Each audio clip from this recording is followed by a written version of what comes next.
Fala que arre. Fala que arre.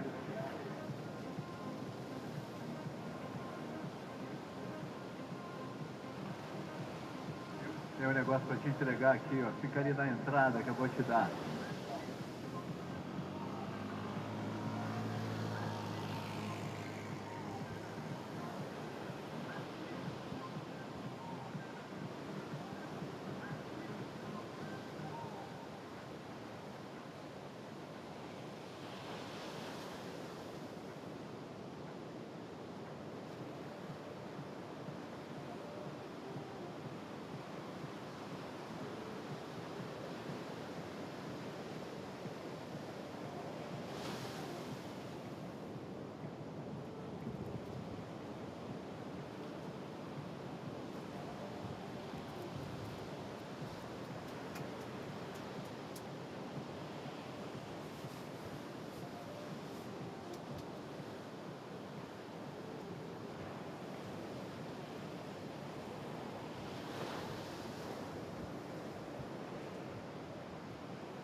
Ô, Pastor, o trequinho não acredita no jacaré não, hein?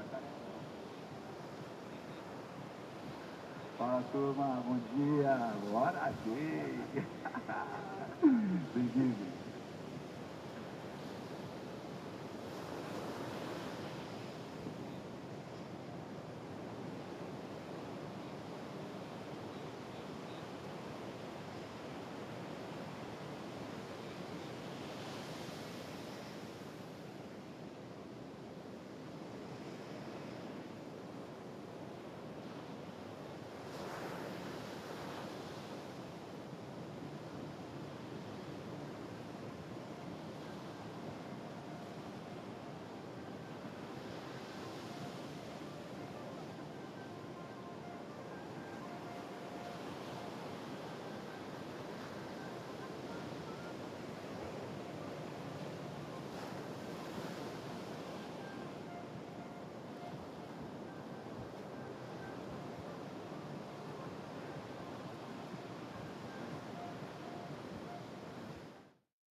The Maracanã in Rio de Janeiro is more than a stadium. It's a symbol of Brazilian culture. 100 kilometers east, Saquarema is the beating heart of Brazilian surfing. It is the Maracanã do surf. The sun-drenched beach comes alive as tens of thousands flood the city and paint themselves in green and gold. Vibrant and contagious, the festival energy pulses through the crowd like carnival, and fireworks ensue.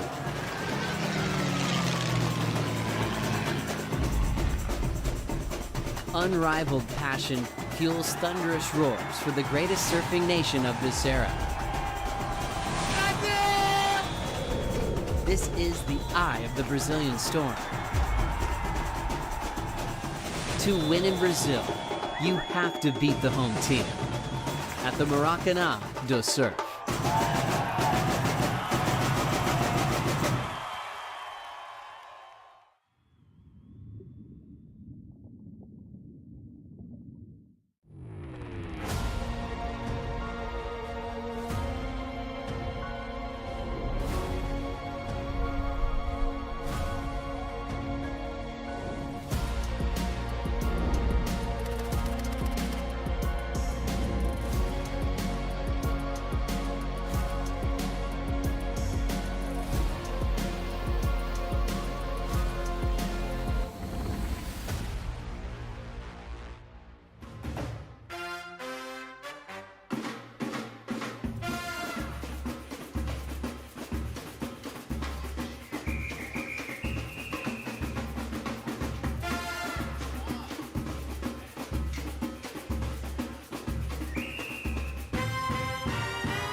Griffin Colapinto making his way here. And Kauli Voss also. Molly Pikla makes his way, as well as Jack Robinson coming through here. Allejo Muniz, this is his last trip on the circuit, and the 2024 champ Italo Ferreira, as well as the current world #1, looking sharp in the warm-ups here. We are live at Saquarema,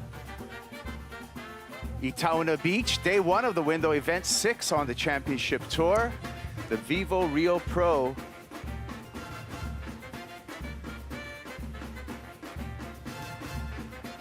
And we are getting set up for a full day of competition here.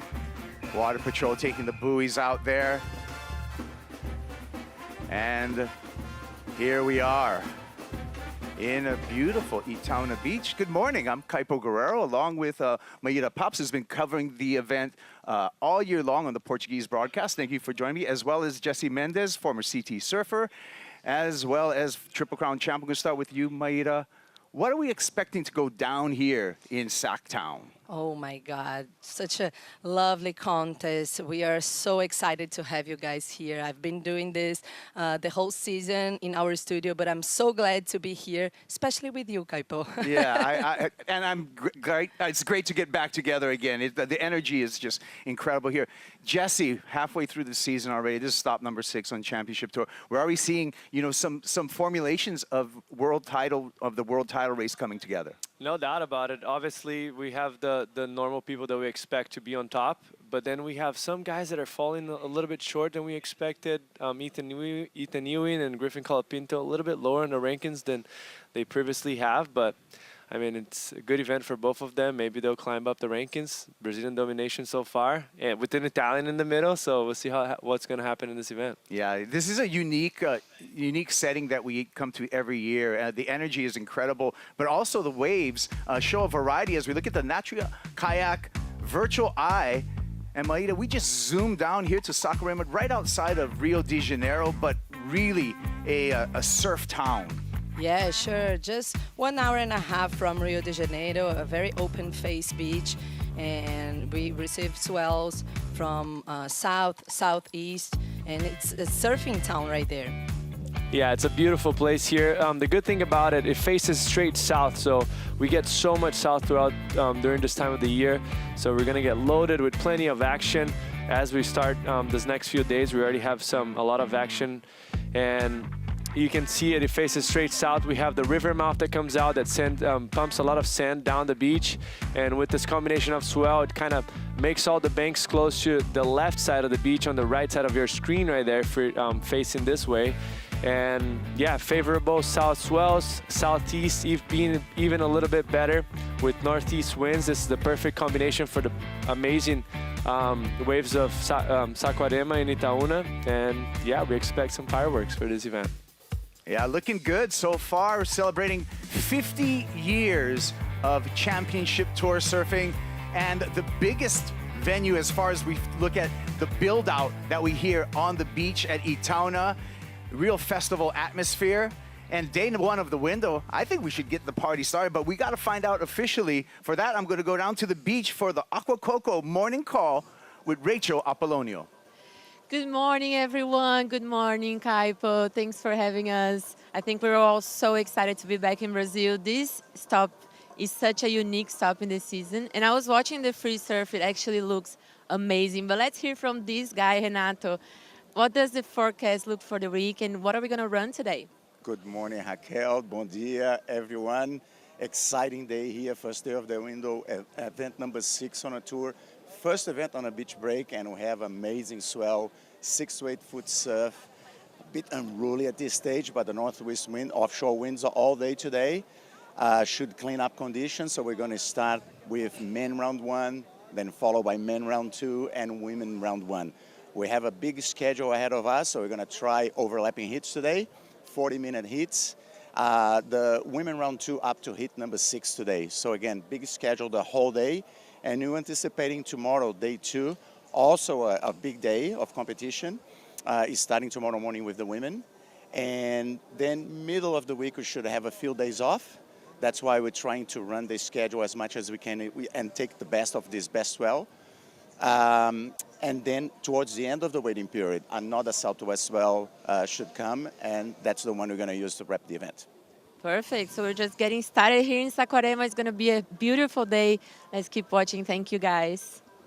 Thank you, Rachel, as we overlook the scenic town with Saquarema. We're on the Itauna side of the beach. You can see the Nossa Senhora de Nazaré, the famous church there as we go to. Why are we going on the first day of the window? That's because we got waves, but let's see what Surfline says and what's on the maps, Jesse. And that's what I was mentioning. You see right there Saquarema facing south, and we have all those swells coming from Argentina and move all the way up, so they travel quite along, so it gets a little bit of a longer period for the Atlantic and mostly for Brazil. So we do get kind of hammered with a lot of power here and very deep ocean water moving, and this is moving. This is the first action that we're seeing it today. We have waves 8 to 10 foot faces. Renato just mentioned right there, today 6 to 8 most likely, which is kind of plays in our favor. You don't want to be too big because it's going to get too washed out. Offshore winds throughout the whole day, turning a little bit cross offshore towards the afternoon because it swings a little bit more east, which is still great. The faces of the waves going to be pretty clean. And then tomorrow, probably even a better day. Everything's going to get more settled down, 5 to 7 foot faces. And then we have a bunch of days that doesn't look that great. Winds are coming in a little bit weird and it gets much smaller. But then towards the end bit of the forecast next weekend, things start to get better again, and we're probably going to finish with a bang. Yeah, we are. Thank you to Surfline for all the data. Remember, you want to be a premium member on Surfline. Maida, we have some surfers that are in. We have some new faces that we're going to see on stop number 6 on the championship tour as well. Yeah, it's true, Kaipo. We are bringing Lucas Chianka in. He is a former, he's a world champion, a big wave world champion, and also Wesley Dantas, who is a South American QS champion, and he also won here last year a QS in Itauna. Yeah, and we're also, unfortunately, we're losing Jordy Smith out of South Africa, but we're replacing him with another South African. We're going to see Matthew McGill in yet another championship tour event. He was in stop number 5 in El Salvador, and we're going to see McGill here again in Saquarema. And Jesse, Tatiana Weston Webb, new mom. Congratulations, by the way, on the birth of your daughter. Yeah, it's been a blessing. We're having a great time. A lot of lack of sleep, I guess, and not much surfing than we used to. But it's a great excuse for Tati now that she's in this event. She's looking forward, obviously very excited to put the jersey back on. And a great excuse for her to get surfing much more and leaving the baby with me to take care. Well, hey, we've already seen, this year, Jesse, the mom power that is possessed. So we can't wait to see new mom Tatiana Weston Webb when we get to the women's round. We got more on Dawn Patrol. We're going to be back. We're going to be talking about the most winningest surfer here in Brazil. I'm talking about Felipe Toledo as we roll back with more of Dawn Patrol right after this.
Leo Fioravanti, Punta Roca, stop number 5 of the championship tour.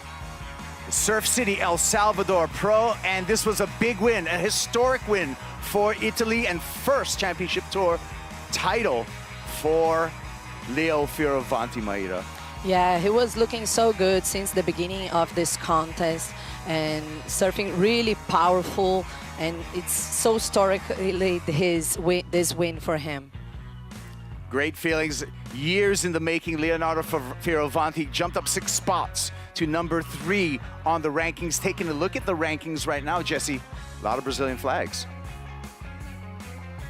It's awesome for me to watch this. Also an Italian right there in the middle, kind of trying to get in the mix. But I love seeing McGill and Sammy. Core family surfed, everyone surfed, everyone rips, and it's paying off for Miggy after plenty of years.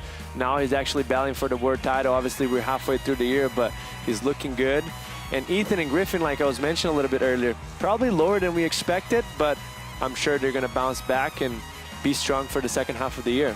And it's going to be interesting to see, I think, if Italo Ferreira, he's currently world number 1. He was a champion in 2024. If he can hang on into that, that top dog spot and really assert himself, Maida, as the leader when we're looking at another potential world title for Italo Ferreira. I know only halfway through the year, but he's been looking very strong.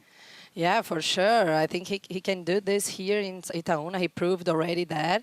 It's going to be huge for him if he can. Yeah, it all starts at round number 1, the dreaded round 1, where we see our lower seeds and our wild cards come into play. Let's take a look at round number 1. Hey, Seth Moniz, Maida, and Wesley Dantas. Dantas is going to be quite a challenge for the Hawaiian, I feel. Yeah, for sure. He's the king here in Saquarema. And he surfs pretty strong, powerful surfer. For sure, it's going to be challenging for Seth. And the winner of the opening heat, heat number 1, Ramsey Bukiam up against Lucas Chianka, going to go face world number 1 Italo Ferreira. I mean, this is a very exciting heat. 2 powerhouses. With the waves being a little bit bigger today, it actually helps Lucas to match a little bit more the performance with Ramsey. I still think Ramsey is a favorite. Obviously, he's been on tour before, and he's a performance surfer, but it's going to be a great match to watch and see what Lucas can bring to the table. Yeah, speaking of Shumbo, Lucas Chianka, one thing about this guy, he's the local legend, but he's also got a really nice ride from GWM. Let's check out Lucas Chianka. I think he's with Strider Wazalewski. Strider. All right, we're down here with Lucas Chianka, the GWM Tank 300. We're gonna pull up on the beach, my friend. You're in a heat. Are you ready for this? The king of Saquarema, big wave world champion. Are you ready? I'm ready. Well, let's go. Let's take a little drive down to the beach. Let's go. How do you feel about this whole event? Oh my gosh, it's a dream to be in this event and to be surfing with the best in the world at my hometown, where I born and I learned how to surf. For me, it's just a dream, especially to be on an event with my brother here too. I think my family is super proud of us, and for now, I just want to make Saquarema proud of me. And the waves look like they're pumping. Tell us what you see. The waves are the best, for sure. Looks like the swell just arrived. It's clean, perfect. The wind is perfect right now, so I think we're gonna have an amazing show today with incredible performance, and I hope I can get some nice waves.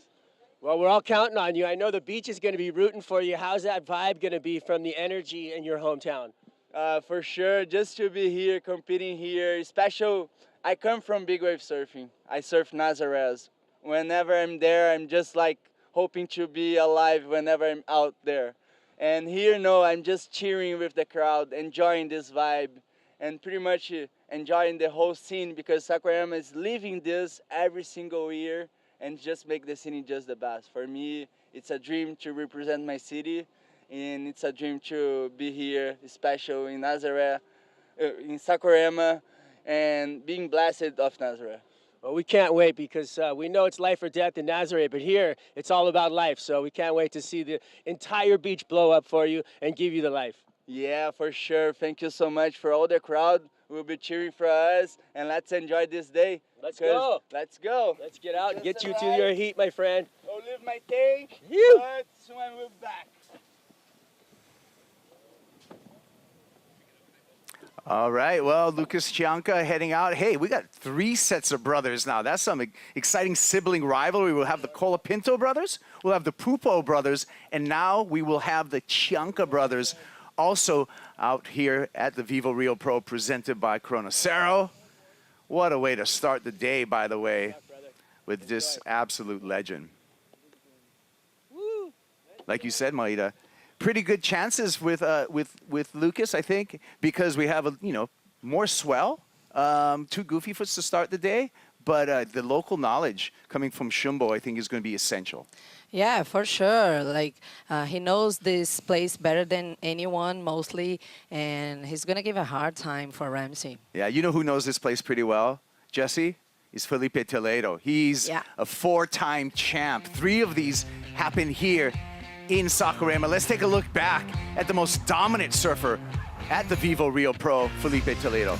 I mean, what makes him so dominant in this condition is just how he can adapt to every sort of condition we have. We used to run in Bahia, he was good in the barrels and in the air. We run it here, his backhand is lethal. That's the barrels that I was talking about. And then you have the winds dominant, usually blowing from left to right, so gives him massive ramps on those right-handers into the channel. And the airs, man, it gives him a lot of 10s here. He has plenty of them. He sure does. Electric in his approach, Maida. Yeah, sure. And also he's going to have the support of the Brazilian fans. And maybe here in Saquarema can be a result to break through this year and to come to the top of the rankings as well. These highlights, we've seen a couple of 10s for Toledo. We've seen him with multiple Corona showers. Why? Because he is dominant. Taking a look at the numbers here, 38 excellent waves for Toledo. 5 perfect rides. Those are 10-point rides. 15 excellent heats. His heat winning percentage unprecedented at 80%, and the average heat score way up there. I think 14.58 will get you through most heats, Jesse. I mean, no doubt about it. You'll get to most heats throughout the whole year, but mostly here, very unpredictable wave. We have every sort of condition throughout the event, so the consistency is there. The 10s are there. He's a showman. He's ready to blow up for everyone on the beach. Yeah. Well, Jesse, we talked a little bit about mom power earlier on this Dawn Patrol. We got a mom who's coming through 2 back-to-back wins. I'm talking about Carissa Moore. More on Carissa when we get back to Dawn Patrol.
You say you're a fan?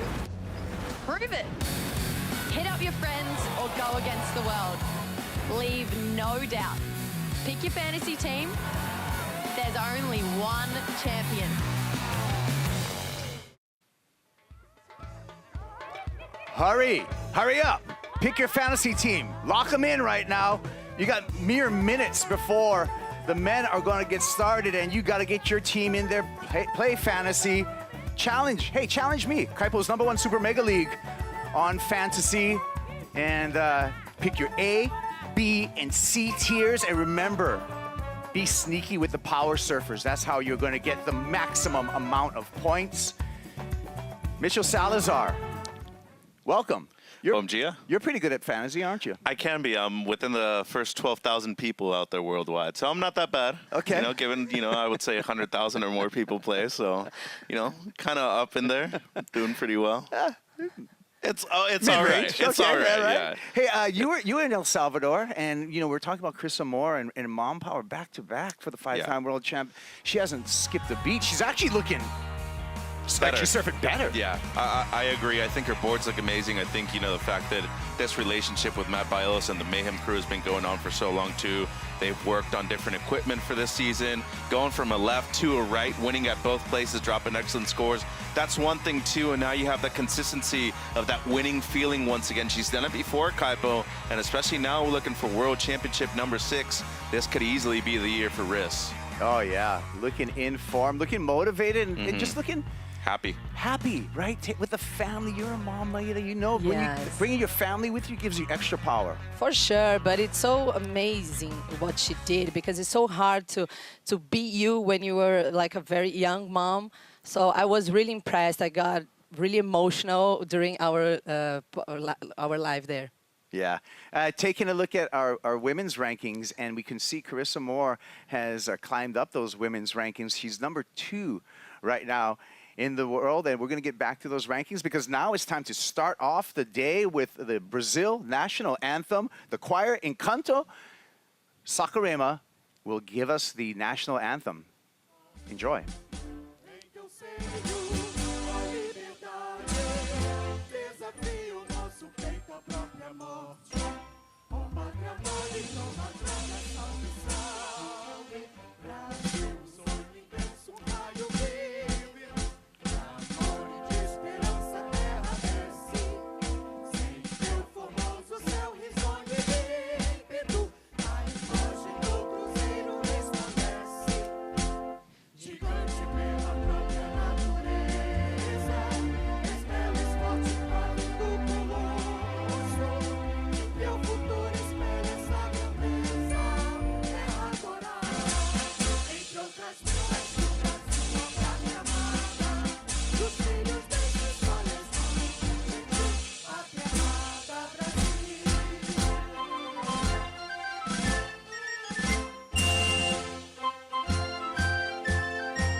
And we'll be back with more on Dawn Patrol, awaiting the start here at the VIVO Rio Pro, presented by Cero, right after these messages.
Back in Saquarema for the VIVO Rio Pro presented by Cero. It's a beautiful morning. We've got lots of swell. We're anticipating the start here of stop number 6 on the championship tour.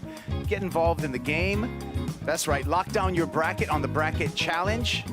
Battle the booth. Why won't you? Very, very easy. Pick a winner from each and every heat. As we know, there's no non-elimination. Every heat has consequence this year, and you can see the trail to a champ and see if you can predict the trail to the champions, both on the men's and women's sides. Kaipo Guerrero, Maida Pops, Mitchell Salazar. Pretty exciting stuff. I love the energy here, Mitchell. Oh, it's amazing. This place always provides great energy, good waves, consistency too. And obviously excited to get things going today. I am as well. What are you looking forward to, Maria? Oh my God, just to see all the Brazilians ripping out this wave as well. The energy, the national pride.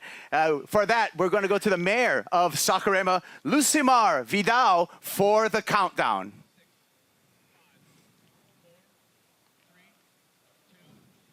10, 9, 8, 7, 6. Attention surfers, once again, 5, please 4, hold your position. 3, 2, 1. Começou. Declaro aberto o VIVO Rio Pro 2026.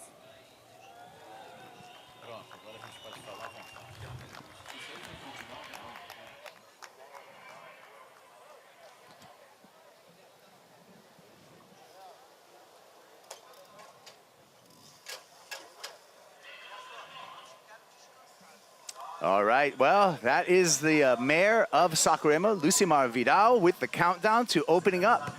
Round 1, Heat 1, and Maida, we have a local hero in the way of Lucas Chianka coming up against the rockin' Moroccan Ramzi Boukayam to start off the day.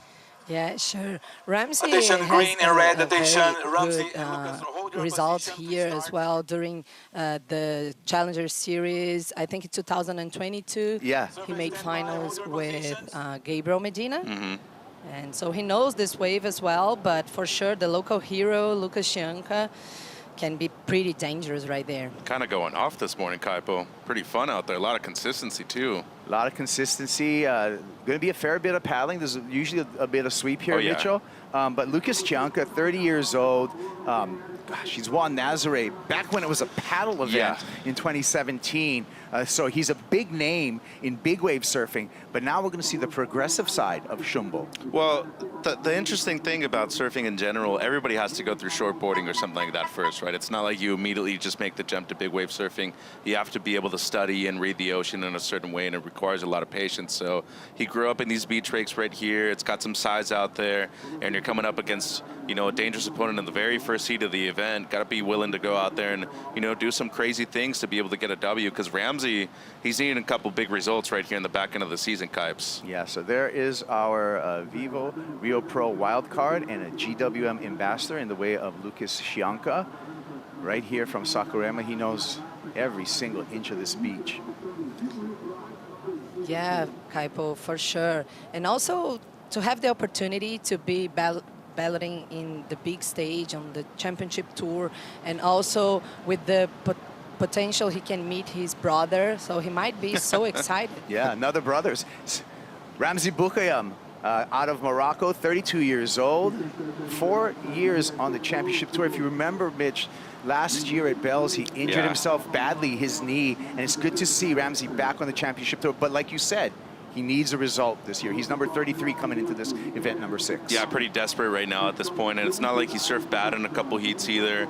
Defeated Matt McGill over there at Punta Roca the last event, surfed well, especially in the early stages of the event. Former World Junior runner-up too, Kaipo, and that was right here in Brazil against Medina as well. So a lot of good memories. He speaks the language, so this is pretty much a second home for him. But just because it's that, don't mean that it gets much easier. Maybe there's a bit more pressure because you have a lot more knowledge of the people and the sense of the culture here too. Yeah, Ramzi, a string of both first and second round losses this season is no indication of his actual talent. The guy is such a strong power surfer. The backhand, I think, is excellent on Ramzi.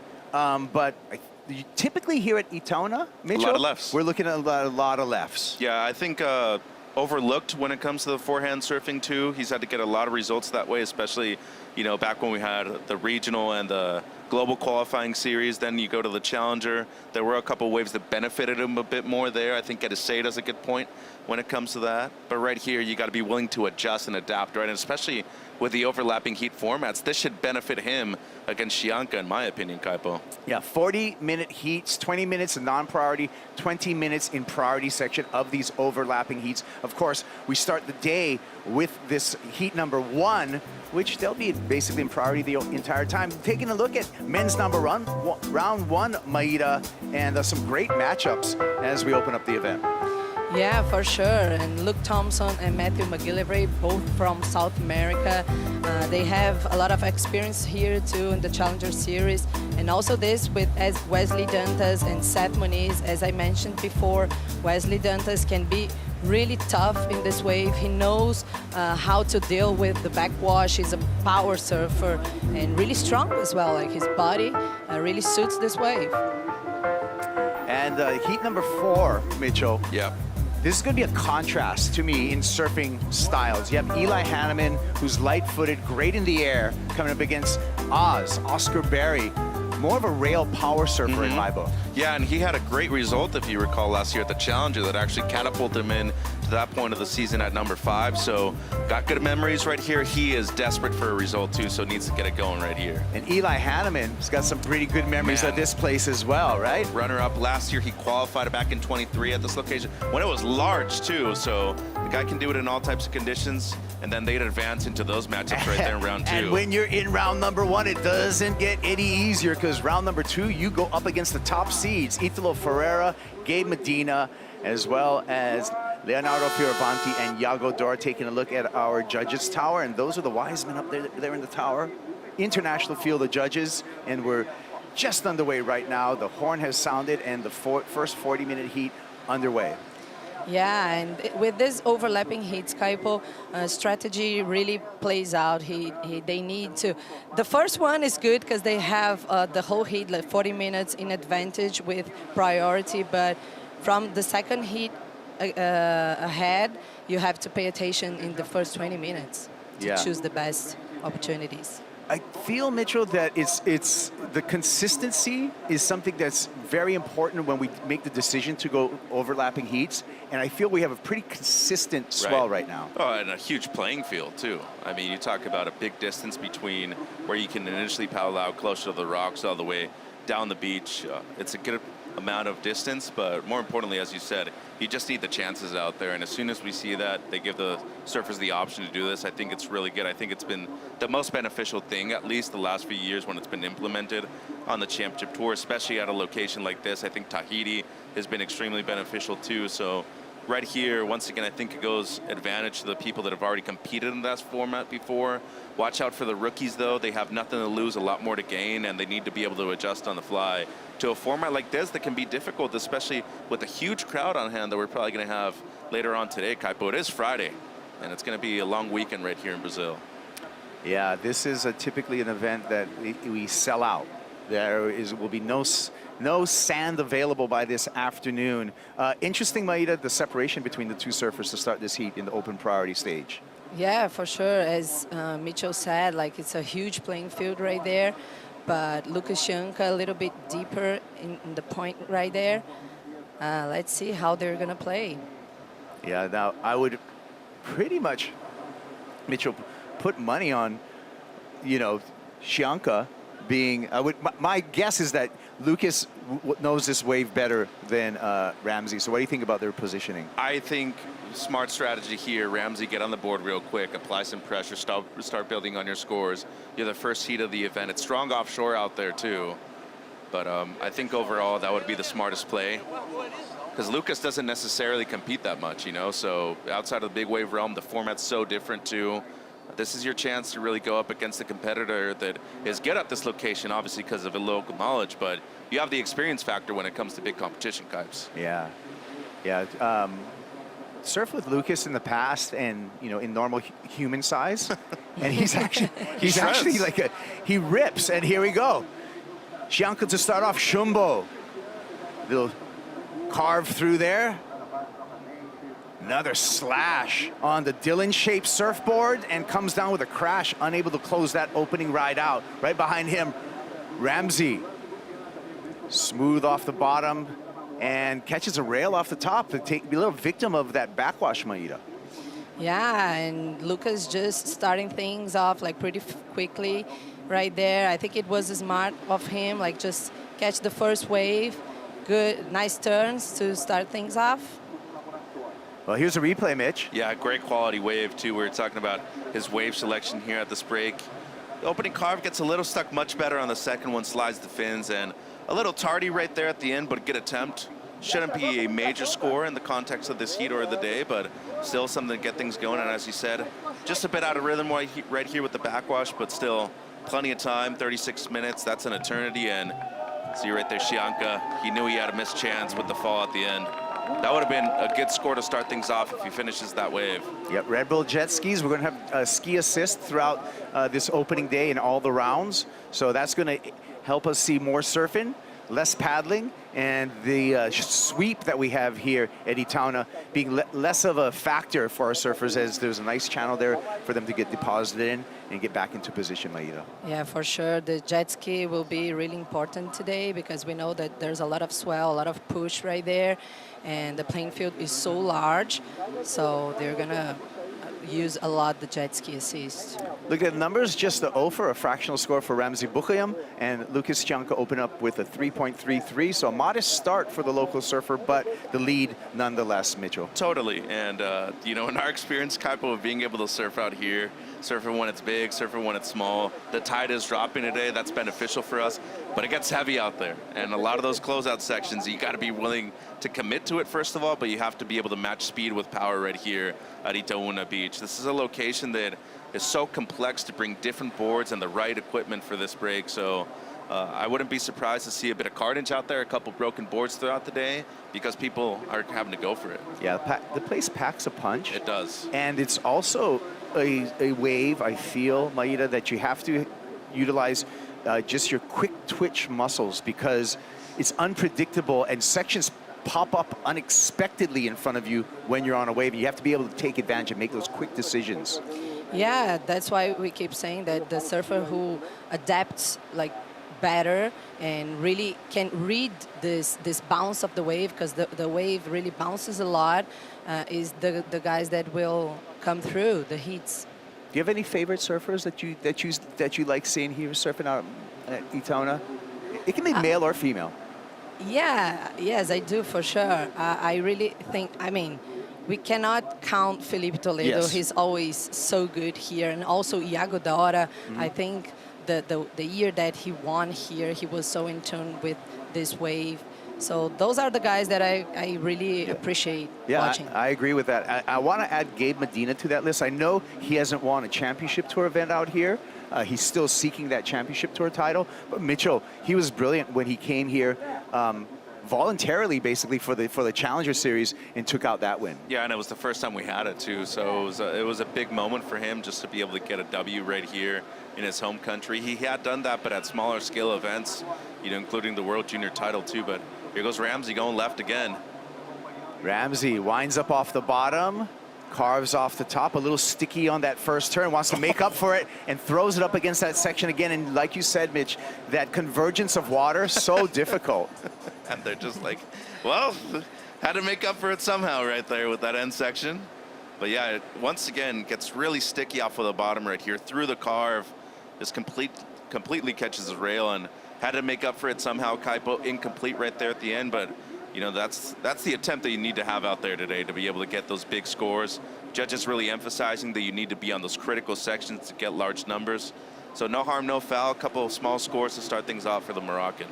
We saw a short vision of Richard Dog Marsh and Leonardo Fioravanti. They're all kind of in the same camp right there, the Dog Pound. There they are, up in the competitors area, the Red Bull Athlete Zone, and they're keeping a keen eye on Ramsey. Ramsey, I think right now, Maida, is his challenge is to settle in, you know, and it's almost a reset. The good news is this overlapping 40 minutes is going to give him ample time to come back. Yeah, for sure. Like, it's a very long heat, like 40 minutes for him with priority, and the priority heat, I mean. And yeah, he's kind of struggling a little bit to read that bounce, like the wave is kind of getting a little fat. But I think he will figure out soon, and he's going for it. That section, the ending section, was huge. Yeah, Mitchell, I mean, if we really put this into context, we're at a 31-minute mark. That's still a minute. That's a normal heat. That's a minute over a normal championship tour heat, right? So plenty of time. Here we go. We talk about the lethal backhand of Ramsey. We're going to check it out right now. Third waves are right, and he times that little lip glide at the end. That's going to be his best score so far. And see how easily he can do that too. I mean, that was a walk in the park for him. And Leo's like, he's not that impressed, is he? I mean, he knows what he's capable of, and he's coming off of his first CT win too. So that ain't nothing for him. But just better timing on this one. Doesn't push too hard, make sure just to complete a wave, get his confidence back up. That's a gnarly second section too, just to be able to put and place his board up there on the second one. So nice 1-2 punch. Shouldn't be anything major, but still a good momentum builder right here at this part of the heat. I know we talked about right now, you can see that control that he has on the backhand. His backhand, to me, is still his strength. And Mitchell, we've seen Ramsey in a final, I think on a qualifying series level. At home. At home in Morocco, I think with Jorgen Kuzme, right? Amazing stuff. One of the highest scoring finals at a QS level event ever, right? Both of them were in the 19 range, weren't they? Yeah, no, it was incredible. And once again, like the support that he had on the beach, it was packed over there.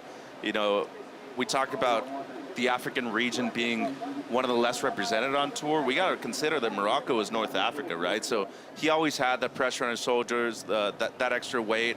And I feel for him, the main thing has just really been getting that one key result. Have you been able to make a final? Have you been able to win an event? Leo just did it. He's his teammate, and as of right now, that's the one big step that he's looking to take, Hypes. Yeah, I agree. And Ramsey has such a fascinating kind of development as a surfer, you know, from Morocco, but spent a lot of time in France. France developing his competitive surfing. You could say the same as for Leonardo, who's on kind of that same squad of him, who's developed a lot, even though from Italy originally. Most of Leonardo's development was also in France. Right, and I think it just goes to show you how much you need to travel, especially at an early age, to get good. And it's really the people you surround yourself with. Ramsey's out of that age group with Gabe, with all these guys. And of course, we know Leo and Cano have been best buds since their childhoods. Those people push you to that level, and because of that, they're here right now. And throughout those 11 events that you have during the season, are you able to push yourself against those guys, but get results at the same time? Because with the new format, especially Kaipo, there's no room, you know, to really lose anything anymore. I mean, you go out in the first round, that's a bad result. You go out in the second round, that's still a bad result. Anything a keeper now is third round onward. So for these guys that are in this round right here, need to make up ground, got to do it quick. But with this overlapping heat format, 40 minutes, you're surfing 80 minutes today if you're surfing in a single day. That's a long time. In a competitive setting, Kaipo, that is a very, very long time. Yeah, and we got to talk about, you know, the leadership of an older brother in the way of Lucas Chianka. I'm sure Lucas was a big, you know, inspiration for his younger brother, Joao Maida, who's a full-time C-tier. And so I think, you know, the brotherly conversation is really interesting to me in this competition because we have 3 sets of brothers. Yeah, for sure. And imagine how many times these brothers, Lucas and João, they serve together, one against each other in this break. So, and for sure, Lucas was always someone to look up, like João used to look up at him. It's going to be interesting if they can match each other soon. Yeah.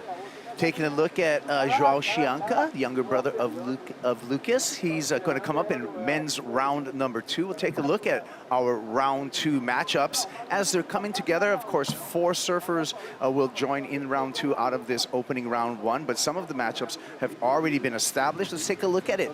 Mitchell here for some of our men's round 2 matchups. We're starting off with a great matchup. Jack Robinson, Rio Waida. Yeah, and heat number 2 is outstanding too. Al Cleveland Jr. coming off of his best result, the 5th over there in El Salvador. Samuel Pupo, former runner-up at the CT level, former champion here at the Challenger Series level. Heat 4 again, they matched up Kipes, Liam and Jake. That's a tough one. Heat 5, good buddies, Connor O'Leary, Morgan Siblick. And how about Heat 7? Last year's runner-up and local boy João Chianka. That'll be a stacker too. That's going to be one to look out for. Second page here, and we got some more exciting matchups. I like this one. Crosby Colapinto, Kaoli Voss. That's going to be one you want to stick around for. You like anything on this page here, Maida, as far as matchups? Yeah, we have an all-Brazilian matchup in the 16th. Here is Ramsey, up and riding. Ramsey trying to come back through this heat. Try to improve upon a 1.67. Think he did that? Oh, by far, and that's why positioning is so important. You were on the inside, knowing that you were in second priority right here. You're only looking to improve on the mid 1, as you're saying. But his confidence is back after the 4-point ride. Small touch, better end section right there, lays into it. So it's not going to be a huge score, but as of right now, it's going to help him out. Good timing on this one. Did it well with the backwash. Big fan of the second turnkai, but just fully lays into it right there. That's a big dude throwing that board around. Yeah, anticipating a increase in the lead and a switch in the lead. That's Ramsey Bokam just comes in with a 3-point ride added to the 7.2 wave total as he gets the Red Bull jet ski ride back out to the takeoff zone, and he's going to get back on the takeoff zone with the lead, Maida. Yes, I think it's a good strategy to just keep moving, keep trying to increase his scores. And now he's with a 4 and a 3-point ride, and keep seeking the best opportunities in this really huge open field. Yeah, and it is a cliche. We always kind of call this the guinea pig heat to start off the day. Yeah. But it really is. It's the test of the surfers. It's a test of the judges as well, setting the scale. And what I'm seeing right now on the scale is a little bit of a restraint, and rightfully so, because there's going to be so much more happening today, and we're going to see much bigger numbers. But relatively conservative surfing right now from Ramsey, I feel, Mitchell. But he's getting the job done, and I feel like he's just warming up as we take a look at his year so far and the results. And like you said, he needs a big one. He does. I'd say a quarter gets him in a good spot just to be able to put himself up into the top 22 and positionally requalify for next season. But outside of that, I mean, the 217s, those are his best results. The one that he had against Matt over there at Punta Roca. And the hard thing about the guinea pig heat that you're talking about, I always felt, especially at beach breaks being the first one of the morning, it was really having no crowd out there. So having no crowd out there, not knowing where to sit, you have your markers, but that doesn't necessarily guarantee you're going to be in the right spot at the right time. Sets are coming from different positions, and of course we have a tide drop and the increase of the swell this afternoon too. So there's multiple factors that are against you. Now you have to be able to control the controllables very well, Kaipo. That's your board, that's your equipment, and of course yourself. Yeah, and your fitness, right? Because this wave takes a lot out of you with all the paddling. Down to 24 minutes and 4 minutes from the start of our next heat. That's going to overlap with Heat 1, Heat 2. We're going to see 2 South Africans come through momentarily. Paddle here, and no harm, no foul for Ramsey. Doesn't get in there, but he was in second priority, so he's going to remain in second priority, and he's going to remain in the lead. Yeah, he's just searching for a good opportunity without priority, Kaipo. I mean, if he can get a better wave, score a little more, and put this 4-point ride for his second score, and he's going to be increasing just little by little his score line. Yeah. And you can see the water right now, Mitchell. The reverb, the undulation, the backwash. It really is a little bit unsettled this morning. It's a challenge. That was a good wave. Neither of them were in position too, but that was a quality wave right there. Just good texture on it, not a whole lot of backwash either, and it's still going. So those are the ones really that you look back on, and especially with priority, you're thinking to yourself, I should have been in that spot at the right time. You can't beat yourself up about it though. No, you just got to look for a new opportunity. As we see a potential wave come through here, and anticipating the start of heat number 2, it's going to be South African friendly fire, Matthew McGill on Luke Thompson when we return.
The 2026 VIVO Rio Pro presented by Cero is brought to you by VIVO, official sponsor of the WSL in Brazil.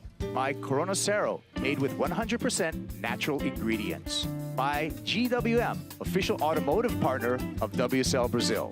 By IC Sunglasses, official eyewear of the WSL Championship Tour. By Banco do Brasil, official bank of WSL in Brazil. And by the City of Saquarema, official host of the VIVO Rio Pro presented by Cero.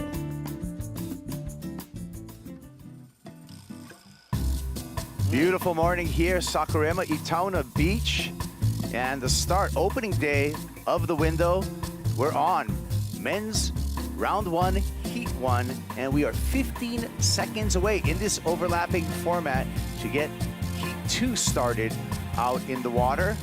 Kaipo Guerrero, Maíra Paps, Mitchell Salazar on the call this morning. And we are enjoying our time, and I'm loving that we got to a quick start here, Mitchell.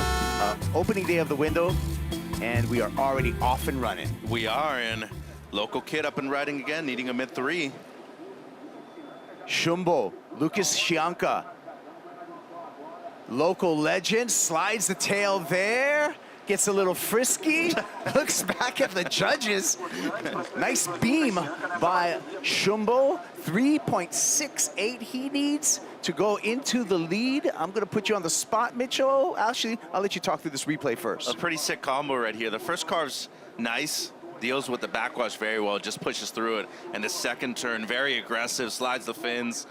You know, it has to be right around there, the BOH, the best of the heat.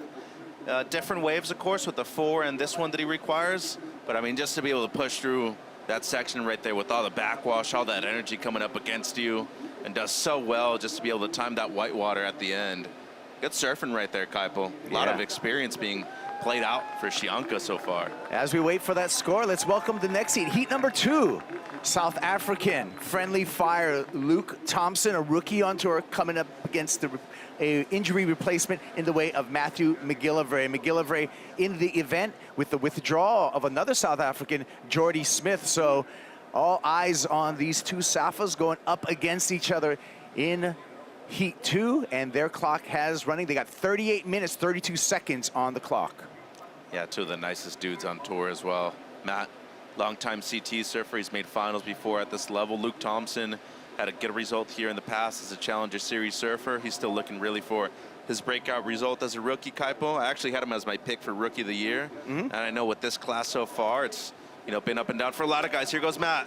Whoa! Takes to the air and quick strike for the J-Bay surfer, Matthew McGill. We know he likes to base jump. We know he likes to parachute, but he also likes doing big punts, just like that. Comfortable in the air, McGill. Wow, my God, just start things off really quickly right there, through to the air, complete the rotation. Amazing. Watch this again, Mitchell. Talk us through it. A lot of risk just right here. That's a big wave. Offshore, full rotation, too. That should be a huge score right now. But once again, the size of the wave, time in the backwash, gets the full rotor. First wave of the heat, too. Talk about a quick strike. Look at Leonardo is impressed. Dog looks surprised. They're just going, what did we just see? 2 minutes into his heat, Matthew McGill, under priority, also found that wave. And then high-risk maneuver. That's fireworks. Highlight of the morning so far, Maida. Yeah, those are the kind of opportunities that you were looking for when you were in this non-priority heat. And he just found a gem right there. It wasn't an easy wave to surf either. He did very well just to be able to navigate that speed, and scores in, Kaipo. Best of the morning so far. Scores trickling in here, and we'll see. I want to see the score, and to see what Matthew McGill started off with, a 6.5 sets coming through here. We'll see if the priority heat takes advantage of any of these waves coming through. So a modest score, actually. I got really excited about that air. I thought it was going to go a bit higher, too, personally. But as you pointed to a few minutes ago, first couple heats of the morning, they still want to keep it down. But I think that was a chance maybe to go just a bit higher right there. There you go. I see the score line. 6.5s pretty much across the board. One low 6, we threw that out. One of those 6.5s, we threw that out. We average out the other 3, and there you go, lead. But, I think in the context, Maida, you want to start with the 6.5 in your non-priority part of the heat, you'll take that every day. Yeah, for sure. And I think like the 6-point ride is just because we know all what these guys are capable of. We're just beginning the competition right here. But it was an awesome wave for him, like 6.5. Neither Ramsey, neither Lucas has a score like that. You know what's cool, Mitchell? Lucas, he had quite an entrance, with his GWM Tank 300 to the beach. Matty McGill last year at J-Bay, perhaps the most iconic. No doubt. Yeah. No doubt. Skydived with his jersey, I think, on for his opening round heat. He's a madman. I just saw him base jump, just on social a couple of days ago before he came out here to Brazil. He had barely surfed up until he got the call for Punta Roca. Like the last few months, he was just flying squirrel suits. He was doing everything else but being in the water.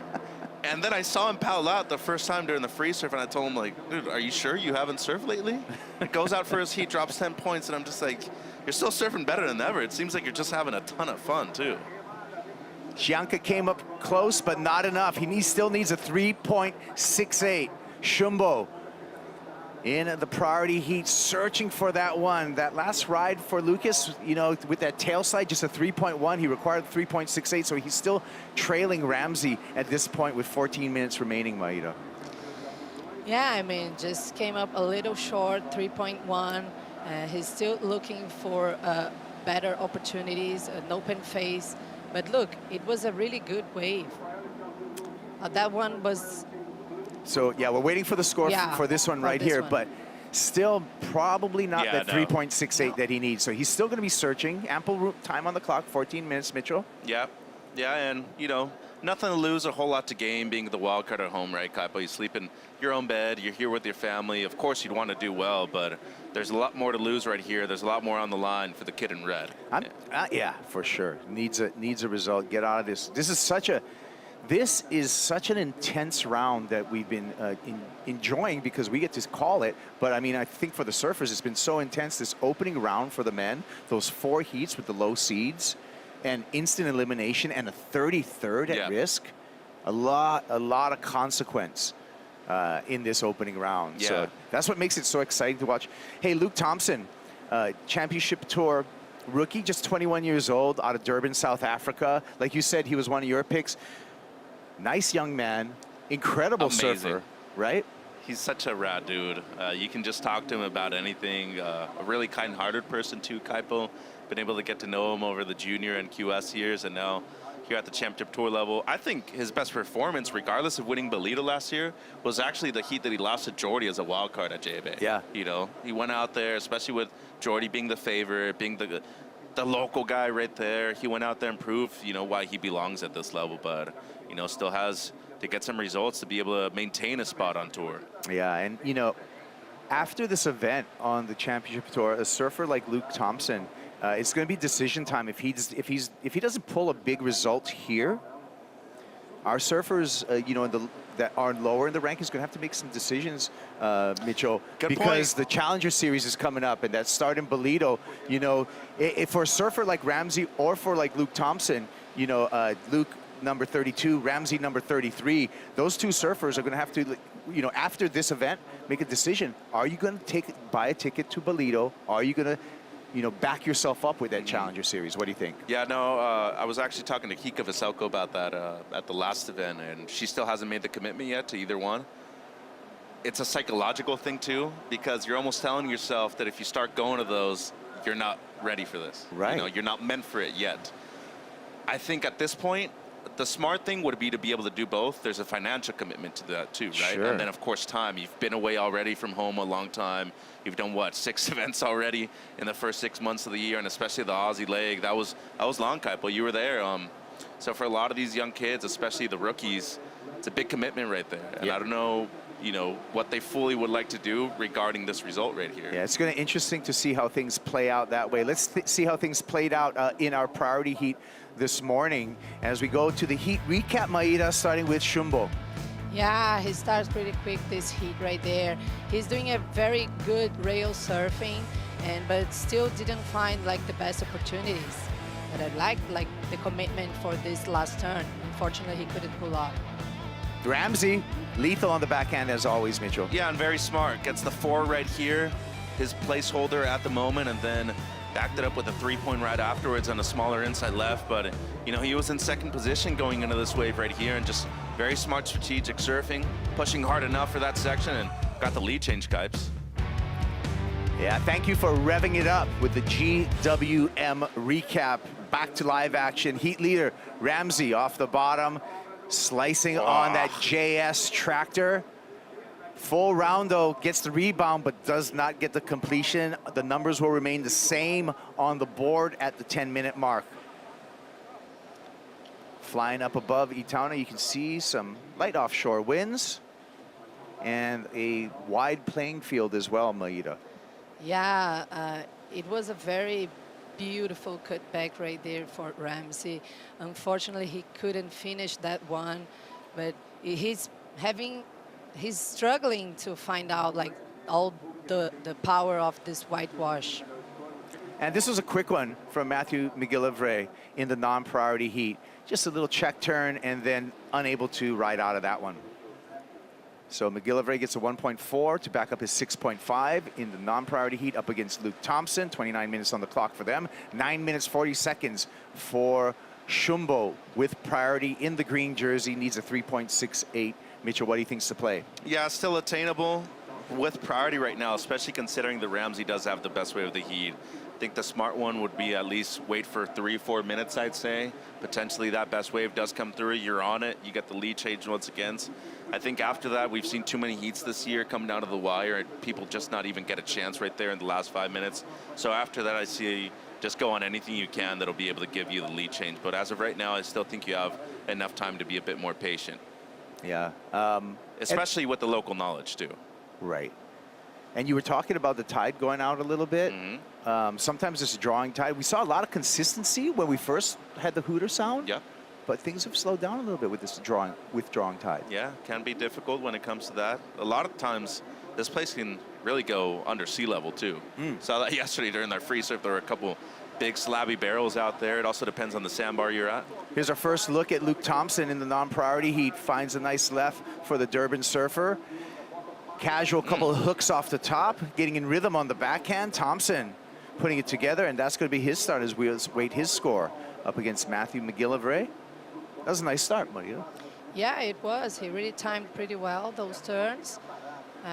Not a big wave, but he's in a non-priority heat. Good to start things off. One more time here. Mitch, what do you think? Another day at New Pier over there in Durban. I mean, similar conditions, right? It's a fun beach break. Water temps pretty similar too. It can get a little cold. It can get very warm in the summertime too. But I think this kid's just going out there having a ton of fun against the fellow South African. Great timing right there on the back end.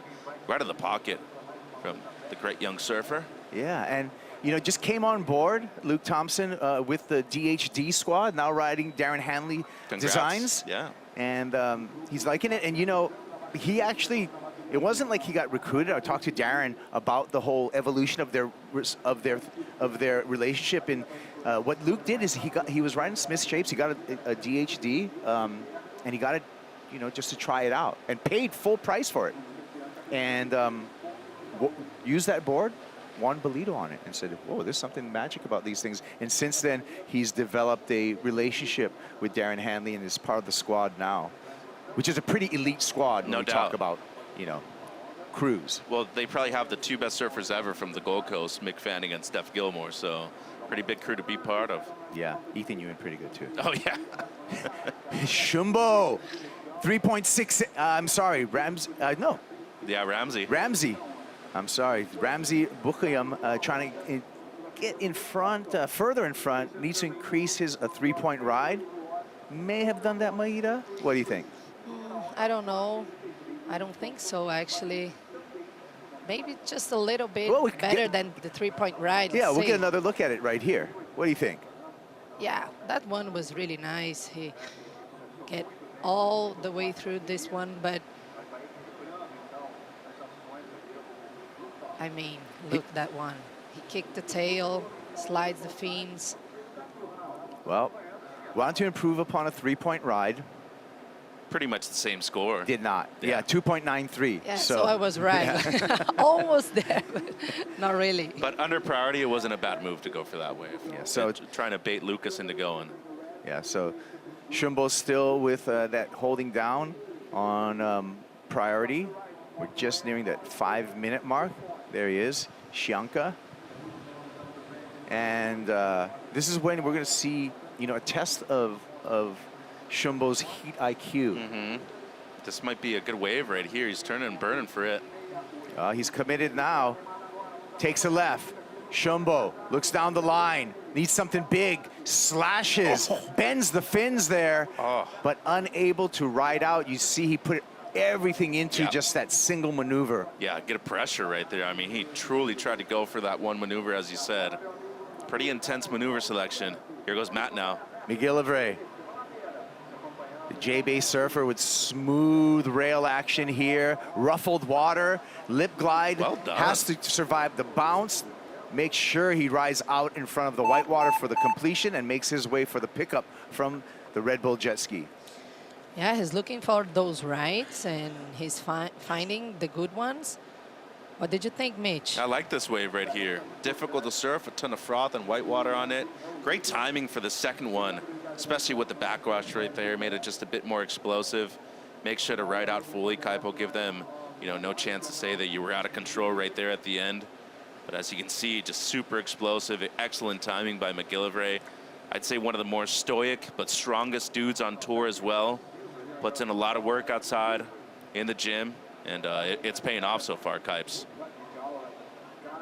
Yeah, just a really, here we go, another look at this attempt by Shumbo. Nothing else he could have done right there. I mean, he was trying to go for the one maneuver wave. I think it was the smart play, and as I was saying, I think at that moment, 5 minutes to go, you were looking for the best wave of the heat right there, and unfortunately it just didn't work out for him.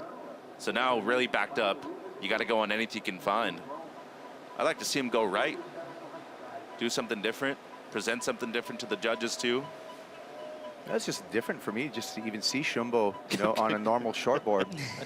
Used to seeing him on like a 9.8, probably a 10.2, going left, throwing ollies over there, doing giant bunny hops down 40-foot waves. It's crazy. I mean, he really has, you know, influenced big wave surfing and brought about an approach that nobody has seen before when we talk about Shumbo Lucas Chianka when he applies himself. Just airing down waves at Peahi at jaws. No one's ever done that, really. No. Especially going left. Like, there's not really a left there, and the guy's going left. Here we go. Ramsey uses his priority wisely. Heat leader with the rockin' Moroccan, Ramsey Bukhayem. And a lot of slosh here to deal with, and that gets a hold of him. So that's not going to change the situation. Lucas Chianka will still need a 3.68. And there's the support squad, Leonardo Fioravanti, Richard Dog Marsh for Ramsey. Down to 2.5 minutes and an opportunity now for the local boy, Maida. Yeah, with priority right there. We know how electric Lucas can be. He's a very, with a lot of high energy. And so he has 2.5 minutes almost to find his 3.68.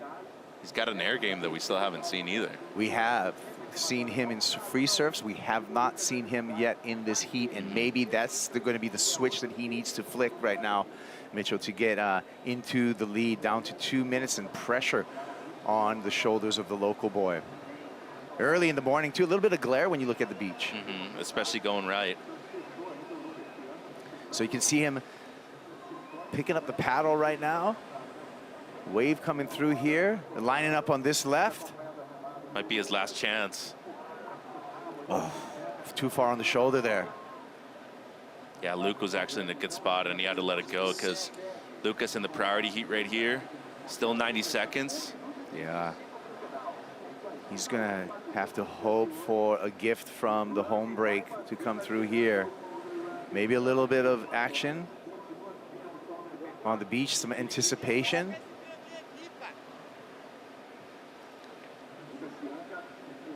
And here's the opportunity. This is going to be the last roll of the dice here for Shumbo. Looks down the line, needs something big. And catches the rail right there in the pressure moment, and that is likely going to be all she wrote. We're down to a minute. He's going to have to turn and burn real quick here.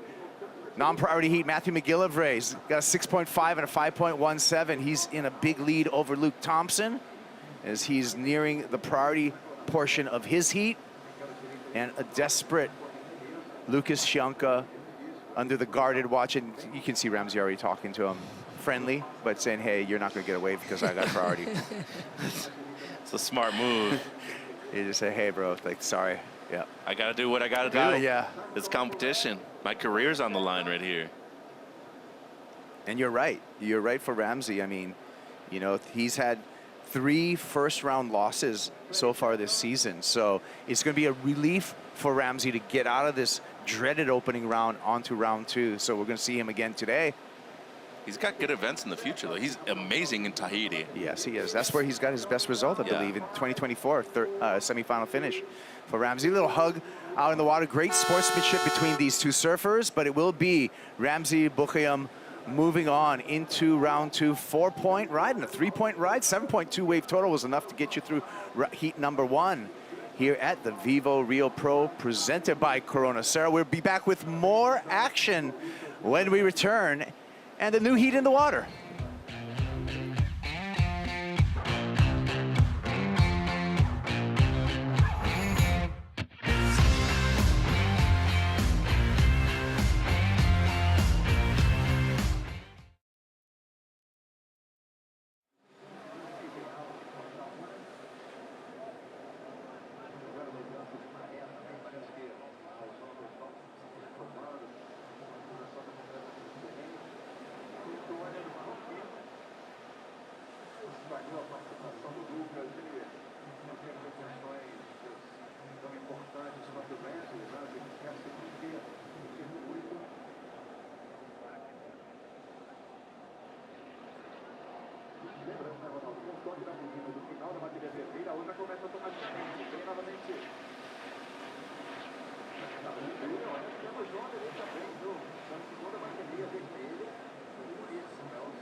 Já ia virar Saquarema.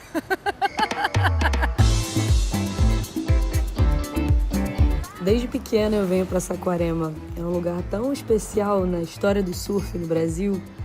Eu cresci ouvindo sobre as surf trips que meu pai fazia para cá nos anos 70, 80. Então é um lugar muito marcante para todas as gerações de surfistas. 2 horas da cidade do Rio de Janeiro, provavelmente todo surfista do Rio já ouviu falar ou já surfou nas ondas aqui de Saquarema. E é uma das 10 cidades da região dos lagos, que é conhecida por ter vários lagos e lagoas próximos do mar, todas com água salgada. É uma cidadezinha linda e sempre tem onda boa. Realmente é um lugar especial.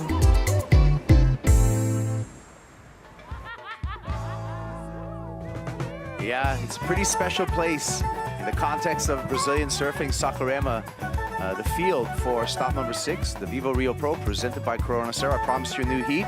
We went to break. Here's your new heat, Seth Moniz, out of Culioo on the island of Oahu, coming up against local wild card and a dangerous draw in the way of this guy right here, the King Wesley Dantas, younger brother of Wesley Dantas, former championship tour surfer. This guy's known for his air game, for his passion, for his all-out approach. Your thoughts on Wesley, Maida? Yeah, he's a very complete surfer. Like, he has all the tools. He is good on his rails and also in his air game. He decided to start things like fast right there. Unfortunately, he couldn't finish that one. Slightly gangster, but I'm not mad at that, Wesley Dantas, Mitchell. Why should you be? I mean, West Side represent, you know? From Uatuba, good surfing town. Yeah, and you know what? From Wesley, like we've actually been tracking his career, not just as the younger brother of Wesley Dantas, as we look at the replay right here, Mitchell, but actually he won a Triple Crown Rookie of the Year when he was just a teenager on the North Shore of Oahu. Yeah, he's really good in all types of ways. Barrelings, beach break, good at point breaks, just like his brother Wiggly. And as you said, Maida, incomplete right here at the end. But the one thing that he brings right now, and I think especially in this round you need, Kaipo, is high energy.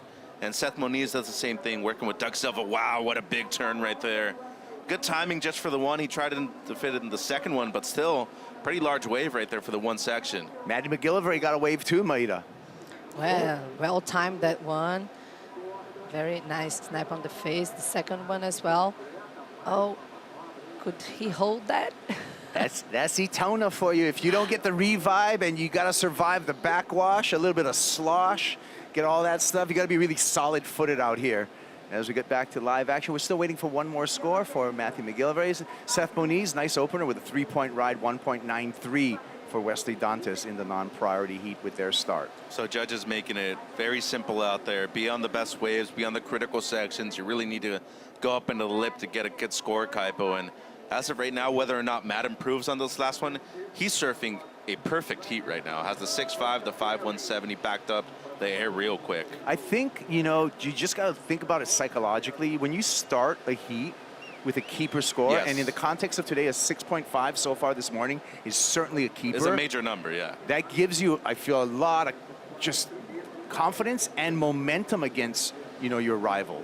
And he's less pressured, too. Yeah. You're not on tour at the moment. You're a replacement surfer. It's back-to-back events. You can enjoy it, right? No doubt. And then this is a location where you've already been to multiple times, too.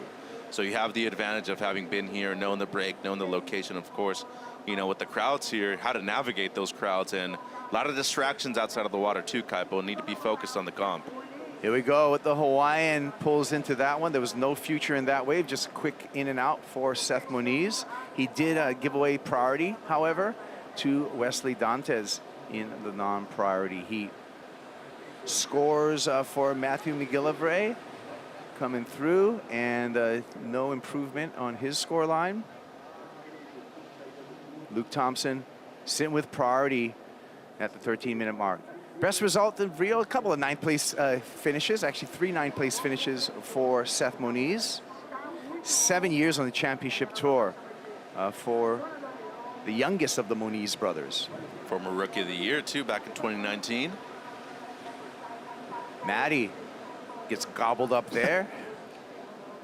It seems like he's enjoying a lot the conditions right there. Like keep busy. Well, this is what, seventh wave surf so far. No, eighth wave surf for Matty McGill. It's hard to ever see this guy not having a good time, whether it's base jumping, whether it's surfing. Yeah, 8 waves. That's a lot so far in a 40-minute heat. And look at how patient Luke Thompson has been. 4.33. He's still in the game, Luke Thompson. He needs a 7.34 if he wants to do it on one wave. He's been sitting on that priority, being patient, being stoic, as you said, Mitchell. What do you think about that decision just to be so quiet for so long? Well, now I think, you know, he went left originally. He might be looking for a right, and just based off of the positioning right now, you can see him right next to Seth Moniz, who's already, you know, out there for heat number 3. I would not be surprised if Luke tries to match the air of the 6.5 from Matt McGill 2. He's got the air game, but really I think his best surfing is the combo maneuvers, Kaipo. Get on rail, able to get a couple blowtails in too, but got to be happening soon right here. Yeah, and Luke, you know, as a rookie, had to come up through the Challenger Series, and this is a key event. It has been a key event for the Challenger Series. Here we go. King Dantas streaking down the line. Little longer rail line there, and he pushes a little too hard. And he's going to have to resettle himself, Wesley Dantas. Seth Moniz drops into a right. Moniz, smooth carve off the top on the sharp eye. One more time to the lip, glides through there, big impact, and can't ride out in front. He was close, though. Nice attempt there from Seth. Carve was great. Let's hear from the first winner of the morning, Ramsey Buchholz, with Rachel Apollonio. Yeah, Ramsey, congratulations on making the very first heat of the event. You were both struggling a little bit to complete the waves. So I want to hear from you, what was going through your mind to try to adjust during the heat? Well, yeah, honestly, it has to be one of the worst heat of my life, winning a heat like that. It was really hard, to be honest. It's way harder out there than what I was looking for. So, yeah, with my coach, we had a plan, and I kind of stick to the plan, but I missed 2 or 3 good waves from like a meter away. But the waves I got, I just tried my best. Honestly, there's a lot of bump out there, and you think you're sweet, but you're actually not. So I'm happy to make this one. I'll take it like it's a present. It was a tight heat. It could have went either way, to be honest. And hopefully readjust and do better on the next one. And what does it feel like to come up against a wild card like this? Little bit of unpredictability in the matchup, spice things up a little bit? I mean, Lucas, we all know Lucas, you know. People think he's just this big, crazy, big surfer, but he actually rips. He surfs really good. He's actually a really good surfer before being a really good big wave surfer. So I never underestimated him, for sure not. I know he does big airs. He surfs really well. So we both struggled, to be honest. And I just got it by this much, but I'll take it. Well, you made it, and we are excited to watch more out of you. So thank you very much, and congratulations. Thanks, guys. Congratulations to Ramsey, and wow, hey, we got a couple of visitors. Penguins in the lineup. Penguins. I love penguins, especially when they surf. We all love Surf's Up. I feel this may be a first for a championship tour event with penguins joining the surfers. We've seen dolphins before. We've seen turtles many a times. Penguins. Yeah, penguins. Sometimes they appear here and either in São Paulo's coast as well. I think they get lost on the currents to go back south, and then sometimes they are around. Oh, it's a little Finding Nemo right now with the penguins. They're just trying to find their way back home. Yeah. How do we say penguin in Portuguese? Pinguim. Pretty close. Penguin. So is Chicken Joe around there too? I don't know, man. You never know what you're gonna get.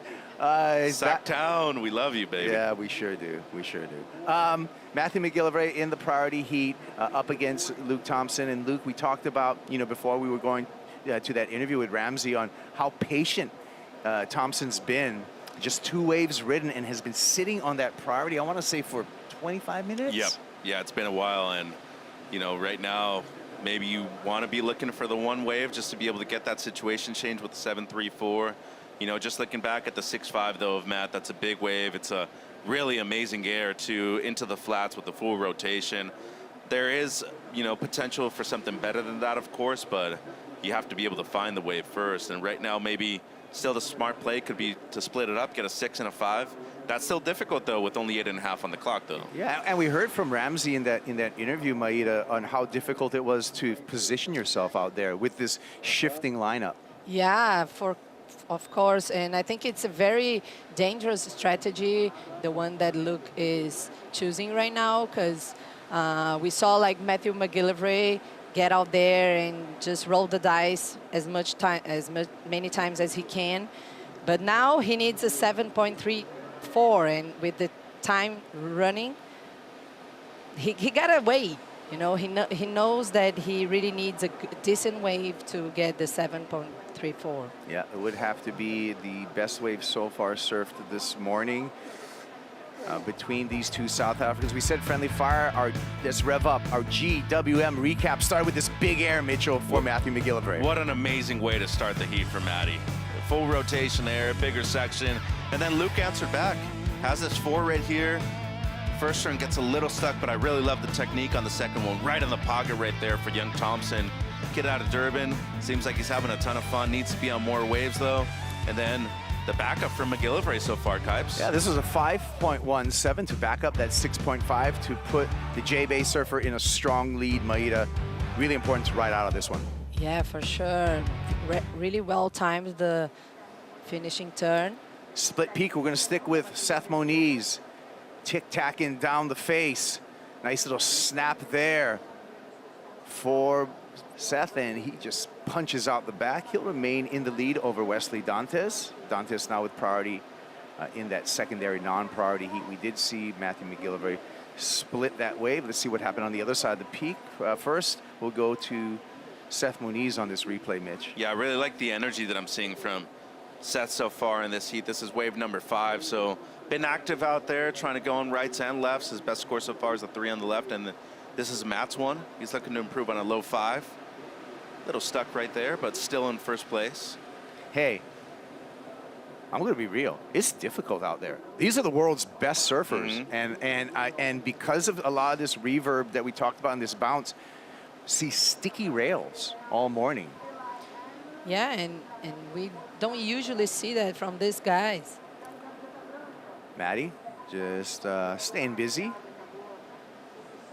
Well, surfing, especially competitive surfing, what it does, it highlights your strengths, but it also really shows your weaknesses too a lot of times. I think we've all been victims of that, and we're perfectionists too. You always want to do as best as you can.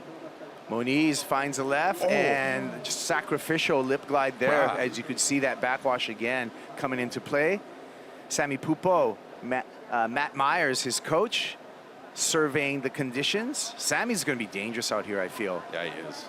Wesley finds the left. Nice power carve there for Dantas. Looks down the line, setting up for something more. Loads up, needs something big, punches it in the air, and puts it down with a nice air reverse, and the crowd loves it on the beach. Got a big support squad right there. You know what the t-shirts say? Go King. Go King. You like that, huh, G? You like that. Yeah, I'm telling you, this kid. Here's a replay, Mitch. Yeah, so first turn very aggressive, under the lip snap right there. Really like the way he was able to approach that backwash section. Excellent timing right here. Proved a lot of patience and showed it right here with that big air. Good pop on that one, too. That's a large dude moving around the air like that, Kipes. Yeah, he is a big unit, and he rides a little bit longer boards. You can see him shifting up there, taking advantage of that longer rail line, and maybe a bigger landing platform for Dantas. And there's the squad on the beach. Go King Dantas. Replay here, Maida. Seth Moniz. Seth Moniz in his backhand. Nice quick turn right there. Going big here. Unfortunately, couldn't hold that one. Can't blame him for trying, though, Kaipo. He's had 2 of those already this heat. Yeah, the one thing that, you know, that my takeaway from even just personally surfing out here is with this backwash is it's scary on the knees and ankles. Oh, no doubt. Well, and then it ain't that easy to come in every time, too, in case you do, you know, damage your board. Takes a few minutes just to be able to get in and out as well. Down to under 4 minutes, and now maybe some desperation for Luke Thompson. Needs a 7.34. He's been holding on to the priority for the majority of this heat, Maida, and now it's really coming to crunch time for him. My God, it's just when you choose this kind of strategy and then the time is ticking, really put a lot of pressure on you because now he's seeking for a 7.34 and the time is running. I don't know. You could see him breathing and trying to calm himself down as he was paddling, and he's just seeking any kind of peak right now. There really is no roadmap, I feel, right now. Mitchell, there's not one super identifiable main peak. That's correct. I think the one that you always think about is the left here. Yeah. But they haven't necessarily been the best waves. They haven't reflected the best scores either. I mean, look at Matt's two waves, the 6.5 and the 5.17. They've been rights. They've been way further south of the contest zone that we normally see over here, right next to the rocks. So, as you said, it's not necessarily a perfect pathway to success out there, but you still got to be able to find it in 40 minutes. And that's the thing about this overlapping heat format. It benefits a lot more the people that have already competed in this sense, Kipes. Wesley Dantas, that last ride was a 4.67 for Dantas, and Dantas goes in the lead over Seth Moniz in the non-priority heat. Good score. So he's in first, puts him in a good spot in the back end of the heat right here, especially knowing that historically this has been a good event for Seth. 3 9s in the past, so he would like to replicate that once more and at least make it out of this round too, because dreaded 33rd, nobody wants that. No, that is, that's going to pull you down the rankings, a first round loss. Banco do Brasil, 2-minute warning for the South Africans, Matthew McGill and an under stress Luke Thompson now, still with priority, still has an opportunity, needs to find a wave, and now he needs to do it pretty quickly, Maida. Yeah, for sure. I think when you start the heat, like your opponent starts the heat with a very decent score, it puts you against the ropes, you know. He was, since then, like trying to find a good quality wave. Well, as much as you can try to orchestrate your heat, luck does come into play. And I'm sure Luke Thompson thought, surely, when he got priority, you know, at the 25-minute mark or whatever it was, 30 minutes, that I'll get at least one wave. There is going to be one good wave going to happen, right? Yeah. Like, your odds would be, hey, one good wave is going to come, I'm going to have priority, and I'm going to execute on that. And that just had been the case for Luke, unfortunately. And then he's going up against the best performer of the 2 heats so far. Yeah. The highest heat total, the best wave. So you just found somebody that was on a roll. You went up against him. You had a decent wave, but that's really going to be your backup. You know, you don't want to keeping a couple of 4s in your score line overall. Yeah, well, it ain't over yet though. 40 seconds and, you know, potential for a wave right here for Luke. Luke had a first round loss over there in Western Australia, and he does not want another 33rd. Here we go. Got to go big. He knows it. Lining up, he's just doing nothing but stalling, and now he's committed to a ramp. I don't know if it's there for him. We'll see. Builds it up, pops it up, throws it away, and that's going to be the end of his run, Luke Thompson. I thought there was more potential to perhaps surf that wave a bit different too. It seemed like he was already focusing so much on the one maneuver down the line that there was potential at the beginning of the wave too. Seth Moniz trying to come back over Wesley Dantas. He's a 3.61 for Moniz. And we'll see how that pans out for the Hawaiian. We'll wait for that score.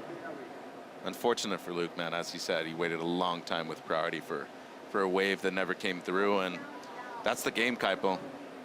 That sure is. So there we go, the numbers. 11.67. Matthew McGill advances on into round number 2. Luke Thompson taking out of the competition, and we're going to take a break. We'll be back with more action from the VIVO Rio Pro, presented by Corona Cero.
All around the world, the best waves are found in extraordinary places, where thriving ecosystems, cultures, and communities are woven together.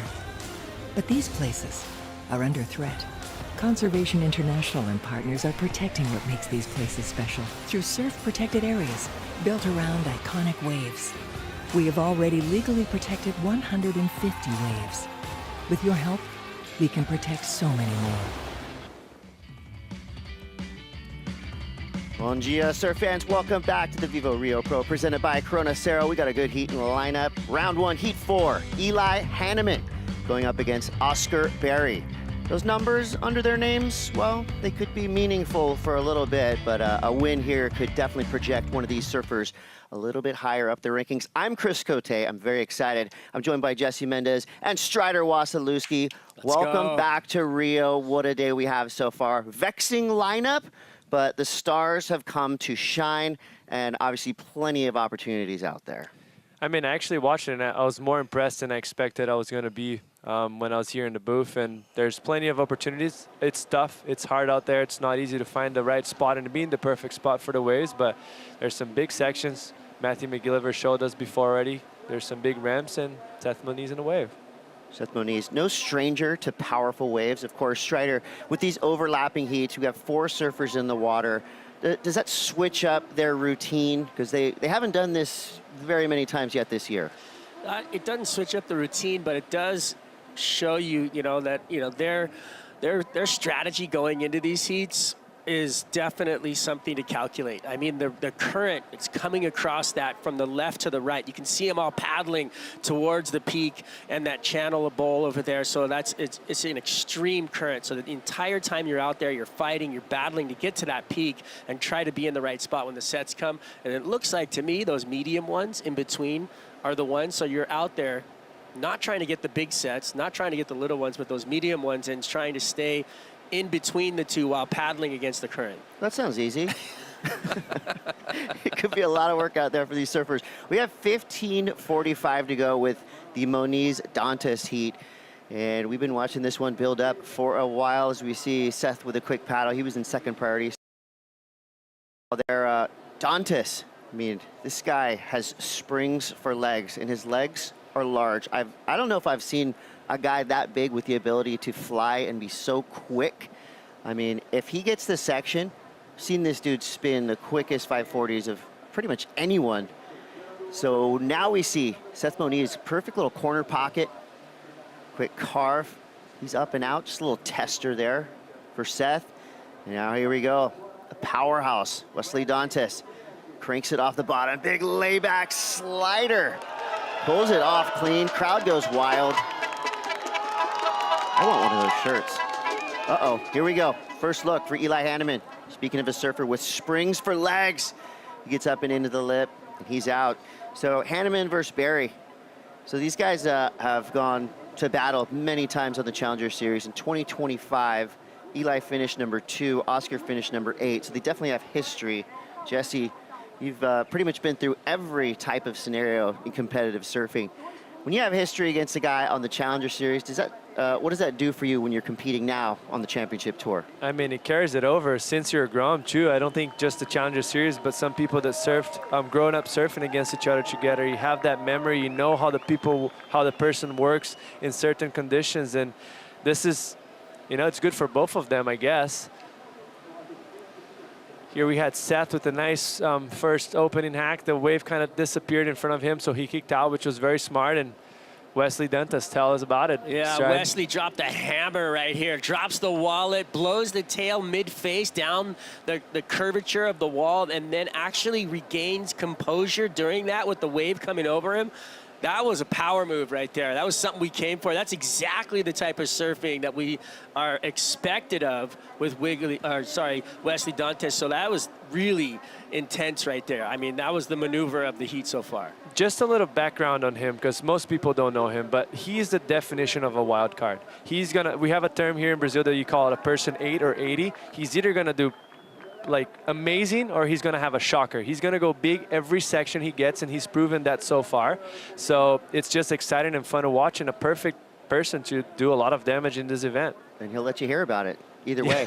No matter what. Super passionate. I love that turn. That was like a kind of a classic Larry Bertelmann power slide. You know, you see guys doing that on skateboards in a trench. He just did it on a wave. Not an easy trick to do. And let's put this into perspective. The playing field out there is so undulated. There's backwash. There's water coming in over shallow sandbars, and it creates this like wave coming back out at you. And then you've got a falling lip, and you've got all this lump everywhere. It is so hard to do a turn like that, and such high risk. So, hats off. So we got 12:30 in the Dantas Moniz match. You got 32-31 Oscar Berry versus Hanneman. Take a look out to the ocean. We could have a bit of a break in the action. And I think this gives us a good opportunity to go down to the glass. We got Rachel standing by with Matthew McGill of Ray. Thanks, guys. Yeah, Matthew, congratulations. We were watching the first heat. They were struggling, and then you show up in the ocean, you take the risk, and you make it. Talk us through that 6.5. Yeah, I was chatting with Brent Powers beforehand, trying to figure out where to sit. And we decided to go down the beach. There were a few nice rides, and then it just looked like the waves were a little bit cleaner down there. So I started on that side and then found the ride with the punt, and it was just a nice confidence boost to start the heat like that. For sure. And how about the free surfing since you arrived? Was that helping you to find your rhythm for the heat? Yeah, the free surfs here are difficult. The waves can be quite bumpy. The last 2 days were a bit onshore, so it was very choppy.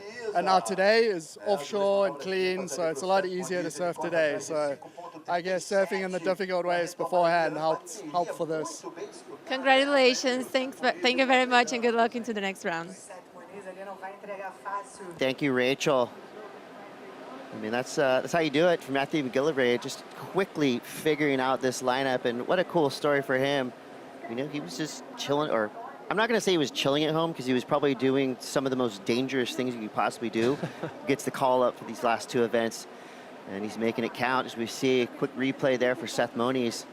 That was not an easy wave to ride. A lot of bump coming up the face, and when a surfer at this level has to ride over a lump like that, you know this is a tough wave to ride. Yeah, he even tried to hold his rail a little bit to get his center of gravity a little bit lower and be more composed on top of the board, but it was just a lot going on. But he did very well to finish off that wave clean on the last turn. First look at Oscar Berry. Big backside tail slide. He goes down there. Oscar quickly becoming a lot of surf fans' favorite surfer. Unfortunately, he hasn't quite performed like we all want him to, but he is one of the nicest people you'll ever meet. And I think right now he needs to just kind of bear into it, show his teeth a little bit, because I saw Eli Hanneman running out there, straight up eye of the tiger. And for Oscar Berry, as a skater, he knows how to slam and get back up and try again. I think he needs to lean into a little bit of that, because he's got all the talent, he's got all the skill. He just needs to, you know, like I said, fangs out, show us what he's got a little bit more. I think, you know, his pre-tour interviews were, I was so excited to see him come and surf on the tour, because he was, you know, I'm not going to hold back. I'm not scared of any of these guys. I'm ready to go.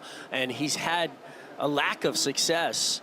And the confidence, you could see it kind of drop off, and I want to see him get back into the driver's seat. I want to see that confidence that he had coming into the tour reappear, so that he can surf with that, because he is such a great surfer, and he just hasn't been able to display that. And I think that's just a little bit of a lack of confidence after getting beat down in these first rounds. Yeah, I feel like, you know, for him, you know, he's got all the skill. I think it kind of goes across the board for all the rookies. Whatever you were doing for these first 5 events, do something different. Switch it up, go out there and just throw everything you have at these waves. You really have nothing to lose at this point. And as we wait for another set to roll through, there's a party going on. Go King Dantas, Manu's in the mix. Yeah, guys, good morning, bom dia. Can you hear me? Okay, I'm here with Wesley crew, and everywhere this guy goes, he has a heavy crew with him. His brother right there, Wiggly, you guys know him very well. His mom's right here, his dad, and also his sister, Sueli Naraísa, big surfer. I'm gonna talk to her in Portuguese and then translate it for you. Su, bom dia, como é que tá o coração aí com a família, vendo seu irmão competindo aqui no CT em Saquarema? Bom dia, Manu. A gente está super feliz dele estar tendo essa oportunidade de representar o Brasil em Saquarema, um lugar que ele gosta, que ele surfa muito. E a gente tem a oportunidade de estar aqui na areia, toda a família com ele torcendo também. Ficou uma parte da família em Ubatuba. A gente está muito feliz. They are very, very happy to see him and to be able to support him, the whole family. Look at how they are, and he is a big surfer. And how are the emotions and how are the family? How is the family right now? Como é que estão as emoções e a família nesse momento? A gente fica muito apreensivo, torcendo muito, né? A flor da pele, meu pai tá aqui, minha mãe tá aqui. Então, assim, a gente está super feliz de estar aqui, unindo as energias para que ele vá passando bateria por bateria. Muito obrigada, Su. They are very happy, and we're talking about how strong the family is to support him now. And that's it. Back to you guys. Thank you, Manu. She looks happy. The rest of the crew looks a little bit stressed at the moment. I don't think anybody's talking to Wiggly right now. You saw his focus out to the lineup to Little Bro. It's weird calling Wesley Little Bro. Little Bro, twice as big as him. How big is this guy really in real life? Real life, I'd say 6'1", almost 200 pounds. Yeah. He's got to be 200. That guy is a rock. Tank. He is so solid. And that guy, he throws. He's like a fire hose when he hits the lip. I mean, there's so much spray, it's getting sent to the sky. So he is an animal when it comes right down to it. He's a solid surfer. And he comes from Tamambuca, which is a place with a lot of backwash as well. And you can see here on the screen how much backwash this wave has. So it suits his surfing well. It's just about toning it down, maybe making a little bit smarter decisions, and not all the time going so big. And this is actually not going that big for him. So just a smaller wave, so the score kept a little bit short, and right there, massive layback. Love watching him. That was a cool kind of throwback, styled out maneuver for Wesley Dantas. Now we see that rough ride for Seth Moniz. So Seth right now needs a 4.91. GWM recap, giving us the scoop as to what's transpired so far with 6 minutes left. These heats are so hard to surf. You're going out there, you're trying to put maneuvers of risk in critical sections, but the waves are so hard to read, and everything about it, like the judges, that's all they want, right? But you're just trying to finish a wave. And so trying to push your level to show the judges that you're showing risk, but also keep it at a level where you're actually riding out of turns. And you mentioned about showing risk. I feel like on a beach break, it's a lot about attacking the lip.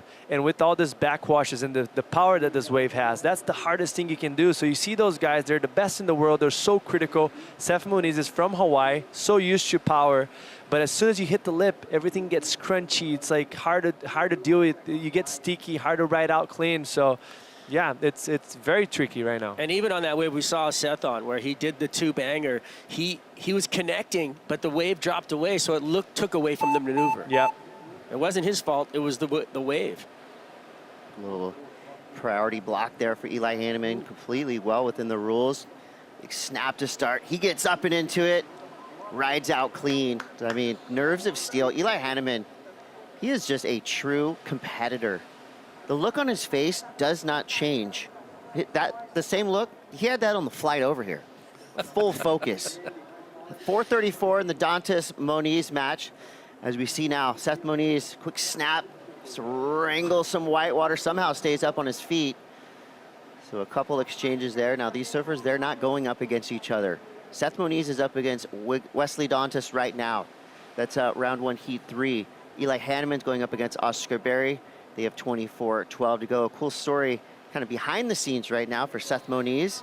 So during the Rio Pro, Seth Moniz, Betty Luscura Johnson, and Miguel Pupo will be surfing for the ocean. Every wave they catch, you can support them, and the WSL One Ocean will match every dollar raised towards their goal. Your support will go twice as far at conservation.org/surf for the ocean. How cool is that? So now we're cheering for Seth, Betty Lou, and Miguel to ride a lot of waves during their heats, because the more waves they ride, the more money they raise for the ocean. Everybody wins.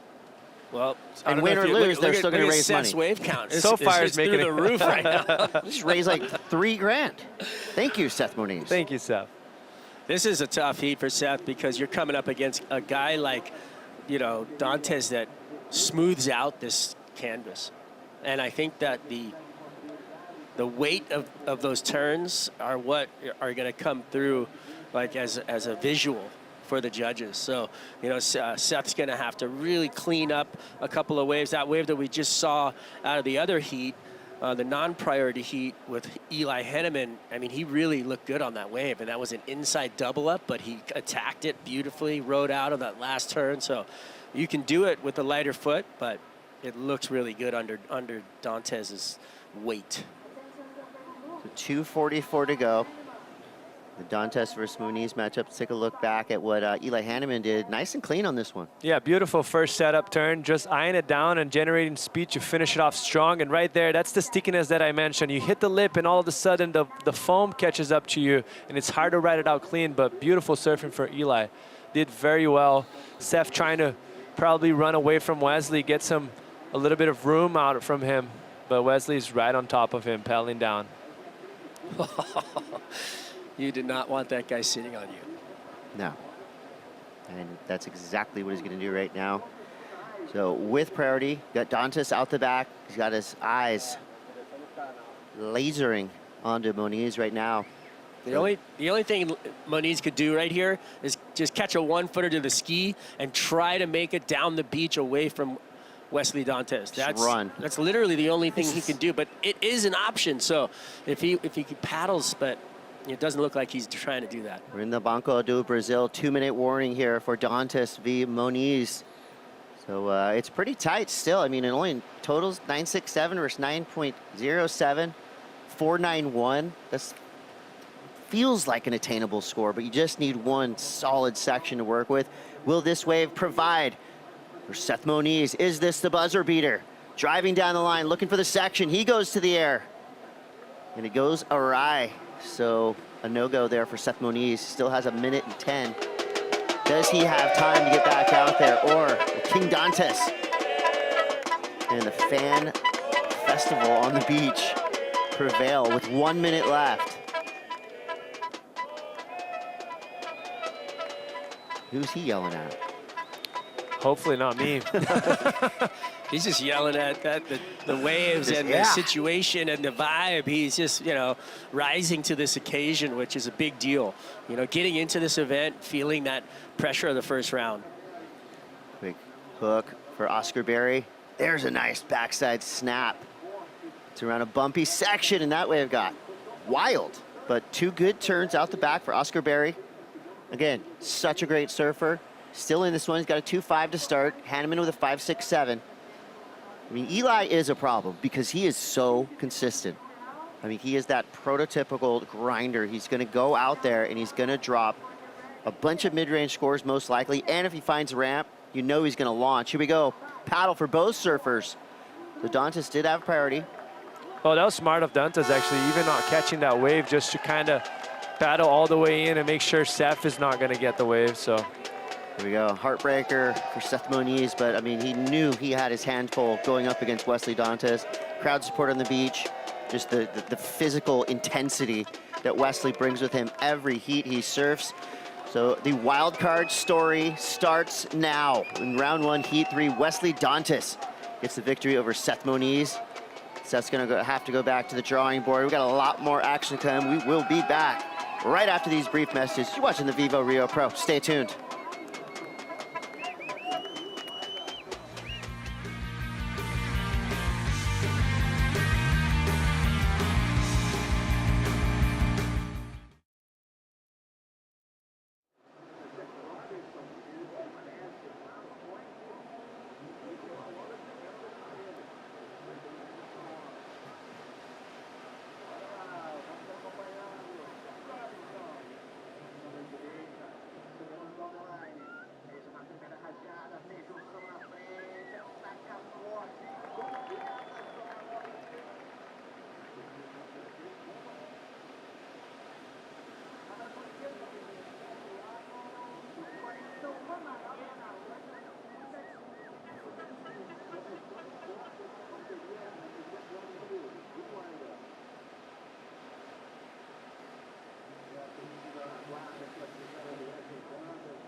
50 years deep.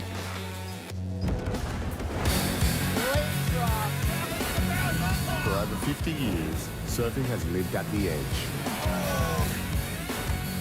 A new world champion. Harnessing nature. And when it's on, nothing comes close.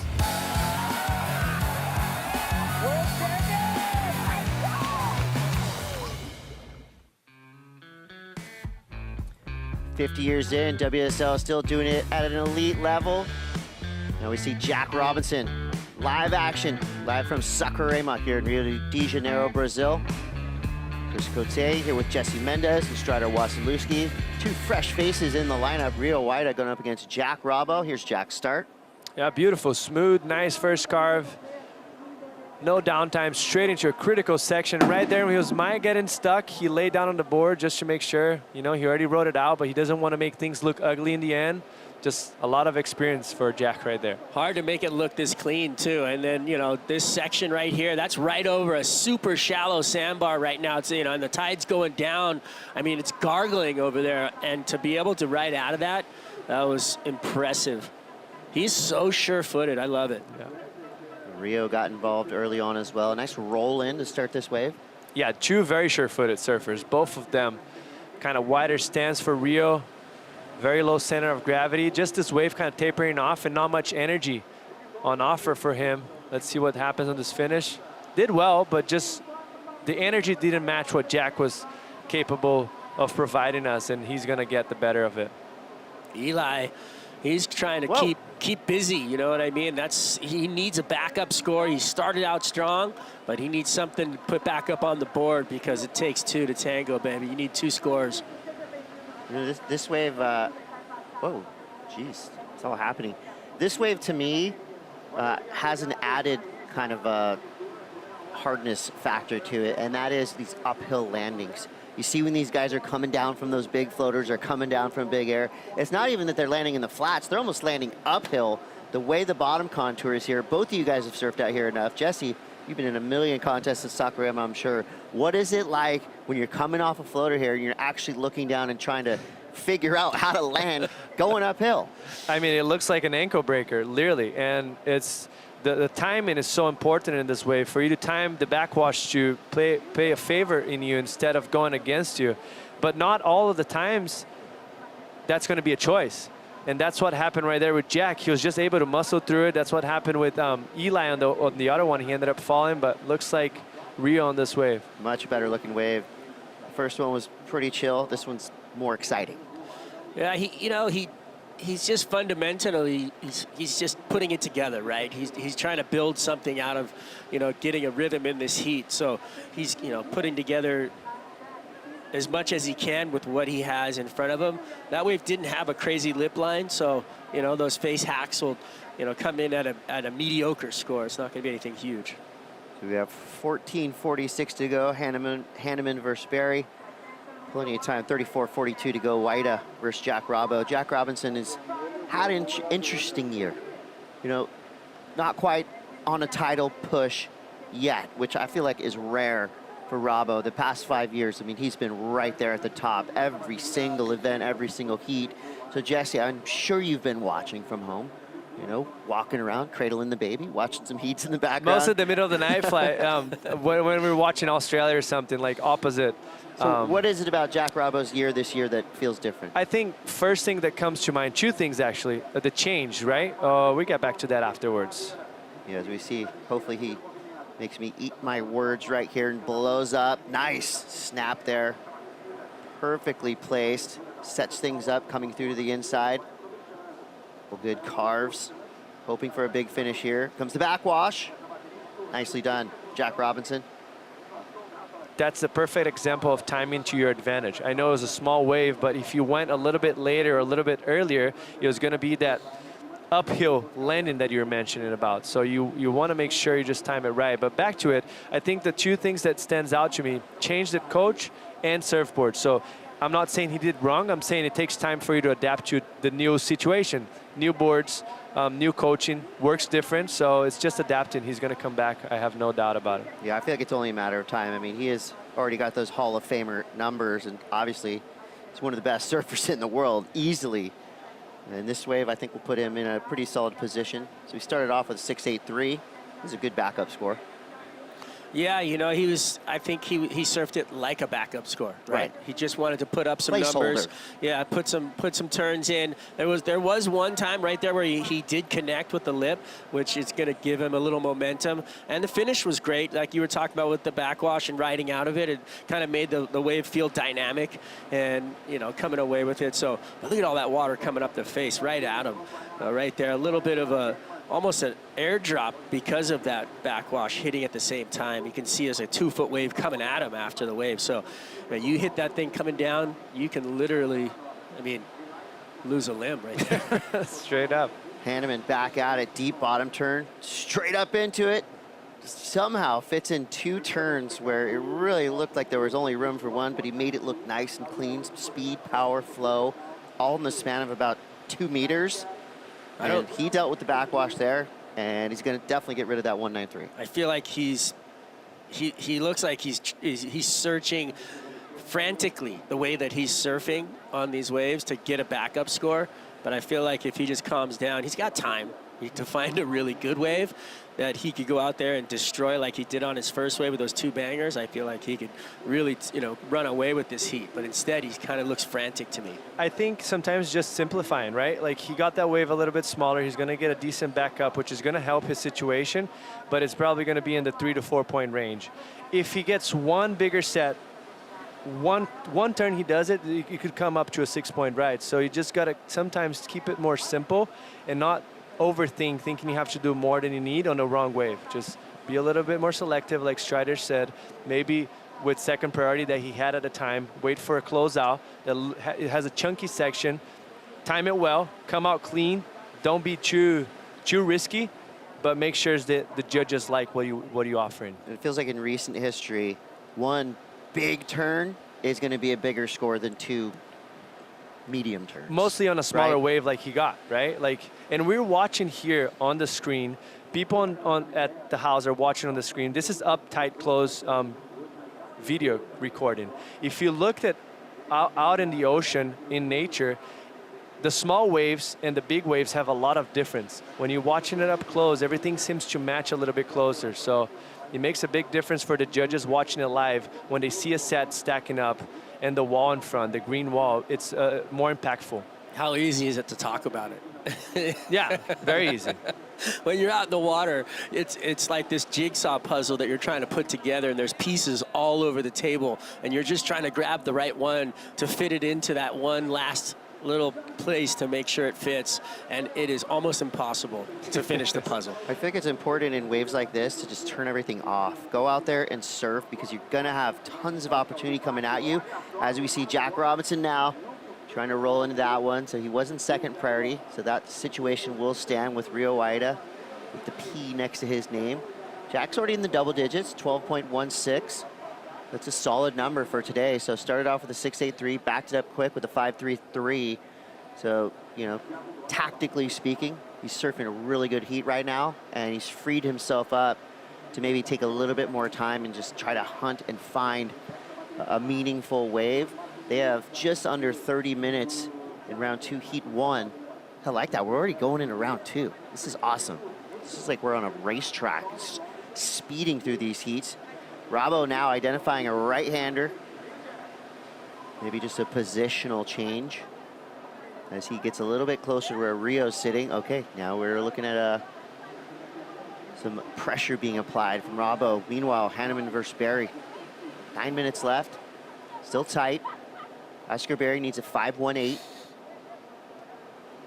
He does have priority. I mean, have you guys seen priority really matter much in these heats so far? 40-minute heats, so many waves coming through, so big an area. Maybe at the end of the heat when they're trying to sit on your opponent, like we saw in that last one with Wesley and Seth. But for the most part, you're just all over the place out there, and priority, it does come into play, but it can hinder you, because I feel like you can get a lot done on that inside under priority situation where you're just there's no risk, right? You're finding little nuggets, and you can go out there and pop, you know, a frontside 3 or something could go your way without, you know, your opponents out there looking for that bigger wave. I guess the freedom, right? Like the freedom it gives you, not having priority for you to search and sniff those waves that come underneath. I think directly, we haven't seen so far a priority where like someone took a wave from someone else and got a score. But I guess positioning and how your tactics go into the heat, that plays it a little bit, because obviously there's one little spot or two little spots that are more consistent with quality waves.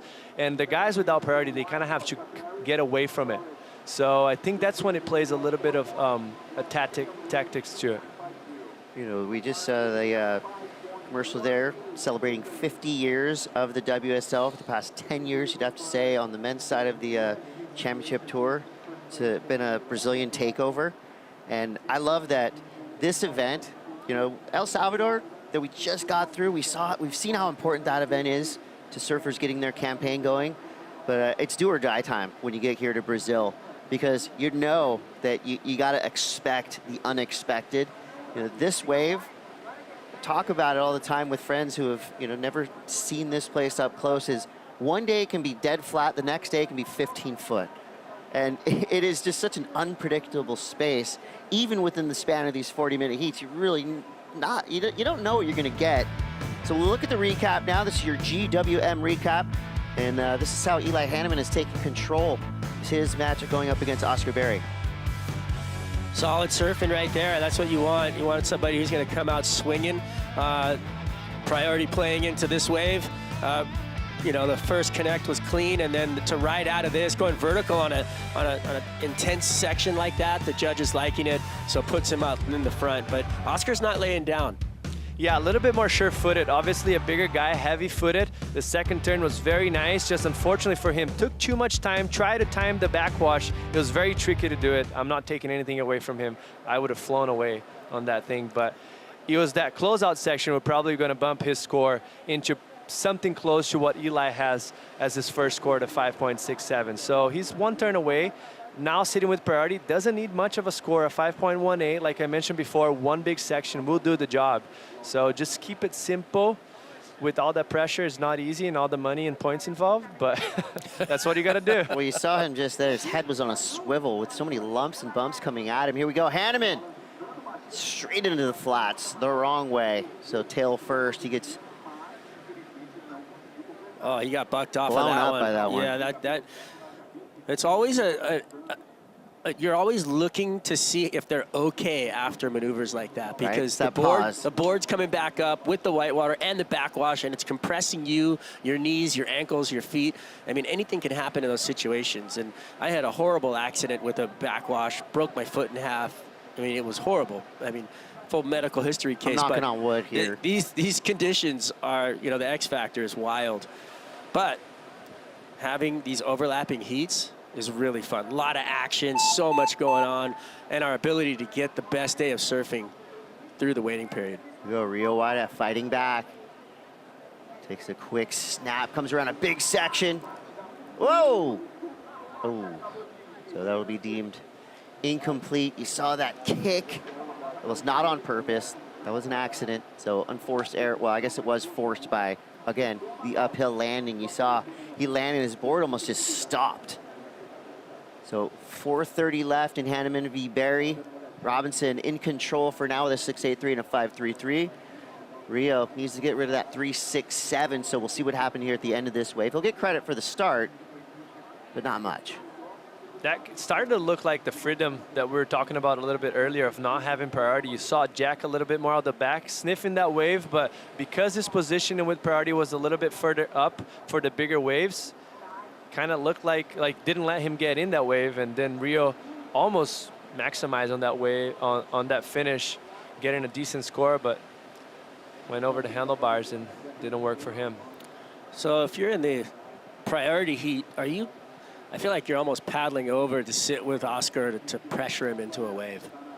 Trying to give him something to think about. Sit right next to him, and then, you know, if a wave comes, try to make him go on something that might not be. Sell him a lemon. Sell him a lemon. I was just about to say that. A rotten lemon. This is when the tactics come into play, you know, at the end of a heat. And against these guys as well, that current is nonstop. I mean, they paddle the entire time, so you can see them stroking over there. One thing we know about Eli Hanneman, I mean, it's so tactically sound. He's been doing this at a high level for a long time.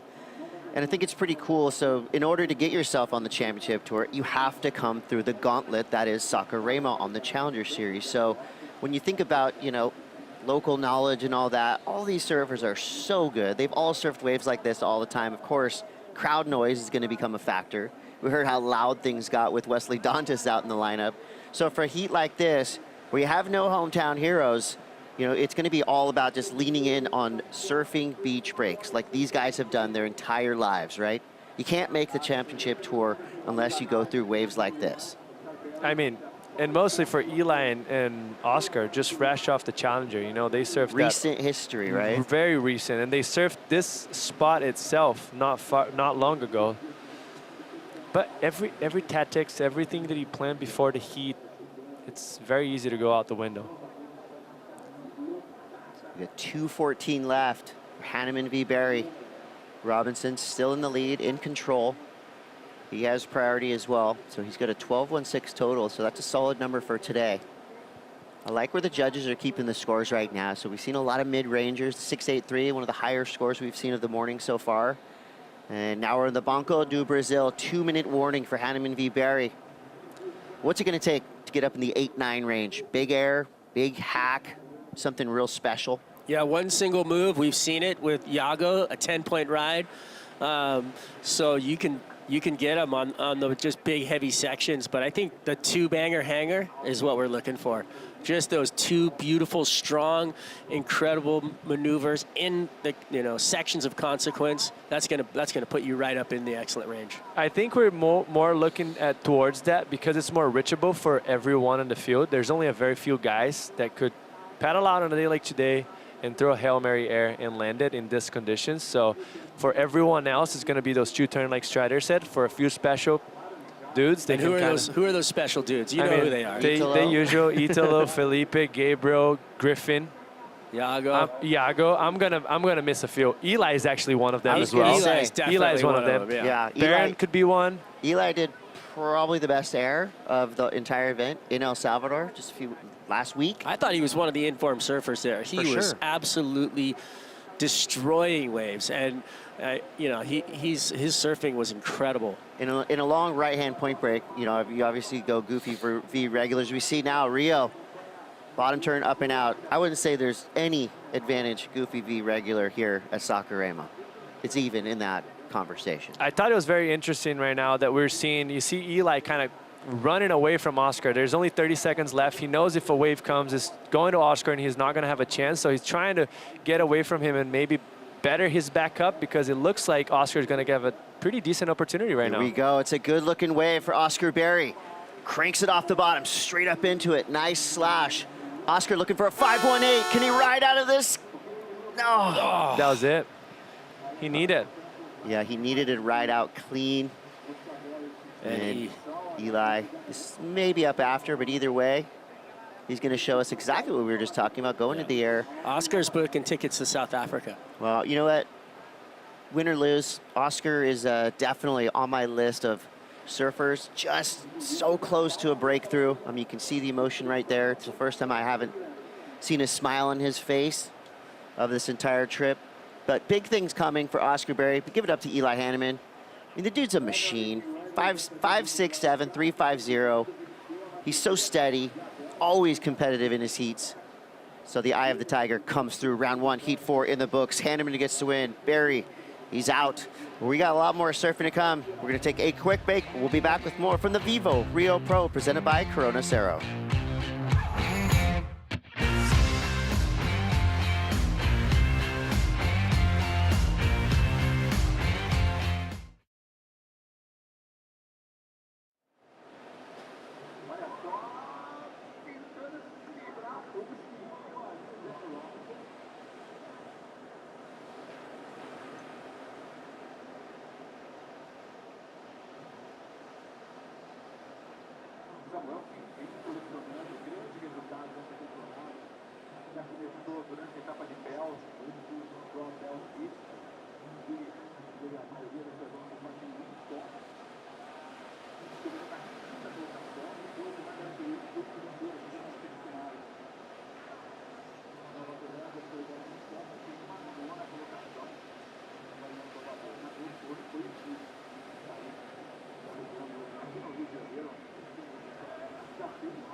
The 2026 VIVO Rio Pro presented by Corona Cero is brought to you by Riachuelo, official apparel partner of WSL Brazil.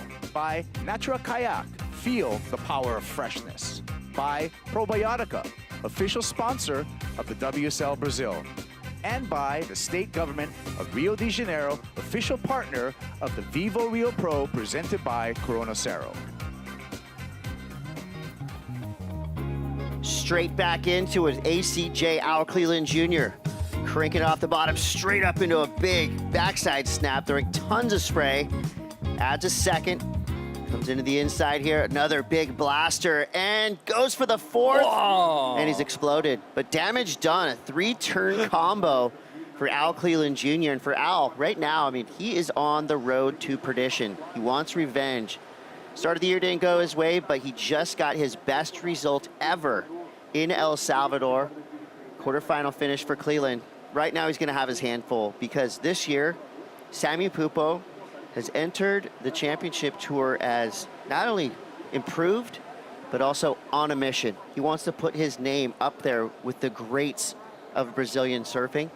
You know, it was that three-headed monster for a long time. Italo, Gabriel, Toledo. And then you gotta add Iago. So now you have a four-headed monster. And then both Pupo bros come up and both get huge, huge performances. So now we're like a 12-headed monster. It's gnarly. And Cleland's got his handful. But surfing like this, that's how you start your heat. That was some great rhythm and finding the lip and unfortunate, destruction at the end of the wave. But look at these setup turns. I mean, just getting busy, getting the tail free, buckets out the back, and really, in rhythm. So that's what I love about this wave, was that it offered him enough to get work done before he got destroyed. Whoa, of course. If anybody's going to find a barrel, it's Jack Robinson. And he rides out clean. A wild section, so straight out of a beautiful little backside tube.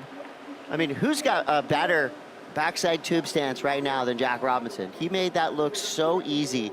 And then everything went crazy when he came out of the barrel, but he rode out with ease.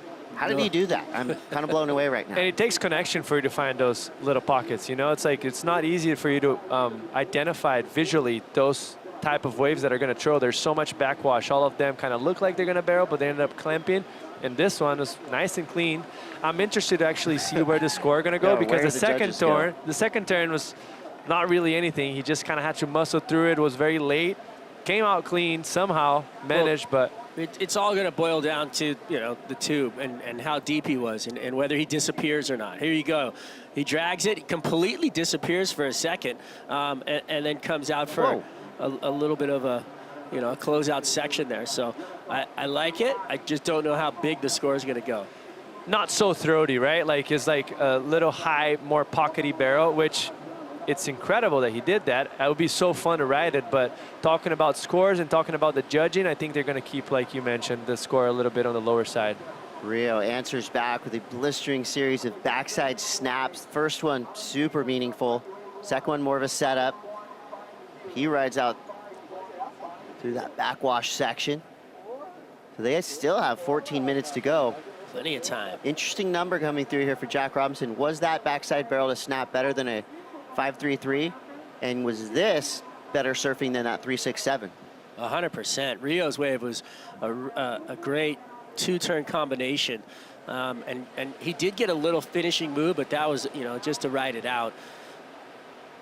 We're going to wait for the scores to drop. And while we do that, I'd like to say happy birthday to Al Cleland Jr.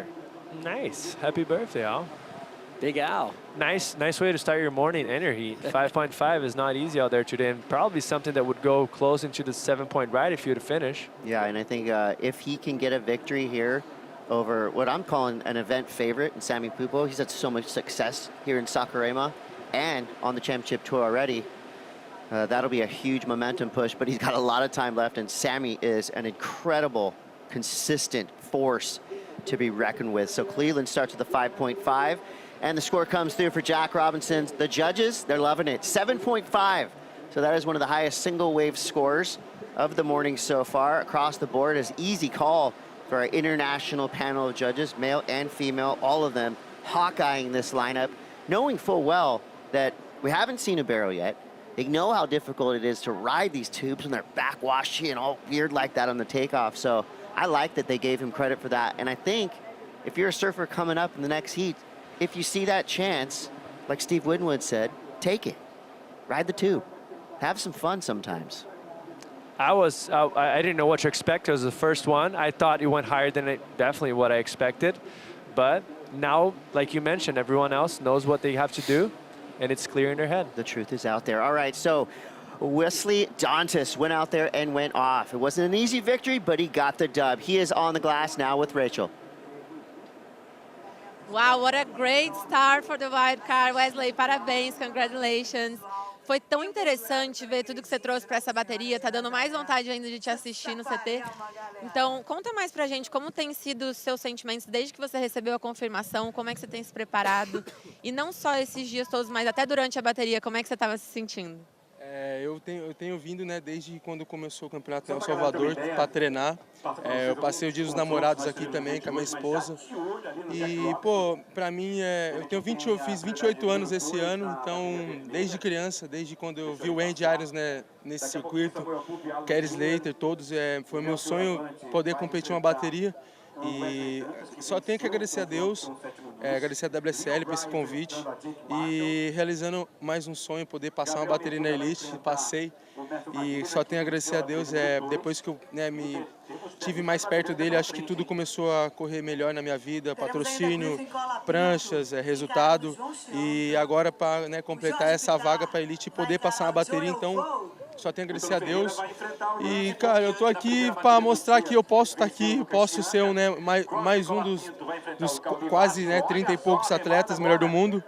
E, pô, eu tenho um surf incrível, eu tenho um aéreo, eu pego onda grande em tubo, então quando meu irmão, minha família chegou, eu consegui fazer uma coisa que é quase difícil, trazer meu pai, trazer minha mãe, trazer meu irmão, trazer minha irmã, o marido dela, então, tipo, a família inteira tá aí.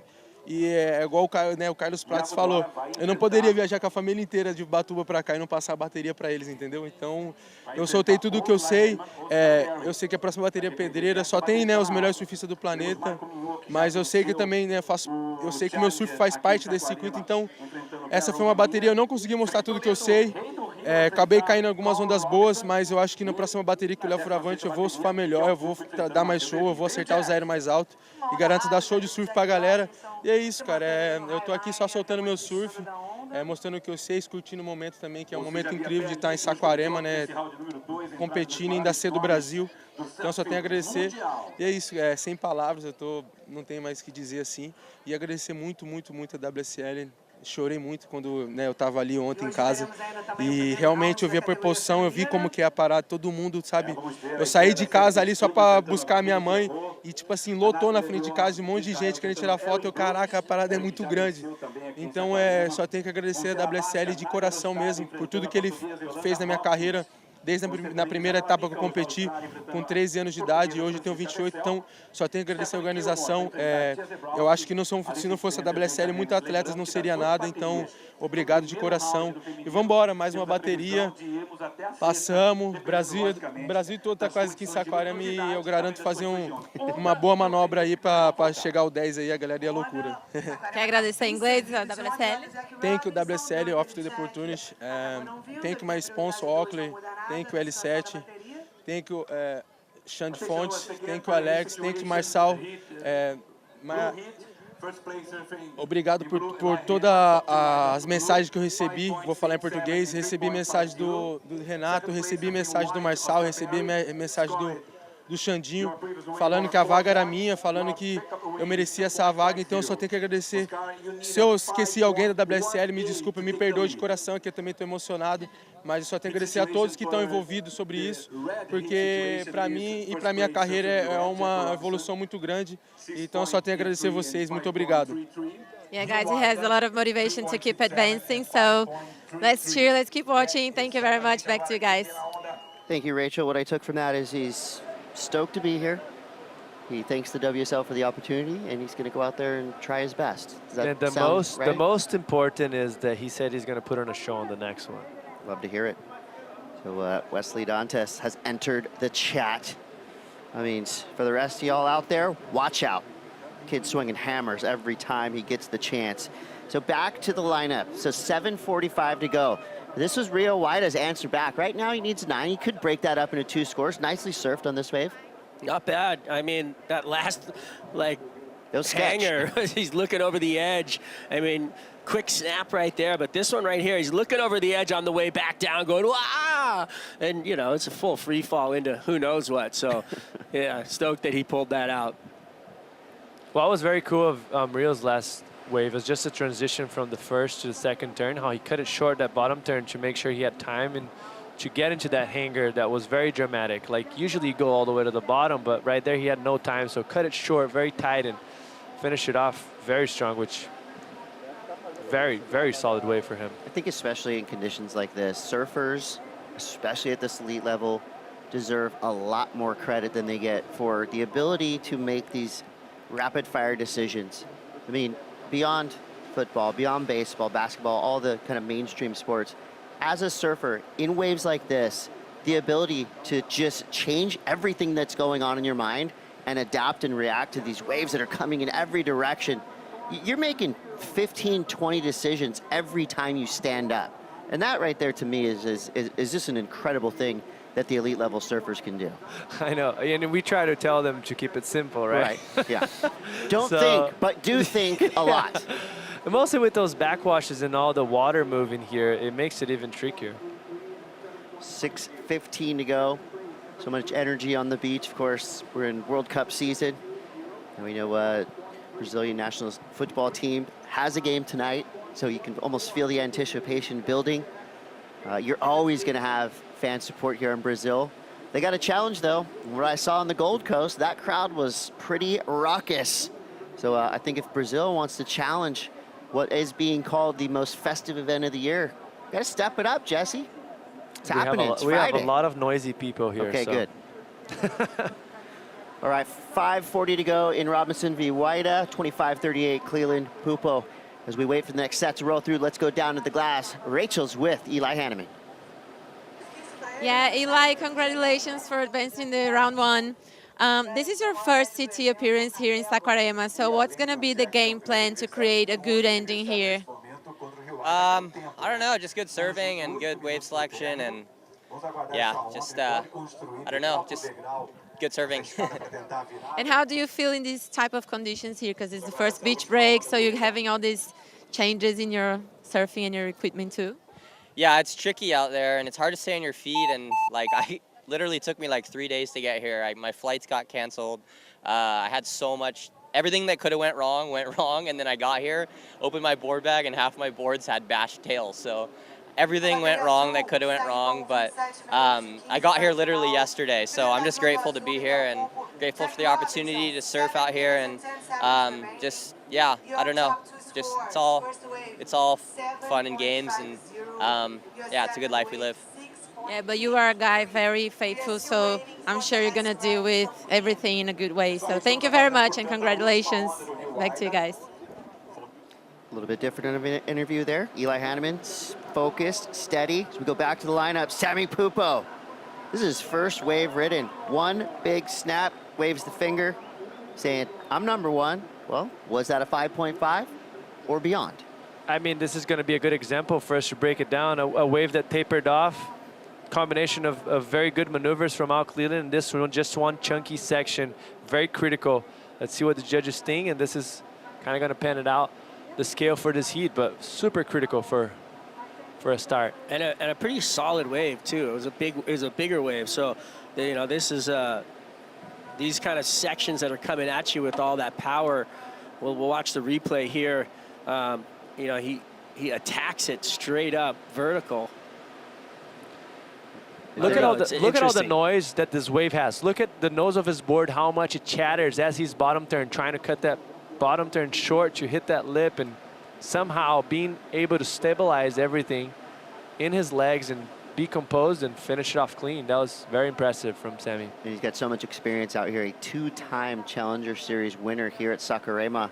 And, you know, again, going back to what Sammy Pupo has done this year, currently ranked number 6 in the world, how did he get so much better from year to year? We're looking at a completely different look to Sammy Pupo. He's stronger, he's more consistent, and I feel like he's opened his repertoire a little bit more and added some tricks, which is incredible. Well, I feel like the reality of he and his brother and the level that they've come to this year, it was all down to the details. Getting into the gym, working super hard, being present, having, you know, Adriano in the corner, kind of like, you know, giving the knowledge of a world champion and feeding, you know, these guys every time they need to eat, they have something, which is very important, so you can feel the confidence. I think also it's just being tired of being so good and so talented and being tier C, you know, like he's not that type of guy. He should be in tier A all the time, fighting for titles as good as he is, and just got tired and started putting in the work and listening to people around him, support him,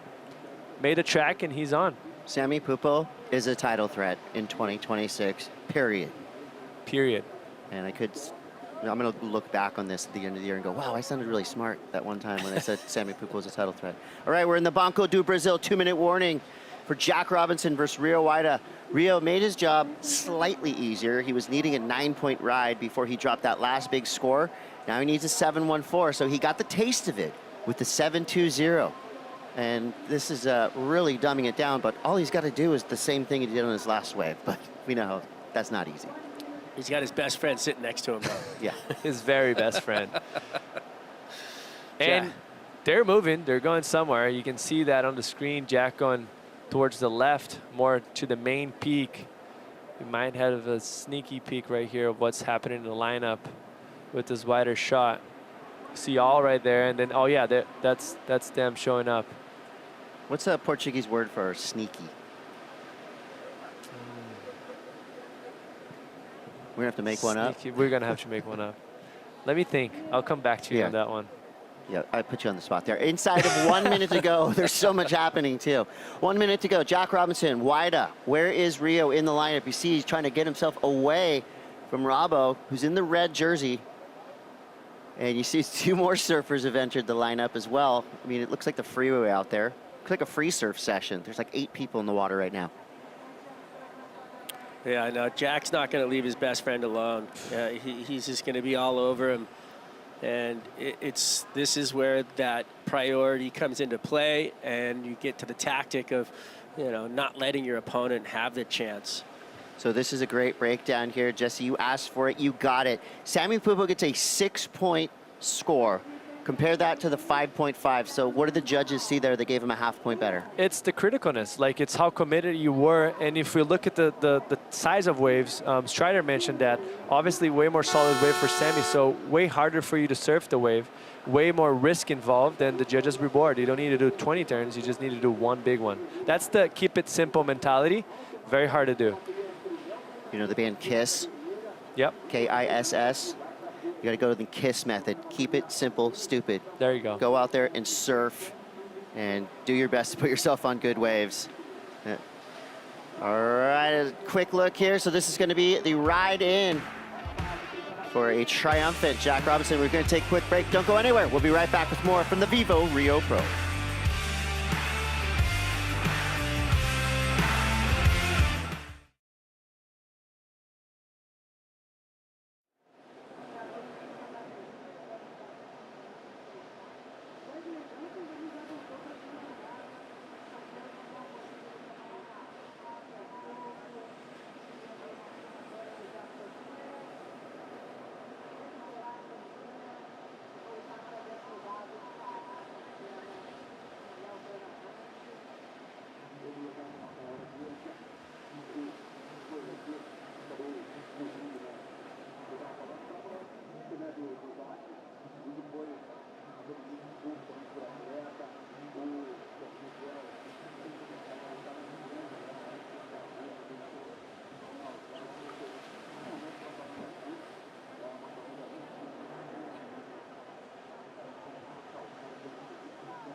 Looking at back at stop number 5, the Surf City El Salvador Pro after 8 years on the championship tour. Leo Fioravanti takes a big W at Punta Roca, Mitchell. Yeah, he did. In excellent fashion, too. Saved the very best for last against the current rankings leader, Anita Lafajeda, as well. First victory for a European since Jeremy Flores back in 2019. Huge moment right here for the Italian stallion out of Rome, Kipes. And a big win for Italy. Bravo! Leo Fioravanti coming back to live action here at the VIVO Rio Pro presented by Corona Cero. Leo Fioravanti up against Wesley, the King Dantas in round 2, heat number 3. Kaipo Guerrero, along with my sobrino, my nephew, Mitchell Salazar. Thank you, Mitchell, for joining me. It's been a fun day so far. Yeah, no, it's been amazing. Super fun so far. Consistency out there, outside of that, too. How stoked are we to be back in Sacktown, too? We love this place. The weather here is amazing. Outside of that, too, the food is something that we always talk about. Already hit our Picante place yesterday. We're going to hit it again later today. Perfect. That's a promise. Yeah. Well, we got to go. Okay. Every day. That's Every a reward for the end of the day. We'll see you over there at Nosa Praia. Here we go. Sammy Pupo opened up with a 6-point ride. Pupo's on a tear right now. Kind of in my book, and I heard Chris Cote talking about this, you know, in the follow-up to this heat Sammy Pupo, really a surfer to watch here. No doubt. Former finalist, former event champion at the Challenger Series level. One-turn wonder right there, but very strong by Samuka. Working with Matt Myers once again on the championship tour level. Of course, we all know that those JSs have been looking incredible underneath his feet. And a top 10 surfer this year so far, too. He has looked outstanding, very consistent when it comes to the start of the season, too, Kaipo. Both of the Pupo brothers, you know, in a top 10 situation, which is incredible. Yep.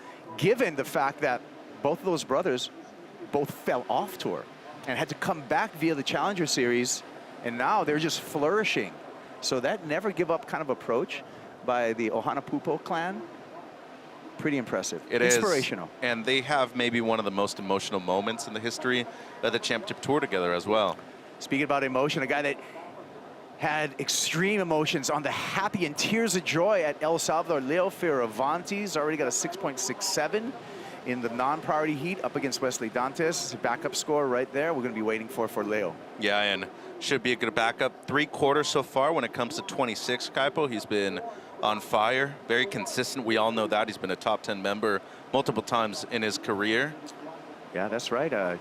Bells Beach quarterfinals over there on the Gold Coast, and then that win over in El Salvador. Here's the backup. Very intelligent. This is something that he's been, you know, having as a staple as his career so far.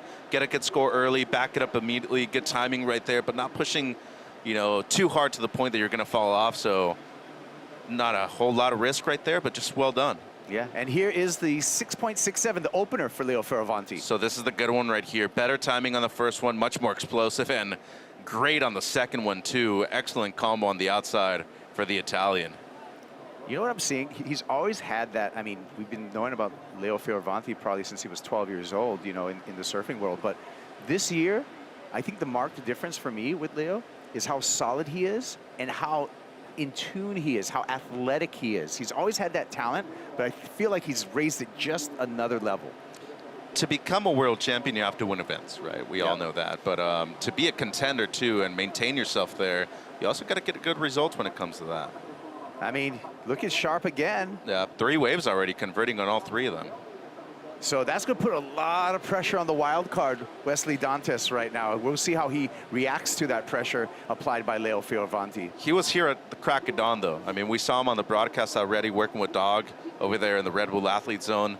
Guy's on point, and as you said, especially coming off of his first victory, wants to maintain that consistency and especially that high. Get a combo right there. Should be improving on the 3.67. Great timing on this one. He's gone left all 3 times, Kaipo. And the sharp eye has been looking excellent so far for the Italian. Get in every type of wave, too. He's made the finals at Pipe. 2 times. Yeah, so he can surf in anything. I mean, it's in the name of the board. The sharp eye looking pretty sharp right now. It is. Yeah, got some bite to it, too. Yeah. Looking really fast on certain waves as well. Just like the control that he has over it at the moment. And What's impressive for Leo, and I like this heat strategy, he probably talked about it with his coach, Richard Dogmarsh, coming into this heat, is just in the non-priority section, just getting busy, putting in work, starting adding up numbers. He added another number to it, a 5.17 for Leo, so already non-priority heat, 11.84 for Leo Fioravanti. He's the best in the water right now, and he's in the non-priority situation. Yeah, no, that's a good point, and here goes Sam now, priority heat. Sammy Pupo winds off the bottom, Samuka. Nice snap, you could see a lot of spray coming off the board of the tractor. And fist pump, he knows he's got a good backup, looking to better a 4.33, Sammy Pupo. Well, Al's had the 5.5 at the beginning of the heat. He's waited patiently for another wave after this, but Samuka so far has been really consistent when it comes to getting these scores and improving on them as well. A 6, a 4.33, and perhaps a better wave right here with just the one single moment right there, Kipes. Yeah, I like what I'm seeing from Sammy. Just that extra speed that he's getting, a little extra projection that he gets out of his turns. A quick whip also. Yep. Emphasizing things a bit more on the bottom turn, as you said. A lot of drive right there with that JS. Great first turn. And then the second one backs it up as well. So with that better angle that he was able to choose on the second one, got a better bounce off of it. So I think he improves on the 4. Hey, let's hear from the last heat winner. Jack Robinson wants to get his year going right now. Looking for a big result. Great start here with a heat win. He's with Rachel. Yeah, Jack Robinson, congratulations. That was a very exciting heat to watch. You were active the whole heat. And you also found the first barrel. Walk us through it. Oh, thanks. Yeah, I was just wanted to catch waves, change scores, and yeah, it's always like pretty chaotic out there. Like I feel like this event, like it's just a lot going on, so you just got to try and get as many scores as you can, and yeah, worked out. So I was happy. Yeah. And how was the nerves when Rio made that 7.2? Like, how did you think it was gonna get the heat? Yeah, I feel like it's a big score for today, like a 7. So he needed another one too. So I was like, okay, just play the game, and yeah, just blood and eyes, Sanganoilu. Congratulations again. We are very excited to watch more out of you. So thank you very much and good luck. Back to you guys. I love that. Sanganoilu, blood in the eyes, right? And then speaking of eyes, good looking shades on Jack Robinson, some ICs right there. And I got some inside info, Mitchell. Got my own too. You got your ICs? Come Tahiti, we're going to launch the IC Jack Robinson IC model. It's a beautiful chassis on that one. We're going to look forward to that. Here we go. Junior, Al Cleland. Weightless on that first lip glide. Second one gets the bounce, and that one wasn't more for the ounce. That one was just bucking him off the board, unfortunately, for Al Cleland Jr. Looked like he had a nice day, but you could see the explosion of the shore break. A lot of that reverb coming off the bank. Yeah, and the reaction right there splashes the water a little bit. He wanted to convert on that wave right there. He was needing pretty much the same exact score that he has on his initial wave. This first section let him down. I think he was hoping that this section would stand up just a bit more. Nice floater, and he really needed to convert on the second one, so had the free fall right there with the backwash included. Unfortunate that he wasn't able to pull it off, and now still going to be searching for a score with under 10 minutes to go. And Sam does improve. So that 5.07 going a long way right now. You got 11 points compared to the 4.33. That is big right now. So big difference between needing a 4 pretty much to a mid-5 at the moment, Kipes. Yeah, the bar has been raised. And if we look at our Surfboard Empire CT Shaper rankings presented by VEA. Lost Surfboards on the lead, but some help from Leo Fioravanti at stop number 5 for Sharp Eye in a solid second position. And then JS, they've made improvements in number 4. DH has got a couple new riders on their team, and of course, can't forget about Britt Merrick, Bryn Power, and the crew over at Channel Islands, still in 5th place, but lost once again. I think their females are doing great work with Carissa Moore and Gabby Bryan, so have a lot more to come. Number 1 and 2 in the rankings, those two coming into this. Scan the QR code, shop the world's best surfboards. You're not going to find a better selection anywhere other than Surfboard Empire. And check out some of their vintage rock and roll Surfboard Empire t-shirts as well. What? Yes, I said it. I'm down for one of those. Ooh. Little POTS action back in the day? I'll show you some of them. I got them. They're good stuff.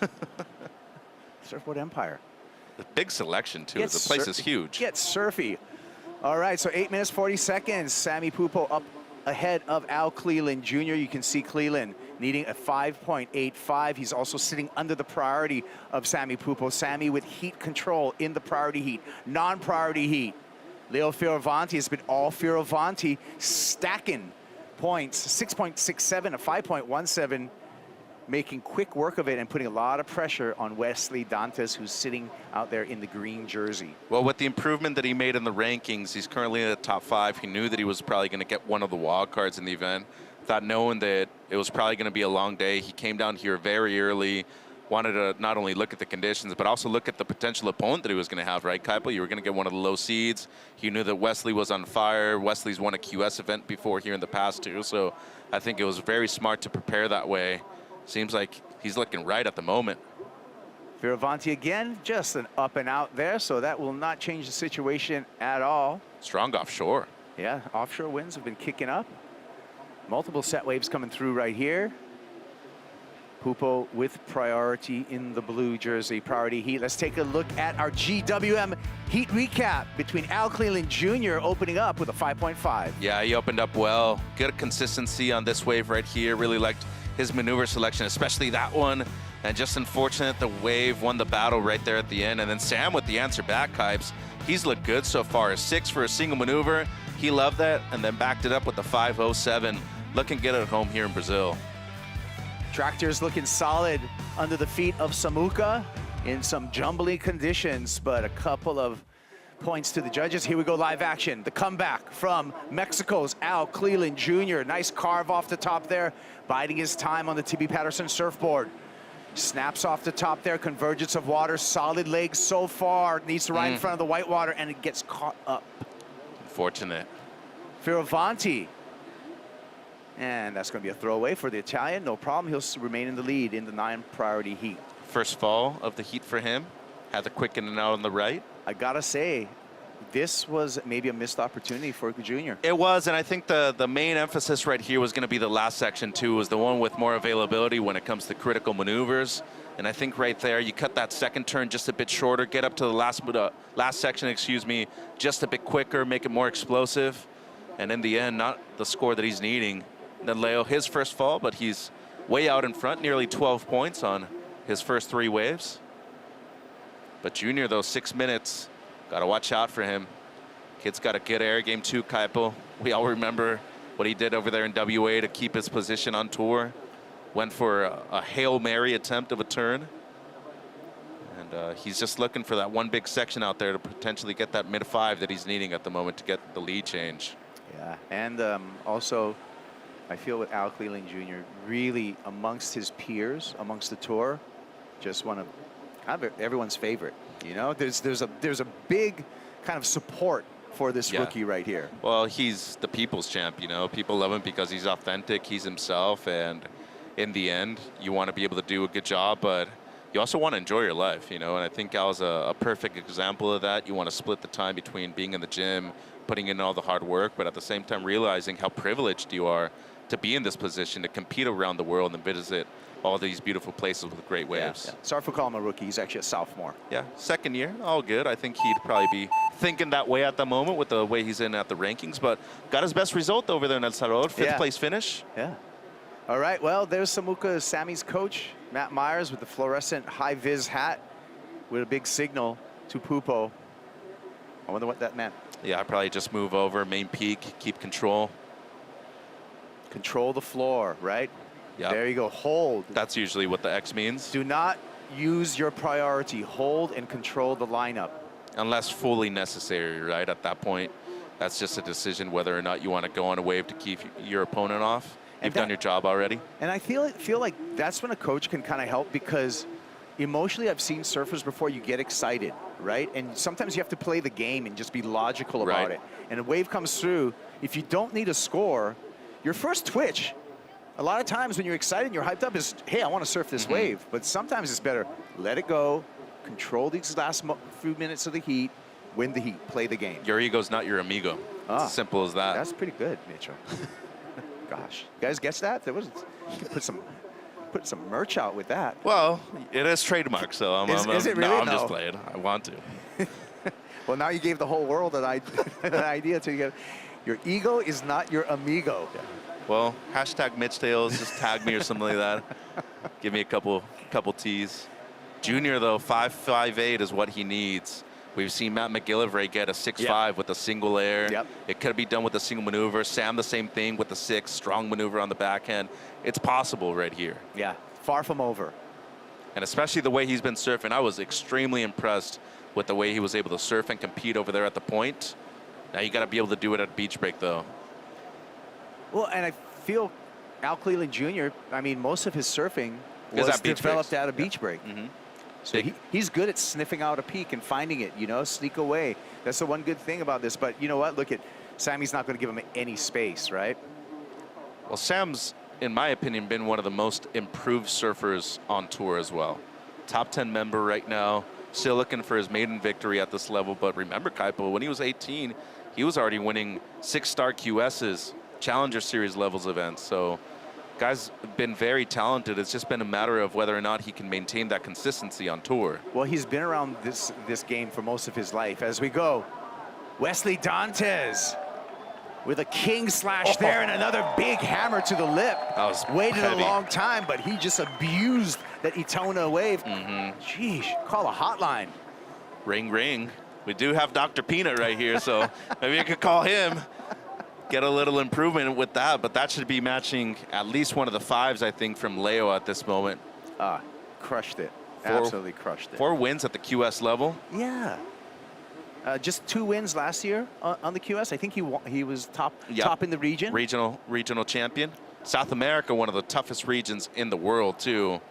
Big layback to start. Timing on the second one is perfect. Judges love spray, too. A lot of power right there on that last one. Well, we know older brother Wiggly had some of the highest sprays on the backhand, patented backhand snap. Still haven't landed. That water still hasn't landed a couple locations. Little brother, he knows how to throw some buckets too. Yeah, he does. So, 6.67 was the high mark in this heat for Leo. That impressed me, Mitchell. I liked it. My gut is that should go higher. I'm still getting my mind around the scale today. So we'll see what the judges, they're taking some time making their decision right now, taking a look at a couple of replays. And I feel like that was the best wave of the heat between Leo and Wesley. Wesley with the Red Bull jet ski getting ushered back out. Waiting for scores. And a little hustle at the end here between these two. Well, we can pay off the score for Wesley now, 7.5, so he did get the highest score in the non-priority heat, 45 seconds remaining in the priority heat. Al's just got to be on a wave right here. Got to try to sell him on anything, but if it's a 2-wave set, got to make sure you're on one. 35 seconds, Look though. at the lines. This could be a defining moment. Decision time. With 27 seconds, I feel there's going to be 2 waves available. So first decision, are you going to go for the block? And Sammy goes, yes, I will. That's going to give Al Cleland Jr. a chance for that second wave in the set. Eyes on Pupo. Slashes off the top. Doesn't get much more, not going to change the situation. And Al doesn't get the second wave in the set. Yeah, that wave just was a dud. Unfortunately, it never broke. And very well played right there strategically by Samuel Pupo at the end. Caught 4 waves, did very well, was throwing away a 4.33, and you can see the reaction right there for Junior. Unfortunate, he was trying to build on that consistency, that excellent result that he had over there in El Salvador, and all she wrote, unfortunately, for him on his birthday. Happy birthday, Al, but today belongs to Sam. Yeah, sure does. Sammy Pupo on to the next round with some great surfing and some great heat strategy as well. Well played, final 2 minutes of that heat. The Spider-Man moving through. Taking a break, we'll be back with more action. Don't go anywhere. It's heating up here in Itona. The VIVO Rio Pro presented by Corona Cero.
2026 VIVO Rio Pro presented by Corona Cero is brought to you by Bebe Seguros, official partner of WSL Brazil, by Aqua Coco, coconut water of the champions, by Mana Poke, the surfer's poke, and by Dr. Peanut, official sponsor of WSL Brazil.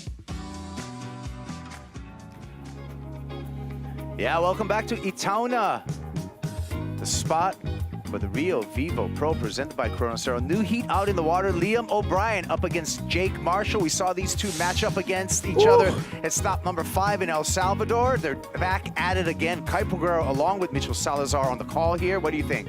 Two of the most overlooked surfers on the planet right here. Two of the best styles on tour as well. Got Leo up and riding though.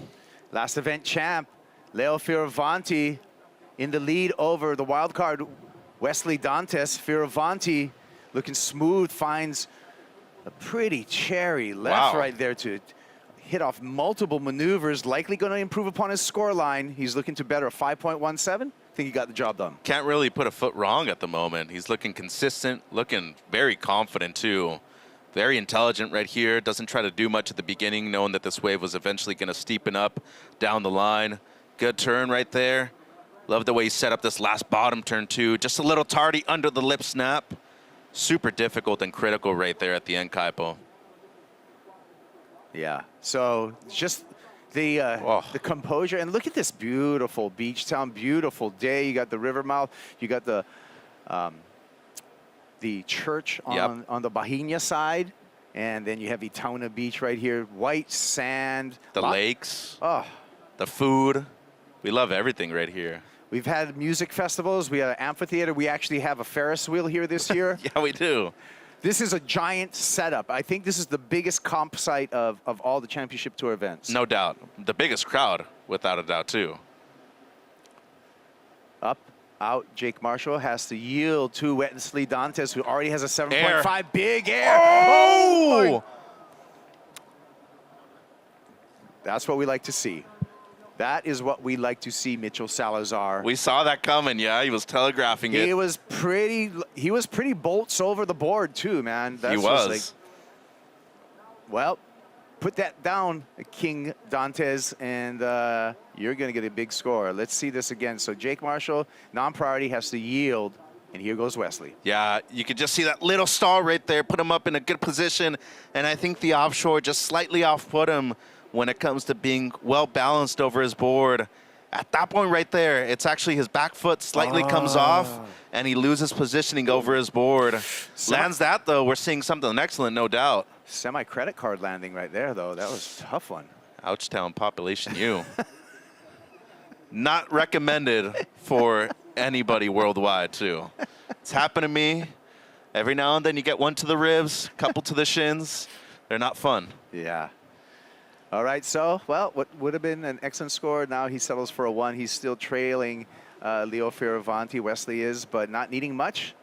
4.77 puts him in the lead. So, actually, when you look at that matchup in the priority heat, with Wesley Dantas with that 7.5. Yeah, he has the best score of the heat right now, and I think Leo very smart to be able to improve on his last one here. Let's hear from the last heat winner, Samukas with Manu.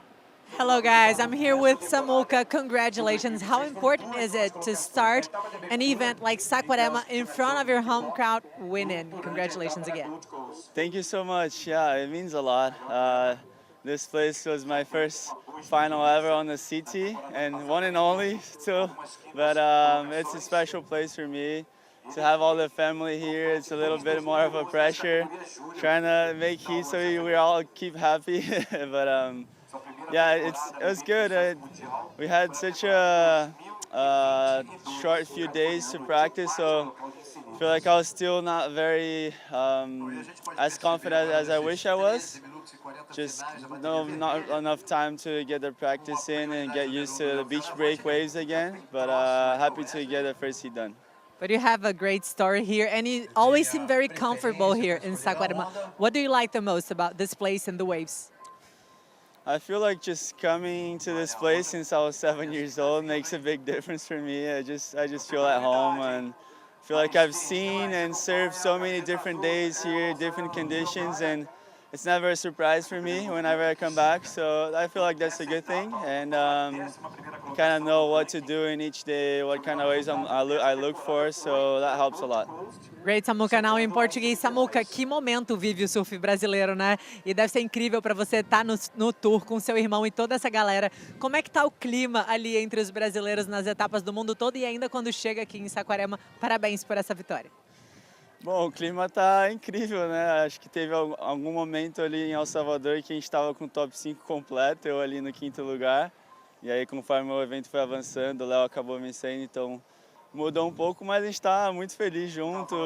Aniversário do Iago lá em Relentless, estava todo mundo junto, todo mundo apareceu para celebrar. O Iago fez um bom speech para a galera. E a gente está sempre junto, vê o Miguel indo muito bem, o Iago fazendo as que ele sempre faz, as coisas incríveis, e o Gabriel voltando, o Felipe surfando incrível. Independente de resultado, o Felipe tem sido provavelmente um dos melhores surfistas do ano também, então, cara, muito irado ver todo mundo, finalmente ver o Matheus no tour, depois de tanto tempo esperando ele classificar, então ter eu, ele e o João juntos está sendo incrível. E é isso, vamos nessa. Parabéns, Samuca. Great moment for Brazil. Back to you guys. All right, thank you, Manu, and congratulations, Sammy. Going to keep on rolling through. As we had that interview going, we saw Liam O'Brien catch his first wave in the non-priority heat. We'll get back to that because we're live action here with priority heat leader Leo Fioravanti. Slips. Opens the door. Opens the door now for Wesley Dantas. Now has priority, needs a 4.77 to take the lead. Here we go with Dantas. Takes a look at this one. King Dantas drops into this one, winds up off the bottom, slashes off the top all the way around there. Power surfer. And another slashing maneuver for the wild card. Banks to show some control here nearing the shore break outside. Hooking turn for Jake Marshall. Jake throws that one away, but Wesley Dantas, I think, just turned the heat. Ooh, you don't know. 4.77. Yeah, I think the wave quality right there might be a bit disappointing for him. Judges tend to want you to be on the best waves out there. He surfed it well. Looking at Jake's first right here, try to go for the big blowtail. I like that attempt right there, Kaipo. Want to make things clear for everybody out there that you're the best surfer. This thing, 4.77, break it down, Mitch. Well, the first carve had a layback variation, gets hung up coming out of it though. And just right there, I mean, there's a lot of froth on that face right there. You're needing close to a 5. There's a lot of waves that are comparable in this heat so far. It's well surfed for what it was worth, but I just don't know if it's enough for him to move up in the front. Oh! Liam O'Brien. Ringing the lunch bell, going 12 o'clock right there on the backhand. O'Brien, known as a right point surfer, showing off his backhand skills right here. 3-point ride, he's going to add to that and take the continue with his lead in the non-priority heat. Everyone at this level is just so darn good. It's incredible to see all these heats go down. That's why it's the championship world Truly, tour. It's so crazy. I can't believe we're at this point where the talent is, first of all, but how good everybody is competing nowadays, too. You know what was crazy, Mitch? For me, for the first 4 events, I was actually in the water. And watching these guys in the water is, you really appreciate how much torque they put into all these turns. Gives you perspective, right? How about that bottom turn on the first one? Great timing by the Lobster. I like the way he was able to finish that one off, too. Very smart. And as you said, it comes from Burley Heads over there on the Goldie. Yeah. On the back end right here in Saquarema. Had a great result on the Gold Coast as well. Yeah, he did. Semi-final finish for Liam O'Brien. And you know what, Mitchell? You're sometimes a QS judge, and with that last Wesley Dantas wave, you called it. You got it right. It was not the 4.77 that Wesley needed. I was impressed by the surfing. You had your judge's spectacle on. You noted the wave quality. He just got a 3.57. So for Dantas, that was an error in which he used his priority and he did not get the score in which he needed to take the lead. But to your point, though, it's a wave that he surfed up. You're still surfing it very well. And here he goes again, right off of the Red Bull ski. Opportunity here. Grab rail cut back, a little sleepy cut back. A little bit bigger wave here, needs an explosive finish. That's not going to do it. Off timing right there at the end. So this is playing into Leo's favor right now, the Kaipo. If I were him right now, I'd be shortening the distance between the two surfers. Already start playing some defense. First carve wasn't bad. Larger wave, but you're coming off of the ski. You're a bit gassed. Your breathing's a little off at this point too. Just try to overdo that last turn just a bit much. That goes to show you how essential timing is at this break right here. Well, 8 minutes to go, and look at Leo. He recognizes where Wesley is at the moment. Gonna wait patiently until he makes it back out to start hovering around him. Yeah, I think that's, shows you the difference between, a veteran tour surfer and a wild card, how you play the game. Jake Marshall slashes under the lip that there. was sick. I like that type of variety of a turn. A little caught off guard for the second turn. Wave really tapers. He's going to stick with it, hoping for inside wall. The Encinitas surfer closes it out.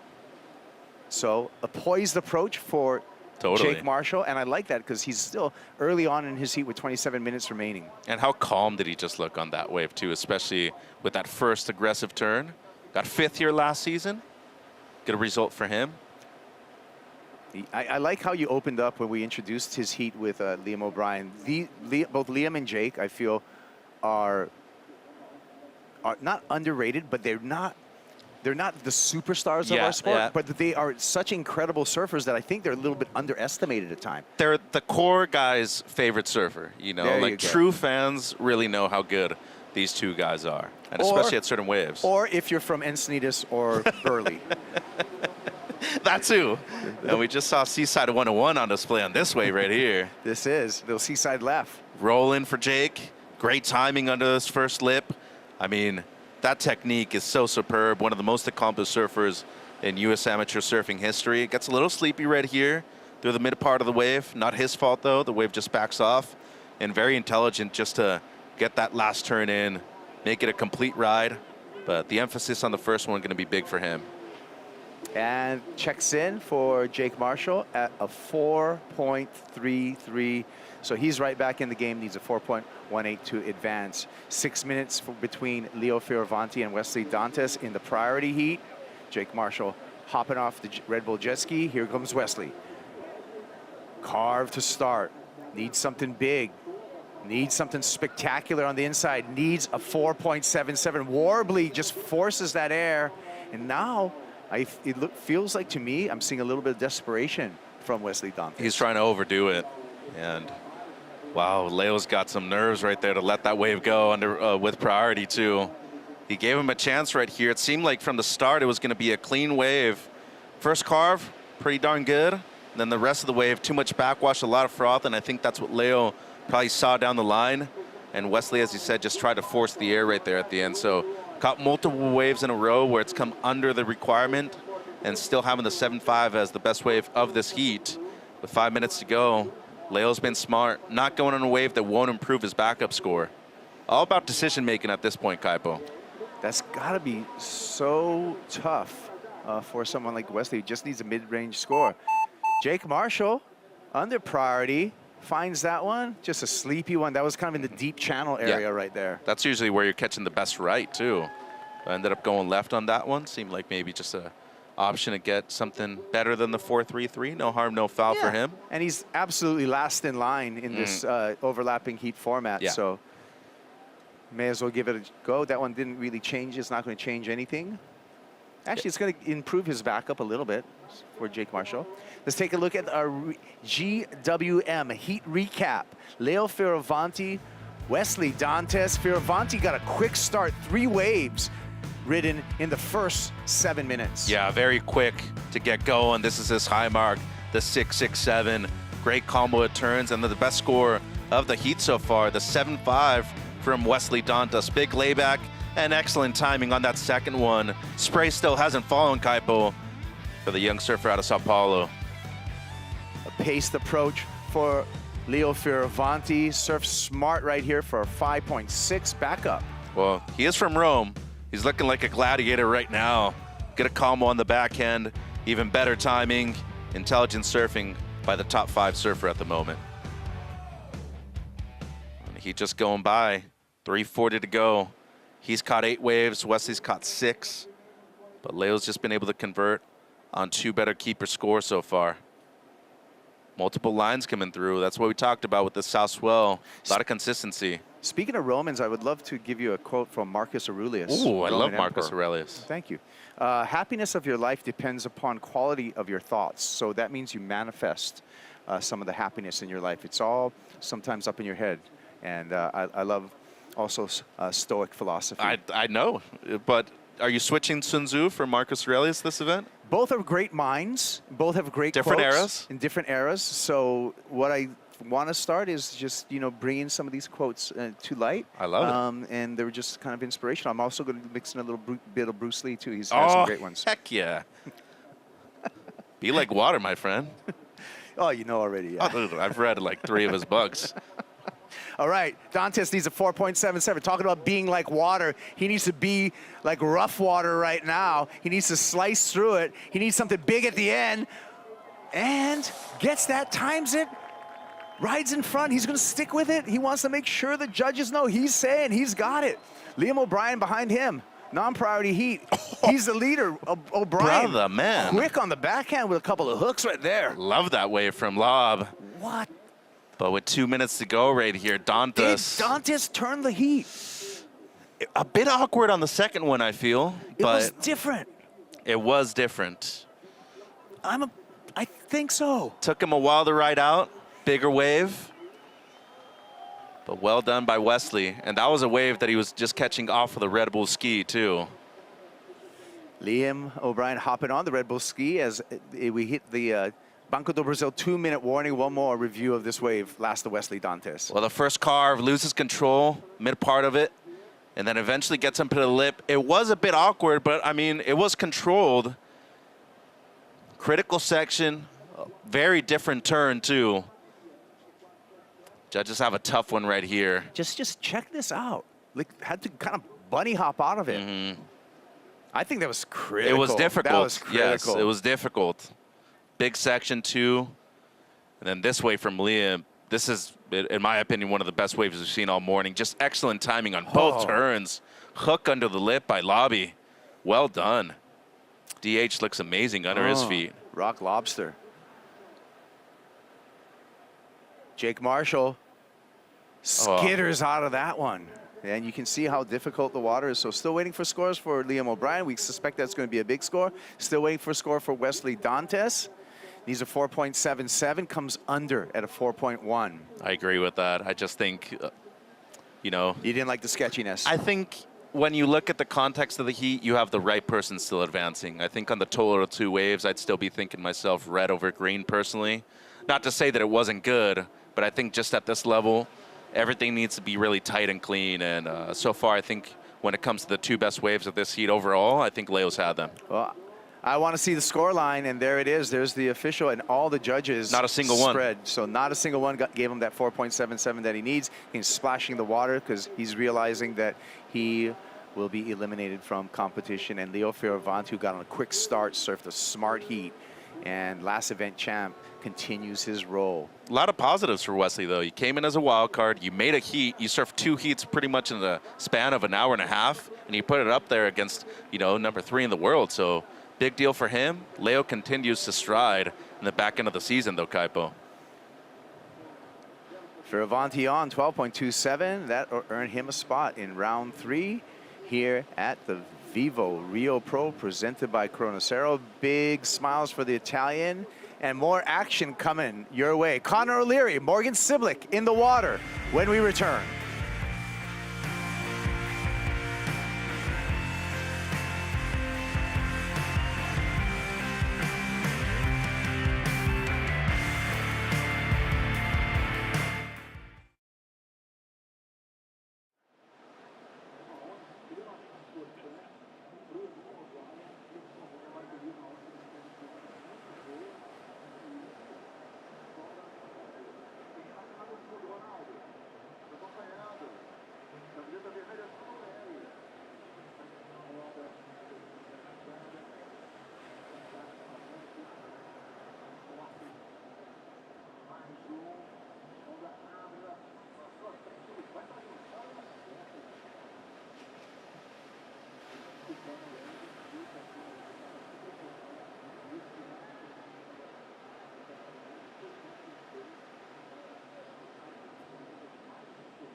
Hoje a gente veio aqui para Laje de Manitiba, é uma praia que fica a 15 minutos de Itaúna.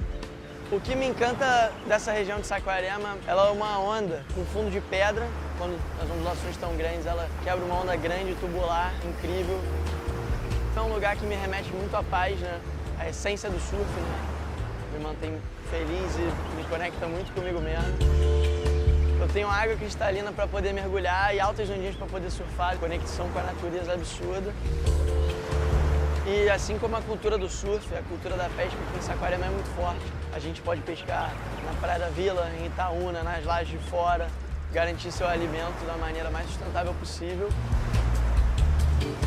Eu acho que isso faz o pacote ser completo daqui. Back at the VIVO Rio Pro, Connor O'Leary up and riding. Non-priority heat. Here's the start for the Australian. Beautiful carves on the forehand. And O'Leary, this is the way you want to start a heat. So we'll be waiting for that score for Connor O'Leary. Welcome you back to Saquarema, Itaúna Beach. Round 2, heat number 5. Connor O'Leary coming up against Morgan Siblick, all Australian battle in the heat number 5. Kaipo Guerrero, Mitchell Salazar talking you through the action. Close in the rankings too, number 15 up against number 18 right there. Siblick already with the final this season. That was over at Raglan. Connor O'Leary with a great result as well on the Goldie. Finished runner-up over there to Ethan Ewing. So a couple guys that have already had success early on this season. Yeah. And a couple of guys that I feel have so much more left to give. Here's a replay of the opening ride for O'Leary. Yeah, Connor, good timing. Very smart surfing right here. Carves it back into the lip. A lot more right there with that second carve. Big dude that throws a lot of water right here, and underrated forehand for sure, but very intelligent just to be able to get the finish at the end. Another look at the second carve, fully lays into it. And that DH once again looking incredible. Early loss over there in El Salvador, so wants to make up some ground right here. Coming in at the mid part of the rankings too, Kaipo. Looking good, starting off strong. Connor O'Leary, powered by Bonsoy right there. That's what a Bonsoy will do for your surfing. That's your guy, huh? Get the lattes going. I'm ready for one too.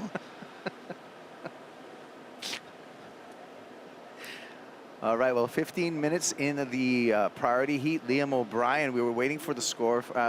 Let's recap that score for Liam O'Brien. 7-point ride for two well-placed, well-timed backhand hangers. And you know what's so interesting about Lob? When you talk to him, when you meet him, his demeanor is so calm and chill that you wouldn't necessarily think that he's a professional competitive surfer. You'd always be thinking, oh, this guy just has to be like an engineer that goes to school, surfs in the afternoon, catches his waves.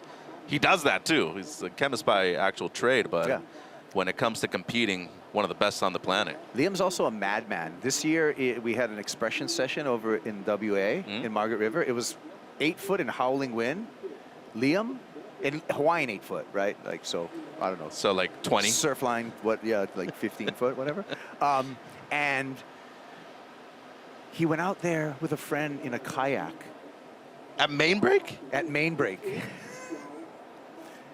And absolutely charged, won the $500 expression session. What a lunatic. Yeah, it was crazy.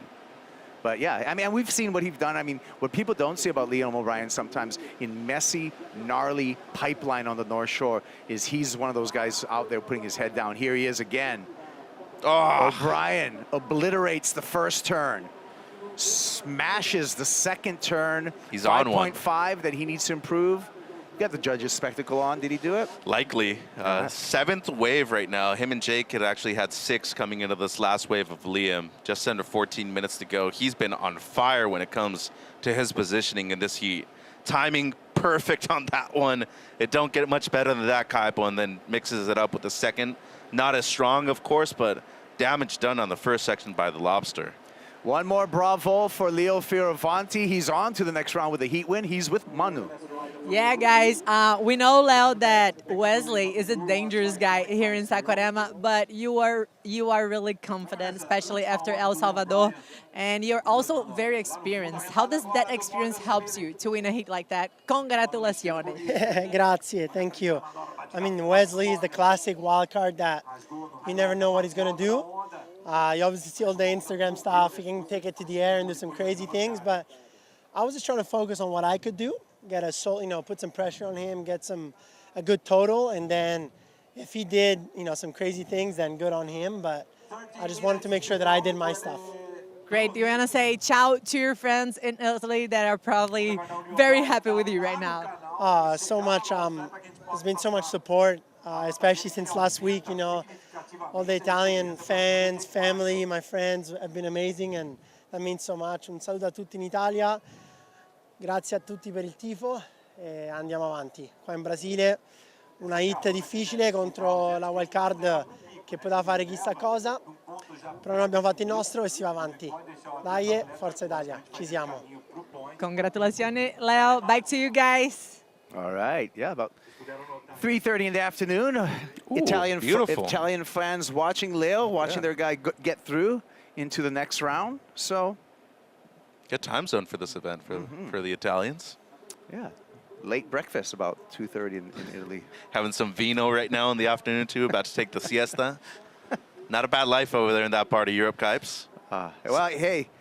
We went to that interview with a lobby, Liam O'Brien putting up a couple of hangers again on the backhand, nearly replicated his 7-point ride, 6.93, 13.93 two-wave total in a commanding position now, the surfer from Burley Heads in the priority heat. Yeah, last person actually qualified through the Challenger Series last year as well, so he came in at number 10 when it came in to the CS rankings.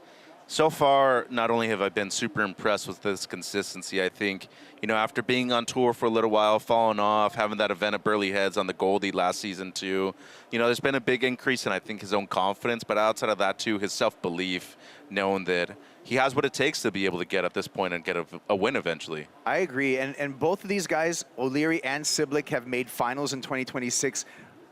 Mind you, someone like Morgan Siblick, someone like Liam O'Brien, that we see his placings right here, had to claw, both O'Brien and Siblick had to claw back onto the championship tour out of that Challenger Series. So well done. There was a big Australian push this year, and it's good to see Liam O'Brien and some fairly solid results this year as well, other than that 33rd. That's the only bad result there. I mean, a 9th, if you're on the CT, you're doing well.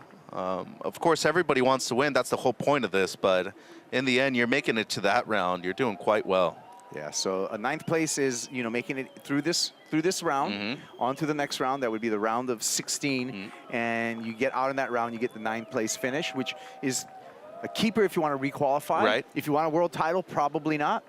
But then from there, we go on to quarters. It's really quarters, semis, and finals for the men are the best ones. Is your track record to a world title? Yeah, and especially with top 8 getting seated over there at the Pipe Masters at the end of the year. You want to be in that 8. Yeah, that's basically the fight for the world championship right there. Yeah, Not to say that it's impossible. To come outside of it, but and I feel like that top 8 gets seeded into that round of 16 at Pipeline for the final. Gabe Medina coming up next. The big dog. The big dogs are let out. He's going to come up against Matthew McGillivray. Medina, new sticker on the nose. Funky cold. This guy, he is been on fire. what a difference in the demeanor right there. Happy-go-lucky over here, just a chill dude.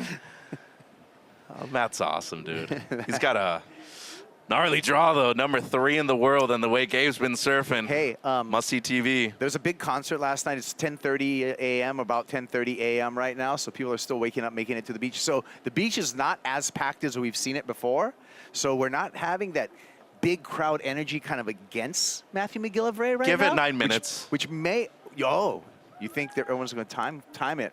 It's the most popular surfer on the planet. Well, he is a machine. Yeah. Gabe Medina. Morgs. But Connor with priority, though. Here goes Connor O'Leary. 5.67 was his opener. Slashes off the top. 1 turn. He's going to fill his score line with a backup score in the non-priority heat. Waves look so fun right now. Oh! That would be fun on a bodyboard, that part.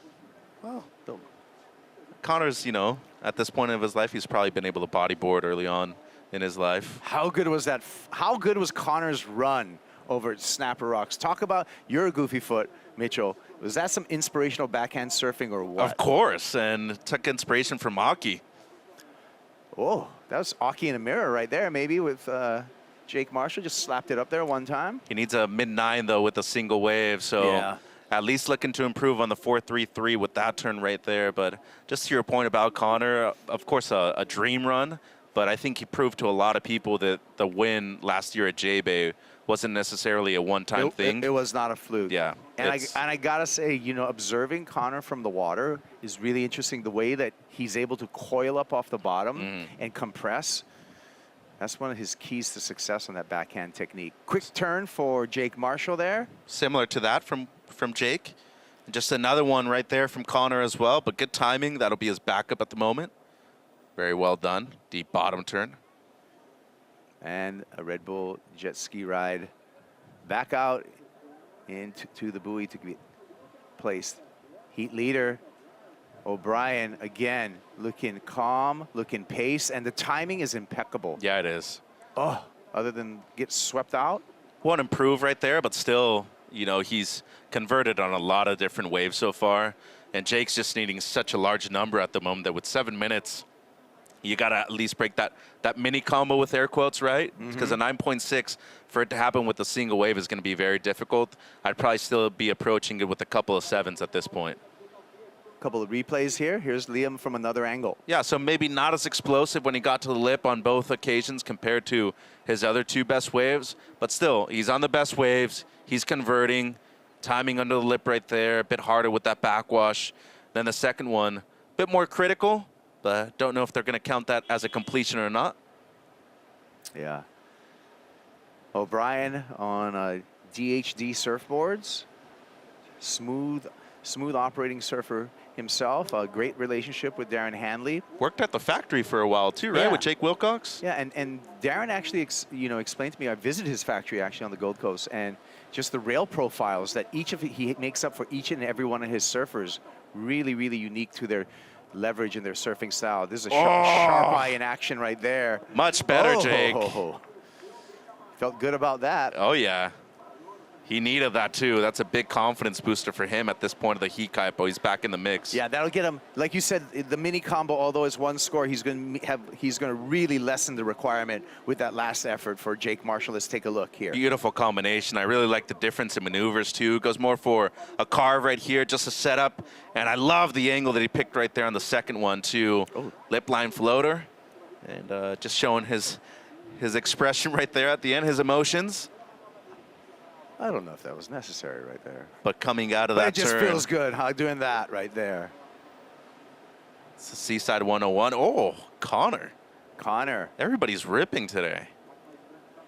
Well, I love it. Conditions getting better, surfing's getting amplified. Nice timing there, but there's no surviving that convergence at the end. But Connor O'Leary needs a 3 points, better than a 3.6, maybe?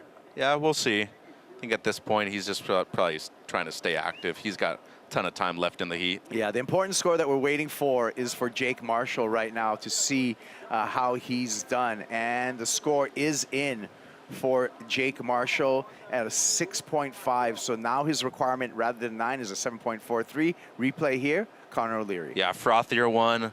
Carve on the opening section, huge, though. And then just trying to play some catch-up with all the froth on the inside. Really difficult to navigate, especially to engage your fins after each and every bottom turn as well. So doubtful that he improves. There was one quality moment in there, but I feel like he's going to keep the 3.6 with the one better turn on the outside. 4 minutes though, and look at Jake now needing a mid-7. He's back in the heat, and Liam's got to be aware of his positioning out there, Kaipo, because Jake on the backhand, one of the best in the world. Especially, he can do it with a single turn. Needs to be on the right wave. 4 minutes is a long time, though, depending on the position you're in the heat. Yeah, and we've seen people being able to kind of sneak away, but not going to sneak away from Liam. Look at him. He's tracking Jake right now. So smart move. O'Brien, with priority, with the lead, with heat control, is going to stay very close to Jake Marshall. And you see Jake trying to break away from Liam, but Liam's having none of that. Now, 3.5 minutes is a long time to try to hold someone off of a wave, especially if you have a multiple wave set come through. And a lot of times, too, you don't want to be too close and just give them enough distance, because you want to be able to look down the line and see another perspective, see how it's going to be able to line up. I feel like Liam right here Might just want to shadow him as much as possible because there is an option of a right every now and then too, Kai, but we haven't seen a whole lot of them in the last, what, 2-3 heats maybe, but there are a few out there. But in the history of competition here at Itona, which is mostly a scoring left, we've seen people make that kind of counterintuitive decision, right, Mitchell? Go right, get the score, turn the heat. Yeah, especially paddling back out. You might be able to get a backup real quick too. There's multiple options available for that. But Jake, I mean, at this point, I think he's pretty much just asking for any type of wave, whether it's a right or a left. I mean, I think we had the conversation yesterday, you know, just at the beach ourselves, with just the unpredictability of the Atlantic Ocean, too, compared to the Pacific Ocean. So different, right? It's hard sometimes to really count time in between sets. Ooh, big moment right there. Let it go, and Jake probably should have sold it a bit more. Yeah, but we're going to let Morgan Siblick tee off on this one. The Novocastrian has a strong backhand. Yeah, he does. He displayed that over at Raglan, New Zealand, and went to town again. So we'll see what the score comes in at Morgan. Morgs opened up with a 3.83. Those bunny hops, when you get the backwash, feel kind of cool. Like you get a little bit of air under you. I think I talked about maybe how fun a bodyboard would be, just or maybe just take your surfboard. And don't stand up and. Well, how about El Rolos or something? As long as you don't buckle it, I think your board's fine. Yeah. Well, we got 1 minute 40 seconds. Jake Marshall in a critical situation. Liam O'Brien not giving him any room, and down to 90 seconds in the priority heat. Marshall needs a big number. You can see there in the needs column, 7.43 for the Ensenada surfer as we hit the Banco do Brasil. We're under the Banco do Brasil 2-minute warning. And hypothetically, say Jake doesn't make it out of this heat right here with a minute 20 to go. That seems to be the case, but you can't get down on yourself because you're still surfing quite good. The quality of your surfing is there. You have the 6.5 converted. The 4.33 was at the beginning of the heat. Now it's just those small adjustments that you can potentially make to be able to take the lead at a certain point of the heat, whereas Lob, he was just in a way better rhythm all the time. Had the 3, the 5.5, and then he got pretty much the 2.7s after that. So always built on his scores, Kipes. And the thing that impressed me with Lob's performance in this heat really was his patience and his tempo that he was able to surf on his backhand. He timed it perfectly, and you can see, like, you can either be like water. We opened up, you know, with that Bruce Lee quote. You can't fight the backwash, but if you can kind of time it in between, you can really put on a beautiful performance. And I feel that's what Liam O'Brien just did. He took the shape of whatever water needed to be in this heat. Yeah. 20 seconds. Let's see if Jake gets a chance right here. Well, if Jake, you kind of got to force the issue at this point, but that way not even. Well, he's got a month off. He's got a month off. You got to regroup. You got the big Pacific Lake coming up right here, and then you're able to compete at home at lowers too. So, unfortunate, tough pill to swallow. Back-to-back losses to Lobby, but props to Liam, man. Surfing great out there, competing even better, Kaipo. Okay, for the last person to qualify for the championship tour, really, Liam O'Brien, what a year so far for the Burley surfer. Liam O'Brien moves on into round 3 with a great heat total, 13.93. And the Burley board riders can go to sleep right now. I think it's about 11 p.m. over there. And and go to sleep happy. We got more action coming your way when we come back. Gabe Medina in the water with Matthew McGillivray. The action continues at Itona at the VIVO Rio Pro presented by Corona Cero.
Bom dia, welcome back, surf fans. It's the VIVO Rio Pro presented by Corona Cero.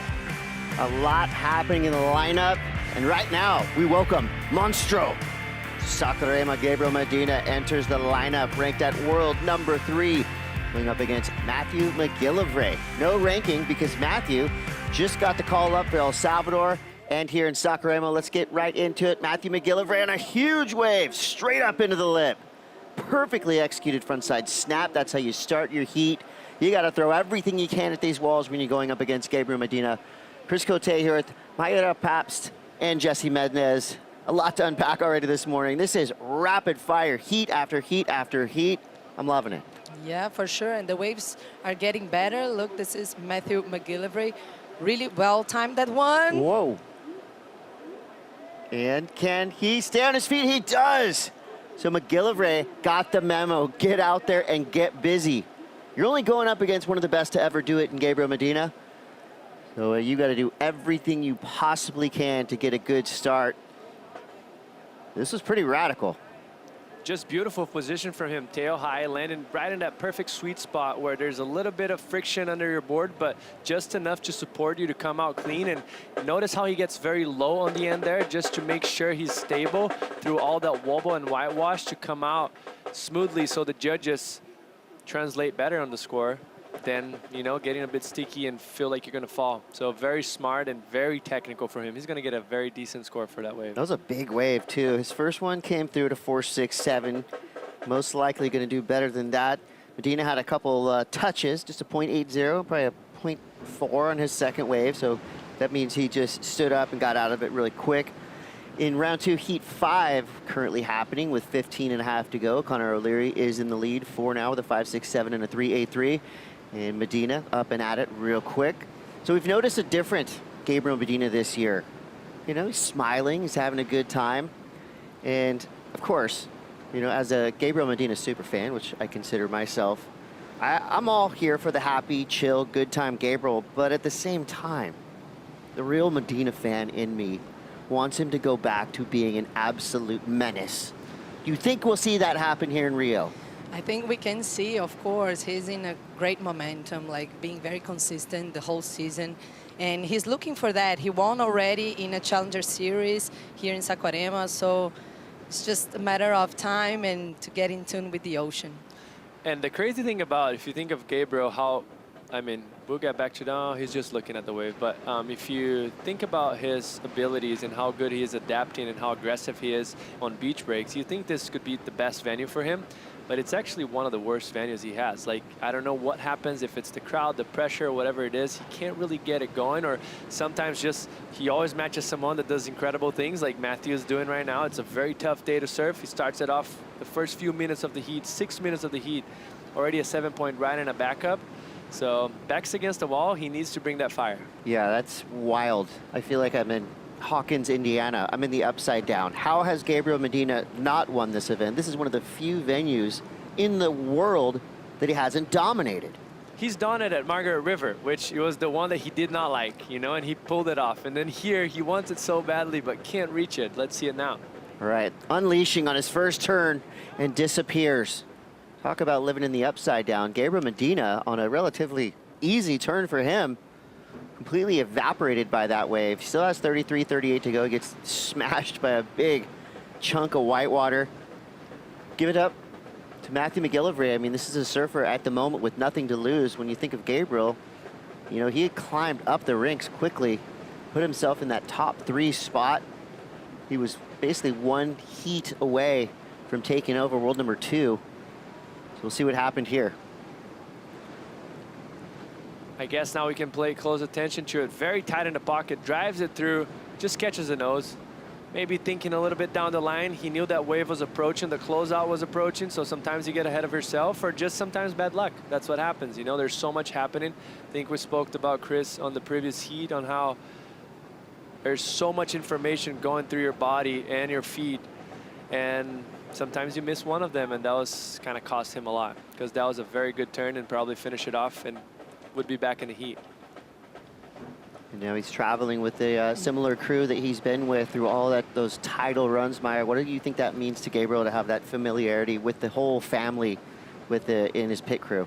Yeah, I think it means a lot. It's so nice to see Simone, his mom, right there, here with him, and also his girlfriend, Charles, and everyone. And I think it's good, but I think it really puts a little bit more pressure on him, because he wanted to do good here in front of his family. So it's just a matter of calm down, feel free, and find the waves.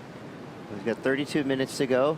12 minutes left in the O'Leary versus Siblick duel right now. Looks like surfers are repositioning. While they do that, the question on everybody's mind is, where is Strider? Strider, where are you at? Thanks, guys. We're over here in the Red Bull Athlete Zone, and we're going to take a look inside the VIVO Recovery Lounge that we have sitting up over here. We've got a couple of the finest. They're taking care of everybody here. They've got a lot going on over here. We got Tyler in here getting a little bit of work done right now. So they can come in here, they can get all kinds of different body work. There's little secrets that they have. They got electromagnetic stuff happening, and they've taken a look at Tyler's neck right now. But, you know, it's an interesting, cool, epic thing to have these doctors here for the athletes at all times. You got something wrong, come on in, they'll fix you every time. These are the two of the best in the world, so if you have a little something going on and you're an athlete, you got a place to go. Thank you, Strider, and thank you, VIVO. There's a key element towards longevity. I mean, this is a long season for all of these surfers, and they put everything they have into every single wave they surf. So you know they take a lot of abuse, especially in big, powerful beach breaks like this. You see a paddle now. This is Morgan Siblick. He's had a lot of success in waves similar to this. You know, think of some of those big wins he had as a wild card, and of course what he's done in the Challenger Series. I mean, Morgan Siblick, if anybody can get out there and make these tough waves to surf look easy, to me it's Morgan Siblick. Yeah, very stocky, solid, shorter guy compared to Connor O'Leary, so he can probably absorb these backwashes from all the power and the low center of gravity that he has. But so far, struggling a bit to probably find the best waves to implement his heat total. So we're at the inside of 10 minutes to go here. Meanwhile, McGill at it again, driving down the line through a barrel, straight up into the lip, and the lip bites back. McGill goes down. We saw earlier on Jack Robinson get a 7.5 with a barrel ride, snap on the finish, so the judges will reward you if you pull in, come out clean. McGill didn't get the best of that end section, but I like that he's got the pedal to the metal. I mean, knowing full well that when you have Gabriel Medina and he's got 30 minutes left, I mean, you still have so much work cut out for you. Yeah, for sure. Look, just driving inside there and almost had this done. And I think he's using the same strategy that he did in the previous heat in round number 1, like looking for the rides, and he's really finding the good ones. Banco do Brasil replay there shows us how much power this wave has. And there's McGill. Wait for that score to come through. So the 7-point ride, as we see now, Siblick up and out on his backhand. Here we go, Medina trying to strike back. And another just weird looking wave for Gabriel. Kind of entering bizarro territory. No waves over 1 point for Medina. That is as rare a sight you'll see in a surfing contest. Yeah, it's been, I mean, 12 minutes already so far, and his total is 1.57. Probably going to better a little bit with those last one, but man, it's just not working for him. And that's what it seems to happen when he's here at the biggest level. Like, he's kind of battling against the current, can't really find rhythm, which is crazy. He's the guy that finds rhythm out of anywhere. Anyone, best in anyone. And it just doesn't seem to happen, but at some point he's gonna have to break through that. And could be today, could not, we'll see it. Time will tell. And we saw him yesterday during the training sessions, and he was doing good. It's never the surfing. Yeah. It's never the surfing, you know? Like, for a guy like him, it never really is the surfing. It's just a matter of, I don't know, things clicking, I guess. Still got time, 27:42 to go for McGill v. Medina. 7.5 for Connor O'Leary going up against Morgan Siblick. And here's Matthew driving down the line again. Didn't like the look of that end section. He's out. But I like the idea to just keep jabbing, right? He's a boxer. He just keeps poking at the bear, you know? We'll see if all those pokes result in a wild haymaker from Medina as he has his sights set on this wave. Gabriel turns and burns. It's a good-looking wall in front of him. Deep bottom turn. A little bit awkward on that first turn. Comes around the section with speed. I mean, decent surfing for most of the world. That's a great turn. But for Gabriel Medina, I mean, that is looking like almost half power. Now McGillivray. You can tell he was stalling, looking for something big. Didn't want any piece of that oncoming lip. Now we're at 26:42. Score comes through for Medina, 267. Not a keeper. You're going up against McGillivray, who's got a 7 and a 4.83. Pretty sizable 11.83 lead. Meanwhile, Connor O'Leary fending off Siblick. Morgan needs a 4.64. This happened way down the beach. See a flash of green. Do we see the surfer pop up in the whitewater? We don't. What happened here on this wave? This was a kind of weird. A missed opportunity. That was a very good wave, the cleanest wave he got so far. Didn't have that much backwash. He kind of had that nice pace to it, not that hard to read, but somehow he got that bottom turn on the first bottom turn a little bit too deep and mistimed the first section, which put him off timing for the rest of the wave. Yeah, it looks like, I feel like the word of the day is timing. Yeah. When you look out there and you see these, you know, walls start to just like lurch up through that inside section, your timing has to be perfect. Or everything's going to go against you. Yeah, for sure, because otherwise you will not be able to run up out of the bounce of the wave. And look, Connor O'Leary did pretty well on this wave. You know, it was almost like he looked like he was going to extend hard and push his back leg through that turn, but then the backwash just was awkwardly timed, and he had to kind of lighten up on everything and just let his body go free fall. He will be given a 3.40, so that's not going to replace the 3.63 on his previous wave. Still in the lead, though, with 5 minutes left.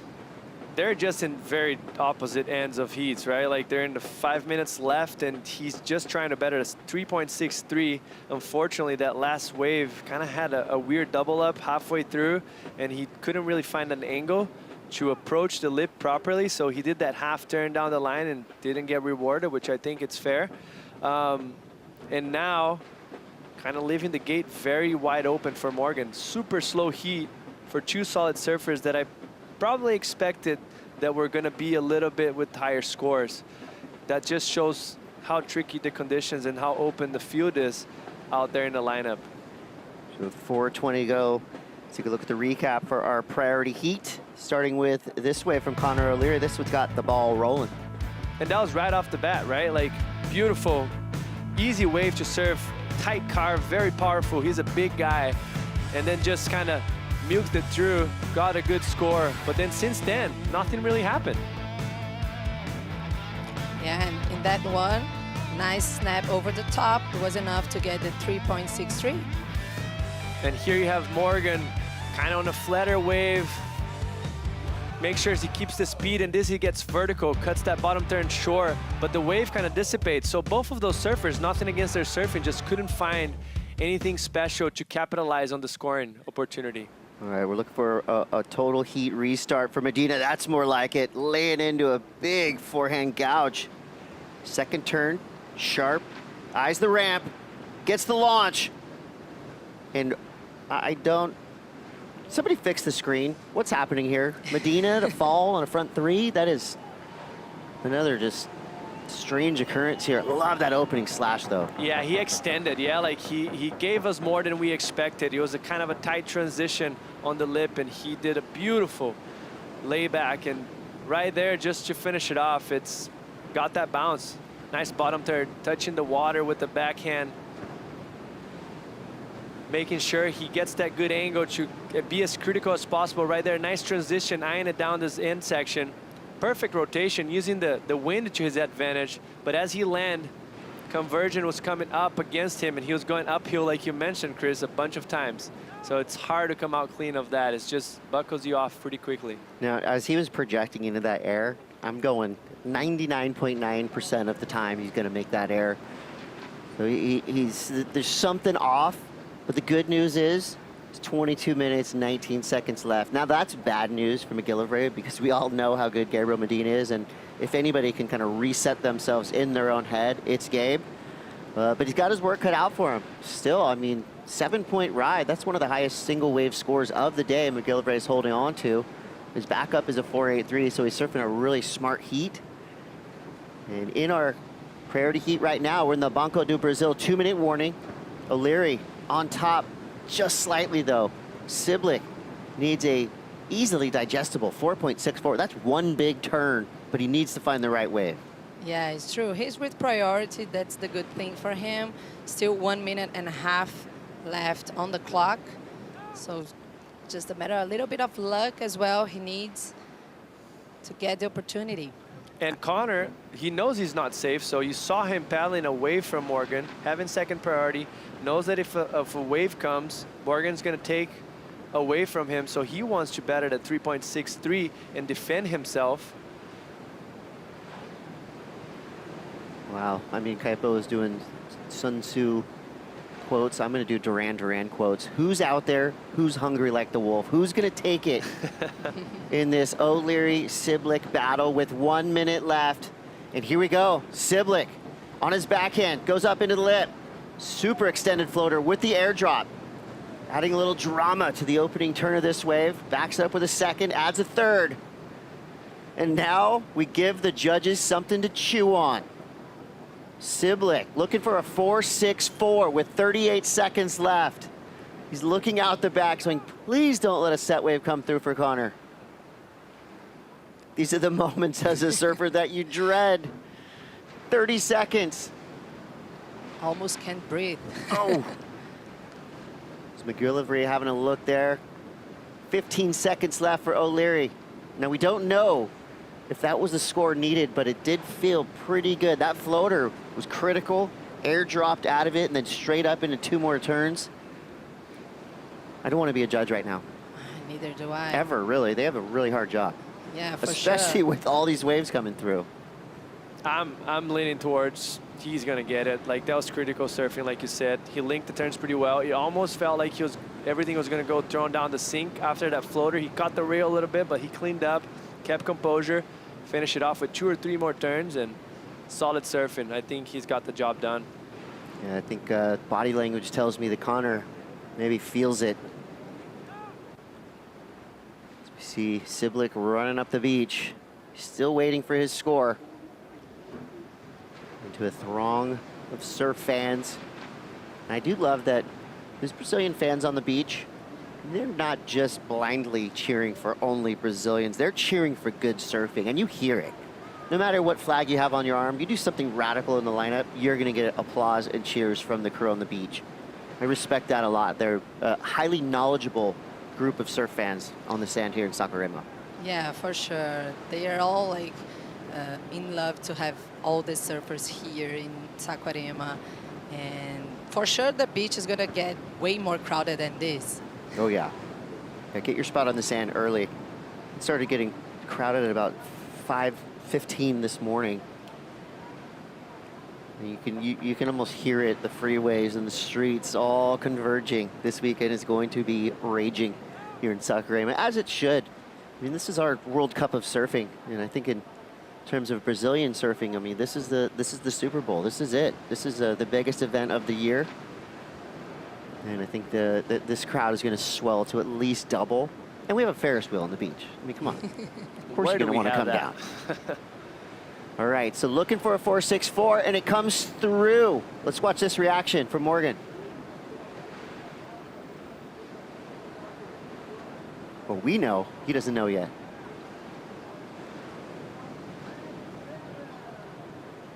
And he gets it.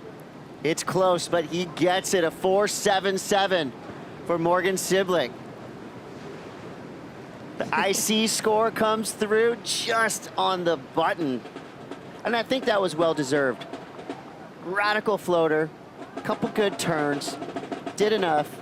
The IC scores tell the story there. Siblick gets past a hard-charging Connor O'Leary, 9.44 to 9.30.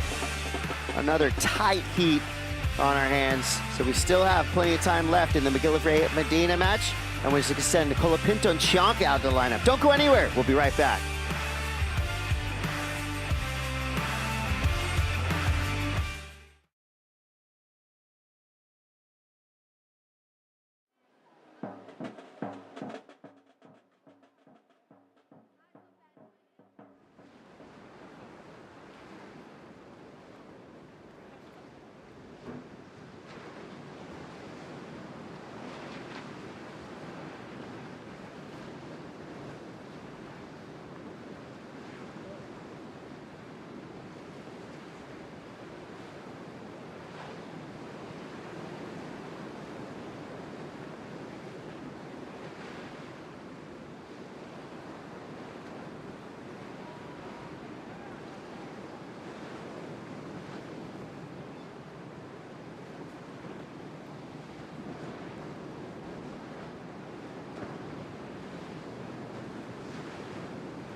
The 2026 VIVO Rio Pro presented by Cero is brought to you by VIVO, official sponsor of the WSL in Brazil.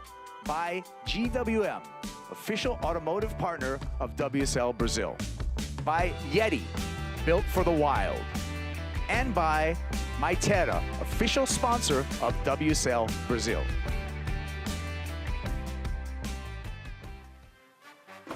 We are back. This is the VIVO Rio Pro presented by Cero. We're going to send Griffin Colapinto and João Chianka into the lineup, two surfing superstars. João Chianka, of course, grew up just, if you look up to the top of your screen, just to the right, that's where João lives. So literally surfing in his own backyard. But we've all seen Griffin Colapinto is capable out here in Saquarema. We'll throw it over to you two. Who's got the edge in this next heat draw? Yeah, João really knows this spot here in Itaúna. And it's going to be interesting to watch them both because actually João lost to Griffin Colapinto the last event here in Saquarema, and this is Medina. Yeah, quick replay here. 6.33. This happened during the break. I mean, that tight carve, the second one, how aggressive he was, how he was able to cut the water so sharp. And those those Merricks that he's using is really helping him identify it and use that rail. Look how much he pushes that back foot, brings the board all the way around and comes out with speed, so much control, and up again. Monstro's about to kick the door open.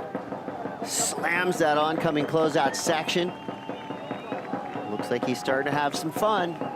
When Gabriel starts to have fun, big numbers usually follow. And I'm not saying Matthew's doing anything wrong because he has his strategy and I think you should stick to your guns always, but you leaving the door open for Gabriel surfing the lefts by himself and giving him opportunities. At some point, he's going to start doing good stuff. And right here, finishing off another wave, this wave bigger, very critical finish right there, blowing that tail in the end, coming out clean.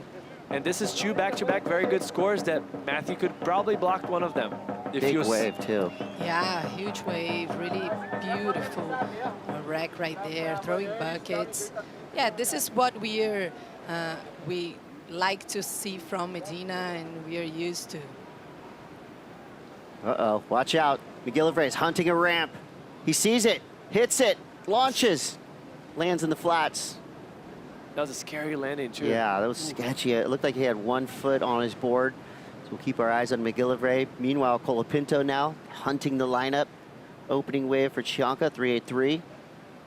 Jesse, when we see surfers, go from different board to different board, different shapers, I think for most people, most, quote, normal surfers, I'll put myself in that category, I wouldn't know much of a difference between a Merrick and a Sharp Eye, or, you know, it's almost like the feeling of the board you like, right? Like, I jive with a Paizel shape.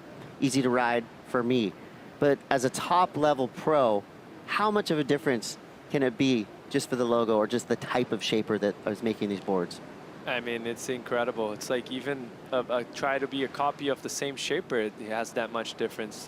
The day they shape, the humidity of the weather, anything counts. The weight of the board and the feeling that it gets translated from the water to the board, to the foot of the surfer, that has that much affinity with the board, it makes a huge difference. And it's even hard to put into words, actually. Yeah, this is a spiritual connection. All right, 12:22 to go. As we see Chianka finds a pit. It comes out clean. Biggest, deepest, rowdiest barrel we've seen of the event so far. We'll leave it in the hands of the judges of where to put that one. 12 minutes left. Big news here as well. No surprise, Medina with a 6.33 and a 6.17 fights back. He is now in the lead. Just edging out McGill, who now needs a 5.50. This wave was an absolute beast. Yeah, it was. This is totally local knowledge. He found a good gem right there, and that was it. It's done. He didn't even have to sneak through the doggy door. He just walked right out. It was in that ride is actually happening. I was right by him and Luis Pinga, which is his coach and manager, and they were talking about no one's seen. Some people went and surfed it. Matthew McGillivray surfed that in the first heat, and I couldn't really get the info if he was actually gonna surf there, but it looks like he is, and he's paying off. Highly anticipated score coming soon. Before we get that, let's go down to Manu with Siblick on the glass. Yeah, guys, I'm here with Morgan, and that was a close heat. What do you think made the difference for you? Congratulations. Yeah, I don't think there was too much difference out there to be had. Me and Connor just couldn't find any good waves. It felt like I was just in the wrong spot every time that a wave would come through, and I was not in a great rhythm at all. And the heat before mine, Liam and Jake, they seemed to be getting like a lot of good sets, and I don't know, I didn't get the opportunity to get a good one. So just to get that opportunity at the end there to get the 477 or whatever it was, I was that grateful for. And it was just a small wave, and I felt like I did the job though, so I was stoked. Okay, thank you very much. Good luck. Back to you guys.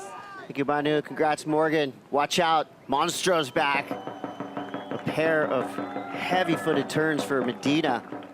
He's got a 6.33 and a 6.17. Griff now trying to find a tube. He gets swallowed.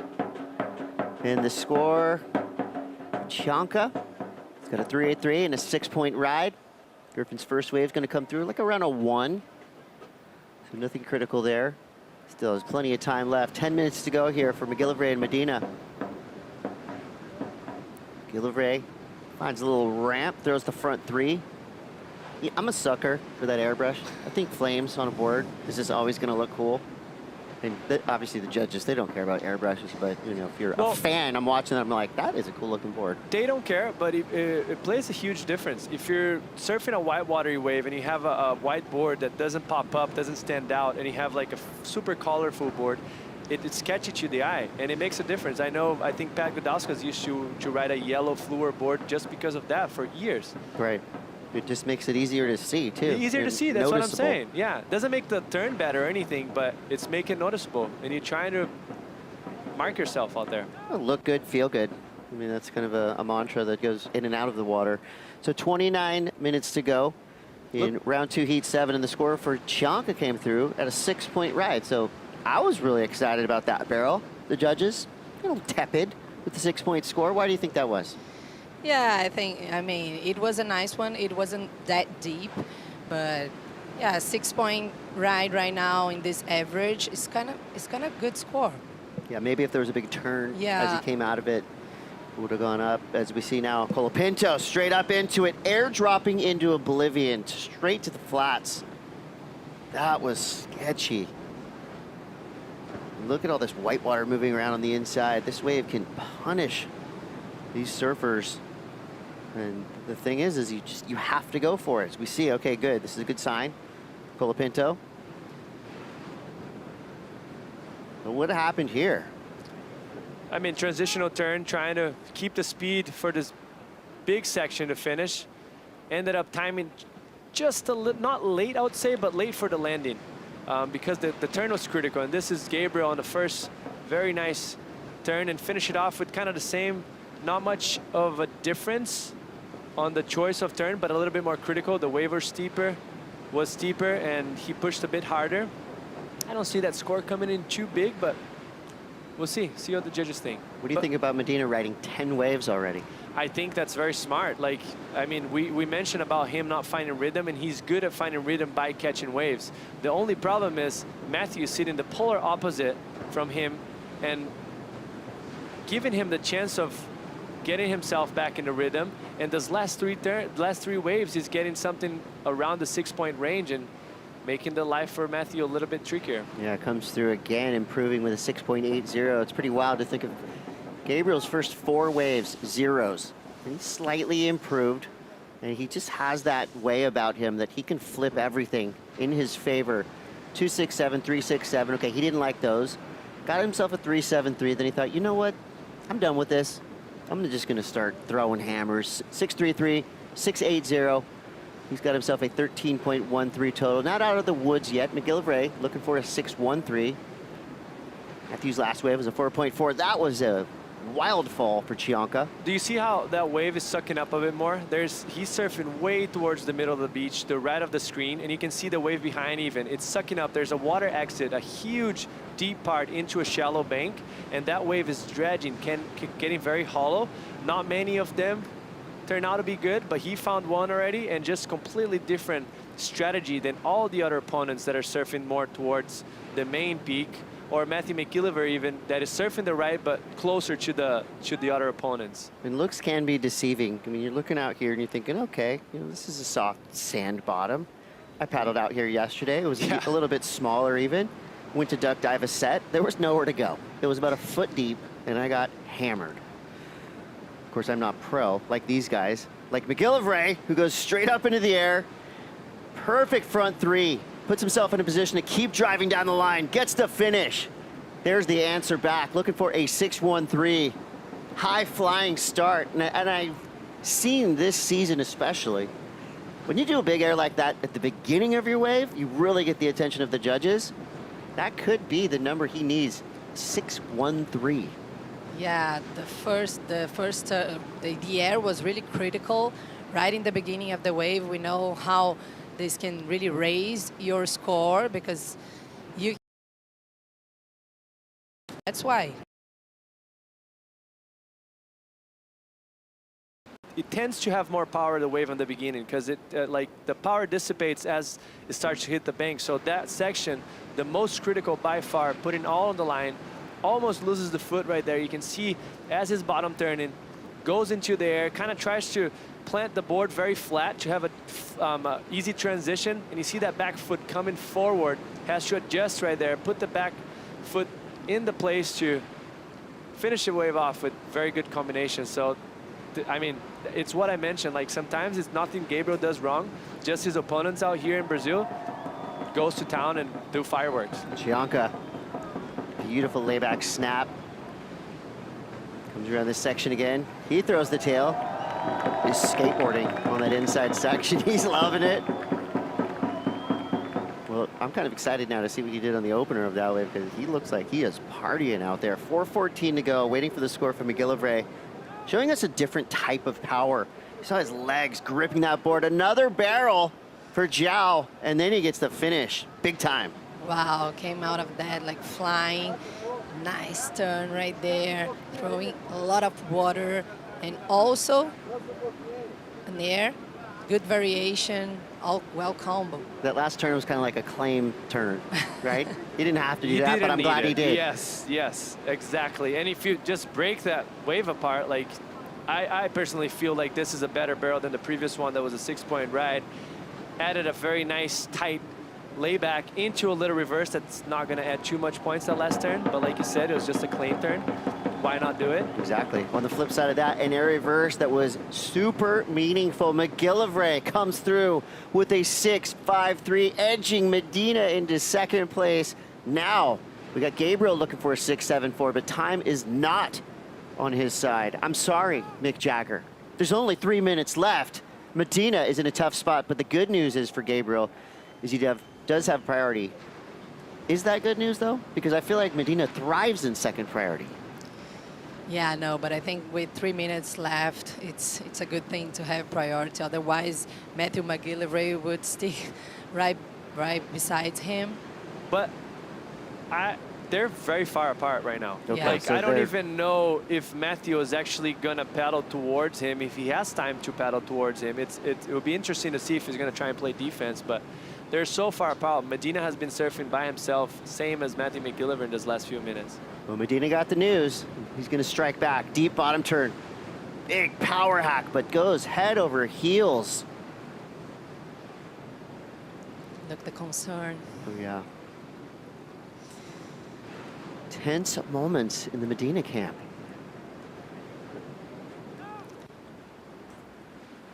Yeah, I mean, this haunting figure, this haunting stat that keeps coming back at us is the fact that Gabriel Medina has never won a championship tour event here in Saquarema. It just feels weird to even say out loud, but it's true. And the Banco do Brasil 2-minute warning could potentially just rattle him even more.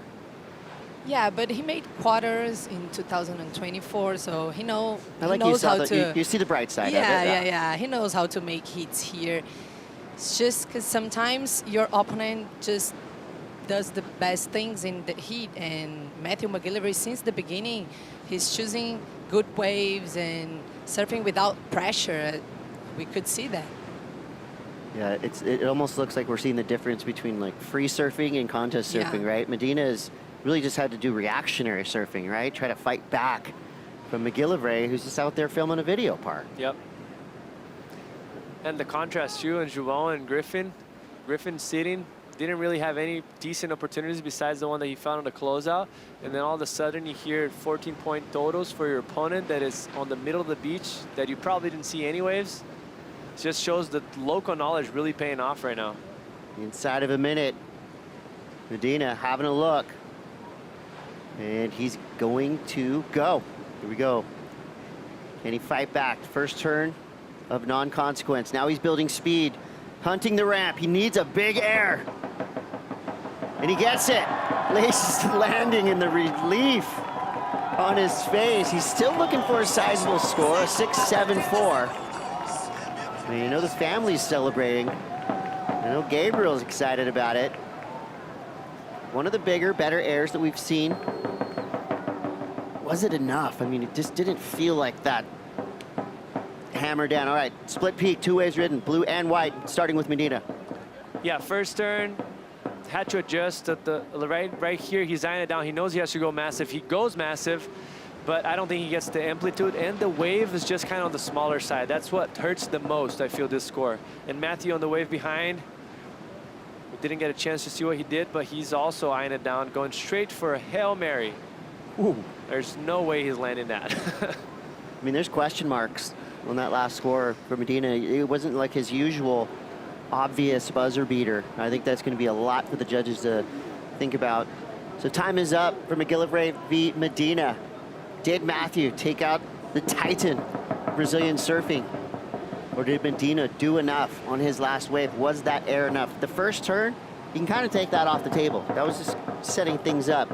So it all comes down to that frontside air that to me was just a little mistimed. Kind of a little bobble when he took off. But we'll see. We have the best judges in the business.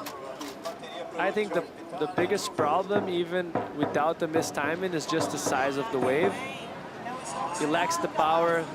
It translates to a smaller score. It tends to translate to a smaller score. The technical side of things was very good. Let's see what Adriana has to say. He doesn't look too enthused. Yeah, he said the truth to Gabe, huh? Yeah. Because you can see that Gabe kind of toned it down and got a little bit. That was a pretty quick about face. Well, that could be a huge story developing. And it's in. The results are McGillivray gets the win over Gabriel Medina, 13.53 to 13.13. The air wasn't enough.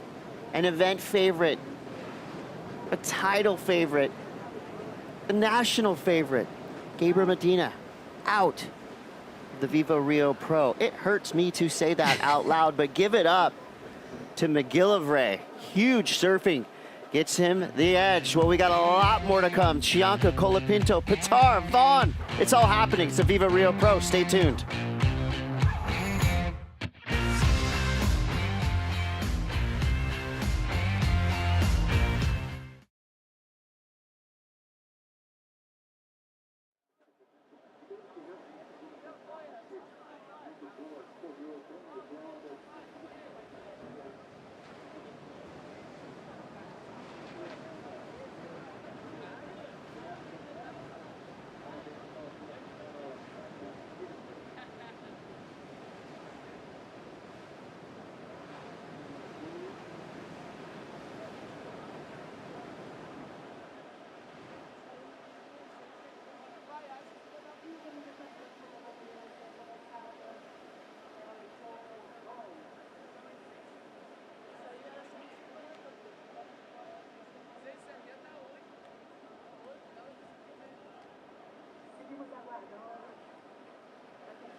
Let's take it back to 2023 where Joel Vaughn did this. One of the biggest alley-oops ever done in professional surfing competition. Joel Vaughn, the perfect 10. I mean, how easy was that for the judges? If you do a 15-foot alley-oop, you're giving the guy a 10. And also, it's a hate and love relationship with the backwash, right? Like that scenario right there, that was perfect for him. He used it to his advantage. Huge punch, landed off butter smooth. Sometimes it's not going to play that factor for him as well. So that's why I think a lot of us are so excited to see Joel Vaughn's name come up in the draw here in 2026. He's got his hands full. George Pitar has been on a career best roll, currently at world number 8. Jao Chianka on a roll as well. He's got an 8.17 and a 6. Could be adding to it now. He looks like he's having a lot of fun. You know, he's already been deep barreled twice. His second, the 8.17, barrel, perfect layback snap, and then the celebratory kind of frontside 360 ollie. So Chianka, hometown hero, looking like he could be on a roll, getting things moving here. This was a nicely surfed wave. Yeah, it was. Look, this snap, beautiful. Another one, kind of a laid-back one. It's kind of like his trademark snap, right? And it's so perfect. Just every body positioning he has. That's one of those freeze frames that you could take that, you could put that a poster on your wall, get yourself amped to go surf. yeah, that was a very well surfed wave for him. Probably going to better the score. Combination of major maneuvers, very critical sections as well. It's looking good. The best he's looked all year, I would say. Yeah. You know what's not looking good? My fantasy team. We've been running so many heats that I just had the chance to look at it. It's not a fantasy, it's a nightmare. I'll tell you that much. 14:36 to go. Now in our priority heat, Chianka going up against Colapinto. The Griff looking for a 9.67. If anybody can do it, it's Griffin. He's got all the firepower. We are watching Chianka right now, feeling real free out there. Okay, Joel Vaughn has to give way to Chianka, who's back in the barrel. Where is he? He's deep in that white water. He's probably rolling around in the sand underwater now. Chianka out. Here goes Griff. He takes the high line. Speeding up into the air. Right out of it. Come on. Wow. It was so high. That was pretty much as high as you could go. Landing on that oblivion where it sucks you down and gives you zero chance of landing. Like he went straight to the bottom right there. Like probably all air exactly where he landed. Nothing he could have done better to, you know, get himself out of that situation. It'll be a good freeze frame, but maybe a story. You can't hard post a bail. Sorry. 13:20. You know what? Sorry. Oh, George Pitar. Pitar. He's flying. No exit. No, I would say that now everyone is paying attention on these right-handers right there that Chianka got his score line. I think all the waves that he got were the right-handers. So everyone is paying attention right now. And you can see how far down the beach that wave actually is from the camera angle. Look how sideways they're, like we're staring straight into them as João's paddling up the beach. So they're very far down, right on the water exit. And with this low tide now, it's actually helping that water exit's creating that suck up movement off the wave and giving everyone pits. You know, we call that right there a rip bowl. One of the most fun things you can surf, but also super challenging because you're going to be doing a lot of paddling to stay right in the proper takeoff zone. So rip current, for those of you who are not familiar, is when the water gets sucked out, and at a beach break like this, you'll see that color change. Right where these two guys are, you see that line of white water? So that's the rip current, or the rip tide. Dangerous if you're not a great swimmer. But for these surfers, they're actually identifying and looking for the edge of the rip current, because a lot of times that gives you an open face wave to work with, as you see right there. Great illustration of a rip bowl. So we see Colapinto. He's driving. He sees it. Ooh, has to abort the mission. Love to see that coil up, but the lip just did not present himself, so he pulls out. 11:30 to go for Chianka v. Colapinto. Pitar starts out with a 5.33. Joel Vaughn, it's a pair of zeros. Nothing doing yet, but still plenty of time, 31:27. So Jesse, when we first got here, looking at the footprint of this event, it's always a big scaffolding. It's like they build a city on the beach, but I think you were saying this is the biggest area that we've seen so far, and that's saying a lot because this is huge. Yeah, biggest one yet. They used to, you know, build a scaffolding to the left side of the beach. Now, because it's so big, they have to go towards the middle and towards all the way the end of the right side, Bahia. 600 meters, I think, total. Right, so we're looking at 30-50, Pitar versus Vaughn. So this happened straight from the jump of this heat. Pitar dragging his back arm. This is that 5.33. Barrel, carve, surfer's dream combo right there. I mean, when you do a barrel and a roundhouse cutback like that, that is timeless. It's beautiful. Judges liked it. Mid-ranger, 5.33. That's how he got that start. Joel Vaughn out the back with priority. Everybody bunched up now. This is the first heat that we've seen where all of our surfers are right in the same takeoff zone.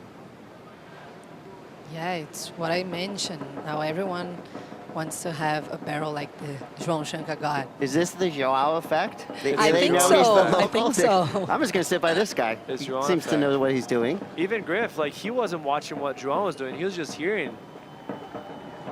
Yeah, what's worse, seeing it or hearing it? Both. Both worse. Yeah, when you start to hear, you know, eights from the loudspeaker, takes a really special type of surfer to be able to put that out of their mind. We know how special Griffin is. Just sitting on a low 2 and a 5.17. Still in it, needs a 9.67. Still has time for 2 more waves. He just got to make sure that those are both really good waves, and Jiao's not going to give it an inch. He's going to have a look at this one. Jiao has priority, so he can take this wave off Griff, and he does. Just local knowledge right here. Tactical, sound surfing. Leans everything he has into that layback. Cool looking. Most likely won't be better than a 6.67. I could watch that turn all day, though. 9 minutes left now. I think that was just kind of strategy, like making Griffin sit a little bit longer, think about the heat, making him worry a bit more, you know, not let him better that 5.17 and get the scoring a little bit closer, because now he almost needs an excellent, a perfect wave, a 9.67. All right, Chianka now up and out. All right, well, he is a hero to the rest of the world, but on the beach, maybe considered a villain. Matthew McGillivray comes through, edging out Medina. He's with Manu on the glass. Oh, yeah. Oh, my God, Matthew. You just beat Gabriel Medina in front of this huge crowd. His first heat. How does that feel? Congratulations. Thank you. Yeah, I mean, I think it's crazy. I thought obviously it's Gabriel Medina. So when I had to surf against him, I was like, okay, well, there's only one game plan I can really use against him, and that's to go sit on the right and try to go to the air and stick to my strengths. It's actually the clearest game plan I've ever had. But yes, I don't think I really expected it to work out. But I'm stoked to be here. Does it make you more confident for your next heats? Yes, definitely. I'm stoked to be here. There's no pressure on me. Obviously, I'm the injury wild card, and just to be back here in Brazil is so cool. And yeah, I'm just stoked to make heats and to hang with my friends, and yeah, I'm just stoked to be here. Great, enjoy and have fun in Saquarema. Back to you guys. Thank you, Manu. And you know what? Give it up to Matthew McGill. You know, no controversy there. It was a straightforward heat win. You know, he out-surfed one of the best to ever do it. And I see big things in McGillivray's future. He did it with airs. He did it with power surfing. And he is a dangerous threat in the draw now. Yeah, for sure. It looks like he was really free surfing as we talked here in the booth. No pressure at all, and he knew that he needed to go big to beat Gabriel Medina, and it was exactly what he done. We have 6:45 to go in our priority heat. Chianka v. Colapinto. Let's take a look back at Zhao, who has been on a tube run. This is a clinic how to ride these right-hand barrels. That was like glimpse of Bahia, like 2019. So hollow, that wave, beautiful crystal clear water. Coming out with a nice combination of maneuvers.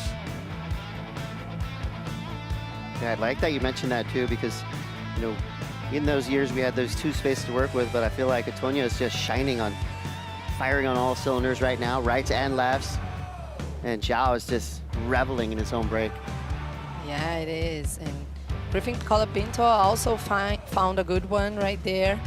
Really slides the fins over the top, snaps it, but still searching for a better score to replace the 2-point ride that he has. Yeah, and the difference is just obviously wave quality was much bigger from João. The lack of intensity on the left, it was a bit mushier, had a little bit of wobble, so he wasn't able to apply the same pressure that João has been able to. Looks like the deepest one, George Pitar having a look, but not going. Wind is started to push a little bit. You see that beautiful offshore breeze happening. Hopefully that means it's going to open up even more barrels for us to watch and scream and yell about. I think the score of the day so far, that 817 from Zhao Chianka. Judges have sent a message. You ride the tube well, deep, and come out, do a couple turns, you're going to be rewarded. Yeah, and yesterday I talked to João, and he wasn't very excited with the forecast, but now I think he's really excited with what he found. He's going to say, I didn't say that. 4:54 to go. Chianka versus Griff right now. Griff needs 9.67. He can get that on the strength of two separate waves. But that would be, you'd have to really go back-to-back and condense those two scores. Of course, we know Griffin Colapinto's got a deep bag of tricks. One big, gnarly section could be the number. It'd have to be the best air or the best turn of the day. And the judges, they're not giving out 9.67s easy all year long. You really got to earn it. But imagine if he could finish that one that he pulled off the air, like it was really high. I mean, that was a nine plus for sure. It's either a Hail Mary or a special wave that he's looking out there. Like, mostly if you think about it, João already had a wave 1.7. For him to find something with more quality than João's wave, like a pretty decent hollow barrel, very deep, with two turns afterwards on a day like today, it's not easy. So two waves would be a little bit easier, or one of those massive airs that he's actually pretty capable of. Ripple activate? No. That one teased us. So Griffin does have priority. He's got 3.5 left. See right there, he's deepest in this lineup. These bros have been on the conveyor belt. And you can see all that water moving right there. Like on the right of the screen, it goes all the way out the back. You see how much power and all the energy from like towards the right side of the beach junctioning there and getting that deep water spot and moving out, creating this bank and this opportunities for the guys. And João taking advantage earlier than everyone, getting super drained. It's 11:32 a.m. here in Saquarema, and I, for one, have been loving the overlapping heat format. It just gives us so much to watch, so much to talk about. Not easy for the judges. I mean, look how many waves are being ridden. Chianka has already ridden 10 waves. Saquarema has welcomed the surf world for many years. Would you guys say this is probably like the most popular, famous, competitive break on the Brazilian tour? For sure. Yeah. This is kind of like I think so. the 50-yard line, prime time. There are a few, but here obviously it is one of them. Like the Huntington Beach of Brazil. Pretty much. A lot of amateur events happen here. Challenger Series, QSs, regional contests. Yeah, there were some years that we had the three, like the QSs, the Challenger Series, and the CT here in Saquarema. So it's growing. Definitely growing. Underrated for how beautiful it is as well. Yeah. You know, it's like you almost hope for a lay day so you can go out there and just spread out on the beach. And we had the past few years. It's been like summertime during the winter, like the past few years, 3 or 4 days consecutively. Just beautiful beach days, fun little waves, and a good time. George Pitar trying to experience that good time. Driving down the line on this left, waiting patiently for this wave to unfold. Second turn was nice. Hits a chunk. Have you ever been skateboarding down the sidewalk and you hit a little pebble and you hear that skirt? The next thing you know, you're laying on the concrete. That's what happened right there for George Pitar. So inside the Banco do Brasil, 2-minute warning. See if this wave will do anything for George. yeah, and this turn was beautiful. Like he looked like really in pace with the wave, and unfortunately got a little hanged right there. Deep in the lineup, Joel Vaughn, quick tester. So he did have priority, but I think we just saw a brief flash of the blue jersey on his way back out. So priority now open for the secondary heat. We'll see what the priority judges do there. Okay, so Joel Vaughn maintains priority. Griff still at the back with priority, looking for 9.67. He only has 45 seconds left. And both Chianka and Colapinto so evenly matched. But the edge has been with Chianka. Local knowledge, finding barrels, doing everything right. 25 seconds left for Griff. He sees something. This could be his last opportunity. If he gets it here, that is going to be the ultimate buzzer beater. Here we go. Colapinto pumping down the line. He gets up into the air, lands in the flats. It's a no-go zone. Wow, we already have 2 big names going down. Yeah, 2 event favorites. Yeah, and there you see frustration. A lot of fantasies really getting mixed up right there. Right, Chris? Fantasy to nightmare. It went from, you know, one of those cool stories with unicorns and rainbows to ghosts. But not for Zhao Chianka. 817-667. That's a convincing heat victory. That's the fun about surfing. Like, it's very unpredictable. It's about finding that rhythm on the ocean and performing to the best you can. Especially this year, too, with that non-elimination round taking out. It's like every event has been a completely different story, and I think that's made 2026 probably the most exciting year that I've seen in, I don't know, about 50 years. There's been some really exciting years, but 50 years of the WSL in 2026 is proving to be yet another classic. Well, we're going to take a quick break, but we know you're not going anywhere. Italo's taking to the lineup. He'll be going up against Ramsey. We still got Pitar and Vaughn. So much more action to come. So VIVO Rio Pro.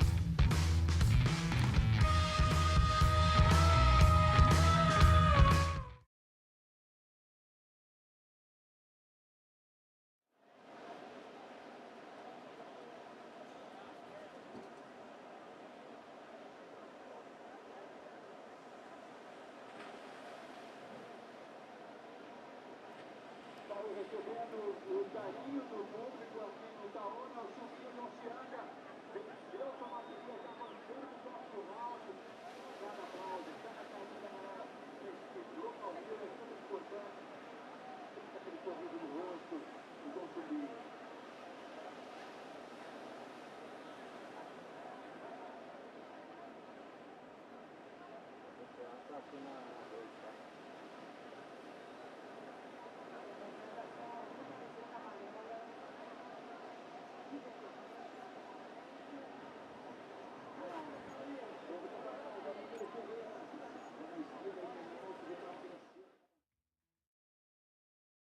Vou olhar na Cachu, em Saquarema. Olha isso, só pra mim. Hoje a gente veio na Cachoeira do Roncador, fica a 20 minutos da praia de Itaúna. São vários anos vindo pra Saquarema, né, pra pegar onda, pra estar na praia, curtir o mar, e essa é a primeira vez que eu venho na cachoeira. Estar em contato com a natureza é sempre bom demais. Uma cachoeira como essa aqui é uma parada alucinante. Tá no meio do mato aqui nessa imensidão e nessa solitude. E eu acho que esse mar de possibilidades, né? De um dia estar pegando onda, outro dia pegar o carro e dar uma relaxada aqui na cachoeira ou dentro da natureza, contato profundo e podemos viver isso tudo. É por isso que Saquarema surpreende. Isso é o que ela tem de melhor.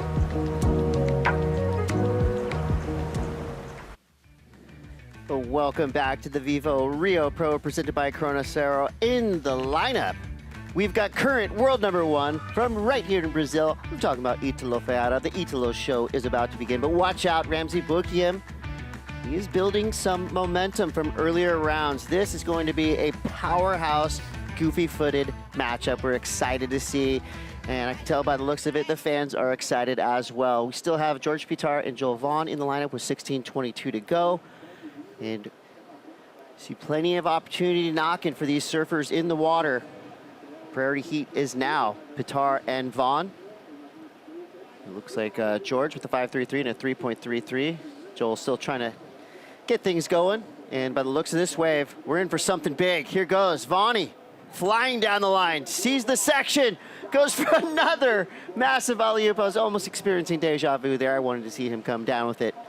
We just saw at the beginning of that 2023, he got a perfect 10 out here. Well, very excited to say, I'm Chris Cote. I'm joined by my guy, Mitchell Salazar, and a very, very special guest. I'm gonna say the most improved surfer in the past few years. She's on a title run. Luana Silva is here in the booth. Welcome, Luana. Were you expecting Joel Vaughn to make this air? I was expecting for him to make this air. He's a freak in the air, and yeah, happy to be in the booth with you guys. Looks like there's a lot of action going down. Yeah, and George right here, really good combo. So this actually does improve his situation, extends his lead by a lot. Wow. So great stuff. That was a great combination by George. And here goes Ítalo now. Looking left, former champion out here. Tried to go for the 2-for-1. So Pitar right now, 12.83 heat total. Joel Vaughn still having some difficulties being able to get something good right here. Needs a couple of big scores. And Lulu, we're back home for you. Been a runner-up here before, looking for your first win. Excellent season, by the way, so far. Congratulations on your success. But this event right here, what does it mean to you to be able to be back home in Brazil? Yeah, I'm stoked to be back in Saquarema. It's like second home for me, or first home, Brazil. It's always a pleasure to be surfing in front of this amazing crowd. Really excited to get it going underway. It looks like today is one of the best days, and tomorrow as well. So I'm excited to get back in the water in front of this amazing crowd with all this energy. And yeah, it's kind of chaos, but it's good chaos at the same time. Luana, Lulu, speaking of chaos, got caught in traffic, just showed back up here. Talk about chaos. This guy's used to some chaos right here, Mitch. The man without fear, Ítalo. Won the event back in 24 over Iago, coming off of back-to-back finals too. Different type of waves over there in Raglan, of course, and then making the final runner-up against Leo at Punta Roca. But this has been a good event for him the last few years. Kaipo looking to go 3 finals in a row if he can right here in Sacktown now. Well, he's on fire right now. And just leading the, it looks like his year, right? A little bit of a slow start. Then semifinals over there in WA. Of course, you talk about that win that he had. And then coming off another finals appearance in El Salvador. And that's the kind of momentum that world title, and really you talked about it also, is that in the format this year with the weighted points at Pipeline, you really want to just focus on being in that top 8. Your thoughts on that, Luana? Yeah, this year's been a completely different year for me. Just being in that top 5 area, I'm not really used to it since last year, but it's been a really good momentum shift for me. I think a lot of the first events on tour really suited my surfing, and I just try to just make the most out of every opportunity in those first few events, and of course here as well. Looks like it's George, or no, Italo. Ferreira slashes there on the Patterson. Tico and Teco shape right there. Yep. Looking sharp. They're actually here on site too. Spoke to them earlier. Really stoked on the performances they've seen so far from Italo. Surfing with stitches still in his knee, Kaipo, so not 100% just yet, but looking pretty darn good. Bigger set wave. Laying into that Lulu. Well done by Italo. Yeah, his turns are just getting better and better. I feel like with him working with Leandro, look at this technique right there. I think he's really dialing in his technique with Leandro Dora this year. I'm working with Leandro as well, so it's really fun to be a part of his atmosphere and just kind of dial in. Here's George as well, but looks like it was just a closeout. But yeah, I'm just really stoked to see the way Italo's just progressed with his surfing and just where he's taking his surfing at. I actually wanted to pick your brain, Lulu, about working with Leandro. He just seems like such a positive person. You know, he's a friend of mine, and I don't think I've ever had a negative conversation with him. What's the Leandro Dora vibe? It's just good vibes all around. It's just positivity. It's just a big positive bubble. I love traveling with him. He's kind of like a second dad to me. He literally does everything and beyond like his job description. He's an amazing coach. He's an amazing chef. He's a great guy to just be a friend and talk to and just have he's a really just good backbone support for us. So he goes really above and beyond his job description. Yeah, that's so, what he's I an feel. amazing person. That's exactly what I feel. Well, I'm feeling saying parabéns to João Chombinho Chianka. He's on to round 3, Manu. Right, my friend, parabéns. João, how special is it to deliver a performance like that in front of your family, fans, friends, and local crowd? Congratulations. Thank you, Manu. Yeah, it's so special. I mean, it has been like so long of me competing this event and never really capitalized. Already had so many good results on the QS out here, but just the moment to capitalize on the CT just never came on my way. Just never did it my way, but it's just so special. Like this week, I really have been like enjoying family and friends, and just trying to run away from the pressure. But definitely today I just embraced everything, and waves were pumping. I was just feeling the vibes. I was ready to go left. I was ready to go right. I was ready to do one big turn. I was ready for everything, you know. And going, paddling out to that heat, I was just like letting the current, letting everything like just pick the right wave for me, and not moving myself too much, just trusting. And yeah, I guess I just found myself on those rides, and yeah, I had such a fun heat. So when you're out there, does it feel like competing or just another day at home? No, it actually feels like competing a lot, especially against Griff, especially against the top seeds.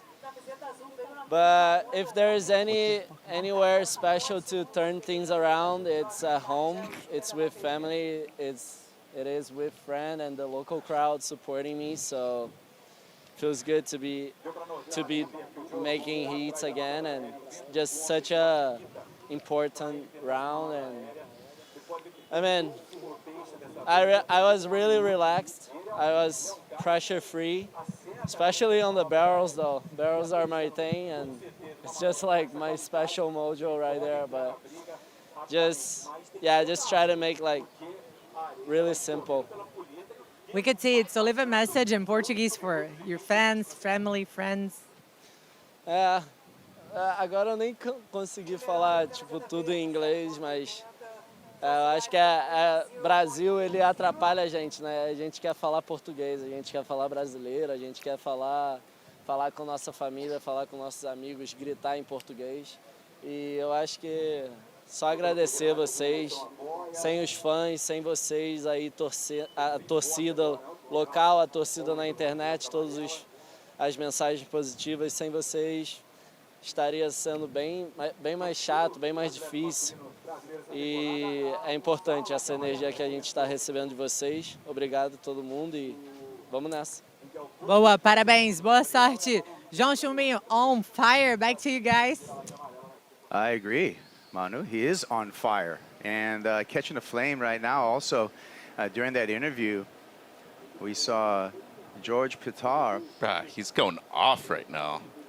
Well, George Pitar, you know, Mitchell, pit is in his name. This is what happened right here. So Pitar finds the pit, and that's what happened. It's cooking out there, but he has been on the best wave so far and making it really difficult for Joel Vaughn to get out of this combination right now. He needs 15 points, has to make it extremely clear, and you know, unfortunately for Joel, this is going to be back-to-back results if he's not able to make it out of this round. Good score right there, Kaipo.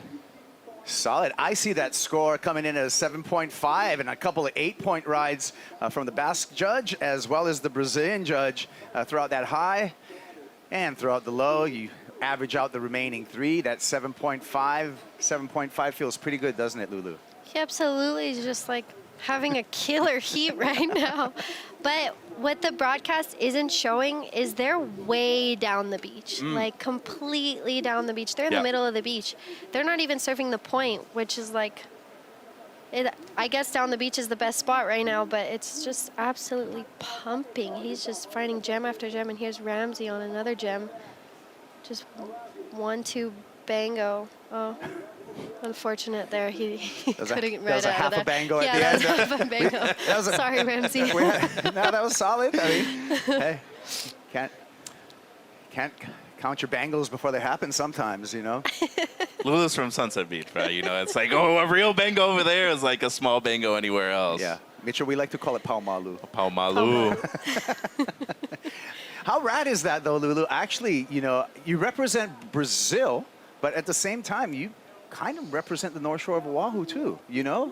You kind of got the dual roles going right now. It's good. It's really good. I love where I come from. I love where I was born and raised. But like, you can't take away my cultural background. I feel the same. I bring a little bit of both, I think, into my surfing. The North Shore of Oahu completely raised me in the person that I am today, but also my parents having that Brazilian culture inside our house and being educated in that way as well. Like, I think I live the best of both worlds coming from both. I agree. I love Hawaii. I love Brazilian culture, and I'm old enough to remember that there was a time where on the North Shore there was like Brazilians against Hawaiians. There was a conflict, and I say within the last like 2 decades. It's actually Brazilians and Hawaiians have come together in a lot of ways. And surfing and jiu-jitsu are 2 things that brought the Hawaiians and the Brazilians together. It's been incredible to kind of live through, you know? Yeah, exactly. I don't think I could get a perfect combination. You got a perfect combo. That's the combo plate, girl. I got a good combo plate, You got the culture, you got the energy of Brazil, which is unmatched anywhere in the world, and then you have the beauty of Hawaii the North Shore, and how much swell and waves, and a flat day on the North Shore is still head high, you know? Oh my God. Exactly. Ramsey. That's more like the bangle we were looking for. Yeah. But that was the missed bangle at the end. Unfortunate right there. And Italo leading with that 6-5 right now, the 1 layback. So has a couple of 4s, does Ramsey. This was the 4.67, the 4.17 on his last. So, you know, he's building his momentum, but needs close to a 5 right now, Kipes. He looks like he's there. He just needs to finish off the wave. I mean, the surfing, those first turns are solid, you know? And to Lulu's point, we were in the Red Bull Athlete Zone, Lulu, and they are super far down the beach. I mean, they're literally right on the border where the contest site starts, Kaipo. But that is the best option at the moment. And few lefts now. Here goes Joel, though. Joel Vaughn swings on that one, needs to surf his way out of a combination of a 15.2 wave requirement that he's currently in. It's been a tough one for Vaughn. He's got 7 waves ridden and has not broke, well, just broke a 2-point ride. Yeah, still though, 15 points is what he needs. So at least a 5 to break the combo, and then you need a 10-point ride after that. Going to be really difficult in 3 minutes. I feel like at this point you have a good couple events coming for you, Yeah. Fiji, Tahiti, Yeah. and we've seen him do extremely well at lowers. He actually beat Italo last year at that event at lowers. Yeah, I hate to say it, but this one's in the fridge. Jello's jiggling. 3 minutes, yeah. The eggs are cool. Yeah. Butter's hard. Anything else you want to add? The vegetables cool too? I just tried to quote Chick Hearn, actually. I don't know if I did that 100%. Chick Hearn from Yeah. the Lakers? Oh, yeah, that was great. Thank Yeah, you. Very well done. Just trying to show range. 2 minutes and 20 seconds remaining. We're enjoying our time in the booth with Luana Silva. We're enjoying the surfing opening day here at the VIVO Rio Pro presented by Corona Cero. Beautiful day here in Saquarema, the Maracanado surf. And we're seeing George Pittar just going to close out this heat against Joel Vaughn, and then the focus will be on the priority heat between Italo Ferreira and Ramsey Buchia. Joel right here. Uncle Brazil 2-minute warning. Kaipo has to get going. Well, we saw the giant alley-oop in the pass. And we see a big punt right there. That was sick. So that will get that. You know what? That'll probably take the sting out of it and get him out of the combination. Yeah, and just, I mean, to your point, like these events, these are the hard ones, right? When you're losing by 15 points and you know you need 2 scores, especially in a short time. But, you know, whether or not he breaks the combination, Lulu, confidence booster heading into the next couple of stops. I think so. I think Joel is a really well-rounded surfer. I think it might just be a confidence thing, you know. With this format this year, it's really, really hard because there's no elimination round and it's just one and done, you know. So for me, I was always in the elimination round last year, so it was kind of like a barrier, I guess. I don't know, just kind of a support system in a way. But coming into this year, I was just like, okay, everything has to be dialed in going into this first heat because the first heat is so important now. It's so important. I think you're pretty dialed, Lulu. I mean, you have 4 finals days so far this year. You're doing You're doing great. I mean, I'm being honest with you. You're doing great. I think you've always had that. You've had the raw talent, ability, but now you're putting it together within those 30-minute windows. And yeah, just great year so far. Yeah, thank you. The sport is just so cutthroat, and it's so hard because everyone is so talented and everyone deserves to be here. Everyone's so good.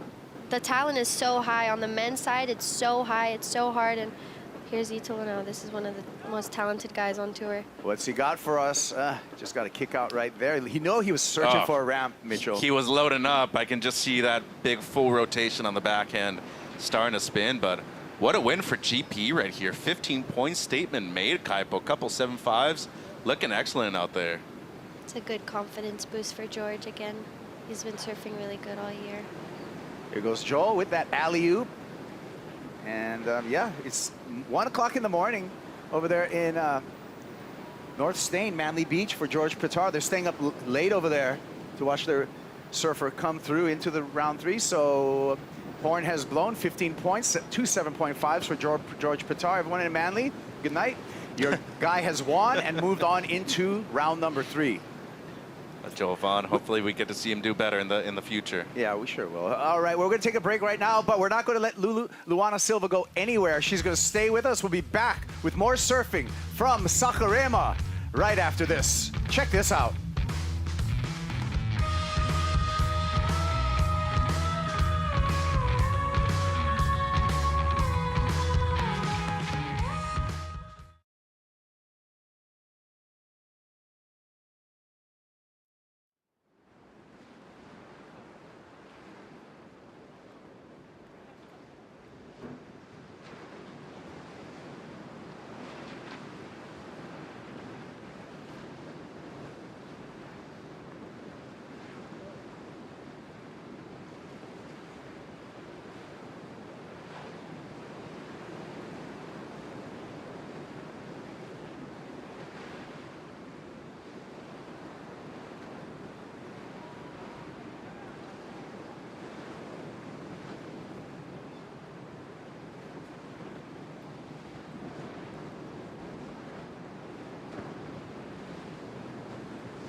The 2026 VIVO Rio Pro presented by Cero is brought to you by VIVO, official sponsor of the WSL in Brazil. By Cero, made with 100% natural ingredients. By GWM, official automotive partner of WSL Brazil. By IC Sunglasses, official eyewear of the WSL Championship Tour. By Banco do Brasil, official bank of WSL in Brazil. And by the City of Saquarema, official host of the VIVO Rio Pro presented by Cero. We're back. Nossa Senora de Nazaré, the church on top of the hill here at Saquarema. New heat out in the water. San Clemente up against Tahiti. Crosby Cola Pinto up against Kauli Vaz. Number 17th on the rankings, coming up against number 18 on the rankings, Mitchell Salazar with me, as well as special guest Luana Silva. I'm Kaipo Guerrero, and that is a big crowd starting to fill in on the beach, Mitchell. Yeah, it is about noon local time right here. So people coming out for the beautiful sunshine. Great waves today, super consistent, Kaipo, and of course, one of the biggest arenas in the world right here at the Maracanã Surf. Love this place right here in Sacktown. As we see in the distance and up close now, Italo Ferreira, lip glides, stomps that landing, sure-footed. Ferreira makes his way in. Right behind him, Ramsey stalling. Pig dog in a barrel, looks for the doggy door exit, finds that too. Nice exchange between the two goofy foots. That was sick right there. I love that kick out too. Just a little emphasis, just be like, all right, that felt good. You guys see that? Just make sure you did. And Italo no doubt improves on the 3 right here, Kaipo. That second turn was big and really critical section right there at the right they're surfing at the moment, south of the area. 16 minutes though, still a lot of time if you're Ramsey. Well, take a look. What do you think about this, Lulu? I think this was a huge combo. I think he's going to get a really, really good score off of that. He just went 1, 2 in such a short amount of time, such a short amount of space. That last turn was so critical and into the flats. I think the judges are going to love that score. What about this one? He was in there for a little bit, but I don't think he got the cover he wanted. I think Italo will definitely get the better of the exchange. And wow, so much action. Kauli on the left. Love the overlapping heats. The Tahitian, of course he's going to find the ground. Of course he is. And he's just going to give a my gosh. Mike Make it. Oh, yeah. Yorana for sure out here this morning. Manuya for that one, brother. Hells yeah. Looking good. He's got a lot of confidence right now, dude. I'm telling you, Goldie over there, 5th place in El Salvador. He's just oozing with confidence right now. He won the Challenger Series, Kaipo, and not just that, he beat Felipe at his own game over there at the point, too. So he's rolling at the moment. Are we talking about Kauli Vaz? Yes, we are. We're talking about the gold medal Olympialist? Yes, sir. Olympialist?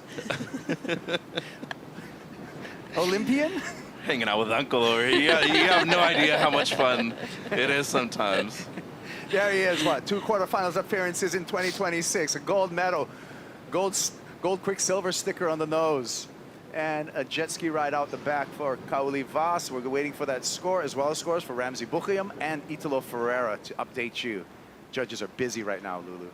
So much action. These overlapping heats have so much action. And even if they're this heat might be like Kauli and Crosby might be surfing the left, and then Italo and Ramsey are probably way down on the right, it looks like. So there's eyes on the left, and then they're probably getting so confused right now. Right. That's a lot of work for them. So actually, you know, the process too, just to kind of clue people in, is so the judges are going to write their scores down, their initial thoughts, but then they're going to look at the tape numerous times, and they're going to look at replays before they put their final scores into their scoring computer.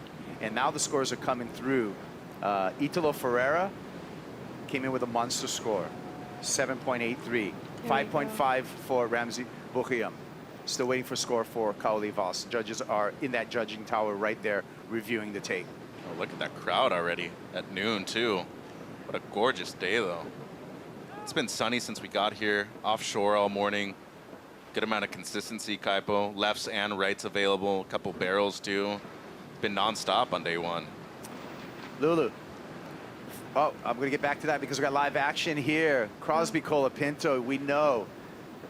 He's got a mean backhand, and he's swinging at the lip a couple times on a good-sized set wave here. Colapinto cuts it a little bit short there, wants to make sure he completes the ride, and he's going to hail a jet ski for a ride back out. Okay. Lulu, I was going to ask you, you got any favorite Brazilian dishes that you enjoy here? Oh my gosh, all of them. I'm writing it down, by the way. Give me some notes. All of them. Let's just review Okay. Yeah, Crosby's wave. This is Crosby, right? Yeah. Yeah, wow. That was a beautiful first turn. I loved how he came in, carved the second turn, and just finished it off nicely. I think that'll get him back in the heat with Cowley. And Ramsey got a wave too, Mitchell. So much action. It's fun though, right? It's entertaining, and well, he's needing a score right here. Dropped the 5-5 for the barrel. Needs close to a 9 right here. Had to make it around the section. Beautiful turn right there under the lip, and looking for an extra piece of cheddar right there at the end. He finds it, so well done. Difficult wave to surf, Kaipo, but if he improves at least on the 5-5, gonna diminish the requirement that he needs with 12 minutes. You're a baseball guy. He batted the lip a couple times right there. He's batting 303 on that wave right there, so looking quite good. I think that was a double? Might be sending it to a triple. Could get thrown out at third, but yeah, definitely a double. Stand up. Love it. We're waiting for scores right now for Cowley Vaz, for Crosby Colapinto, to Ramsey Bukhayam. So now we can ask Lulu favorite Brazilian food. Feijoada. Definitely. You Love guys, that. Okay, it's good. Amazing. You guys already ate it. Yeah, it's amazing. I think that's like the main plate here. They only do it like 2 days a week though, right? Or something like that? Isn't it like It's Saturdays? Like Sunday. Yeah. It's like a Sunday thing. Domingo. Yeah, it's a good domingo plate. Churrasco. Oh, yes. Can't miss out with churrasco. Big barbecue. Picanha has to be in the barbecue. You're speaking our language over here.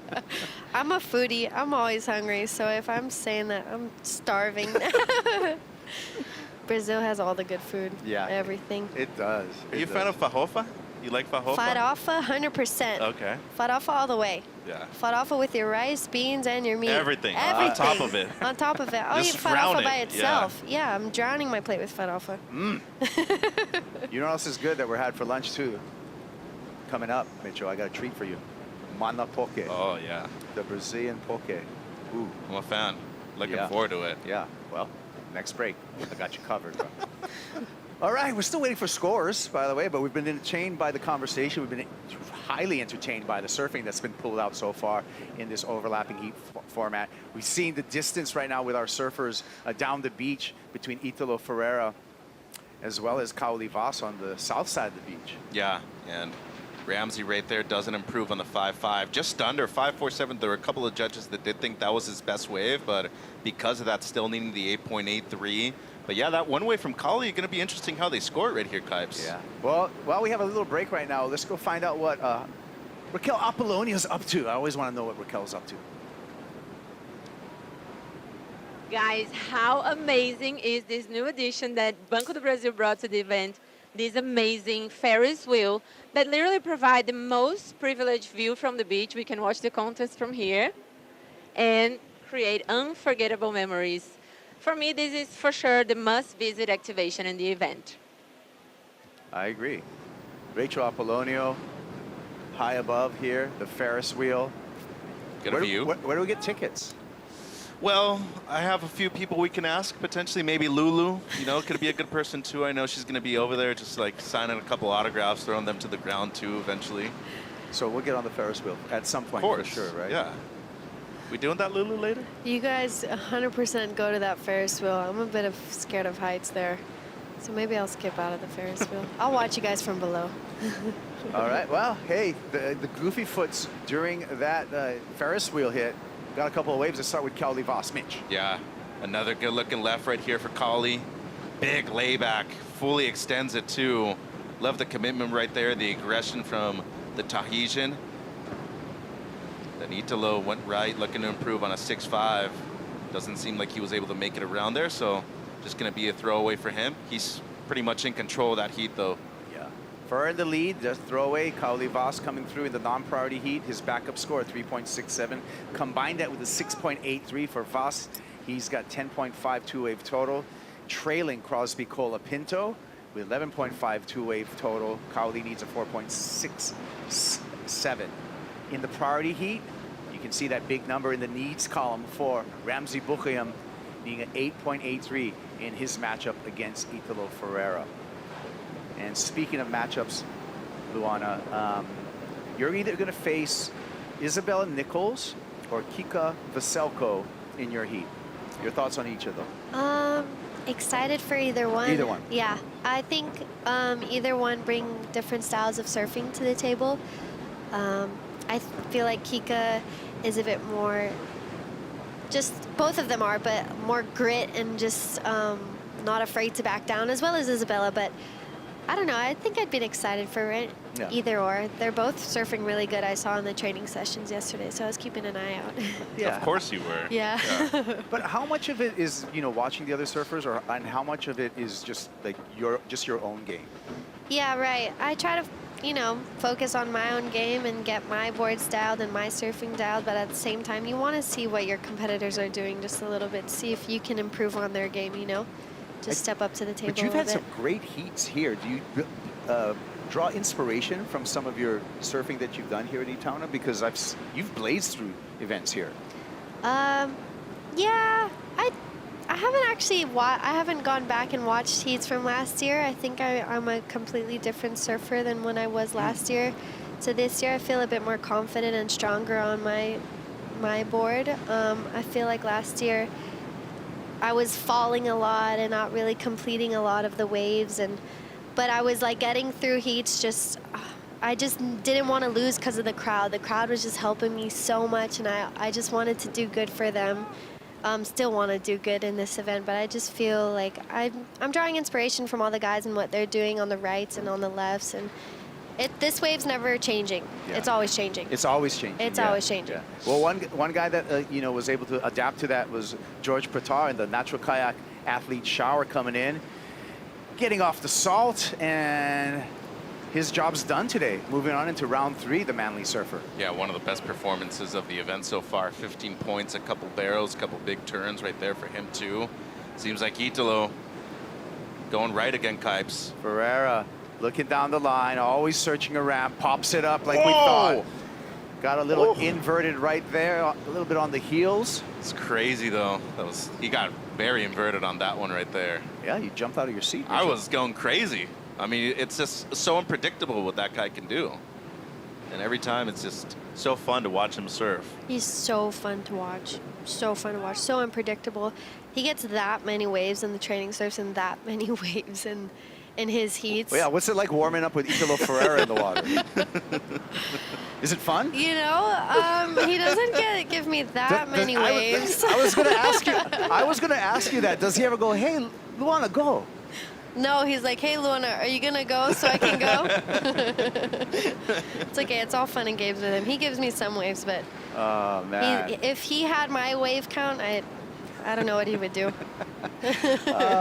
Well, you guys, let's hear from George Pratar. He's on to round 3. He's with Rachel. Wow, George Pratar, congratulations. What an amazing performance. How good does it feel to be here and also to get barreled in your very first heat?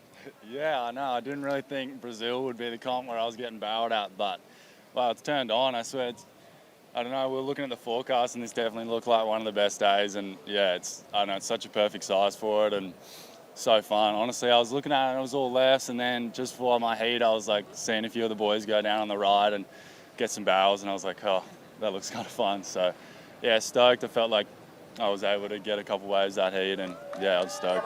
Nice gift for you. And tell me a little bit about your perception of the conditions, because now you guys are all surfing not exactly in the peak. Yeah, it definitely changed. It changed, honestly, like an hour or so before the heat was going to start. But I don't know, I was just trying to kind of play to my strengths a little bit. I knew that was a bit more of my forte down that end, so I was just going to roll the dice anyway. But yeah, stoked it worked out. Well, it's been amazing to be watching you this whole season, so congratulations. Thank you very much. Back to you guys. All right. Yeah, congratulations, George Pratar. As we see Crosby crawls off the bottom, extended hook off the top, and that's all he's going to get, likely not improving upon his scoreline as that wave just kind of dissipated into the bar. 3 minutes A little above 3 minutes left in the matchup between Italo Ferreira and Ramsey Bukhayem. Ramsey with priority, but he needs a big number, an 8.83. Kaoli Vas, little paddle there. Not going to lose priority since Crosby's on the inside there, so he'll hang on to priority, the non-priority heat. Yeah, and great pressure by Kaoli to force Crosby to use his priority on that one too. He won't be improving the situation, and close heat at the moment. They both have at least a 6 in their scoreline, and this is kind of one of those good matchups where they're both evenly ranked. And as of right now, I think Crosby, with the experience that he has on the championship tour, might be relying on that more, but they have Olympic gold out there right now in the white jersey, Kaipo. Yeah. Kaoli Vas, and he just needs a mid-range score to turn the heat on Crosby Colapinto. Conditions changing. The bank is changing here, you know? And that's, I mean, Luana, you've spent time here competing on so many levels. I mean, I remember you absolutely tearing through a Challenger Series event here. Talk about this, how this changes, this lineup changes, because look at how south these guys are. They're so far down the beach. They're so far down. But it's always changing. It could be at the point, it could be on the left, it could be a little right on going into the channel. It could be where they are right now. This morning we were surfing the left off the point, and now they're in the middle of the beach. So yeah. You kind of just have to adapt with the conditions. They're kind of right in front of the Leo Neves training center. Exactly, yeah. They're right in front of wow. there. The bank is pretty good down there, so might as well go surf down there. Secret's kind of out too. That's a lot of times there's Mitchell doesn't want to give up his peak. That's where we serve. Italo, just a victory lap there with a nice helicopter air, stabs the lip, and he's gonna ride in confidently. He looks great. Well, the crowd likes it too. 10 waves so far for Italo. And I dare say that's even a small wave count by his standards too. It's usually up into the 15s, I'd say, Kipes. You know what they say, Mitchell? Red Bull gives you wings. It does. Italo, we know he's a consumer of the beverage. That guy's probably had at least 6 Red Bulls, 4 coffees today, and he's gonna have another 3 when he comes in too. It's like the Energizer Bunny, Lulu. He's so active all the time. He's so funny. Sorry. Gosh, he's just getting it done. He's just getting the job done. He's just the energy mobile Italo Ferreira. Look at this. Like it's so easy for him. Yeah. Exactly. It's so easy. It's natural. I ask him all the time, like, how do you do it? I don't get an answer. Yeah. Well, just the mechanics of how he keeps the board on his feet when he just gets all corked out there. Ferreira. So strong. He's really, really strong. Dude, you should see him in the gym. It's like gnarly. Yeah. He gets intense in there too. He works really, really hard. He's very dedicated. He does a step off into the shore break. What an exit for current world #1, Italo Ferreira. He is waltzing up the beach and going to be sauntering into round 3 here. Now he gets mobbed by the crowd. What a cool moment. Getting embraced by the fans right here in Brazil. That's so rad. Wait, security's got to pull people back. He's a superstar. Only Pedro Brazil gets close at hand over there. Security's not going to mess with Mr. Brazil. Ferreira on to round 3 over Ramsey Bukhayem. Hey, that was so much fun. Sorry for being a little bit late, Luana. That was really, really fun. I hope that you can join us again on the set sometime. Thank you. Hopefully I can come back. That was really, really fun, you guys. The door is open. You're welcome you. anytime. You're the best, Lulu. Thank you, guys. Luana Silva. Hard at work. Thanks. Always. Hard at work. The work continues. We're going to come back with more action from Saquarema, stop number 6 of the championship tour. The VIVO Rio Pro presented by Cero. More action after this.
lugar favorito. É um refúgio 2 horas do Rio. A minha relação com Saquarema foi fruto de uma amizade. Os meus melhores amigos é daqui de Saquarema. A gente se conheceu competindo quando a gente tinha 7, 8 anos de idade. Hoje em dia se tornou o meu lar. Eu tenho casa em Saquarema, é o meu lugar favorito no planeta e é uma onda muito importante para mim. Meu objetivo de vida é entrar para o WCT, então estar aqui faz parte dessa construção desse sonho. Sempre que eu posso, eu tô aqui, sempre querendo construir memórias boas nesse lugar.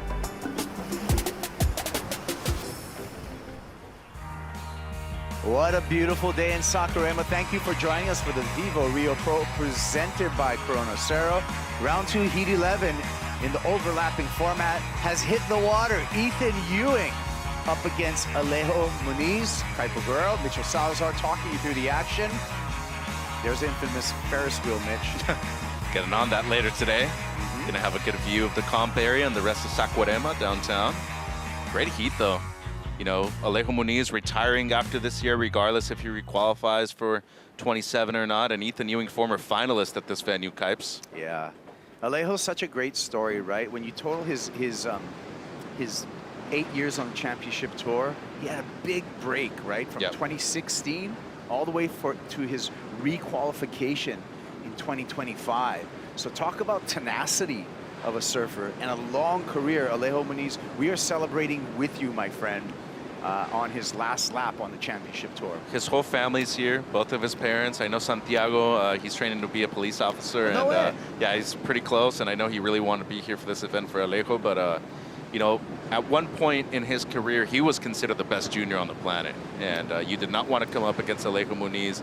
The same could be said for Ethan Ewing. Now with 3 event wins, Kaipo coming off of 1 on the Goldie earlier this year, former world junior champion, great matchup. Yeah, I remember a young Ethan Ewing at Cayama Beach where he won his world junior championship. I think he was in a final with Griffin Colapinto that year. So look at their careers now. Look at their careers now. And you know, that's where it all starts, right? It really starts. I mean, that's what's great about the league, the World Surf League, is that the tiered competitions. You have the pro juniors into the QSs, into the Challenger Series, and then finally, this is the best of the best. This is the championship tour. I'm a huge proponent of that. Lulu was actually world junior champion. She's coming up against either Kika or Bella.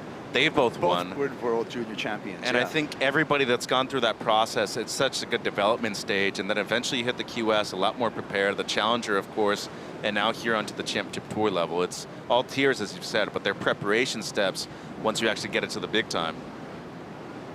Yeah, and well, the nice thing is it's a clear pathway. And another great adjustment that we did, or evolve that we did on the championship tour, is now with the brackets, everyone can see their path the whole way to a win, what it's going to take. Crosby Colapinto knows his path. He's in the lead right now, and he is swinging on the backhand. Unfortunately, that lip had other plans for him, unable to finish that ride. Probably not improving upon his scoreline. No, I don't think so either. If he finishes that last one, there's definitely a big chance that he's improving on the 5. Let's hear from Italo Ferreira with Rachel Apollonio. That's right, Italo, congratulations. I'm sure you were super stoked with your amazing performance. Like, it's nothing like doing all this amazing stuff. But I have one question that I'm curious about. You usually surf on epoxy boards, but now you're using a PU. Like, how is that been for you? Yeah, it has been really like challenge for me, because the epoxy ones, I feel like it's more like easy on the transition, but the PU can hold a little bit more, and then sometimes I can feel a little bit like not too much confident, but yeah, we still like working on that. Leandro just try to like looking for the details, you know, and that's what I'm looking for right now too, like getting better every single event. And the last couple, like 2 events, we have been trying a lot of like PU and have been like doing some crazy like results. And then, yeah, but I'm really stoked with this new like moment, you know, because in the last 4 years, I think, I have been surfing with epoxy. It's been super cool, but yeah, it's just like details that you can be better I'm sure these details are making the difference because we can see. But now in Portuguese, Ítalo, tenho certeza que está sendo incrível estar aqui. A gente queria muito saber os detalhes, assim, como é que ficou o seu joelho, sua performance aqui maravilhosa, estar aqui no Brasil com a sua família, com essa galera inteira torcendo por você. Como é que você está se sentindo? Estou muito feliz de realmente voltar ao Brasil, né, poder sentir a energia de toda a torcida, né, de comer comida muito boas, estar com a minha família, minha esposa e meu filhinho, e poder aproveitar. Tem sido bem rápido, né, tudo. A gente chegou de El Salvador 3 dias atrás, quase, né? Só fomos 1 dia e meio, né? E nos preparamos para a competição, né? O Saquarema, que é uma onda que é bem desafiadora pelo balanço, né? Então você tem que estar sempre com muita velocidade, né? Então eu tentei ao máximo ali pegar bastante onda nos últimos dias e eu testei 12 pranchas em 1 dia e meio.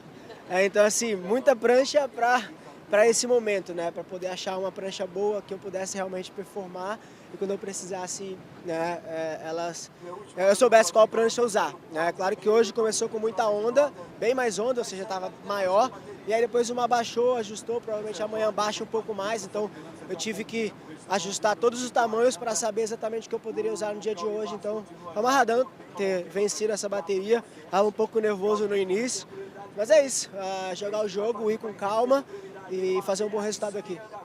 Tá sendo incrível te assistir. It's been amazing to be watching you. So good luck into the next round. Thank you. Back to you guys.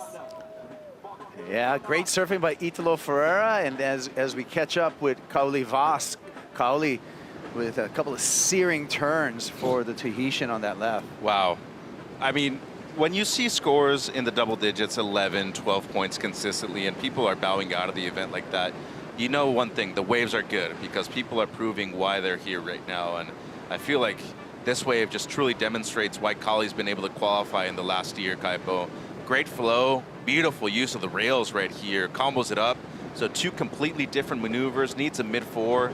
Feel like he's not only taking the lead with that one, he's probably gonna be looking at a good number. And I'm a huge fan of this wave right here. Definition of flow, Kaipo, carve into a perfectly timed second turn. Yeah, that is a 6.33 opener for Ethan Ewing. As you can see him with 30 minutes in the non-priority heats up against Allejo Muniz. We are still waiting for that score for that left of Kauli Vaz in the priority heat. Like you said, a mid-range score would give him the lead over Crosby Colapinto.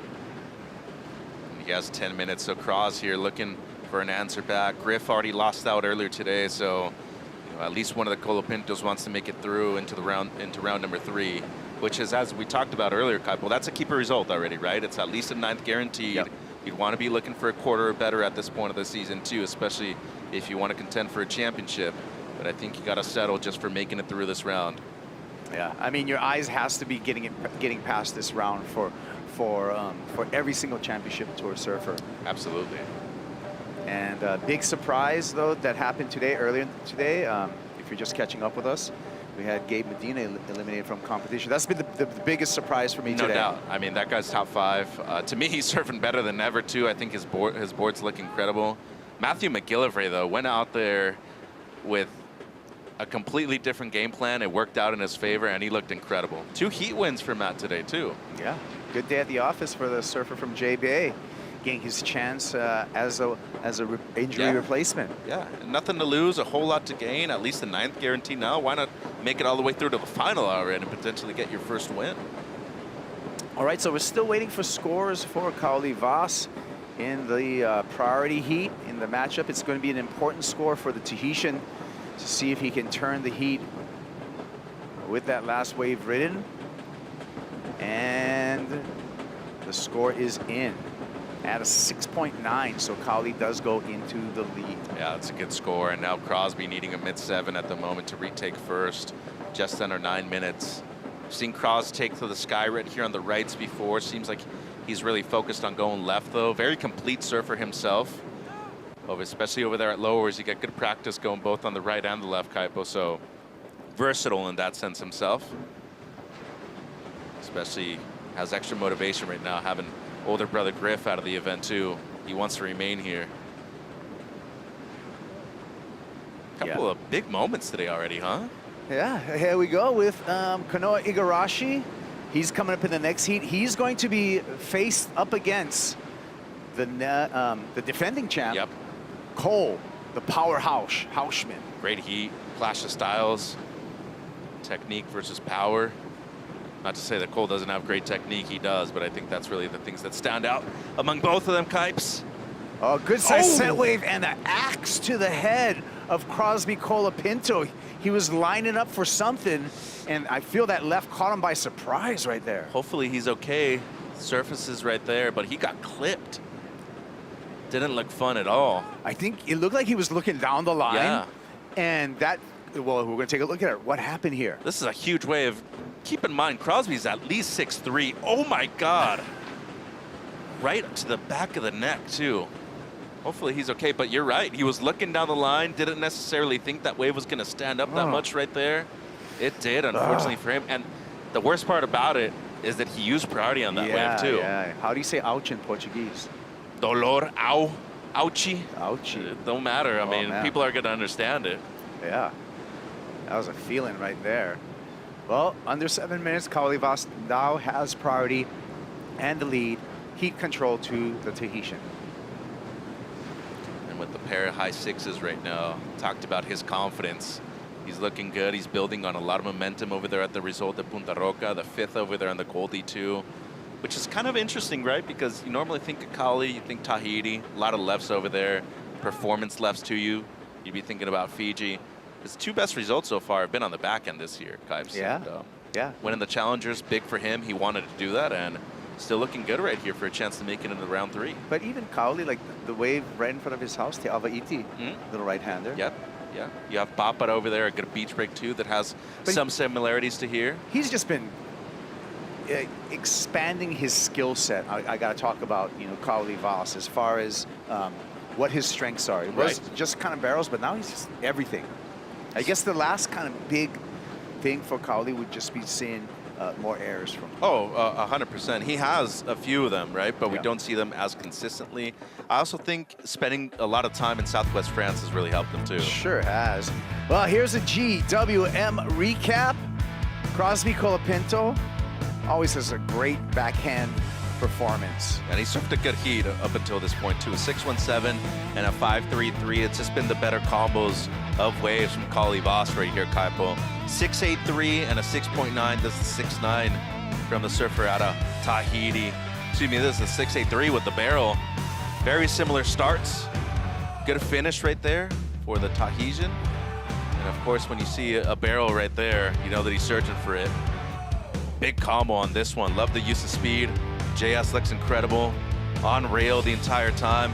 Then combos it up with a big banger towards the lip. Love the down carve to lip bang right there. Combo, like you said.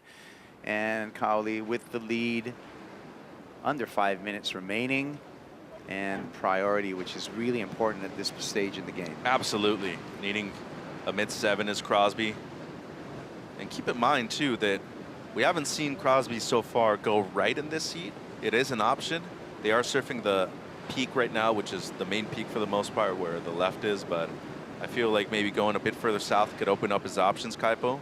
Perhaps search for a barrel, maybe go to a barrel and an air combo too. Yeah, there you go. That's the story for Crosby Colapinto here.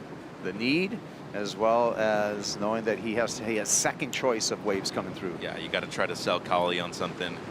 And coming from the school with Jeremy Flores, he's working with Tomas Malam right here, as he's done for a good portion of the year too. But these guys are extremely competitive, and especially knowing that he came up under Jeremy.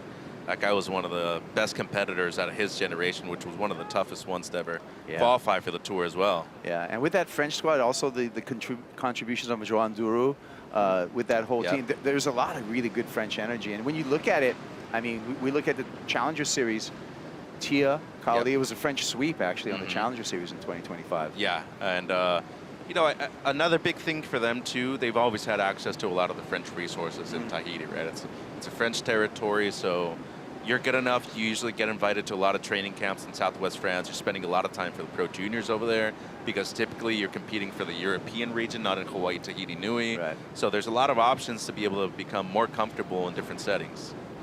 Yeah, great analysis, Mitch. Here we go. Double E, Ethan Ewing stretches out that first carve. Beautiful second carve coming through. Ewing looking for a finish, searching down the line, snaps it up in the lip one time, and kicks out. Opened up with a 6.33. He's probably going to have a solid backup score in his matchup against Allejo Muniz. Wow, just as you said, a beautiful, but his technique is so incredible too. Off of the bottom well, love the way he just transitions into using his rails the entire time too. Another angle right here, Kipes. First carve in the pocket, very well done. This second one he draws out so well. Pushes hard enough, throws a lot of spray. Back into this wave, very difficult to read and really understand what it was going to do. Had a lot of backwash on it, so just to fit in one more. But as you said, it's going to be a good backup, and he's out into the double digits now. Muniz, live action, hooks off the top and puts his name in the hat in this heat. So that's going to be his real start. He just had a 1.77 opener. Number did come through for Ethan Ewing at a 4.67, so 11.2 wave total for Ethan Ewing. Yep. Got back into the double digits like you were talking about. That we're seeing a double digit midday right now. So yeah. That's showing that the waves have shown up. Replay here, Allejo. Big wave right here for Muniz. Strong turn under the lip. Well timed. Got there just a bit early, knowing that that wave was eventually going to close out fast on him. So good effort. Gets his best score. And Muniz has a cool upbringing, Kaipo. Born in Argentina with his brother Santiago. Brother Santi actually competed for Argentina pretty much his whole career. But coming up through the South American region, the QS and the Junior Series, Allejo's had a great career with a lot of his good friends still on tour as well. Been lifelong friends with the Pupos, our colleague Jesse Mendez too. Nice to see him at this point, still doing well. Yeah, great career. Well, the peak has moved down the beach, and we're moving cameras down there to make sure that we can cover all these angles. Yeah. That, you know, the kind of the dynamic playing field, if you would, of Saquarema and Itaúna Beach. Moves a lot, tide dependent too. Yeah. Typically, I'd say, personally at least, I like a mid-tide here, not too low, not too high. Takes it with a backwash, but doesn't make it as heavy either. So a lot of times on a dead low tide, it goes below sea level here too. Yeah. Took one on the head yesterday. Under a minute remaining, 40 seconds, and looks like Kaoli Voss, with that priority, should be closing out this heat. Looking great too. Couple of sixes. Very efficient. He only caught 3 waves, which is something we really haven't seen so far today, Kaipo. Yeah, well, and you know what? Could be the year turning for the Championship Tour rookie. This is another good result he'll have in his pocket. 2 quarterfinals already this year. So just gaining confidence and getting more footholds on the Championship Tour, I feel, for Kaoli Voss. And he has short-term goals, long-term goals. I know he wants to be Rookie of the Year in 26. You know he's looking for that World Championship, though. Like, that's his main goal at the end of the road. And might not happen this year, but down the line, looking like a major possibility for him. Well, he's got the talent, that's for sure, and he's got the range, and he's got years ahead of him, just being only 24 years old. And there's the numbers right there. 13.73 versus 11.5 is Kaoli Voss into round number 3. Unfortunately, right there, a loss for Crosby Colapinto, so both of them are out of the event. Griffin was runner-up last year. Not going to see one of them advance into the 3rd round, Kipes. Well, we are taking a break, but we'll return with more action and a very, very special guest. Stick around for more action from the VIVO Rio Pro presented by Cero.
Welcome back to the VIVO Rio Pro, presented by Cero, and we're straight into it.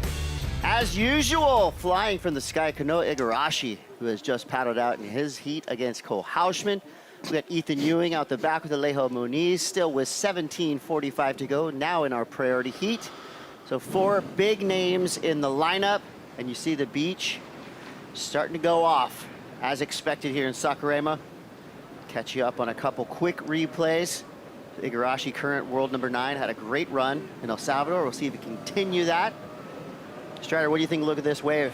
It's pretty nice. I mean, he gets a little tube time, comes flying through it, and then can't bring this down, unfortunately. Just goes for a little sand dollar dive, but, you know, got a little tube ride. You know, negotiating a little barrel from the back over there. Joao opened the door for that sandbar, and now it's just on. Everybody's over there enjoying it. So this was unfortunate, though. Got that outside rail dipped in to that oncoming section and took him out. Shoulda, woulda, coulda been a potent combo, but much more to come from Kanoa Igarashi. Speaking of potent combo, I'm Chris Cote. I'm with Strider Lusky and Jack Robinson. What up, Jack? Welcome to the booth. Speaking of people who went out to Saquarema this morning and got tubed, you got a nice little backdoor pit, finished with a snap. How did that one feel for you? Thanks, guys. Yeah, just stay on your feet when you heat. Stay on your feet when you heat. That's pretty simple, huh? I'm gonna write that one down. That is a simple equation. Keep it simple, stupid. Yeah. I like that. The KISS method. Yeah.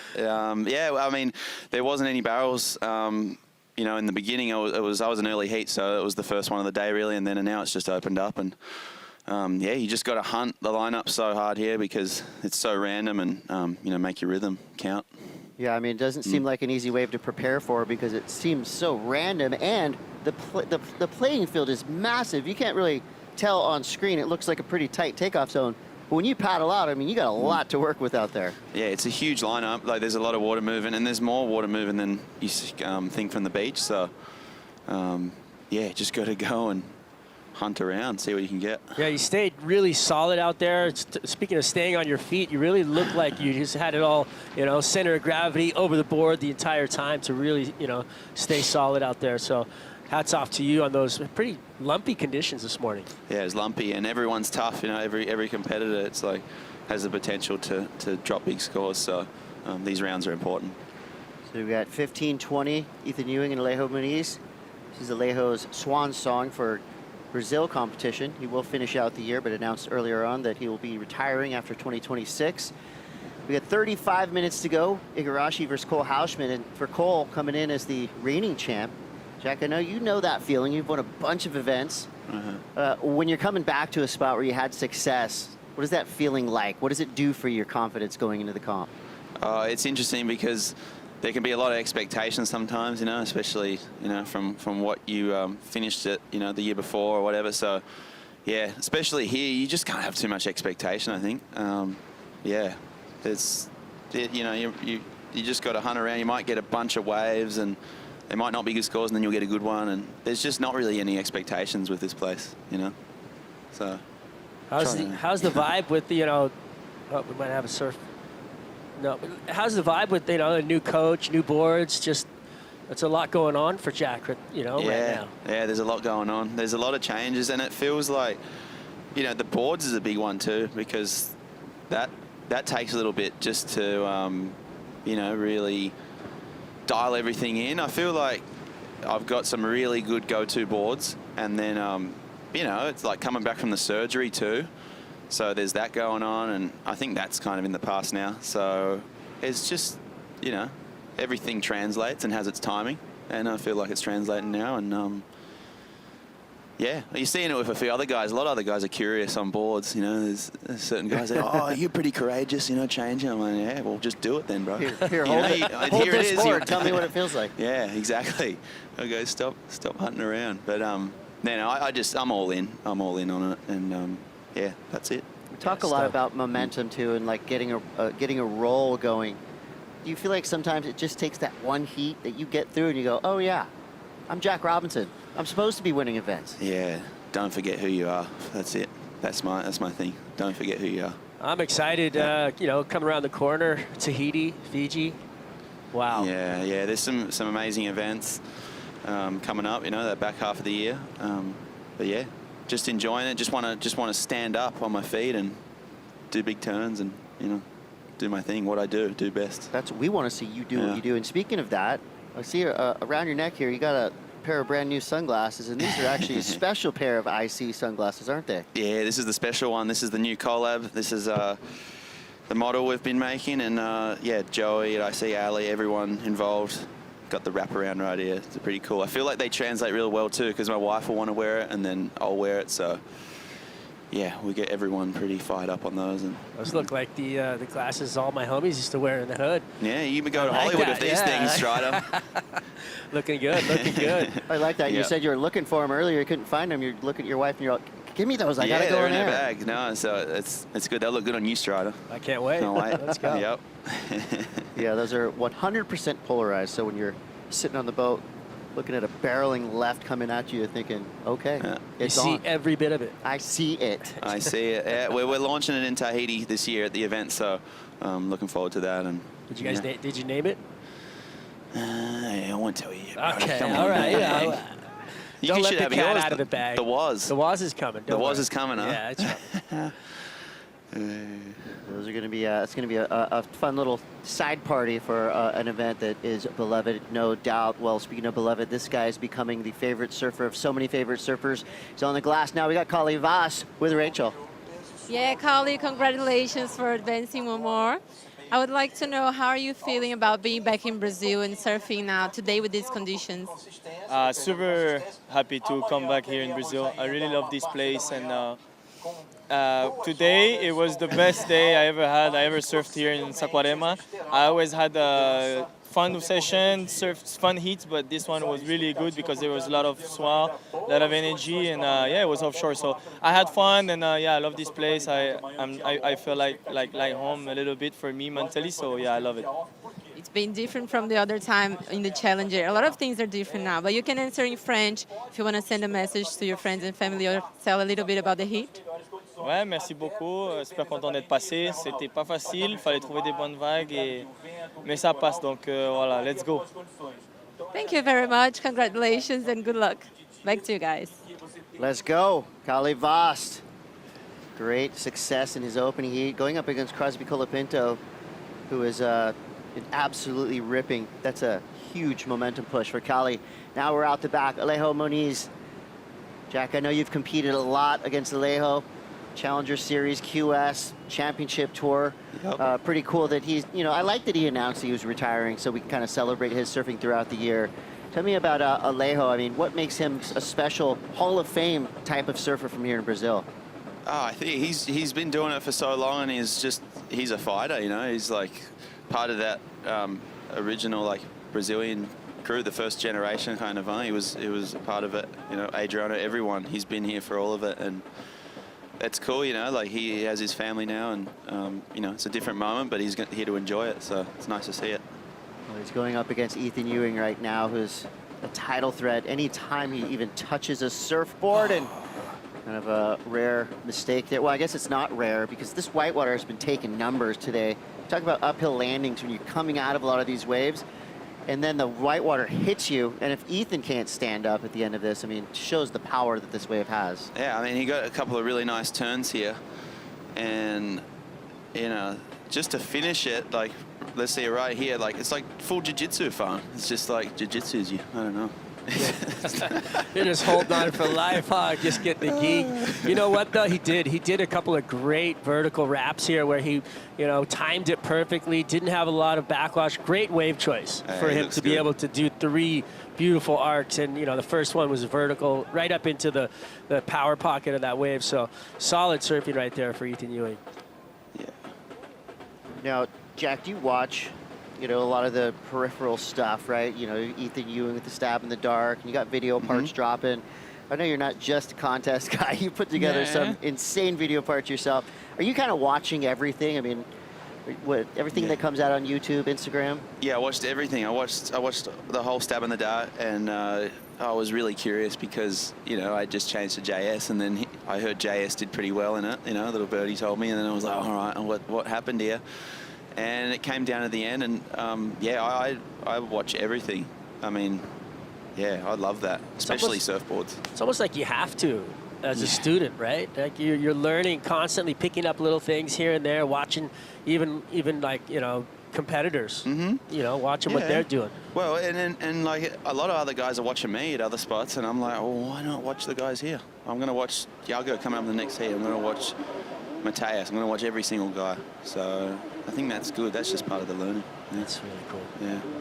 Yeah, Iago Dora, event favorite. And now with Gabriel out, Griffin Colapinto out, even more potential pressure on Iago's shoulders. As we see now, Kanoa kind of just cruising down the line on this wave. Now he gets involved. Quick tail slide there. He's out. So Kanoa going up against Cole Hauschman. They got 27 minutes left there in their round 2, heat 12. And in our priority heat, Ethan Ewing on top, the pair of 6s. Allejo needs a 8.56. As we look back at Kanoa's wave. Swaby, let him do some work. He started a little sleepy, but then that turn right there was strong. I would have liked to see him ride out in front of it. And I feel like the judges are going to kind of like give him a little bit of a hard time about that because it was a really critical turn on a heavy section, but then he went out underneath it instead of kind of getting out in front of it. I don't know. Well, I'm not a judge, but what do you think? I think you're almost thinking about getting back out quicker instead of finishing the wave and just riding out. Like sometimes you just got to ride out and maybe just catch the jet ski, but there's not. Oh, there is a lot of time left. How was priority out there? Did it seem like it was affecting too much until the very, very back half of these heats? Were you mixing it up with who you were surfing against throughout the entire time, or were you doing your own thing until the last couple minutes? It was funny, you know, I was going to go and stick with my competitor at the start and kind of like surf together, you know, away from the other guys that were in the other heat, but we didn't even really see each other, you know, until the end. So it's funny like that. I mean, it came down at the end, you have to take the next best wave, so, you know, just it's how it panned out. All surfers making a positional change. Huge playing field, huge city we've built on the beach here at the VIVO Rio Pro. Definitely I would say the biggest contest structure of the year by a mile, and it needs to be because we're going to have tens of thousands of people here throughout the weekend. Australia versus Brazil today for soccer, huh? Tonight. Oh gosh, I didn't even think of that. 9 p.m. We're lucky it wasn't on in the morning. At 9 p.m. It's good. I'll be in bed. I'll have to see what happens tomorrow. And I think it's kind of Australia versus Brazil in surf terms as well. The fan base on the beach, on the Gold Coast, was one of the biggest that we've ever seen. Definitely the most festive. So we'll see if Brazil can come back on top in terms of crowds on the beach. But right now, Ethan Ewing is on top with Ethan Ewing style surfing. Nothing wrong with Ethan Ewing's backside snap every time you see it. No, he's just so precise. And, you know, he's trying to keep up with him, but Alejo's wave choice has kind of let him down because this man just went 12 o'clock, 3 in a row, just right up into the corner perfectly with a nice rhythm on this wave. If he could have finished off this last little jiu-jitsu roll, like you said, Jack, he would have come away with a pretty, an even bigger score, but looking really strong on the back end. Yeah, it looks good. Our GWM recap there, 4 minutes, 36 seconds to go. Jack, I became aware of you at a very young age. I think most people did. Actually, there's a cover of Transworld Surf in my son Roman's bedroom. You gave me the first cover, huh? That's right. I think that was about 2010, 2011. Yeah, I remember. So every time I go clean up his disgusting room, I go, oh, there's Jack. All right, cool. Yeah. No. But for you, when was the first time you became aware of Ethan Ewing? We've known each other since probably around 12, I want to say. Okay. Yeah, probably 12. I remember seeing him running down at Snapper, and he was like, oh, who's this? And then, yeah, I think I'm about a year older, but, you know, we're the same generation, so, yeah. We didn't start really competing against each other, though, until later years. Like, we were on Billabong for 5 years, and then we did some trips, but, you know, haven't really started competing since we've been on tour, so, yeah, it's pretty cool to see us all here. Our generation was gnarly. It was like Kanoa, Leo, Ethan, yeah, so many good guys. Jeez. The list goes on and on. And we all got to see Leonardo Fioravanti get his first ever win, nearly a decade in the making. Yeah. And I know you're competitors, but you guys have been friends for way back. What was it like for you to see your friend's dream come true? Oh, it's epic. It's so cool seeing it. I mean, he's been at it for so long, and you know, just everyone has their time in the end, and yeah, stoked for him. Yep. We got 3 minutes left here. Ethan Ewing on top, 6.33 and 6.33, nice and tidy with Allejo Muniz needing an 8.56. Igarashi now, 7.50 heat total. Strength of 4.83 is his high mark so far. Get to see Cole Hausman get involved. Kanoa back at it. Laser nice. Sharp snap start. Deep bottom turn, straight up into it. That was a great two-turn combo. Total Kanoa-esque type surfing. Super precise, nice and fast, powerful. I think the judges are gonna like that one. Yeah, you know what? Kanoa keeps the blades really sharp. And his surfing is so quick. And I feel like it's almost underappreciated because of how clean he keeps the rails. I mean, there's not a lot of bobble. There's not any in-between in his surfing, and it really makes it look almost easy. He's a big guy now too. Like, his legs are huge, and he's really strong. I always pick up his boards, and you know, because we're both JS, and I feel him. I'm like, oh, these things, you could do with a bit of extra volume, Kanoa. You know, but he just likes them real sharp. That's the way he surfs. Yeah. And Cole, on the other hand, Cole has to get involved in this heat. Yeah, so we're in the Banco do Brasil 2-minute warning for our priority heat. Ethan Ewing still in the lead. Igarashi's last score comes through at 5.83. Cole still sitting on a pair of zeros for now. 21 minutes, 36 seconds to go. And we know how powerful Cole Hausman is. We know that if given the opportunity, he will absolutely blow one of these waves up. We just want to see him get the chance to strike. And we're see Allejo now. Uses his priority to catch this wave. Nice snap start, comes around a big section. Little slidey carve. Solid finisher there. So a 3-turn combo for Allejo Muniz. The one in the air. Homies are impressed. Luke Egan, stoic. Stoic. No, no expression. He knew he was about to be on camera right now. Yep. Yep. So the question now is, was that an 8.56? You guys are pretty good judges. Let's take you a tell look me. at it. Let's have a look. He goes vert. It was a little bit off time. Second turn, nice and clean, power hack, and then finishes really well. It's a good wave. But I do think it's going to come under that requirement. Whoa. Whoa. Hey. Just like that. Waiting for this big Cobra to strike, and he did it. So a couple big turns, spray still flying. Cole Hausman now involved in his round 2 matchup against this guy, Kanoa.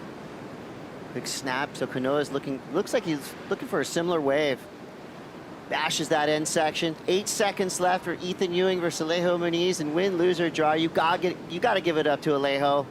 Like I said earlier, Hall of Fame style career already. We will have the chance to see Allejo finish out the 2026 Championship Tour, but this is gonna be our last look at Allejo here in Brazil. He is a national hero. And even though Ethan Ewing is going to get the edge there, you know Allejo is going to come into a big celebration on the beach.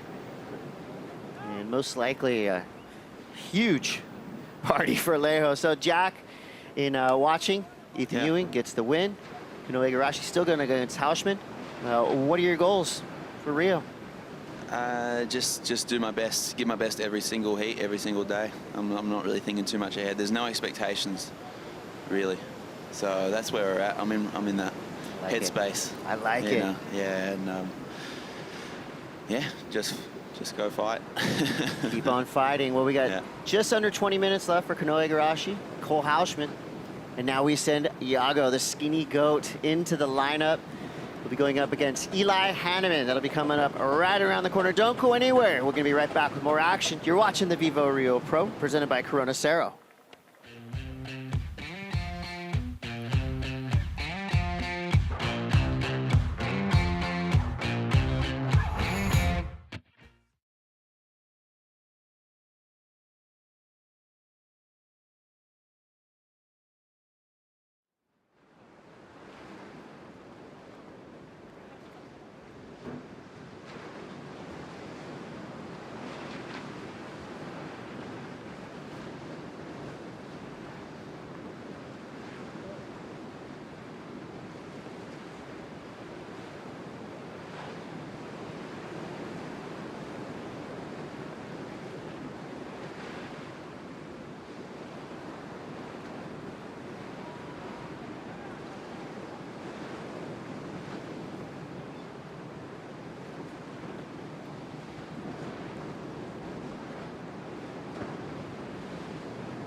Emotional moments. Allejo Muniz, stellar career, and this will be the last time you see Allejo in a jersey here in Brazil. Wow, I mean, this guy's entire surf career from beginning to end has been awesome to watch. He's been through the ups and downs of professional surfing, but he's going to retire a hero. Yeah, this is a beautiful, beautiful moment here. Father, son. I mean, come on. That's what it's all about right there. So much passion. Allejo's just, shown us all. He gives everything he has inside of him every time. And when he comes out on top, it's just those moments are just unforgettable. And I feel like, as a competitor, he should be happy with himself and enjoy the moments. A beautiful family. I think retirement is going to be awesome for Allejo, and he still has the rest of the 2026 season. So we do get to see more of Allejo Muniz in a jersey throughout the rest of the year.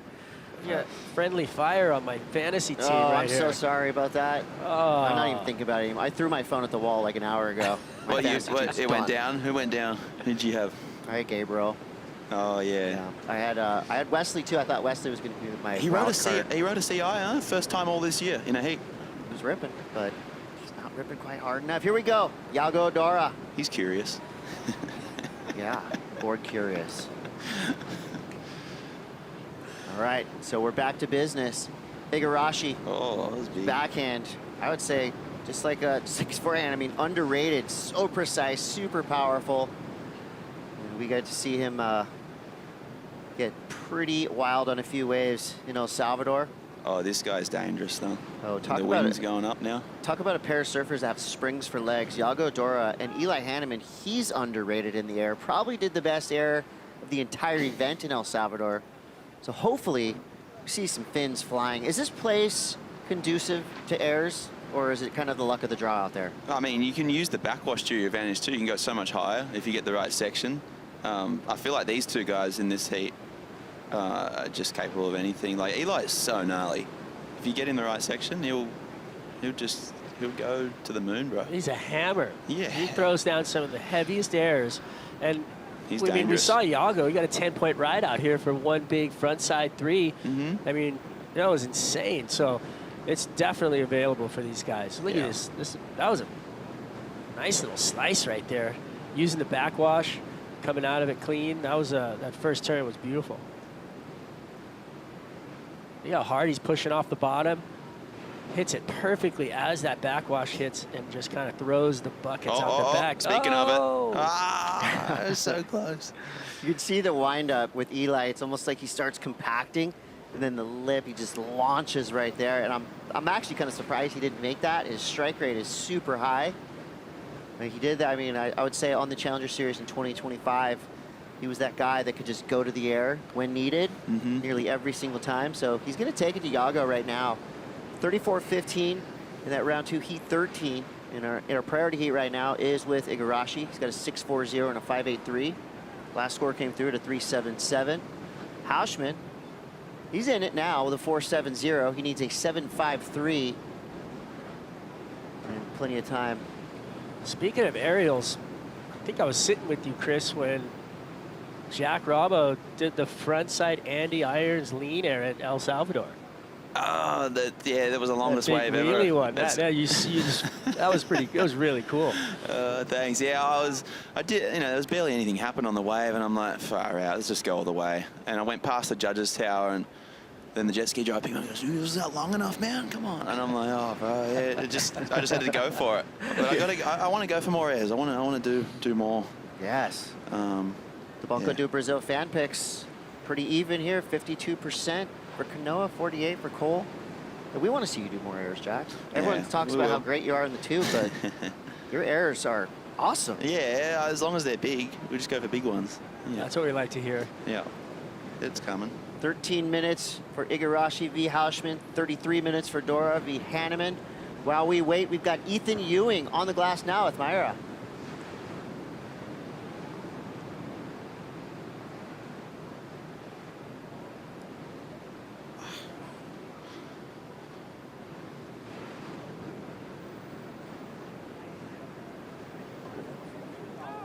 Sorry, guys. Now the mic is working properly. So you already made finals here. It always looks like you are having fun. It was like this time? Yeah, I always try and have fun, but yeah, I've always, I don't know, had a good connection here. It's pretty similar to where I live, like the waves. And yeah, it's just, I don't know, just a beautiful place, and try and have fun for sure. And you found the two best waves of the heat. How did you figure out this large playing pool here? Yeah, it's definitely tricky. It's like such a huge area, and then I thought it was just going to be the left today, and then a few heats before everyone tried to go down to the right, so it made it even more confusing. But yeah, I was just lucky with those ones, and yeah, I just want to say to Allejo, he's always been like the nicest guy to me, and super respectful. So I wish him all the best, and always enjoy having heats with him. So. Okay, thank you very much. Good luck. Back to you guys. Thank you. Nice words there from Ethan Ewing. Of course, the kids. Let me get that jersey. Gotta love the fans here, huh, Jack? It's just pretty wild how the energy here is just next level. It's like a giant cartoon, like the whole. It's a Simpsons episode for sure. Yeah, like it's like everyone's so much energy, you know, like it's in a good way, you know. Me and Griff were talking about this morning. He's like, oh yeah, this is like, there's so much going on, and yeah, we love it. Big snap to start for Hausman. Blast the second turn. All right, Hausman is back in this heat. So he's looking for a 7.53. We'll see what the judges give him for those two big power blasters. Igarashi still in the lead with a 6.4 and a 5.83. Dora Hanneman, slow start. Yago with a 3, Hanneman with a pair of zeros. We know that's going to change. Both these guys with so much pop. So Jack, with the new sunglasses that you made with IC, you go to San Clemente, hang out with Joey, actually put those together? Oh yeah, we're super close with Joey. Like with Cole too. Like we were all hanging out and we're going on his boat, and we all love the same things. We all go fishing, and you know, if anyone that knows Joey, like he's just such good energy, and it's just really cool to be. You know, it doesn't almost feel like working sometimes, you know, when you go in the office and it's like, all right, hey, we've got to focus on what we're doing, you know. This is, it's just good, though. I think the good ideas come from that, too. You know, and he's just super supportive, and, you know, he's all in. I really like what he's bringing, you know, to the table, like, especially with the tour and everything. Like, he's bringing so much good energy, and I feel like it's showing in the brand, you know, as well. So, yeah, it's good on him. Well, he's got a couple hammers on his team with you and Cole.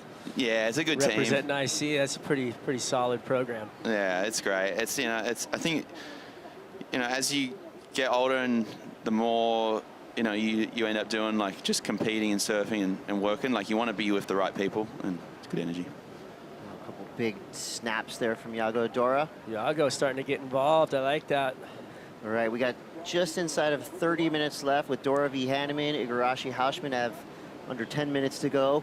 While we wait for this next set to roll through, this is going to be a special moment. Allejo Muniz on the glass now with Mayra. Thanks, Chris.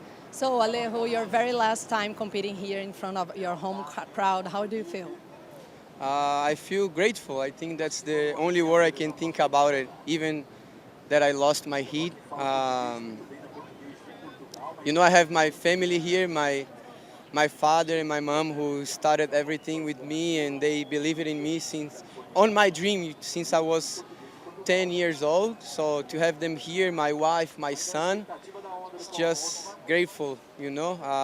I really wanted to make that heat, you know, to make the Brazilian crowd and the Argentina crowd proud, but yeah, it is what it is. I was surfing against one of the best, and I'm just really, really happy to be here surfing my last event in Brazil. Yes, congratulations. Now in Portuguese. A gente tem falado muito sobre o seu legado de resiliência que você deixa para os fãs brasileiros. Como é que você se sente em relação a isso? Eu acho que é a mesma palavra que eu falei em inglês, é gratidão. Eu acho que eu sempre fui muito grato pelo que Deus me proporcionou. Eu sempre fui um trabalhador, um batalhador. Nunca pensei muito em talento e sempre em disciplina, e eu tentei fazer o meu máximo durante todos esses anos, e eu tive muita sorte de fazer parte dessa geração que que foi o Brazilian Storm. Acho que Deus foi muito bonzinho comigo e me presenteou por todos esses anos de tentativa, trabalho duro. Então, se eu pude ajudar, inspirar alguém, cara, nesses últimos 20 anos correndo o circuito, quase 10 anos só de WT, para mim já tá tudo feito. Estou muito feliz, agradeço, né, todo mundo que sempre torceu por mim. Foi uma honra surfar aqui meu último evento no Brasil e boa sorte para os outros brasileiros que ainda estão no evento. É isso, obrigada, Allejo. Você é muito inspiradora a sua trajetória, valeu. Thanks, guys, back to you. Thank you. Parabéns on an incredible career, a long career. I mean, that's not an easy thing to do. He's been at it for many, many years. And don't worry, Allejo fans all around the world, we get to see more. Trestles, Fiji, Tahiti, etc. Allejo is going to finish out the 2026 season. Pretty cool. He gets to have a global retirement run.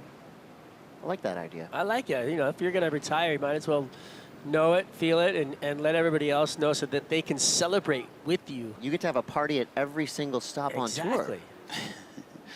Might not be good for your heats, but... Well, maybe here it will be. Yeah. It's a party every night. You Oh. never know. Yeah, this place is it's a festival. I mean, Yeah. There's so many people here, and they all, amazingly, their IQ on the competition is so high. Everybody's down there. They know all the surfers. They watch the heats. They're so passionate about it. So it's really fun to see and feel the energy from the crowd here in Brazil. Yeah, everyone's excited. We love coming back. I was in El Salvador, and then I was like, all right, I'm ready to go. Like, I can't wait to get down here because my half of my side of my family, like with Julia's side, they're all from here. So, or the next state up is Espírito Santo, and yeah, the food, the way, like the people, everyone, we just enjoy it a lot. So. I think Brazil is underrated for surf trip quality. You could come down here, rent a car, and get the best waves with no one out in so many places. A lot of people don't realize that. Here we go, recap. GWM giving us the goods here with Kanoa Igarashi on fire. Blades are sharp, and I like it. You know, Kanoa really keeping everything clean, making a hard lineup look smooth, which is really a challenge, especially for these finishing turns. So he's looking really, really solid out there. Cole is looking strong, but he's just not as clean. I think he needs to try and find himself another wave that gives him the opportunity to really put the hammer down so he can take the lead. He's got some time left, just inside of 5 minutes. Hausman's last score comes through, 6-point ride, paired that with the 4.70. He's right back in this heat. Now he needs a 6.24. Eli Hanneman, late drop, has to regain his composure. Quick snap. He finds himself engulfed in white water. Jumps off his board into about a foot of water. Yeah, it's anyone's game. You just got to be on. It's a wave catching comp, like especially with Cole and Kanoa. Any of them can do it. 24 minutes in the Dora Hanneman saga. 4:23 to go. Igarashi v. Hausman. There's the tail of the tape right there. So 9 waves ridden for Kanoa. Just 4 for Hausman. A little bit of a mistake right there for Eli. Yeah, I think he underestimated how quickly that wave was going to toss and kind of was in the lip on the drop. So definitely not what he was looking to do on that wave. Now he's going to have to get back out there and find something that gives him some, because that wave had a really good ramp on it, and he probably saw it, and he was probably getting ready to unload on that thing, and I think he underestimated how shallow it was going to get, how quickly. Looks like he sees something. Now we get a little paddle battle. This is dangerous with Kanoa. Uh-oh. So Cole's got priority. Yeah, Cole. He's gonna flip it. Big boy, huh? Oh, wow. Kanoa's got to get out of the way. Cole, deep bottom turn. Always with that searing forehand gouge. That was... What just happened there? I didn't see that. Well, you saw it.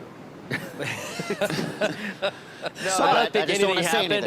I think Kanoa got out of the way, but that was very dangerous for Kanoa to play that game. Hey, it's dangerous with priority. You got to be careful. Yeah. Things kept clean there. Yeah, there was the... Oh, yeah, no, he's... Ooh. Was that on purpose? Is Kanoa that type of guy who keeps it on the edge? He's living on the edge there. I think everybody that competes has that in them. They're gonna do whatever they can to win a heat, and he's not going to give an inch if he can, but yeah, I mean, I think it was fine. Who's been the gnarliest tactician you've gone up against in your career? You were saved by the bell right here by Eli Hanneman. You can think about it there. Quick snap, backwash, makes that wave go nowhere. All right, back to you, Jack. I mean, it depends who they're coached by too, because sometimes the coach will tell them to go and hassle, you know, and like Leo's pretty gnarly. Leo won't give up. You know, we'll push each other around the corner if we have to, like with each other. And maybe because that's we're friends. And I mean, you know, all the Brazilians, everyone. There's just everybody fights now. Everybody's pretty gnarly. So don't let your guard down. All right. So the answer is everyone. Yeah. Well, the tour is too gnarly these days, Chris. Everybody's really good on every wave surf. The Banco do Brasil 2-minute warning is on. Igarashi with the slight edge over Hausman. He needs a 6.24. May have been a little bit of a priority error. That wave didn't go anywhere for Hausman. Meanwhile, Dora Hanneman, we're still kind of waiting for this one to open up. Highest single wave score in this secondary heat right now is a 5.67, but that could change right now. Deep bottom turn. Yago blast through the lip. Regains composure after a free fall. Things were a little wild on that wave, but he made it work. First turn was pretty explosive. Added a little bit of drama with air under his board.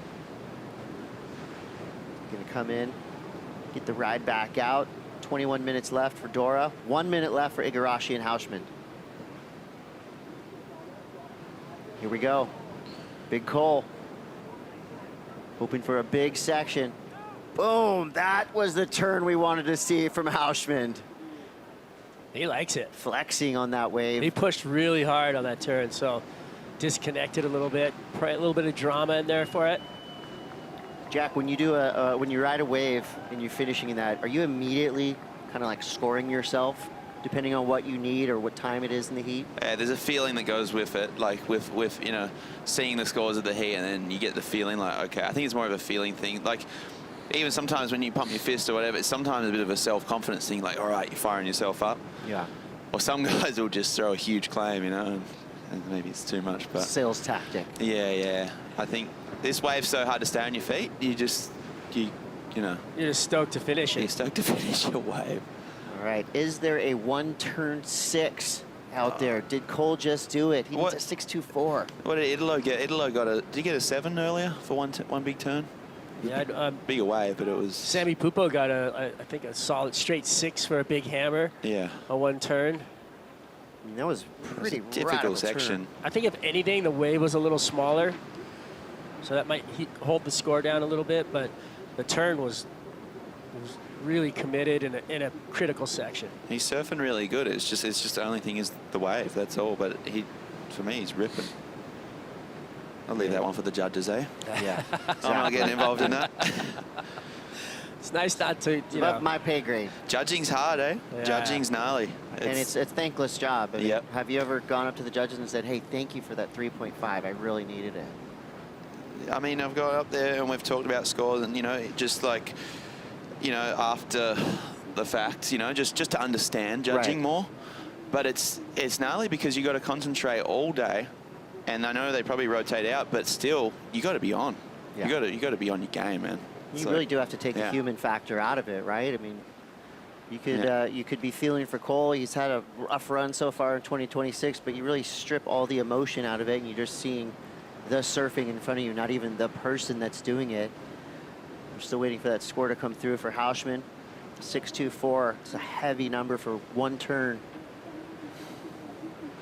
I have noticed that the judges are judging this against the surfers against themselves a bit. Not so much like they're watching to see how hard they're trying and seeing, you know, what they're putting into each wave. And you know, they're not going to give you a number for safe surfing, which I really appreciate. I think that they're on the money with giving the number for people who are putting it on the line, really going for it, really trying as hard as they can to come up for the number. Yeah, they'll reward you. They're definitely putting a lot of emphasis and they're critical of it because this is, you know, we're the best in the world, so, you know, you got to earn it for sure. I mean, and anytime you go up against Kanoa, you're going to have a battle on your hands. He's so consistent, always puts together really solid heats. Scores are starting to come through, and it's just not quite enough. Just Cole on it. Hausman. I mean, that's rough because, you know, I was thinking going into 2026, seeing some of the clips that Cole had put out before the season started. This guy is an absolute title threat. There's still time too. We're going into some good, powerful lefts. Of course, we're going into Cole's backyard at Trestles, so don't count him out just yet. Score comes through at a 5.77. He was looking for a 6.4. A great turn, great surfing, but it just wasn't quite enough. Kanoa Igarashi gets the win with a 12.23 total. And with that, we're going to continue to roll through the Dora Hanneman matchup. We're going to send Marco Mignot and Baron Mamiya into the lineup. And we want to thank Jack Robinson for hanging out with us. Congrats on your new sunglasses. Thanks, Brenna. Thanks, guys. Expect a pair of those each by the time we get on the boat in Tahiti. Do we have a deal? You can ask Joey, yeah. We'll I was get the him big going. boss. Right on. Jack, good luck moving through this competition, of course, the rest of the year. Can't wait to see what you do next. Yeah, that's right. You know, it's just getting started, so let's keep it going. Love to hear it. All right, we're going to take a quick break. We'll be back with more action. Do not go anywhere. The VIVO Rio Pro presented by Cero will continue after these brief messages. Stay tuned.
Welcome back, surf fans. There's a ripper in the Natura kayak shower right now. His name is Kanoa Igarashi. Put together a great heat.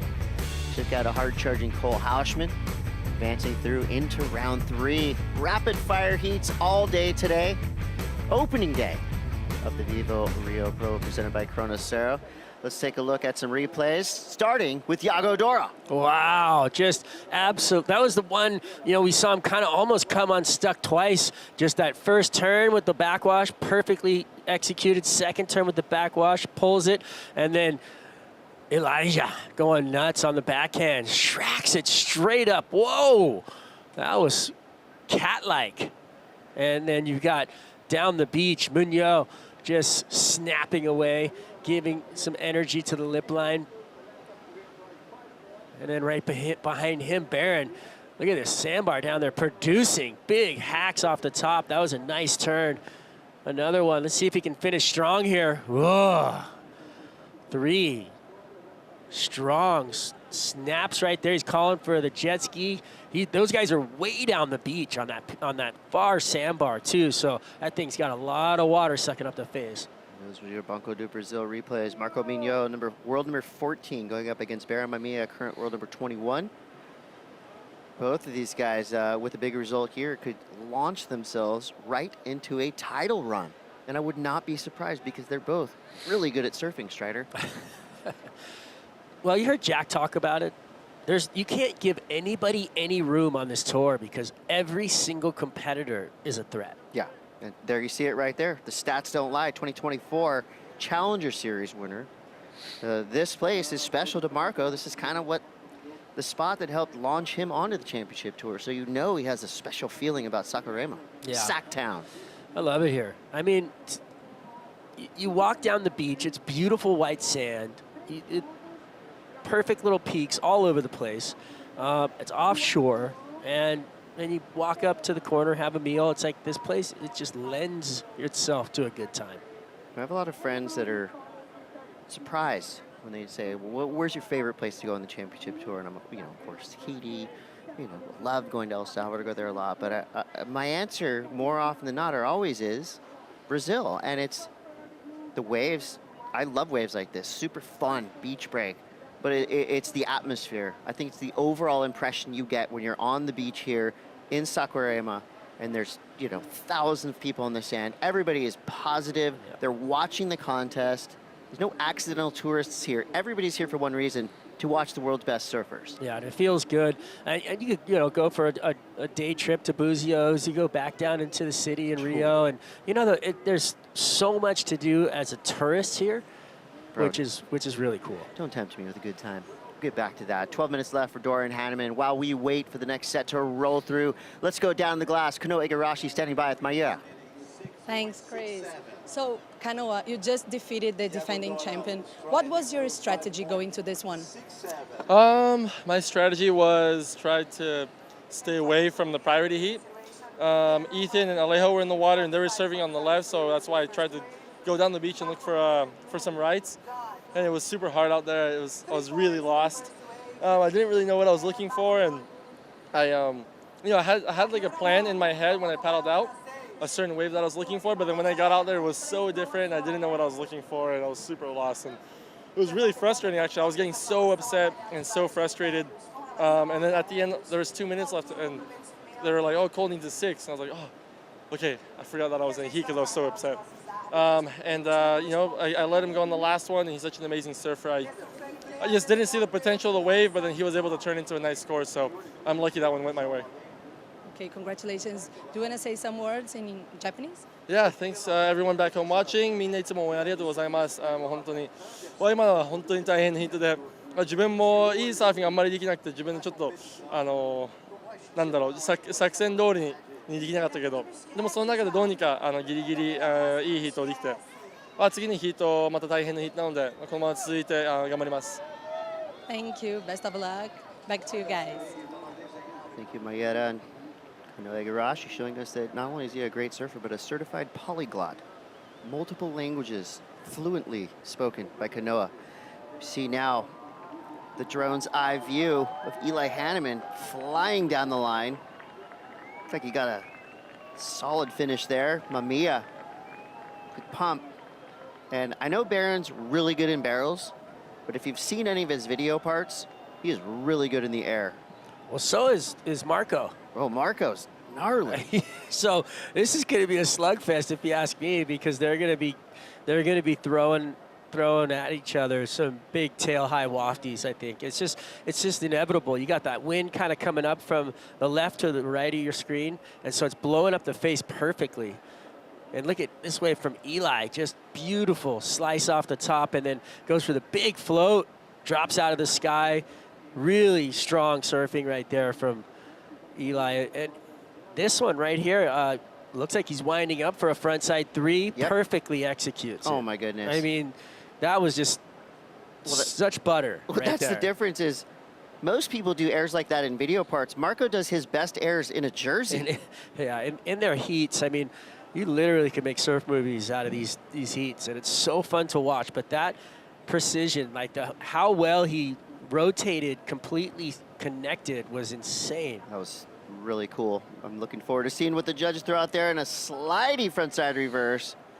But just a little bit mistimed off the lip for Mamiya. Pays for it. Scorpions himself into the flats. 8:44 to go for Dora v. Hanneman. Last score comes through for Eli, a 5-point ride. And we're yet to see anything super wild come out of our priority heat. Yago's sitting on a 6 and a 5.67, but we haven't seen Yago's best yet. I mean, we know what Yago's capable of. We know what Eli's capable of. And it's been a fun heat to watch, but at the moment, Eli, sure-footed, comes through with a 7-point ride. He is now in the lead. It looks like he's ramping up. That was almost, oh, come on, no way. He made it. That was cool. That was so hard to do. I mean, near impossible to ride out of that, and he did it. I'm blown away right now. That was... He's digging really deep right now. That was different. That was a different type of turn. And the fact that, you know, he's going this hard, he knows he's up against one of the gnarliest surfers. So he transferred from the lip to the oncoming blowout of the whitewater, clicked off that and then onto that whitewater and then pulled out in front of it. Watch as he hits it and then clicks over all the way to the oncoming whitewater to catch that flow going out the other opposite direction. So he was going down the line and then hit it coming back the other way with the whitewater. That was crazy. I mean, I know every... Physically, that was a wild ride. I know every trick there is, right? Can name all the skate moves, could anything. That one right there. Yeah, what are you going to call that? I don't even know what to call that. that was like really cool. That was called digging deep. Yeah, that was like power snap, airdrop, and then showing us a different type of power for being able to stand back up in all of that whitewater. I mean, and where do the judges go with that? Because it does not get more critical than that. I don't care if you're upside down, in the air, the way he hit the lip and rode out. I don't know if it's going to go crazy on a score just because the size of the wave was small, but I think risk to reward. It could eclipse his low score. It did, and I think it did. Yeah, 5.90, and that was really one turn. So he got some credit for that, and he's in the lead even a little bit more incrementally. Iago now, and he's at 6.91. You know, this man never, ever lays down, though. I mean, Iago, that front side three, needing a 9.5 with the 10-point front side three in Ragland was just, it was one of the most impressive moments in surfing. It may have been one of the airs of the decade. And in Jersey, out of Jersey, whatever. I've never seen a 540 like that. He's a guy who handles pressure really well. So we'll see the answer soon. I'm not worried about him, but I'm also, I also know that Eli is a problem. I mean, he will keep attacking. This kid does not back down. Here we go. Baron Mamiya. All right. Little Aokai sandbar down there, huh? Yeah, I think Baron's made much more difficult drops than that. I don't think he saw anything in that wave, so he didn't want to enter a time suck, so he just jumped off his board. He gets right back out there. He's still in second priority with McGill out the front in that priority spot. 6.6, 7, and a 3 so far for Marco. Baron with a 5.5, looking to get rid of a 0.87. Only needs a 4.18, so with 25 minutes to go, we know he's going to better that, at least that second score. I wonder if you're Iago and you're sitting out there and you're just like, what's in your head? Is it the clock ticking in your head? Can you hear it going tick? Yeah, I can hear it. It's a ticking time bomb. Here we go.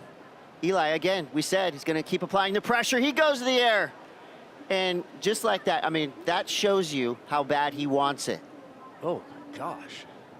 By any means necessary, this kid will throw himself into oblivion if it means he gets the score, and you love to see it. I mean, he actually tried to land this, which he shifted his grab and was just coming around into the implosion of, that's so shallow right there on that sandbar too. That would have had to have been an excellent score. So with 4:14 to go, Hanneman v. Dora. Iago's had some huge moments out here, including the one you're about to see.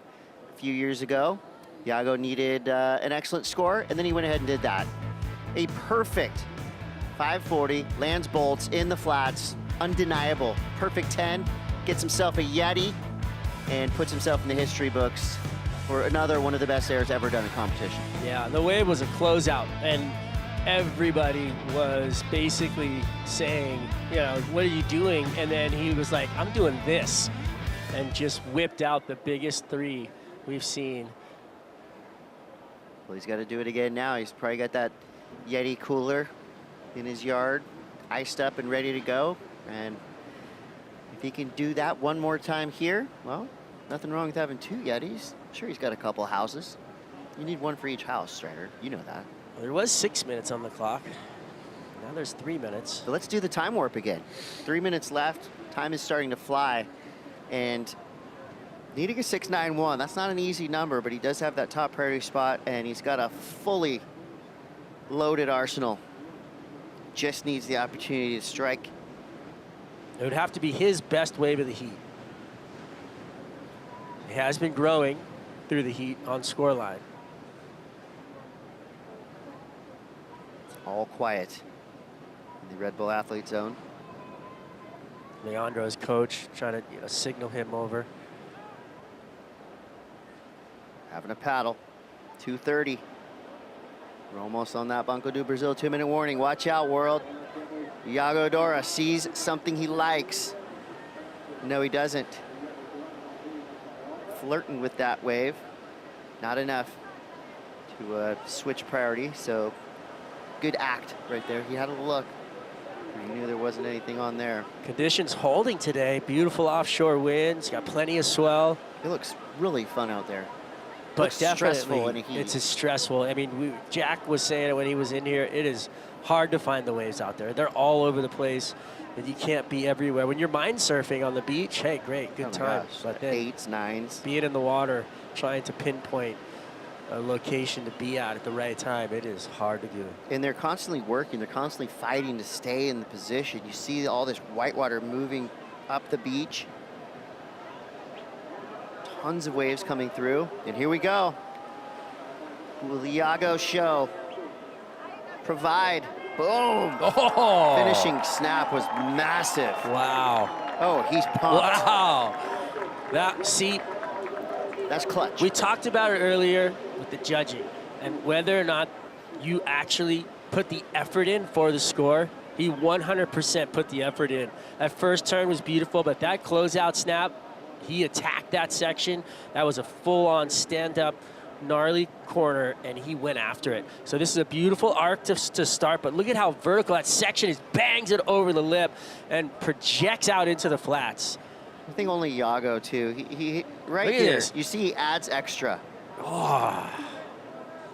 And fully in control. So the power and the flow, that was all one line.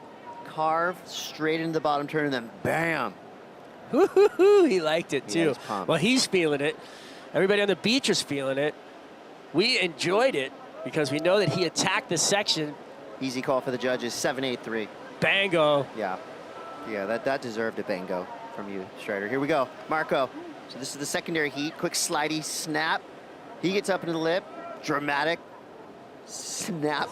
Yep. Let the claims come. Come on. You know what? This is where the claim was invented. Did Here you we know go. that? Look, Iago's back at it. Kid is back on the escalator. Quick float. Comes around the section. Potential victory lap. 3, 2, 1. It's done.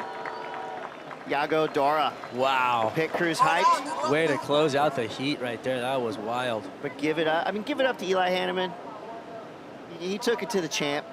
Made it a heat. He was in the lead for over half of that heat. But in true Iago fashion, it would have been really gnarly if we lost Iago out of the draw. We've already lost Gabriel Medina. We lost Griffin Colapinto. We lost last year's champ, Cole Hauschman. So now we're starting to narrow down the field of potential winners. And Eli Hanneman, who was on a tear, he looked really good. But everybody's really good. Iago Dora, that was a friendly fire for me on my fantasy team. He's my power surfer. Iago. Yeah, buddy. All right, well. Thank you, Iago. Sorry, Matt Biolas. You lost some weapons today. Well, with that, Iago Dora enters the chat as now the new event favorite. But we're going to take a quick break. We'll be back with more action. You're watching the VIVO Rio Pro presented by Cero. Check it out. We'll be right back.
Back at the VIVO Rio Pro presented by Cero. Champions are made of clutch performances, and that's what we just saw from Iago Dora over Eli Hanneman and into the third round. And it looks like with a folded mayhem right there, crease right down the middle. He's ripped so hard you bust your stick, man. Kuiper Guerrero along with Jesse Mendez, and we get to call another great heat. Jesse, check this out. Round 2, Heat 15, Felipe Toledo, the winningest surfer here in Brazil on the CT level, up against Callum Robson. But we've seen upsets today. Can Callum deliver another upset? I mean, we've seen plenty of upsets today, and with the conditions on offer today, obviously Felipe is the favorite, is no doubt. 2-time world champ, won this place 4 times, 5 10-point rides, but it's very powerful. It's kind of lumpy out there. There's a little bit more of a texture now in the water with the winds switching more to the east side. So it's going to be a pretty even match. All right, so we saw this right before the break, and this is the replay of Marco Mignot, Jesse. Ooh, this is a critical finish for him right there. That's very impressive for him to get up there in time to finish it up. He liked it. I liked it. I thought it was very impressive. Cat reflexes. Here's Toledo's opening ride, Jesse. Beautiful open face. Nice car for Felipe right there. The wave starts to taper off right here. Keeps his rails clean. Now it stands back up and vertical. Oh, it just goes over the handlebar a little bit. Unforced error right there to finish. Yeah, number 77, Felipe Toledo, 31 years old, 12 years on the championship tour, 16 CT wins, a 2-time world champ, Felipe Toledo. As we said, 4 victories here in Rio, but has not had a win as of yet this season. Callum Robson, solid surfing from the Australian right there. That's what I was mentioning. He's a very powerful surfer. Low center of gravity, stays really low to the board, which helps in these conditions. Yeah, so great start for our non-priority heat. Waiting for scores for Callum, waiting for scores of Felipe. Felipe comes in with a 5.5, still waiting for the score for Callum Robson to click in and get the situation in that non-priority heat. Eyes on the water here. Marco Mignot takes a look at that in the priority heat under the priority of Baron Mamiya. Yeah, you can see a little bit of the texture. You see it out the back there, Kaipo. The wind's blowing from the left to the right of the screen now. It's still pretty offshore, but swinged a little bit. It clocked a little bit more up the face against the rights. So it's going to be great for air game, but a little bit more chattery. And the left, it's going to be nice and smooth. Well, let's hear from our 2025 world champ, taking out a win, moving on to round 3, Iago Dora with Maida Pops. Thank you, Chris. So another heat, another wave in the dying minutes. How did you manage your nerves with the ocean kind of going flat, Iago?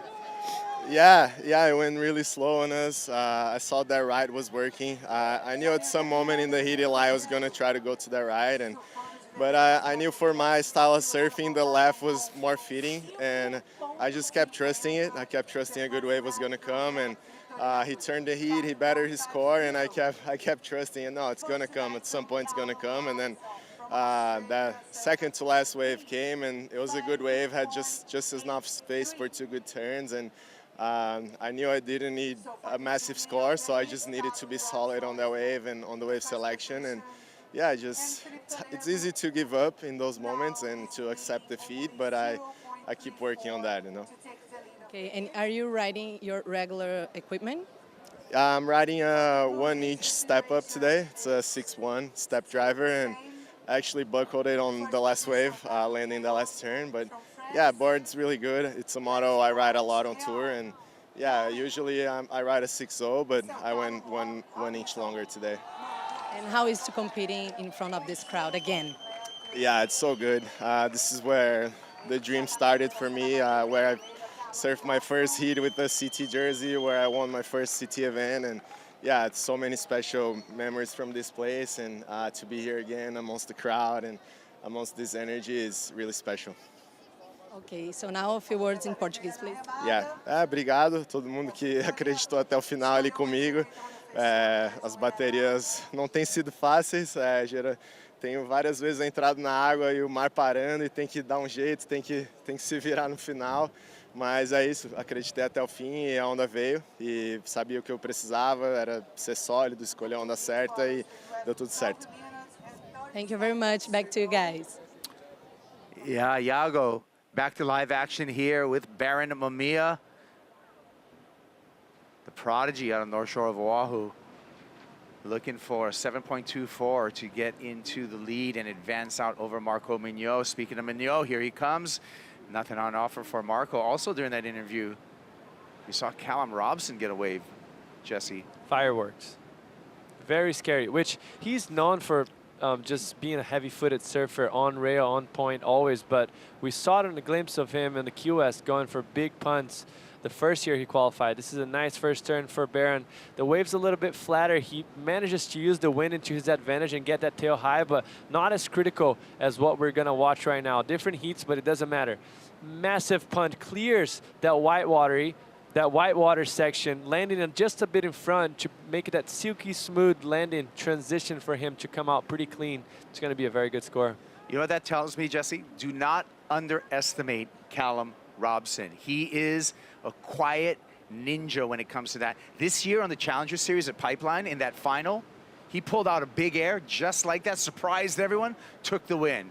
Here we go, Felipe Toledo, I feel, needs to fight back at this point. Smooth off the bottom, hooking off the top for the two-time world champ. Another smooth carve on the back end for Toledo. Known for his fireworks, is gonna just keep the board in the water right here, keep a solid performance for a backup from his opening 5.5. We'll see how the numbers iron out after this exchange. Marco Mignot, still searching for a ramp, not finding it. I mean, that's world-class surfing, textbook surfing from a world champ. Looks like Baron's up and riding. Baron Mamiya looking down the line and wants something big. Launches up in the air and just explodes into the flats. Yeah, landed a little bit too much on the front foot, and you can see, like, as he landed with more weight on the front foot, it didn't help him absorb all the impact that that wave provided. We're gonna see in this angle here, the wave is literally like barreling, and he just goes for it. Lands it right on the perfect spot, but with a little bit extra weight on the front foot, and that didn't help him. A very long bottom turn for Felipe. Gets up and vertical, smooths it out, drawing out more, and finish it off smartly. Make sure he's in front of that whitewash, three-turn combo. If his previous wave was a 5.5, I'm looking this wave to be quite better than that. Bigger wave, more aggressive, cleaner, and finish it off.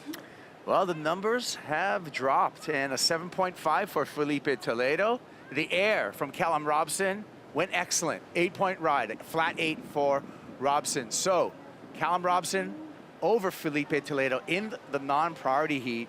Just fireworks going on between the two. Both of them with high heat totals. 13.83 for Callum Robson, flat 13 for Felipe Toledo. What's very impressive for Felipe in this heat is that as much as Callum is having an incredible start, he's making sure he's catching up to it.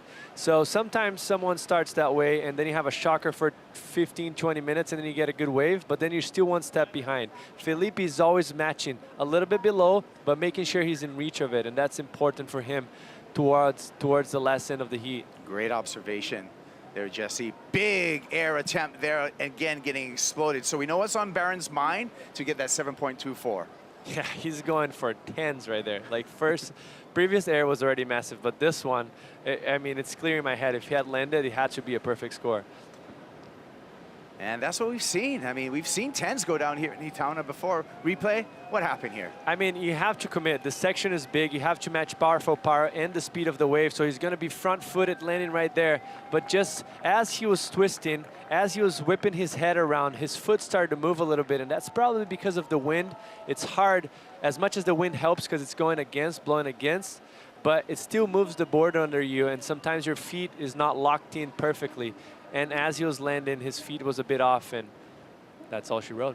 We see a lot of air attempts, and we see a lot of guys landing in the flats and landing in awkward positions. How do these surfers avoid injuries with these huge airs?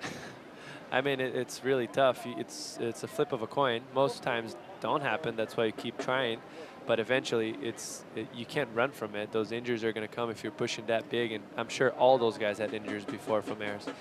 And you just love doing it. You love the risk, and that's why it's so rewarding. Yeah. I asked Griffin Colapinto that question one time, and he said, and I thought it would be something that he would be working on his ankles or something, and he said to me it was all about developing his quads and just leg days. And you can see surfers, I feel like, continue to evolve, Jesse, and you see like just the muscular legs of guys like Ethan Ewing or even a Kaoli Voss. These guys are putting in work on the landing gear. Yeah, I mean, if it makes sense what he says, the biggest muscle we have on the legs, and that's what's going to give all the support for knees and absorbing all of that pressure of your weight coming from a 3-story building, you know, like right there that he was super high in the air, landing into the flats. But you can't avoid, it's almost an accident, you know, like it's going to happen at some point. It's not if, it's just when. When, yeah, but I guess out of the 100 times you could have got hurt 10, now you're getting hurt 5 times because your strength's better. There you go. Hey, you know what? I think I better check in with Manu Callado and see what's going on. Manu. Hello, my friends. I'm here at the Sponsors Village, and every year it gets better. Now I'm exactly at Natura Kayak's booth, and look at this. Here we have all of their fragrance line. Let me smell it. Wow, delicious. Feel the power of freshness. Kaipo, that's so good. And right here, look how fun. We have some surfboards where everybody can practice some balance, like start to feel how it is to surf in Saquarema. And when you come right here, it feels, I've never been into a barrel, but it feels like you're in a huge barrel. I would say maybe pipeline or something. We have another board here, and right there, this huge line, because everybody wants to have fun here and also play this game where you can win a lot of prizes, including a trip to Fernando de Noronha. I think you guys should come here to play and try to surf a little bit. Back to you. Thank you. Felipe Toledo up live. Toledo chasing a 6.34. So sharp, so quick on the backhand. Needed that finish right there. A little bit of backwash being a deterrent for the finish for Felipe Toledo. Pinga looking on along with Rafael Romano, his trainer. Replay here. I mean, his board looks incredible. The acceleration he's getting in the turns and how sharp he is. I mean, it's always like that.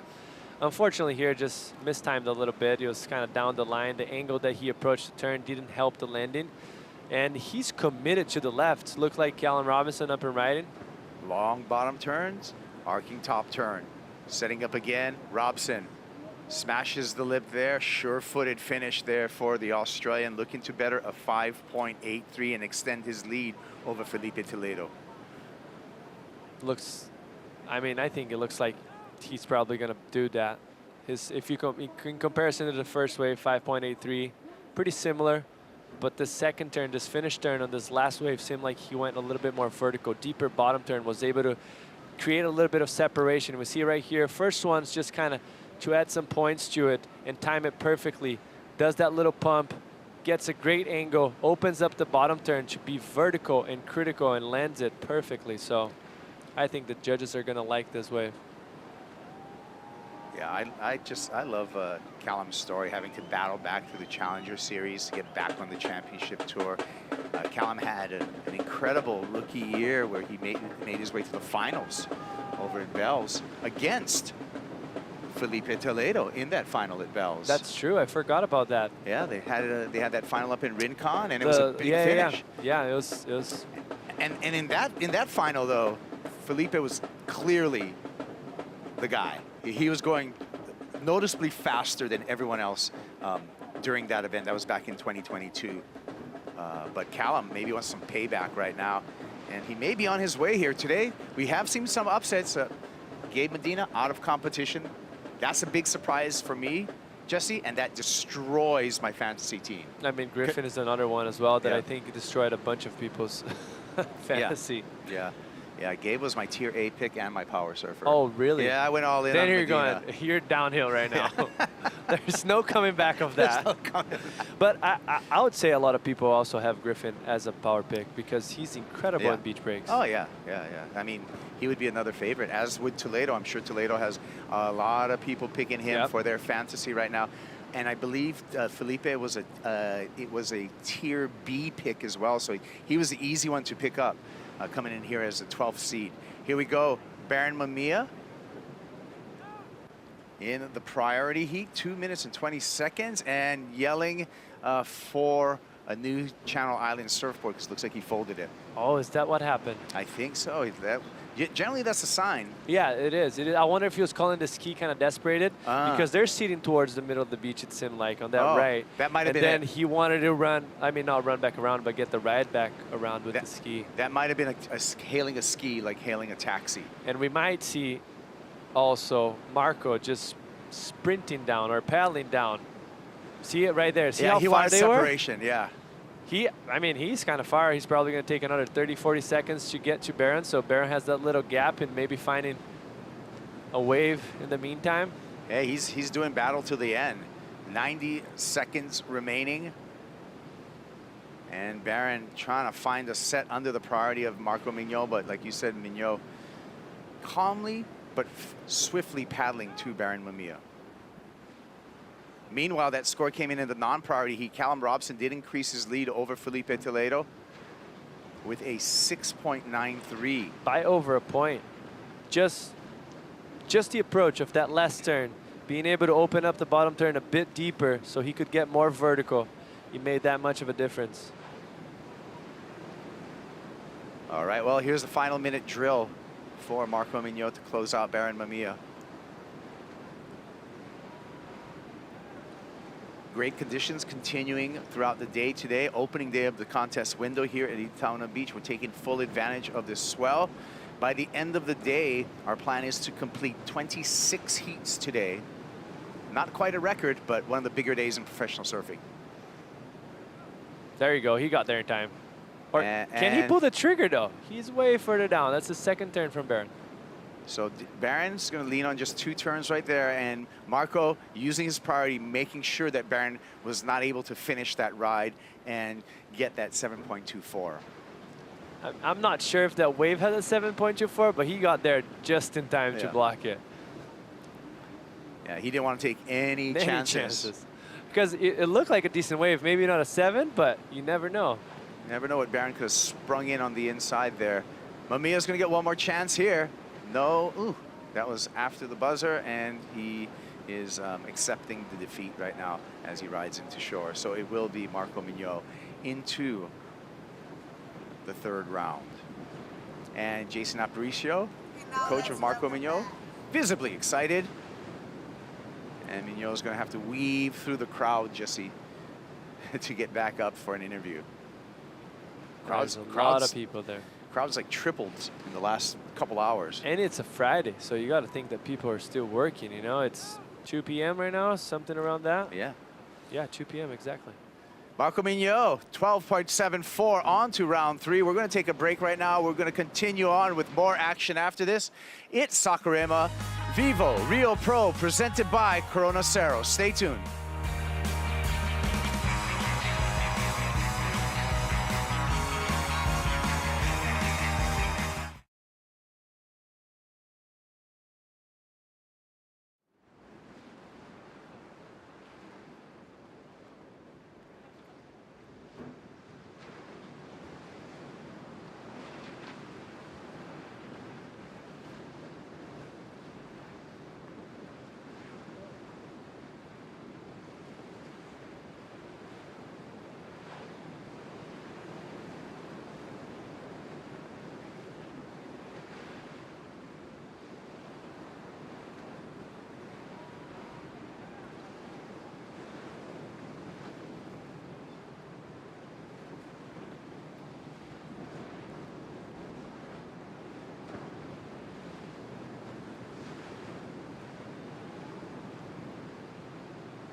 back here in Saquarema, a beautiful day.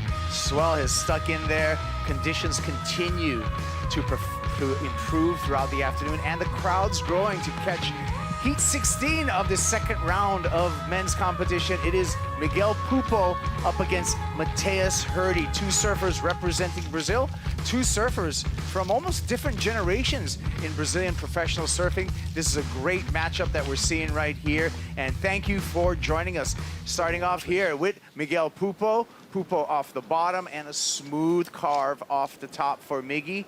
Yeah, just a 2.17 starter in the non-priority heat, overlapping heat situation. Today, Felipe Toledo and Callum Robson in the priority heat at this point with 17 minutes on the clock. Kai Pugaro, Jesse Mendez, and we are getting joined now by Marita Pops to call you through the action throughout this afternoon, and a beautiful afternoon it is. So many things going on here, so many good things. Miguel Pupo, number 5 right now on the rankings. Best result here in Rio, a 3rd place finish just last year for Miggy.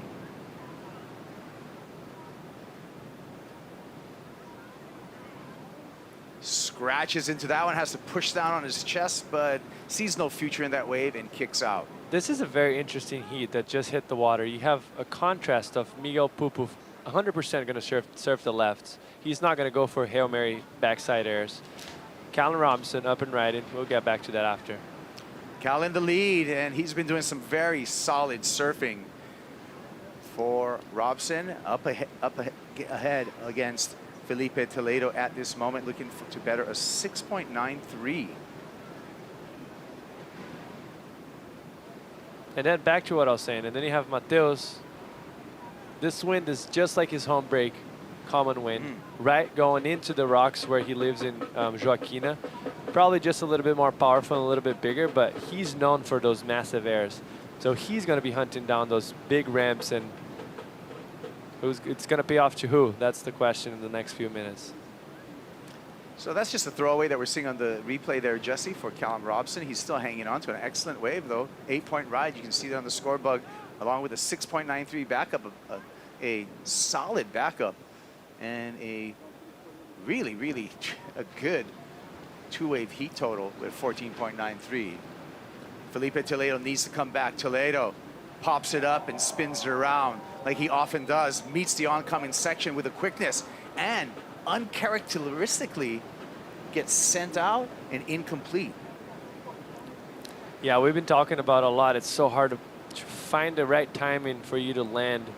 It's not really the problem of hitting the lip, is actually exiting as smoothly without getting caught. And right there, he just landed in that little zone where it just sticks you and you go straight to the bottom. You literally disappear. Beautiful bottom turn to get up in the air. Nice blow tail reverse, comes back, critical turn, just unable to ride out of it. And we wait for that score. I do also want to thank Maida, who's just joined us on the set. Thank you, Maida, so much for bringing us these beautiful Mana Poke bowls right here. Yes, I was outside. I saw it. I thought it was really good, so I brought to you guys too. Mana Poke, I mean, this is delicioso. You can say oishi. In Hawaii, we say ono. But no matter what, it means it's delicious. So this stuff is, thank you, Mana Poke. It's 2 p.m., so it's about time. It's poke time. It's poke time. We might not hear a stalk now, so. All right, well, here we go back out to flying over Miguel Pupo. Just a low-scoring heat right now. Not a lot going on in that non-priority heat. Mana Poke, Hawaiian food, and of course we say, in Hawaii, we say poke, not pokey, with an E, poke. I know it's confusing, but that's how you say it. Here we go, in straining, dropping into the, I love the tail stall, into a barrel for Felipe Toledo, skips around that section, slices through that opening turn, kicks out, looking like he's a little bit disappointed in not having a finish right there, but that was impressive. Miggy right behind him, lip glide there for Miguel Pupo, is not gonna find any more.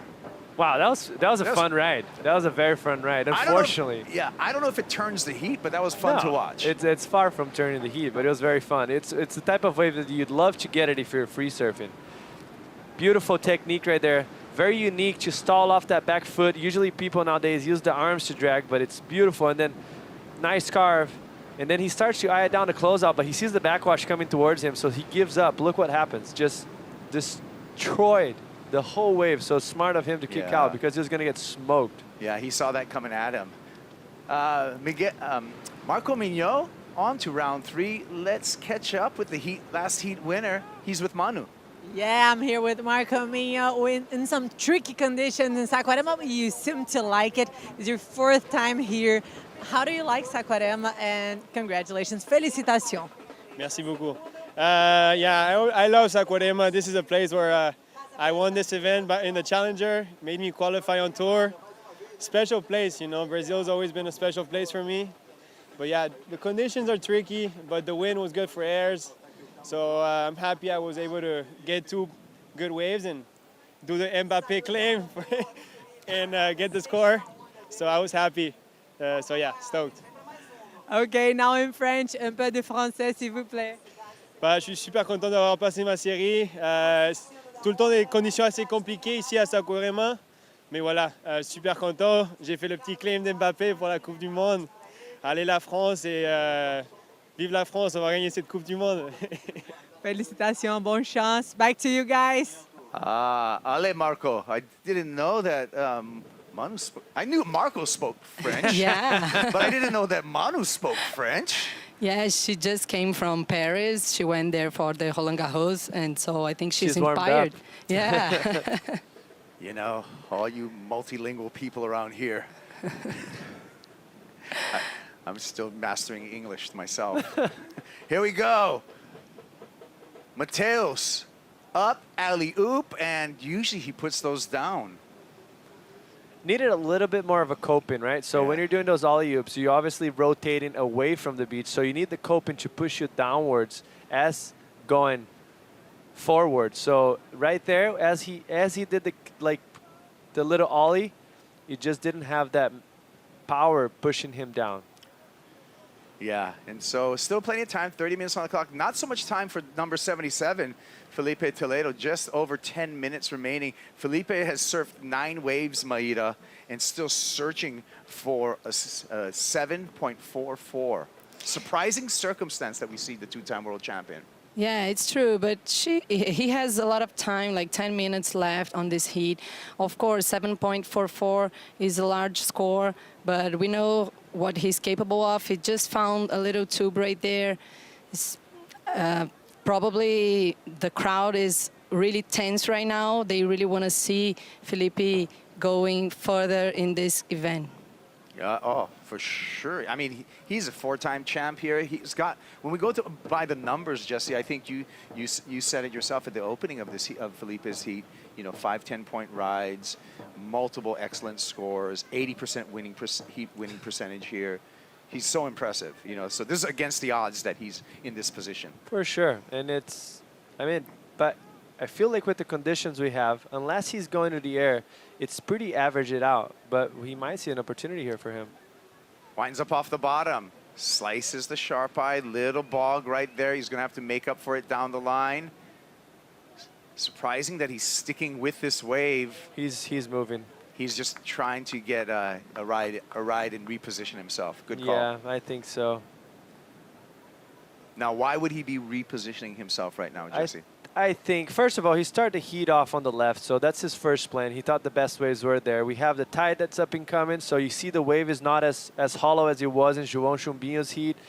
Maybe not as many ramps as he was before, so right now he's sitting without priority and Callum is on top of him, so he has a little gap, the same way that happened to Barry Mamiya and Marco Mignot in the previous heat. He's going to get the ride. He's going to go all the way to the channel right now and have probably about a minute, maybe a little over a minute for the lineup to himself and reset, maybe get in a better rhythm, find a decent wave, because he's caught in 10 waves so far, and the last 7 waves have been below 5-point rides, so he's just we want to refresh. Yeah.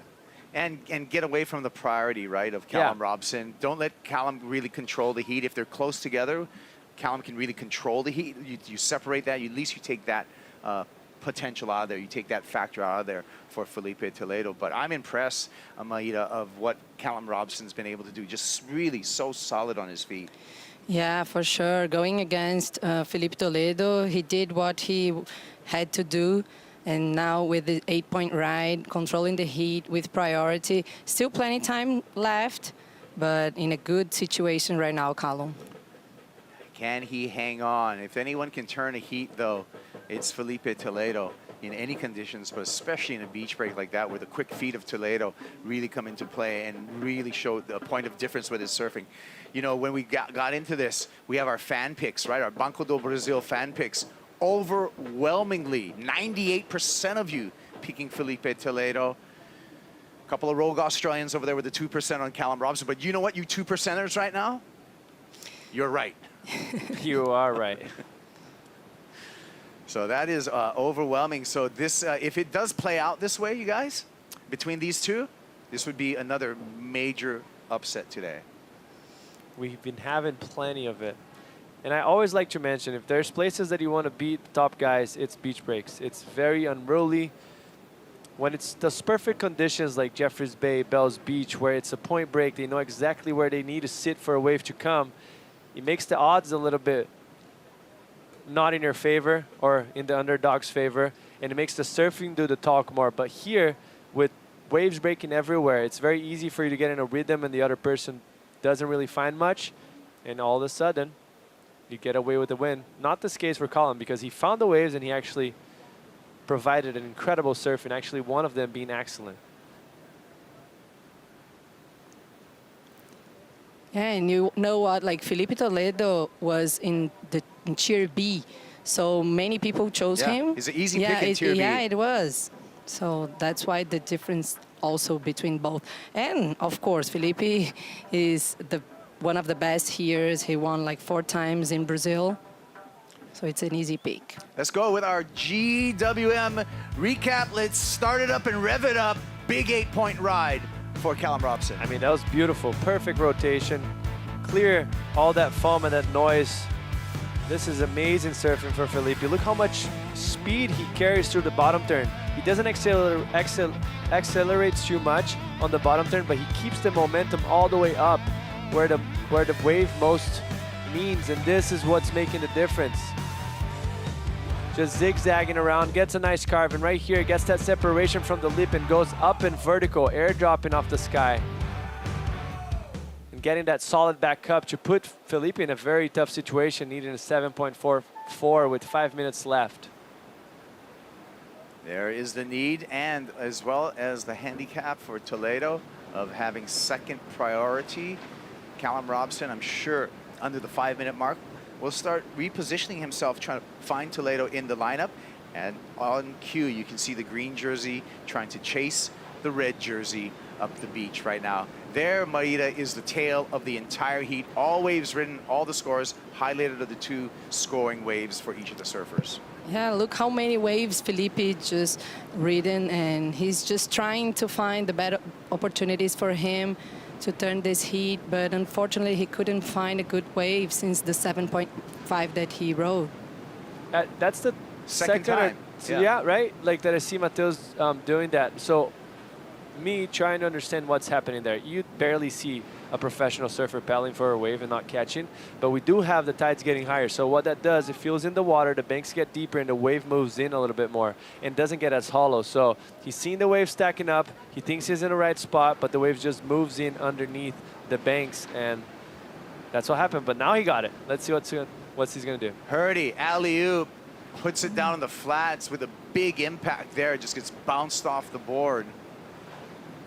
So no meaningful scores really in the non-priority heat. A 2.17, a 3.67 for Miguel Pupo for the lead in the non-priority heat over Mateus Hurdy. Maida, what went wrong here? Oh my God, my knees just hurt it here, you know?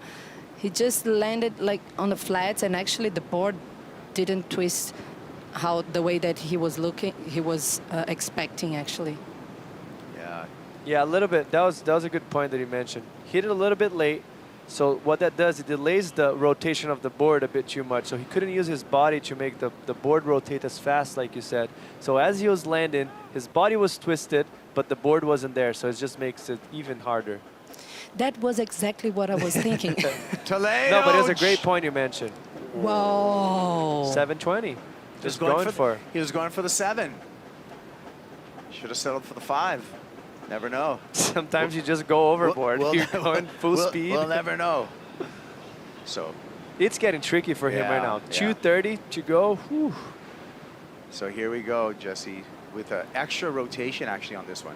I mean, I don't think he was planning to go for extra rotation, but sometimes it happens. And with that wind, it sticks the board, glues the board to the feet. And you can see he can keep twisting all the way like a blade, you know? Like he just keeps going, but unfortunately landing a little bit on top. We've seen Maui boy Albie Lair put those things down there. And I like that you went with the numbers right there. You know, Chris Cote loves to go with the numbers 540. I'm always confused on that. A full rotation, a half, a 720 would be 2 rotations, you know. Well, yeah, you can call it whatever you want.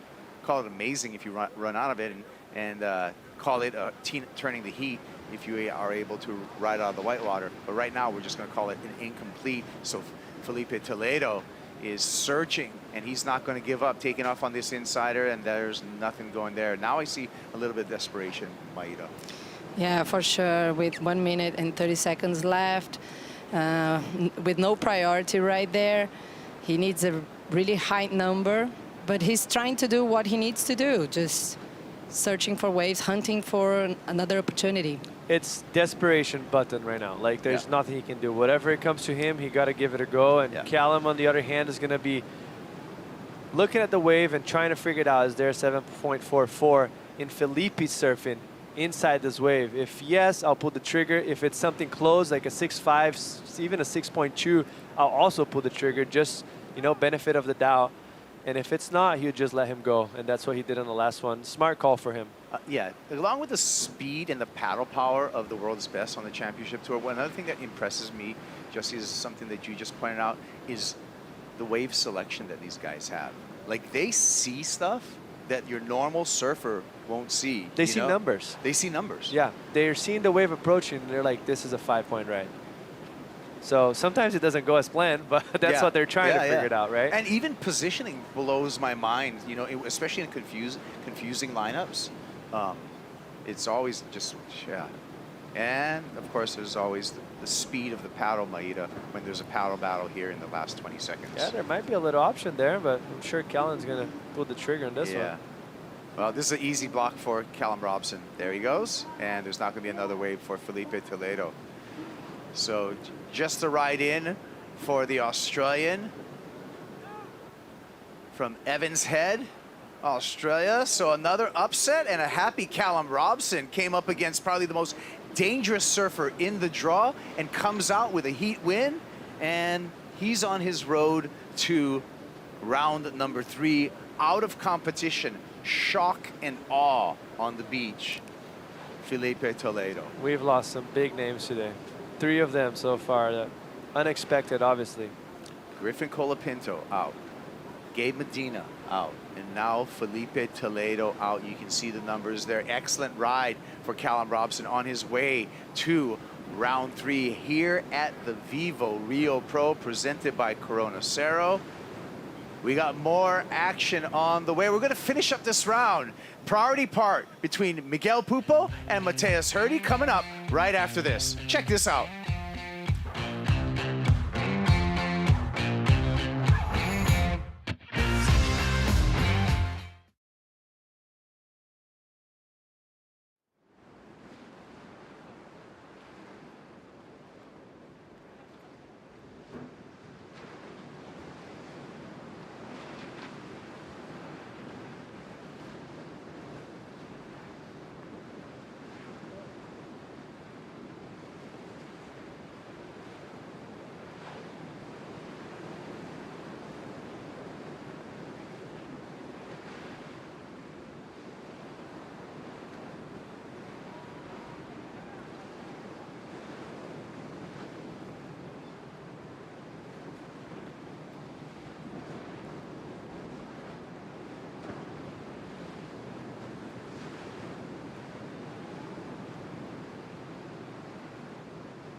All around the world, the best waves are found in extraordinary places, where thriving ecosystems, cultures, and communities are woven together.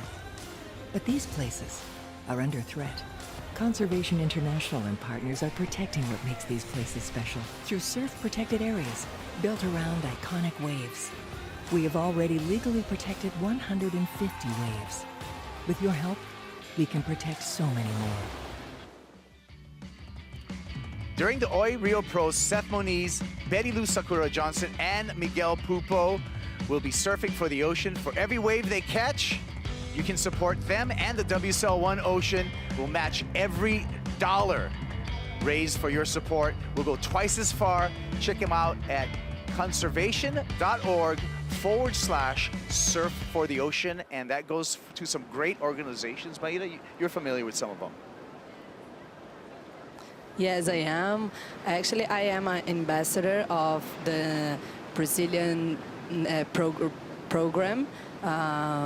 And actually, the program in Brazil for the surfing reserves, it's held by Aprender Ecologia, which is a very nice organization. And we named 4 beaches here in Brazil last year as a national surfing reserve, which was Itamambuca. Have you ever been there, Kaipo? No. No. Regência and other 2 in Francês and also in Florianópolis, Mozambique. Awesome. Well, you can support all of those surfers here at the VIVO Rio Pro and support the ocean at the same time and support WSL One Ocean. Again, it is conservation.org/surf for the ocean. Get involved, and we thank you for your support. And we thank Miguel Pupo for his support. And we thank Callum Robson for some great surfing in an 8-point ride. He's on to round 3. He's on the glass with Manu. Yeah, guys, I'm here with Callum. You caught 6 waves, while Felipe caught 12 waves. Were you been like more selective? Was that your strategy? Congratulations. Thank you.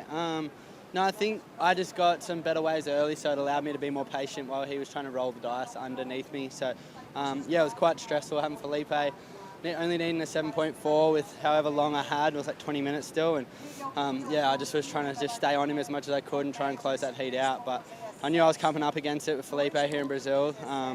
And I took some inspiration from my good friend Maddie getting the win. We're staying together. He got a win against Gabby this morning. So, yeah, I was pretty chuffed to keep the good house rolling. That's a huge thing. Winning a Brazilian in Brazil in front of this crazy crowd, a 2-time world champion. How does that feel? Do you feel more confident now? Oh, I knew that was a massive heat, and getting out of this round into getting the ninths is massive at this time of the year. So, yeah, when I drew Felipe, I knew that was going to be super, super hard, and I was quite nervous before it. But I just stuck to what I wanted to do, and I was stoked it worked. And it worked. Congratulations. Good luck. Back to you guys. Yeah, I love the breakdown there with Callum Robson. You get into round 3, which is a round of 16 surfers. You're guaranteed to walk away with a 9th place finish, with an equal 9th place finish, which is a pretty keeper result, and you're looking for a requalification.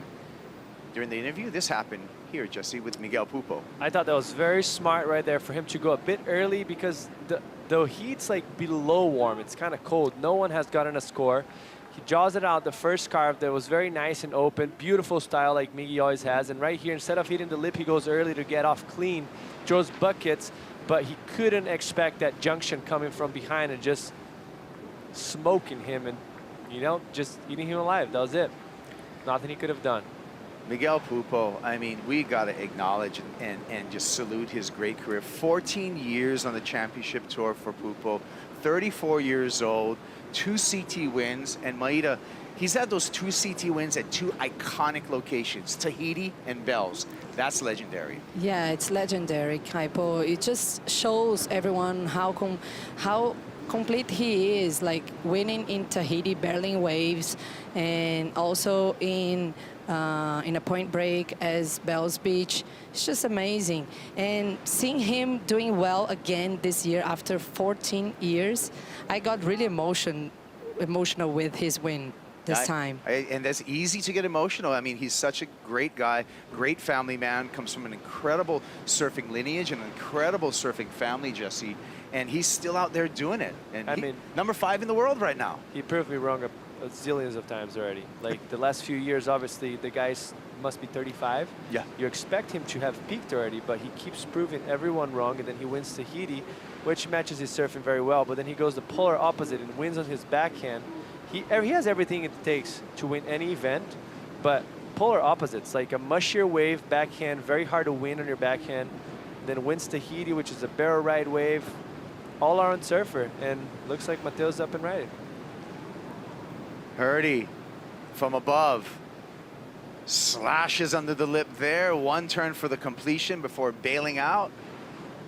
Mateos just with a couple of ones in his scoreline, so needs to do a little bit of work in these final 12 minutes.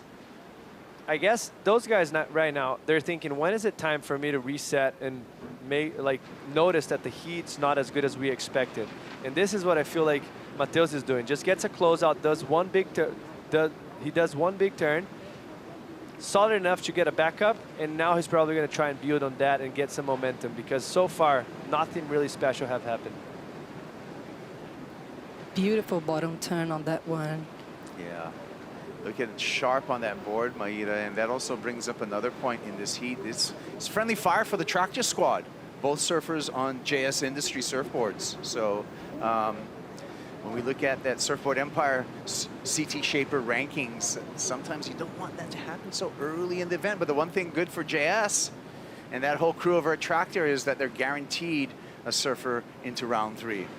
And those guys are putting out incredible boards, Jess. Yeah, they are. They make beautiful boards, and I mean, it's been proven throughout plenty of years. The Monster model, the Golden Child's coming back right now. And of course, we always have to acknowledge the king of all goofy foots, the Raging Bull, Mark Occhilupo. Yes. And his Tractor models. I mean, if the guy will still do some damage today if he's out here. Oh my goodness. Those conditions, like the big hacks. I was just with him on the Gold Coast, and the guy hasn't skipped a beat. Yeah, like, has not slowed down whatsoever. Is just incredible. So yeah, let's go for the right foot forward crew. Goofy Nation. I mean, why not? When you look at the overall population of surfing, we are in the minority. We are. So gotta stick together. Well, I think we're under 15%. I actually researched that this no, week you didn't. somehow. Really, yes, really. We're 15%? 15, yeah, because I was seeing, oh, I wonder if my daughter, if she surfs, she's going to be goofy or regular. And then I researched it, and like, oh, chances are pretty slim. you know, my dad tried to force me to be a regular foot when I started surfing. He told me that is the way to stand, and I didn't really enjoy surfing until I just broke off from and just started surfing with my friends and stood the other way and went like, whoa, this feels way better. Here we go. Mateos, obviously a regular foot, and with a big air game and a big, powerful slash there, well timed. That's the adjustment. Like, he's not looking for massive ramps anymore. Less than 10 minutes, 2 nice closeout turns, and now McGill looked like a decent wave. Slash for Miguel Pupo just to match the energy of Mateos Hurdy.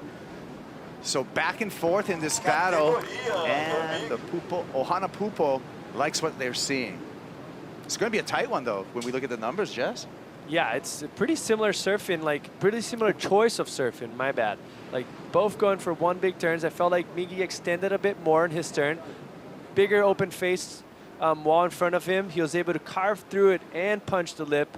So threw a little bit more spray. As we see it right here, he gave him time. He took his time, bottom turn, for probably about 10 seconds, and then he went into a big turn. But if you compare it to Mateo's wave, kind of went against the lip, which makes it more dramatic as well. He disappeared and came back up. So different approaches, but both very well done. And Mateos, Maida right here. Yeah, just really well-timed turn right there. Just coming all over with the leap. Smaller wave though for Mateos. See him going down the line. The wave for Miguel was probably twice overhead, and this one's just a little bit above his height. But he was critical, kind of against the grain, putting a lot of pressure, disappearing, come back up. But I have a personal feeling that Miggy's probably going to be a bit higher. I could be wrong. The wave wasn't as hollow, but bigger wave, more chunky. He was able to drive through the turn before he actually hit the lip, so yeah, it's very critical to do that itself.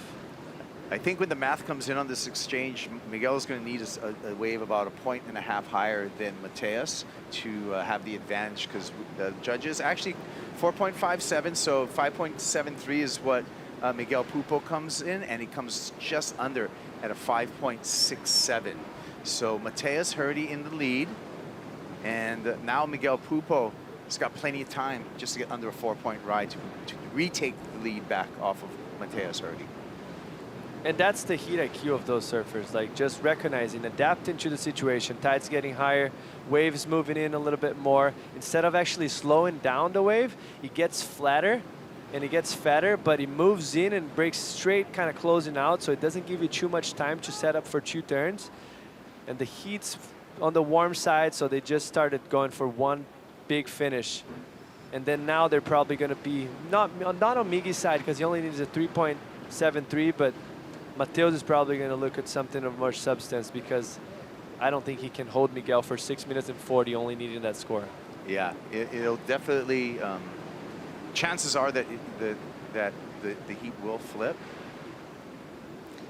Yeah, and we saw Jani, his mom, really nervous right there. I would be too. Yeah, and she told me once that she almost stopped watching them because she really gets really nervous, and the doctor told her to take care of her heart because it's so nerve-wracking, and having your both sons on competition. If one wasn't enough. Yeah. You got the whole family involved, and we'll see if there's going to be a ride right here, but we're going to switch on. Turn the key. GWM recap, Mateus Herdy. Very critical turn right there. Beautiful approach, nice bottom turn, and Miggy here doing kind of a similar turn, but more drawn out. Extending that back foot and pushing that rail inside, digging that rail in a good way inside the water. And bringing a point of difference of extension and carrying the power through the turn. And right here, just one nice finish for Mateus, but just on a smaller wave, keeping that score a little bit shorter compared to Miggy. Bringing us to live action here with 5:20 on the clock. Miguel Pupo chasing a 3.73 to turn the heat. Pupo does have priority at the moment, so he's, in my opinion, lady, he's kind of in the driver's seat a little bit. He doesn't need much of a score, and he can actually hold this priority and burn down the clock, and may not let Mateus Herdy have a chance to react when he does turn the heat.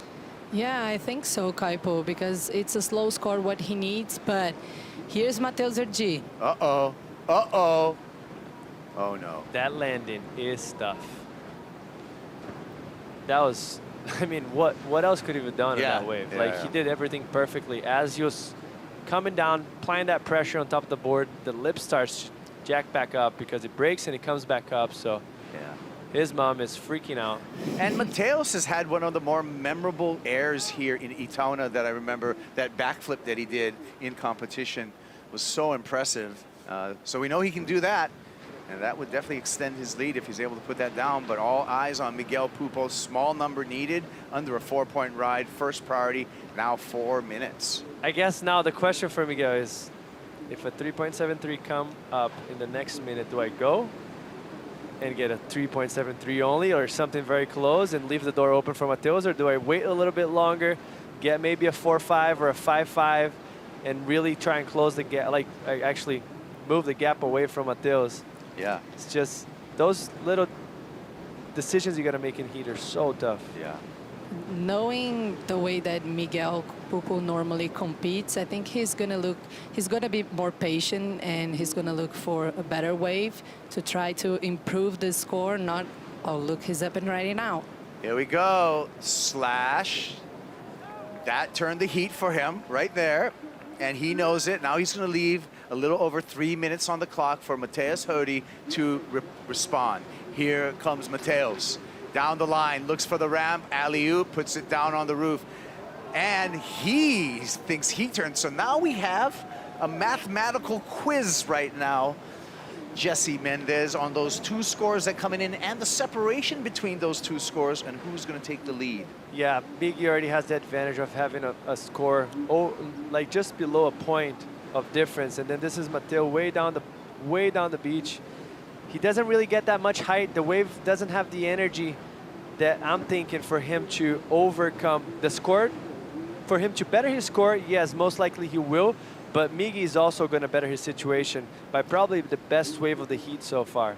So I don't think Mateos is going to be getting the number he needs. Yeah, well, there's Miggy one more time. That was a powerful turn. Yeah, it was. It was beautiful.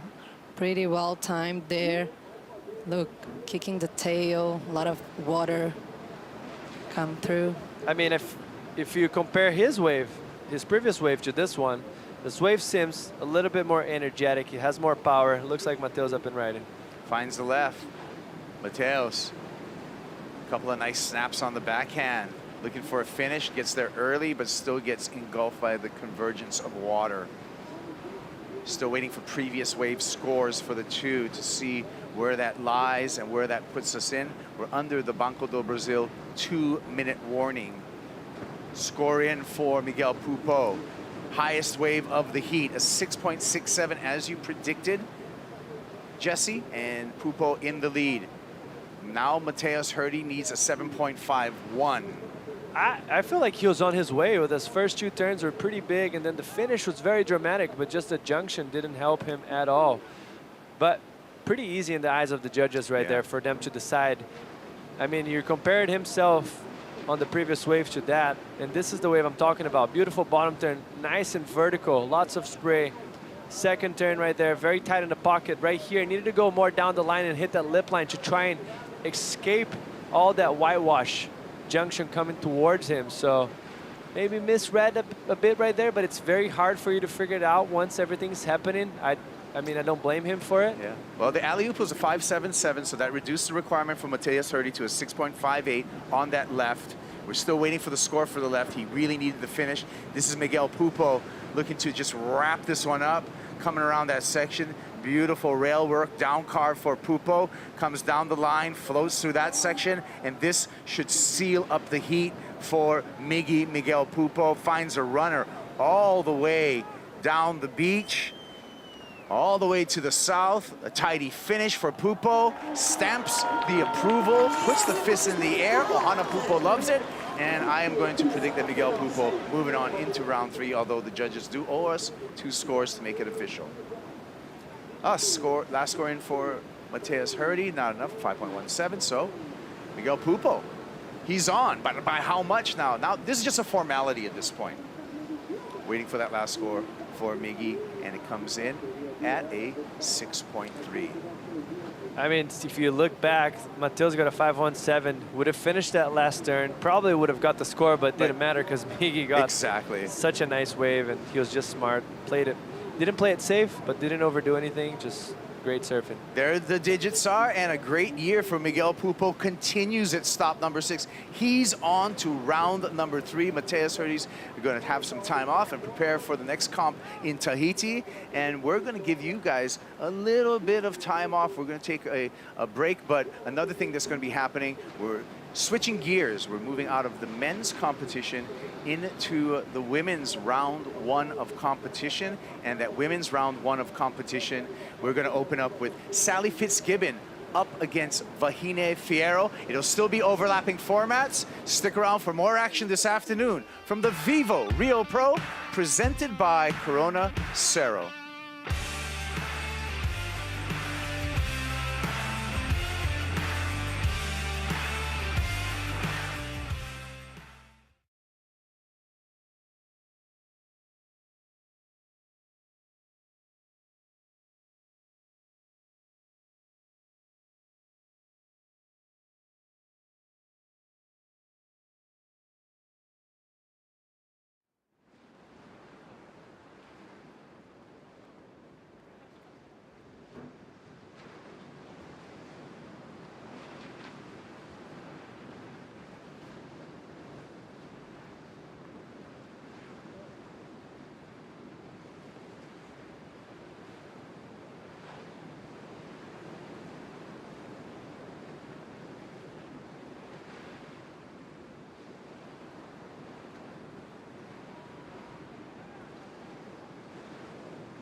Hoje a gente veio aqui para Laje de Manitiba, é uma praia que fica a 15 minutos de Itaúna.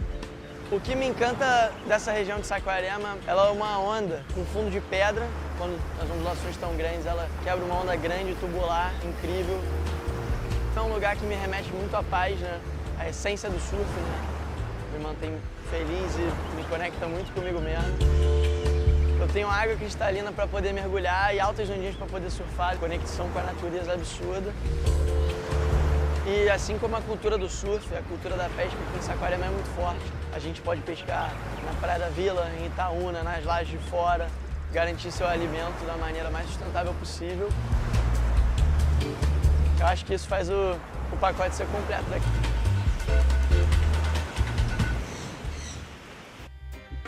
Welcome back, surf fans. It's the VIVO Rio Pro presented by Corona Cero. We're live from Saquarema here in Rio, Brazil. We got Sally Fitzgibbons going up against Mahine Fierro.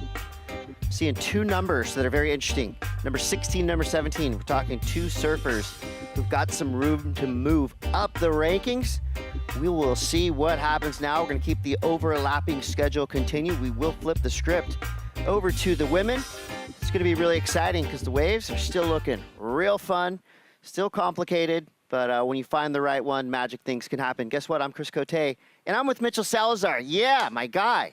So far, so good today. So much action in the lineup. I'm loving these overlapping heats. It's like the train started rolling this morning, and we're just firing on through. Yeah, and we're taking advantage of great conditions, too. It's been pumping out there nonstop, plenty of waves for all these overlapping heats. And another thing, too, the weather has really cooperated, too. You know, it's been beautiful outside. The offshore wind has stuck around. So consistency is one thing. We have a big playing field out there. Multiple sections really to choose from, Chris. Yeah, we got big heats to start this women's round as well. We're talking about massive ramifications towards the rest of the year. Let's kick it off with Sally Fitzgibbons. Yeah, Fitz, who's looking for her first final this year. So Sally did well over there at Punta Roca. She made her first round heat, but after that wasn't able to make it out. So just a 2-point ride against Mahine. And Mahine has made the final here at the CS level, Chris, but looking for her first victory on the championship tour. She's been able to do very well as a wild card. We all know that. But at the CT level, well, looking for numero uno, of course. Yeah, I always expect greatness when Sally Fitzgibbons hits the lineup. I mean, she's just been that steady throughout her entire career. Has gone through the ups and downs of the, you know, the Challenger Series and the Championship Tour. One thing we know is every time she takes to the water, she's a true professional. Yep. So she's going to make this a tough heat for Mahine Fierro, who is an incredibly good surfer as well. It's going to be a fun one to see unfold. 40 minutes on the clock for all of these round one heats. You're going to see Mahine there in green. Sally's going to be in red. 2024 Tahiti Pro winner enters the lineup. And this is going to be a test, as it always is. You know, Jack Robinson was in the booth earlier saying it doesn't matter who you draw. If you make the championship tour, you're an amazing surfer, and you're going to be tough to beat. And Sally's won here 3 times, 2 in the city and 1 time here in Saquarema as well. So great event for her in the past historically. Of course, we talk about a big gap right there between victories up until right now. So looking for one right here, Chris. Well, the waves are pumping. Yeah, it is. 36-13 to go. Any surfers in the takeoff zone, that wave kind of closes out down the line. Keep our eyes on the horizon for just one more moment as we see 2 surfers having a look. They're going to let this one go by. That's going to give us the chance to catch up with Miguel Pupo, standing by with Manu. Yeah, guys, I'm here with Miguel, and what was that heat? That was amazing. And talking about amazing, you're having an amazing season. I think maybe the best I've seen you surf. Congratulations for that. And what's clicked on you? I mean, you've always been a great surfer, but now you're like rocking it. How does that feel, and what did it happen exactly? Congratulations again. Yeah, it feels nice to put up a few events together. You know, I feel like the last few years I struggled to be consistent, so I think the key this year is to do that. And unfortunately, I lost early in El Salvador, but at some point you're gonna lose early. So I was just stoked with my surfing, and I knew this could be a good event for me. So a lot of pressure. The family's here watching, and yeah, just happy to be in the next round. And tomorrow is another day, and we'll see what it brings. Great. I was going to talk about the family, but now in Portuguese, a família toda dele tá ali em cima e isso faz toda a diferença, né, Mig? Sempre com esse apoio. Eu acho que é um dos grandes segredos aí da sua carreira. Fala um pouquinho e, claro, manda seu carinho aí para eles. Acho que eu tenho 4 filhas, né? Então tem muito trabalho para fazer, muita fralda para comprar. Mas feliz, cara. Tô muito feliz com o meu surf ultimamente. Meu corpo, tô me sentindo bem, tô livre de lesões, que é bom. Então eu sinto que em 22 eu encontrei algo, em 23 eu me machuquei, então parece que eu tô retomando o que eu deixei lá em 22 e tô me sentindo feliz, tá todo mundo aqui. É isso aí, tá, vamos pra cima. Miguel Pupo ripping in Saquarema. Back to you guys. Yeah, Miguel doing it at the right time. Not an easy heat going up against Mateus Hardy, but he got the edge, 12.97. Double-digit victory there. And could have a special guest coming in later. Could be related to that guy. And just been told, I wish I had thought of this. But they're on the opposite side of the draw. We could see an all-Pupo final. Of course, a lot of surfing left to come. And we have Sally Fitzgibbons up and ripping now. Backhand, always sharp. Wow. So nice combination of turns there. Gets a little ollie off the backwash. 33.44 to go. But already with a 2-point ride under her belt. Wild ride in for Sally Fitzgibbons, but a nicely surfed wave. Yeah, and veteranship right here too, Chris. Great flow, excellent pacing and read of this wave. Upside down on the first turn. Love the way she was able to put up the board for the carve on the second one. And how's the timing on the third too? That wave steepened up right there at the end. Once again, the waves have really stood out. It's been consistent all day long. It's been clean. And it's really allowed for these transitions for both the men and the women so far today to really get their board up in vertical like we see Sally do right here towards the end of the wave. Great way to finish. Should be a good score right here for Fitzgibbons. Yeah, again, the word timing comes to mind. Sally showing us expert timing there. You like the quote? Old Conor McGregor quote that I always share with you? Precision beats power, timing beats speed. It's all about that here, Chris. Yeah, I was thinking of a song too, you know. Her kicks were fast as lightning. She was showing us expert timing. Sally Fitzgibbons was kung fu fighting. Oh. It's the afternoon, 32:35 to go. I mean, happy hour is close. But we've got a solid round of surfing to get through. We still have Nadia Arasarbi, Yolanda Hopkins, Nat Lelior, Aaron Brooks, all in this round one. And look at, I feel like the waves are getting bigger. Well, the tide's still pushing, so we have seen a good amount of consistency with a lot of those bigger sets too. Wouldn't be surprised to see a couple of those sets go easily overhead. You want to talk bracket? Of course. Let me show you the bracket. Always. 32 minutes to go here in round one, heat one. Our first look to women here in Saquarema as Vahina Fierro has to ditch her board and go under a massive wall of whitewater. This is our chance to see what we have coming up next, the who's who of women's surfing. Championship Tour, Heat 1, Sally Fitz, Vahine. Anat's going up against Aaron. Nadia Arasarbi is going to be going against Yo-Yo Hopkins, Isabella Nichols versus Francisca Baselko. Steph Gilmore and Tia Zabrowski. That heat is going to be awesome to watch. Alyssa Spencer, Brisa Hennessy, both those surfers have been ripping throughout the season. Betty Luskura Johnson and Bella Kenworthy. And Tyler Wright will be going up against Tatiana Weston Webb, the return of T-Double-Dub. Can't wait to see it. Saw her earlier, looking happy, carrying around one of the cutest babies I've seen in a long time. Yeah. So some really fun matchups coming up. And score drops for Sally Fitz. She's always smiling, but that smile is just a little bit bigger now. She dropped a 7.50 paired with a 2. She's already in the double digits with over 30 minutes to go. Yeah, and not only that, I think it's an excellent scoreline right here when it comes to that wave, personally. Just under excellent, still a lot of place, and I see the scoreline, Chris, unanimous right there by Sally Fitz, 7.5 across the board. Almost in the double digits, 9.5 total. Still pretty good, though. Heading in that direction, the positive one, and with a lot of time still out in the water. So they have unconditional right away over the next heat when it pals out in 10 minutes. I really like the timing, though. That carve into this last turn right here, excellent poise, and of course, just placement of that board heading into the lip line. Gosh, I would love to surf a wave like that. Look at how good, I mean, her style is just perfect. Flow throughout, it's one good clean line. Just see those little pauses that she did to time the wave. She beats the backwash. And not just that, I think her maneuver selection too is great. You know, she goes up vertical when she needs to. She carves it when the wave goes a bit flatter. And then once it steepens back up again, she's hitting the lip line. Takes a lot of, you know, expertise to be able to do that. I think a lot of experience at a venue too, Chris.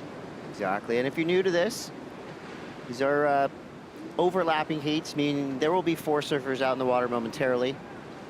We'll have 2 heats going at once. One of those heats will be a priority heat, so those 2 surfers have basically their pick. Right.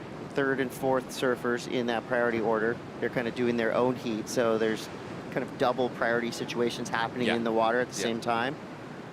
But, you know, all these judges, they've been through every system. No stranger to 4 surfers in the lineup.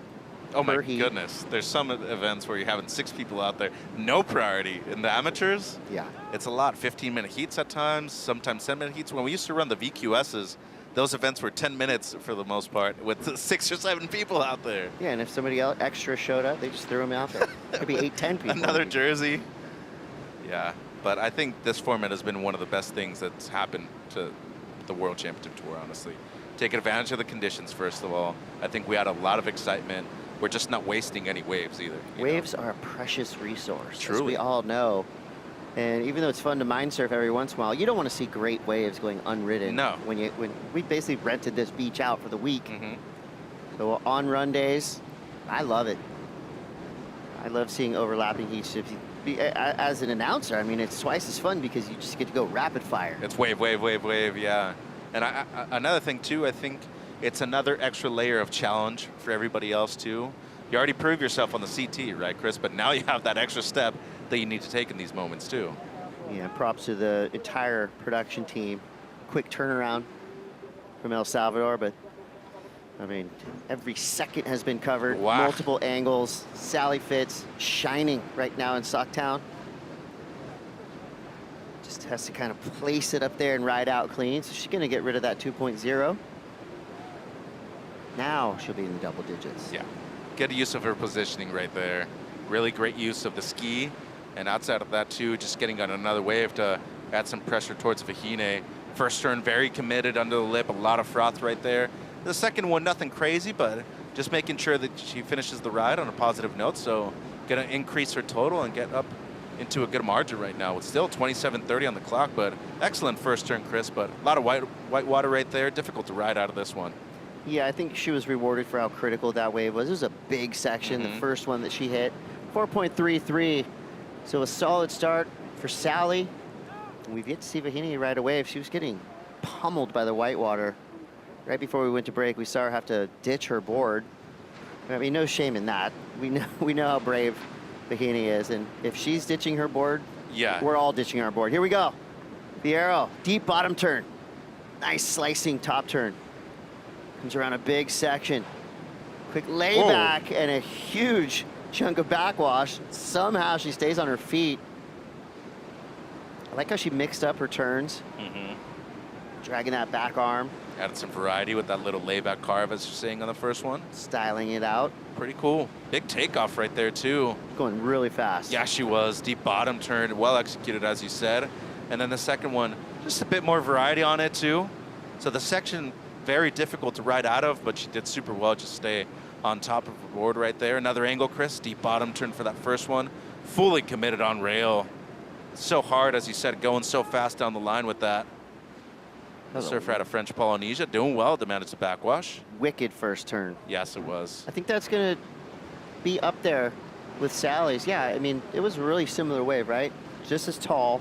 So she had that frontside hook, really got the judge's attention. Kind of had to ride out a little gingerly on the second turn. So equally matched, 4.33 for Vahine's first wave. Seems like a day where, personally, I think on the lefts, it might be harder to surf for the goofy footers, easier to surf for the regular footers. They can just fit in the pocket a bit easier. Sally makes her way back in the lineup. Vahine paddles back out, gives us the chance to find Strider Wasilewski. Right, we're over here in the Corona bar area, and all the people are here enjoying this day at the beach. You can come over here and get ice cold Coronas or a Corona Cero if you're on your lunch break like I am, and you can enjoy a little cold beverage. Watching the heats right now. We got Toledo in the water, and well, I'm gonna have a sip. Because I can, and it's hot, and it's getting hotter in the water. I can't wait to watch the rest of these heats from the Corona bar over here on the beach in Saquarema. Let's go. Woo! And he gets all the good gigs. Corona Cero, I mean, you can enjoy them anytime. You can have 6 of them, still use all your big words. You can. 0 alcohol. 24:54 to go. Sally Fitz, healthy lead for now. Bahine, though, has evened it up with a 4.33 to start. She now needs a 7.51. We saw Sally earlier on, 3 beautiful backside turns. I mean, just flawless surfing all the way through to the inside. Still have plenty of time for both surfers to get involved here. It's a cool goofy versus regular matchup. Yeah. We always like to see that. Of course. And I think Sally, just right now with that 7.5, she's found a sense of herself out here at a location where she's had a ton of success, first of all, but especially in that position where she's in right now. We normally see her in the top 10, at least at this point, fighting for a position in the top 5 too. So it'll be a huge moment for her to be able to build on some momentum, Chris. Eventually get something into the semifinals, maybe even a victory here at this event too.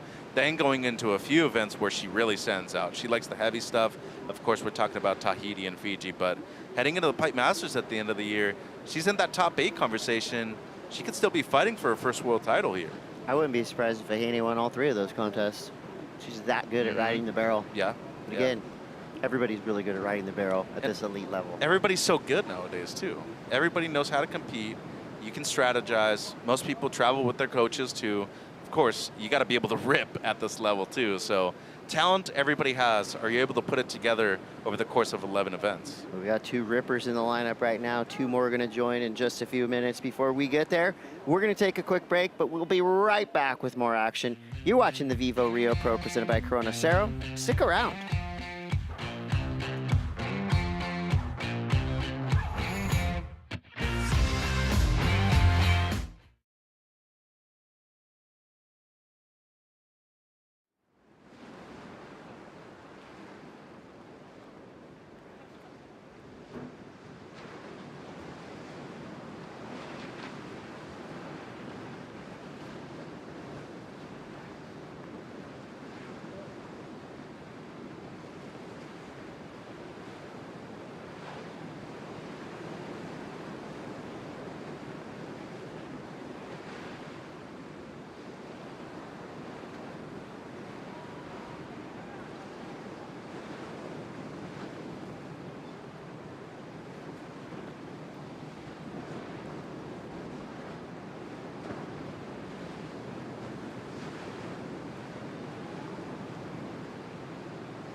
The 2026 VIVO Rio Pro presented by Corona Cero is brought to you by Bebe Seguros, official partner of WSL Brazil. By Aqua Coco, coconut water of the champions. By Mana Poke, the surfer's poke. And by Dr. Peanut, official sponsor of WSL Brazil. Doctor is in.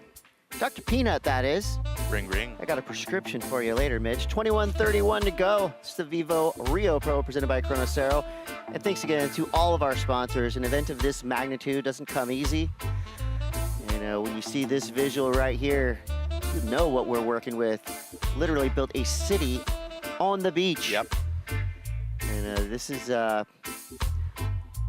inching towards golden hour. Sunsets here in Saquarema are among the best in the world. Yesterday was amazing. Guess what? You're going to get another one tonight. Oh, yeah. I'm excited. We're not there yet. Nearly 3 p.m. right now. Look at how gorgeous the day is. I got the briefcase out. Still some business to do. 20 minutes, 50 seconds left. You see a couple surfers entering the chat. It's going to be Nat Lelior and Aaron Brooks. Some goofy-footed friendly fire. Yeah, both of them great in these types of waves, too. Sally right now with a pretty strong lead, though, Chris. 7-5, 4-3-3. Vahine's matched the low score that Sally has at the moment. Seems like this was during the break. Sally strikes again. 3-5 on this one, so it doesn't improve. Nice hook on the opening turn, and then the wave just seems like it flattens out afterwards. So use this under priority, just trying to get something to improve on the 4.33. Smart idea, I think, especially considering that you're only going to surf once this afternoon, too. Might as well get going and use as much energy as you can, Chris. Oh, big wave. And a big left-hander. Beautiful wall in front of Fierro. Straight off the bottom. Quick snapping top turn. Oh, barrel? Oh. Yeah, she was eyeing the section. A little just indecision, it looked like. Yeah. And I don't blame her, because that was a menacing wall of whitewater coming straight at her. 1943 to go. She's getting beat up out there. This place takes no prisoners. Here's your next heat coming up. Number 15 and number 18 in the world on the championship tour. Anat Lelior going against Aaron Brooks. I think Aaron Brooks is going to come through with some extra fire because he was really sick in El Salvador. Barely could compete. And she's going to be out there with something to prove. And Anat Lelior in El Salvador, she got her best result of the season so far, so she's going to have some swagger as well. That heat is officially on.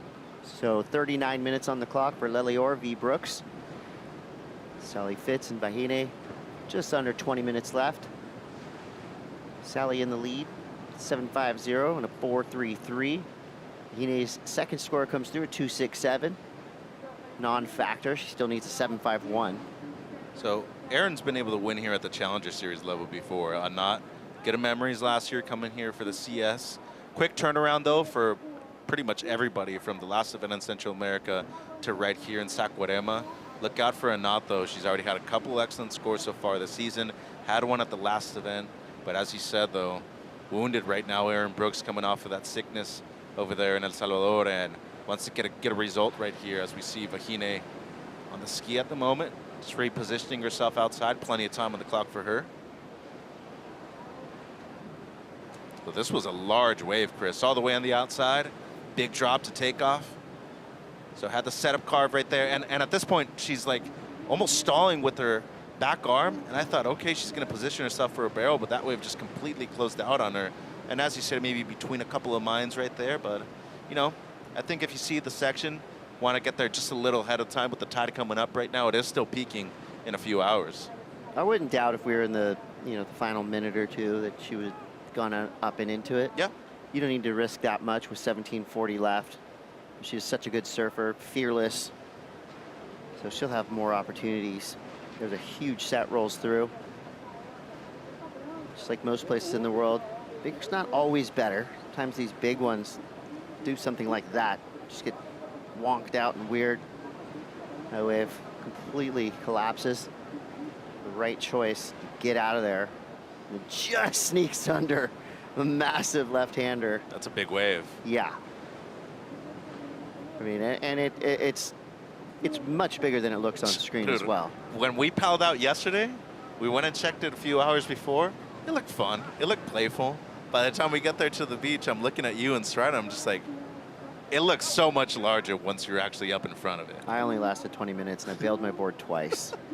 I did get a head dip though. Yeah. Well, hey, you had fun. That's what matters. But I got exercise. It's deceiving how much size this place can hold, and outside of that too, how much power it actually has as well. But I think that's the reason why both Joao and Lucas are so good in heavy water waves, because they grew up in an environment like this. Leo Neves also the same case.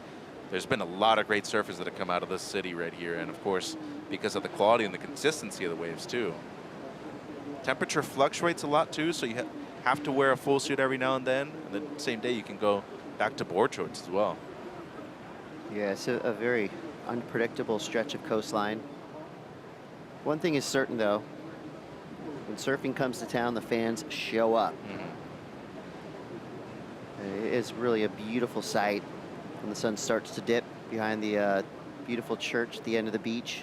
People are really chill here too. Yeah, nobody goes home early. You know, I'm the type that's like, okay, let's go. I want to beat traffic. Typical dad move. Nobody wants to beat traffic here. They stay to the bitter end. And then this main street right behind us, it's about a quarter mile or half mile stretch. Easily, yeah. Bunch of great restaurants. And when the championship tour comes to town, a lot of the houses actually turn into venues. So for those who don't have to wake up at 4:45 a.m. and talk about surfing all day, they get to stay out late. I think I heard music till about 3:45 a.m. last night. Easily, probably. Nothing wrong with that. The 2023 Saquarema Pro winner, Aaron Brooks, knows the feeling of success out here. And again, coming off of El Salvador, where she was under the weather for pretty much the entirety of that contest window, it's got to give you some vigor when you paddle out to the lineup. Totally. Then you have the battle of Surfboard Empire, CT Shaper rankings as well. Best result for Anat Lelior riding the silver surfboards, 5th. And that was at the last event in El Salvador. Aaron Brooks riding the Mayhems, of course, from Matt Biolas. You have TNC out there with Sally Fitz, and Vahine, longtime rider for Channel Island Surfboards. Here we go. So Anat in El Salvador proved that her backhand is special. That's legit. Big snap there. Calls for the Red Bull ski. And, I mean, we can't forget who she took out of that event. Stephanie Gilmore. The queen. At a right-hand plane break. That in itself has to feel, you know, like a event win. Yeah, especially, you know, after Steph had, you know, returned, was looking for a key moment right there in Central America after she had already won an event earlier this season. And, yeah, pretty nasty stuff right there from Anat. Just the one turn on the backhand, but very well done. Good timing, larger set wave. Very difficult to manage the backwash right there on the backhand for Lelior. So interesting to see where they go with the score, considering that it was just one turn, but a sizey section, Chris. Yeah, I mean, she is a driven and determined surfer. Yeah, she is. Very hardworking. You feel like, you know, it's just, sometimes it's just that one big result. They can open that door and just prove to yourself, why not me? That you belong. Exactly. In the end, that's what everybody wants, not only on tour in life, a sense of belonging. And I think especially here, it can get, you know, long, stressful, especially with 4, 5, 6 events early on in the year on the road. Then you have a big gap in between events unless you're having to pursue the Challenger at the same time, Chris. 13 minutes left. Sally Fitz in the lead for now. Vahine needs a 7.51. Anat drops a 4 on her opening wave for one big snap. Not a bad start. Aaron Brooks just on a 0.50. She basically stood up, pulled out, hence the 0. We know big things happen nearly every time Aaron Brooks stands up. So Sally has priority. Vahine trying to keep her honest there. And just gets caught by that one. Kind of a shouldery wave. I don't think that was going to do much for either one of those surfers. Everybody's pretty much in the same area still, though. Not still on the ski, pretty much, you know, paddling her way over. And now Vahine, quick one. So good work by Sally. Very patient after the 3-5 where she didn't improve on her low score. So she's letting Vahine go on all these duds on the inside that really haven't provided any scoring opportunity, Chris. Yeah, it's been a slow start for Aaron Brooks. So not Lelior, just getting one wave, dropping a 4. And you look at time starting to fly by for Sally and Vahine. And I think Vahine, I mean, she knows that she needs a pretty special wave. It's got to be the best wave of the heat, and we'll see if Sally can improve on that 4.33 she started with. So uses her priority to catch a wave that was a straight up closeout, but it looked like it had something on it right when she took off. But again, this place is so unpredictable. You never quite know what's going to happen on each and every wave you take off on. So now priority is with Vahine. An unforced error, though, unfortunately for Sally. Not very common to see that. Coming around a big section now. Vahine, so another roll of the dice. Ends up snake eyes. Aaron Brooks. Same thing. 3 in a row where they were just a bit too far behind, out of position. And with that high tide, it's really moved over to the primary bank where we see the left for the majority of the time. Aaron right here, though, with priority. Or, excuse me, not with priority, already with the 4. Well, she's looking to get something to extend that first place position. All right, we got 10.5 left. Sally and Vahine. 30-29 for Lelior and Brooks. And speaking of unpredictable, anything can happen here in Saquarema. Our door opened. We were expecting a special guest, and we're getting one. Help us call the remaining 30 minutes of this overlapping heat. Very excited. of my current favorite surfers. Sammy Pupa has joined the booth. Welcome, Sammy.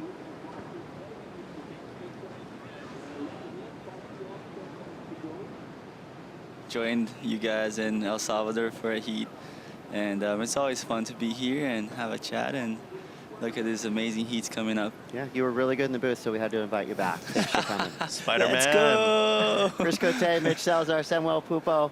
And Sammy, I got to ask you, I mean, obviously you've been a really good surfer for a really long time, but in 2026, to me, you're one of the most improved of the entire championship tour. How did you do it? Tell us, so Mitch and I can get better. We want to get better like you.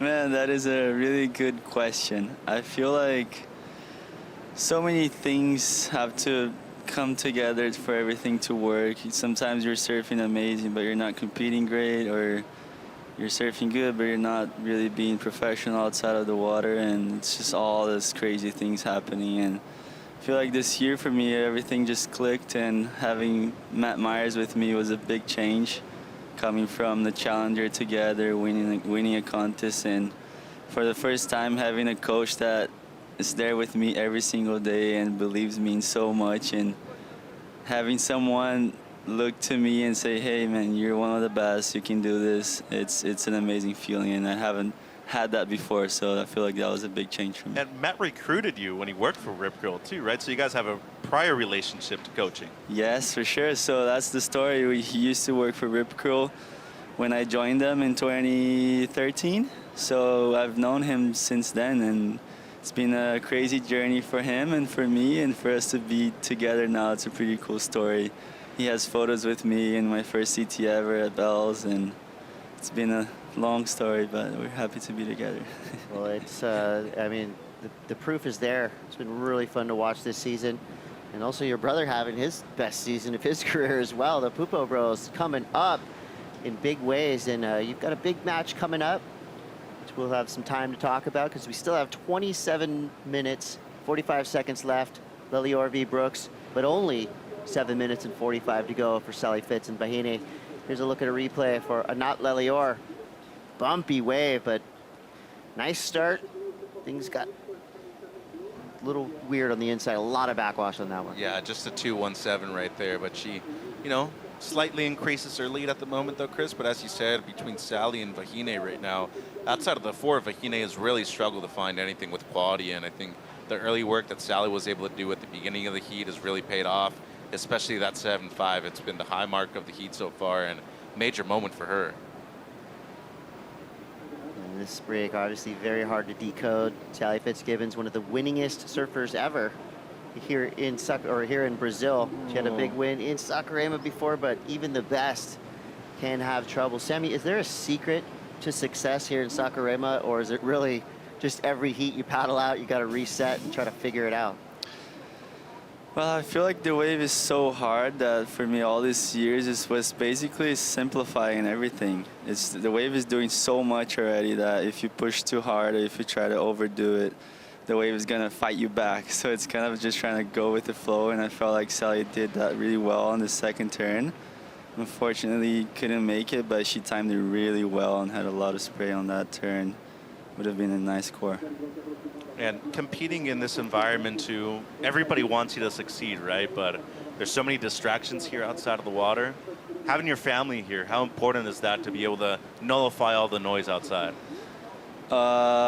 It's kind of, for me, it's kind of a little bit more of a pressure to have them here. Really? I feel like yes, just because everyone's watching, and now with the, no, like we can't lose anymore the first round. It's like you're straight into it, so it's like, okay, you have to be ready from the start, and having them here, you always want to make heats and make everyone proud. And but I feel like making the first heat really helps, you know, to get that nervous out of the way. And it's amazing to have them here. Miggy's kids, my sister also has a daughter, so it's been really cool. And my mom too, you know, we don't get to have her a lot anymore in the contest, so it's a good feeling. It's probably like being in a band. Everybody wants to be on the list. Everybody wants a cool wristband. Yeah. And you got to try to take care of everybody. Here's a look at a GWM recap. Sally Fitz starting so strong. Beautiful ride. 3-turn combo for the highest single wave score of this one so far, that's 7.5. Yeah, 7.5, and then backed it up with a 4.33 afterwards. Her wave selection at the beginning of the heat, very impressive, especially on this frothy one right here. Very difficult to navigate all that white water on the open face, and just to be able to get a finish at the end of the wave too. So well done by the former 3-time winner here. And then after that, Vahine had a good answer, a 4.33 right here for the Tahitian, but unfortunately for her, it's only been, you know, the one wave so far. She is looking for the best wave of the heat of 7.51 or better. And so far, 4.5 on the clock, Chris. Still searching for it. Anat now fading right, deep bottom turn. Slides out a little bit. Her opening snap, just having a little bit of trouble with that wave that was all over the place. That was odd. You know, 4 minutes, 19 seconds left in her priority heat. Sammy, you've had 2 Challenger Series victories out here. Maybe you could explain to people that don't watch surfing events all the time, what are the big differences between the Challenger Series events and the Championship Tour events here in Saquarema? I mean, it's a huge difference, really. I feel like just the contest itself and how big it is and how many people are coming here to watch. Also, obviously, the competitors is the 30 best surfers in the world, and everybody's so good nowadays. The CT now is so stacked, and everybody's ripping. So a win on the CT is literally miles away from a win on the Challenger Series. It's just a completely different thing. And I haven't had my first victory yet, but it's coming. It's coming. Hopefully. I really want it to be this year, but it's a big difference in level of surfing and competitiveness.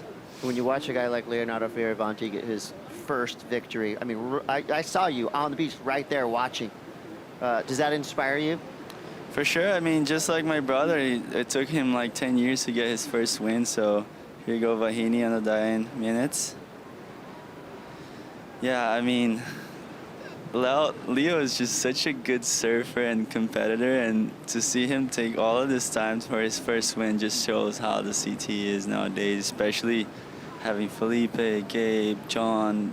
They just take so much out of everyone, you know. It's just, you go into a contest knowing probably one of them will be in the final already. We're having all of them, and Iago now too, so Griffin, you know, all these guys that have multiple wins and know how to win when they get to the situation. It's a big difference, and we've been seeing that happening over and over, and I feel like you need that first win to really get it going and know the feeling of winning a CT, and you can try to replay that in the next event. Well, the good news for you and for your fellow competitors still in the draw, some of the biggest names, some of the event favorites are out. Do you see a light at the end of the tunnel when a guy like Gabriel Medina loses out? For sure, man. I mean, you don't want them to lose, obviously, but once they do, you're like, okay, here's a little window we can, you know, get through and maybe get the win too. And I mean, it does, you know, does come up to mind when that happens. Yeah, I can imagine the rest of you when it was announced that Felipe Toledo's out of the contest, Griffin Colapinto. It's like, yeah, you're not celebrating. These are your bros. You guys are all friends, but at the same time, a little fire inside probably starts to grow a little bit. We're in the Banco do Brasil 2-minute warning for our round 1, heat 1. Sally Fitz still in control. Vahine in second priority needs a 7.51. Giant set waves rolling through, but bigger is not always better. Some of the biggest waves of this heat have been straight up closeouts. So these surfers trying to hunt and find something meaningful with 1 minute left. You still have 21 minutes left in the Leleor Brooks heat, and yet to see Erin activate on her powers. That's Goofy v Goofy heat happening in front of our eyes. Well, the main thing right here is that Sally has priority, so unconditional right away, whichever wave that she wants. Vahine's just going to try to sell her on one right here, but good amount of separation between the two of them at the moment, Chris, so this is definitely playing into Vahine's favor if she's able to get a wave. 30 seconds, though. It ain't a whole lot of time left. Yeah. Sammy, it's a giant lineup. When you're looking in and you're seeing Coach Matt Myers, is he giving you signals? Is he trying to help you with positions, or is it more pre and post kind of help? As we see Sally, that was a cool looking turn. She managed the backwash well, and that could have been a great defensive, offensive way to finish for Sally Fitzgibbons. 5 seconds left. So Sense of well relief. done. Yeah.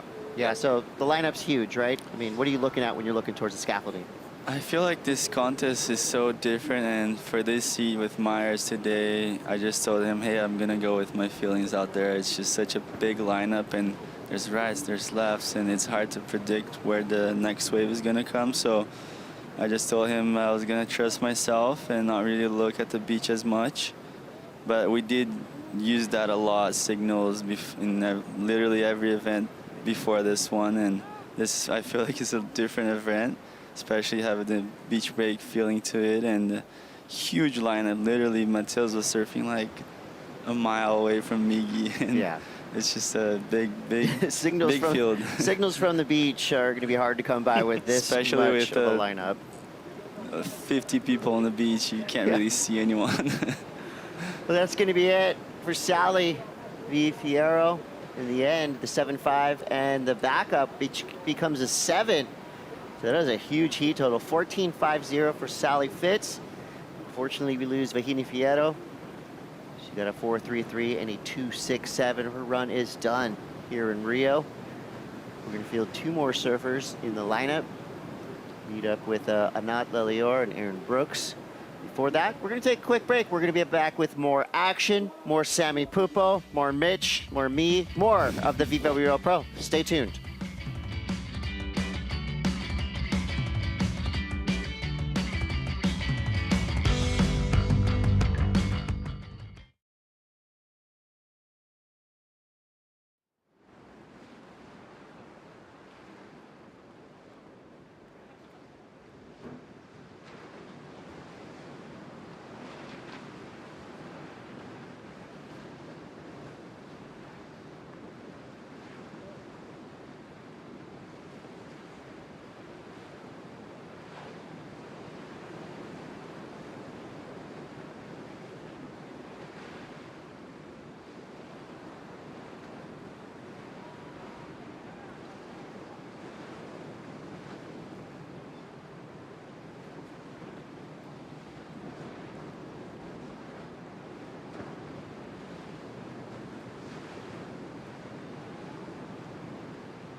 The event is off to a solid start. Today and Saturday will be 2 of the best days of the contest thanks to solid south swell and favorable wind.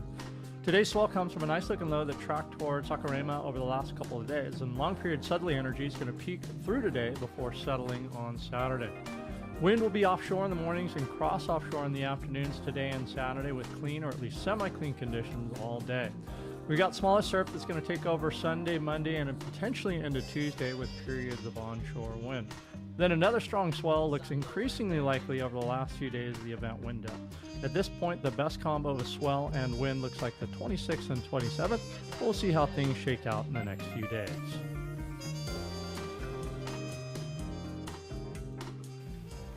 Thank you, Kevin Wallace. Surfline, we roll back into it. Nadia Arastarbe going up against Yolanda Hopkins, a Euro Force Superheat. Sammy, maybe you could decode that Surfline forecast for us a little bit. I know this place is pretty unpredictable. One day it could be 0 feet, the next day 10, but sounds pretty positive looking towards tomorrow. For sure, yeah, it looks like another day of competition and another long day of competition. So, I mean, I'm just happy that we have ways to get it started, and especially being on the weekends, there's going to be a lot of people to watch, and sunny days is always fun to surf in front of the crowd. Good vibes for sure. Now, do the surfers like overlapping heats? Because as us, we've been cheering for it all day long. It's super fun in this seat, and I'm sure for the viewers at home, but what's it like for you guys out there? I mean, it's great. Yeah, I mean, it's as I said, it's such a big lineup that there's ways for everybody. Literally, my heat, we had Leo getting scores and Wesley as well while I was still on the priority heat, and it's just, I feel like this is such a great spot to do it, and especially with how many waves we had today. Hard paddle, Yolanda Hopkins. Does the break change that though? Like, would you rather see it more at a beach break rather than a point break or at a reef break like Tahiti or Fiji? I feel like the beach break it's better to have this overlapping heats. It just makes more sense for me to have more space for everybody to look for waves and stuff like that. Sometimes on the point breaks, you're just literally just waiting for a heat to get going. Waiting in line, right? Waiting in line, and you're just kind of losing those first 20 minutes. Oh. And Nothing's easy out there. So Nadia is an amazing surfer. We watched her rise from pro junior ranks, QS, CS, a pretty easy ride to the championship tour. So you see this powerhouse goofy footer, strong start to this wave, and then she goes face to face, the big chunk of whitewater. What are her strengths out here today, Mitch? Well, I definitely think that her backhand is her biggest weapon, but really underrated on the forehand too. Typically tend to think that her timing is the key to her surfing so far, especially at a point break, but here at a beach break, there's just small timing adjustments that you need to make, including that right there. The backwash here, Sam, is either your best friend or it is your biggest foe. And I know you've experienced both things out here, just like Anat has. I mean, look at that. Literally every wave that we watched now, it's been like 3 or 4 backwashes in the same wave. And it's hard when you're bottom turning and looking at the lip. You're just seeing this wave that's like half the size of the wave you're surfing coming your way. And you're like, what am I going to do? You just kind of have to time it with it and make the turn bigger. Or if you don't, then you're just probably going to fall off or something like that. But if you do handle, it's probably going to be a big score. Really fun for chop hops. Not fun when you're trying to do a big carve. You see Erin, she gets around it with a 2-turn combo, but the second one goes wrong. Back foot slips off, she goes down. And that's his words, who's a top 10 surfer in the moment right now. So Yeah. that's like one of the If best he surfers says on the it's hard. planet. Yeah, you know that it's very difficult. I was talking about that with Myers the other day. It was just this horrible conditions, big backwashes going, and he said, man, I'm a good surfer. I don't think I could do a turn out there. I think maybe, yeah, I don't know. Everyone's gonna have to earn it. 12.50 for Brooks Lelior as we wait for the next set to roll through. Let's go down to the glass. Sally Fitz standing by with Manu. Yeah, I'm sorry, guys. I was talking to this legend, and so good to be here with you because Brazil loves you, and you love Brazil too. She was talking to her fans, and there were a lot of friends. You said it's like your 25th year in Brazil, is that right? Congratulations. Yeah, you know, I came over as a 14-year-old, and it was really far from Australia, and I felt like, you know, it was so different to home. And then all these years later, I see so many similarities and the energy and the way people in Brazil live and the love they bring and the passion they bring. I think, yeah, I live my life by the same book, I think. And so I come back and I just feel so welcome, and it feels like home. And to think as a 14-year-old, I'd call this place feel like home is an amazing thing.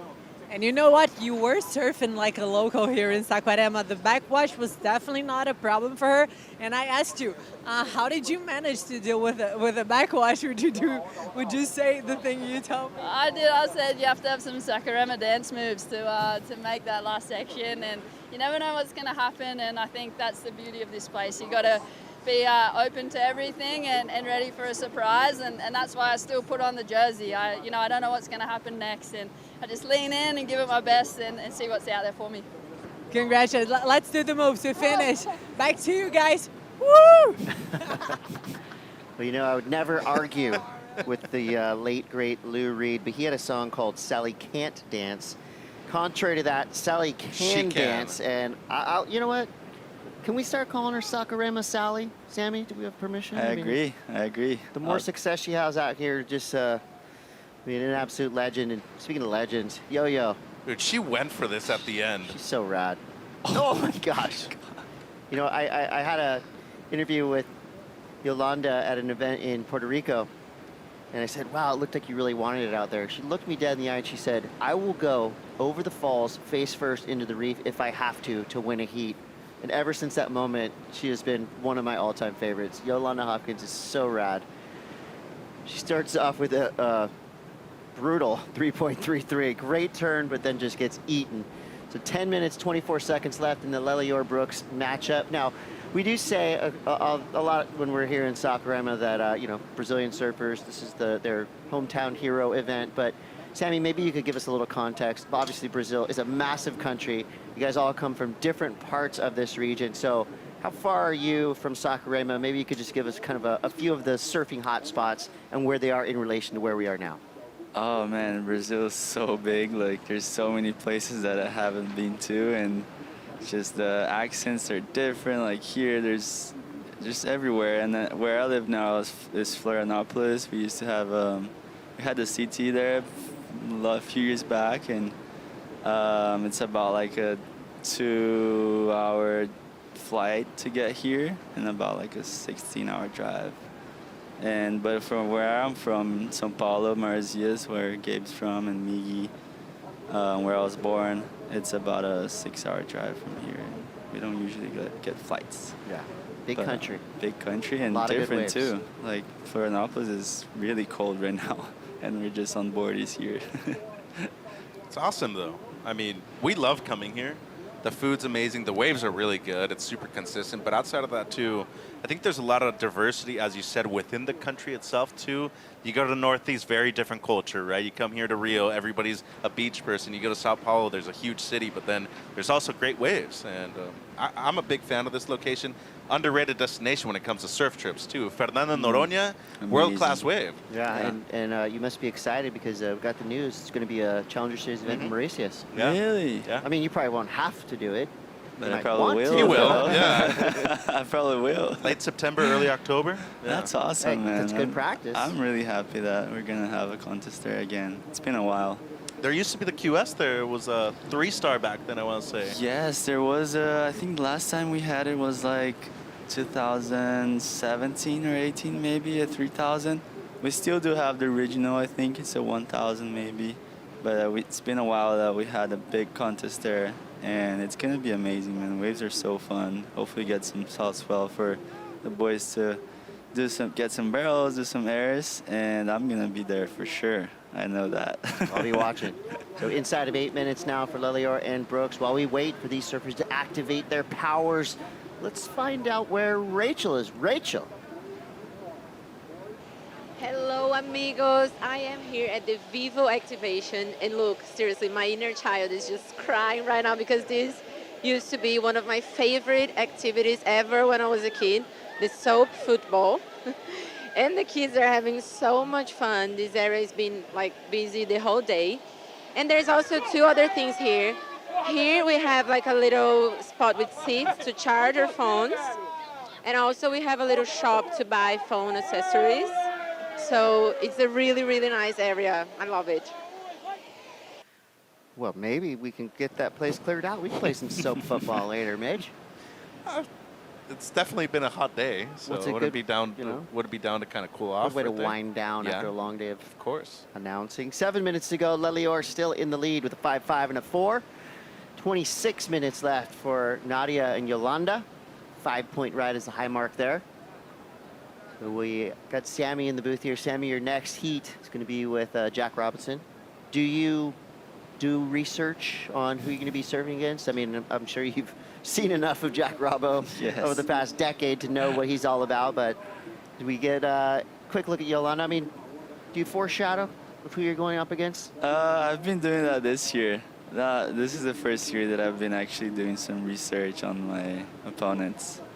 But not a big thing, really, just knowing what they usually go for in strategies and stuff like that, and what could I use in a situation that might happen. And I feel like I've had a few heats with Jack. We had one in the first CT this year at Bell's, I think. We had one at J-Bay as well in the quarters, and I mean, it's been a few years on the CT. I feel like I've surfed with everyone already. Yeah, and I'm sure you remember the numbers. Who's got the wins? Yes. Yes. Yeah. Yes. Surfers have great memories when it comes to that. Oh, yeah. Sam, I'm going to put you on the spot here. Short-term goals for 26, long-term goals. I know already a top 10 finish. That's really good. You want top 5, but when can we expect really that push for number 1? Especially with your brother being in that position right now, too.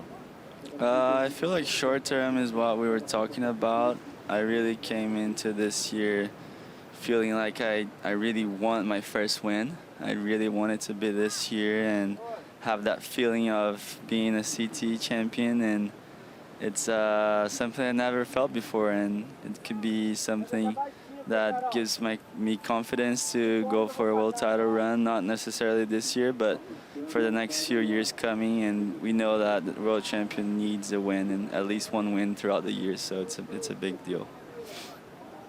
Wow, Aaron Brooks, snap, airdrop. Finger Finger flick. Finger flick. Yeah. Little claim there. That was cool. I think that was warranted because that was a pretty dynamic turn she did. Yolanda follows suit, gets a good clean backside wrap. So Aaron Brooks right now looking for a 4.18. She could have done it on the strength of that one turn. It was pretty dramatic at the finish. And both Anat and her pretty much have similar scores as their high marks too, which are single turn waves as well. So I wouldn't be surprised that we get not only a lead change right here, get something similar to the 5 that she already has. Yo-Yo got a good wave right there too, and she doesn't need a whole lot for the lead either. So they're finding their timing, they're finding their rhythm. Remember, after waiting all day long, seeing everybody else, or if you get to a point where the tide's coming up substantially higher than the morning, Chris, got to make subtle but good adjustments out there at the moment. Yeah, this is the wave we saw for Yo-Yo. The late drop, straight up into it. She is unafraid. If there's a word in the dictionary that's afraid, it definitely doesn't relate to Yolanda Hopkins. Same with Aaron. That was actually pretty sick from that angle too. Big airdrop coming out of it as well. Bigger wave, great timing. Not only do I think we see a lead change, this would be a good score. Yeah, she's looking for a 4.18. Sammy, behind the scenes, you guys are aware, right? You get updated as to what the judges are looking for pretty much each and every day. You get a text or something. I've heard rumors about this. Yeah, we do. We do get a text every day from Renato explaining what the judges want to see on the day. And it's great. We're surfing for the judges really, so we got to be aware of that. And I feel like being the first seed is super hard because you don't get to watch anyone surfing, but I really like to be further down on the round so I can watch everyone surf and really see what the judges are liking. And you can just use that to your advantage, really. Play the game. Sammy's doing his research this year. I love to hear it. 2:38 to go. It's like Brooks sneaking under this one. Big set rolling through. Everybody's got involved so far. Nadia just with one wave ridden. And the score comes through for Aaron Brooks. It's enough to flip the heat at 5.93. So now Anat Lelior looking for a 5.77. She is in that priority position. And she can do it on the strength of one big turn. We know what she's capable of, but time is not on her side. She needs a 5.77. We're getting right down to the wire here in round 1, heat 2. Banco do Brazil, 2-minute warning officially on for Brooks versus Lelior. 21 minutes, Hopkins versus Aristarbe. And now the hunt is on. I mean, if you're Aaron, kind of have to decide, right? Do you go try to play some defense? Meanwhile, in the secondary heat, Nadia, big snap, comes around the section again, adds a second. Big section on the end turn. Great combo. Yeah, solid 3-turn combination there. Time's flying for Lelior. Aaron in position too, it seemed. I feel like the sun is going to play a big factor coming into those last few heats. Just straight into your eyes? Yesterday it was impossible to do a turn. You just couldn't see anything. So I want to see how the girls deal with it. It's not fun, is it? You either get the first hit of the morning and it's straight in your eyes, or you get the last one of the day and it's also the same thing. Wow, it's those little things that you don't know about until you're sitting out in the lineup. Mm-hmm. You look at the sunset, it's all beautiful, and then you try to stand up, but it's just like the glare straight in your eyes. 40 seconds left. And to not find a wave to potentially get a 5.77. Let's take a look back at Nadia's last effort. It's a good wave. Board Good combo. Board looks nice. It does. Great DH right there under her feet. Been doing a lot of work, especially when she was over there on the Gold Coast. Great timing on the last one. Big fan of that wave. That's better than the 5-point ride that she has, so she's going to retake the lead. Oh, deep paddle for Brooks. She was in second priority though, so no big deal there for her. And with 4 seconds left, that's going to be it. Erin Brooks with the buzzer beater. The 5.93 was the difference maker. She takes out a hard charging Anat Lelior. And Sammy, thanks so much for joining us. I said it earlier today. Started to see this brewing in the first few events. I know you said you're taking things slow, but I will say it with authority. You are a title threat in 2026. You've been surfing so good. And it's been a real pleasure to watch. And you know, again, as I would say, on the male side of the championship tour, the most improved surfer that we've seen. So it's been a special season so far. And I know both Mitch and I, we've been talking about it behind the scenes, and we'll talk about it right in front of you too. But you know, we wish you a lot of luck moving through. Yeah, man, that's such a big compliment. Thank you so much. Keep doing your thing. You're doing trying amazing. my best as always, and keep improving. That's the focus. And thank you for having me, Chris, Mitch. It was amazing, and hopefully I can come back in the future. All right, set your alarm bright and early. We'll be back tomorrow morning to make the call. We're going to take a quick back, but we're going to be right back with more action. You're watching the VIVO Rio Pro presented by Cero. Stay tuned.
Vou olhar na Cachu, em Saquarema. Olha isso, só pra mim. Hoje a gente veio na Cachoeira do Roncador, fica a 20 minutos da praia de Itaúna. São vários anos vindo pra Saquarema, né, pra pegar onda, pra estar na praia, curtir o mar. E essa é a primeira vez que eu venho na cachoeira. Estar em contato com a natureza é sempre bom demais. Uma cachoeira como essa aqui é uma parada alucinante.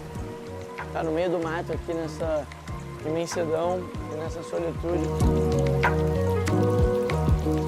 E eu acho que esse mar de possibilidades, né? De um dia estar pegando onda, outro dia pegar o carro e dar uma relaxada aqui na cachoeira ou dentro da natureza, contato profundo e podendo viver isso tudo.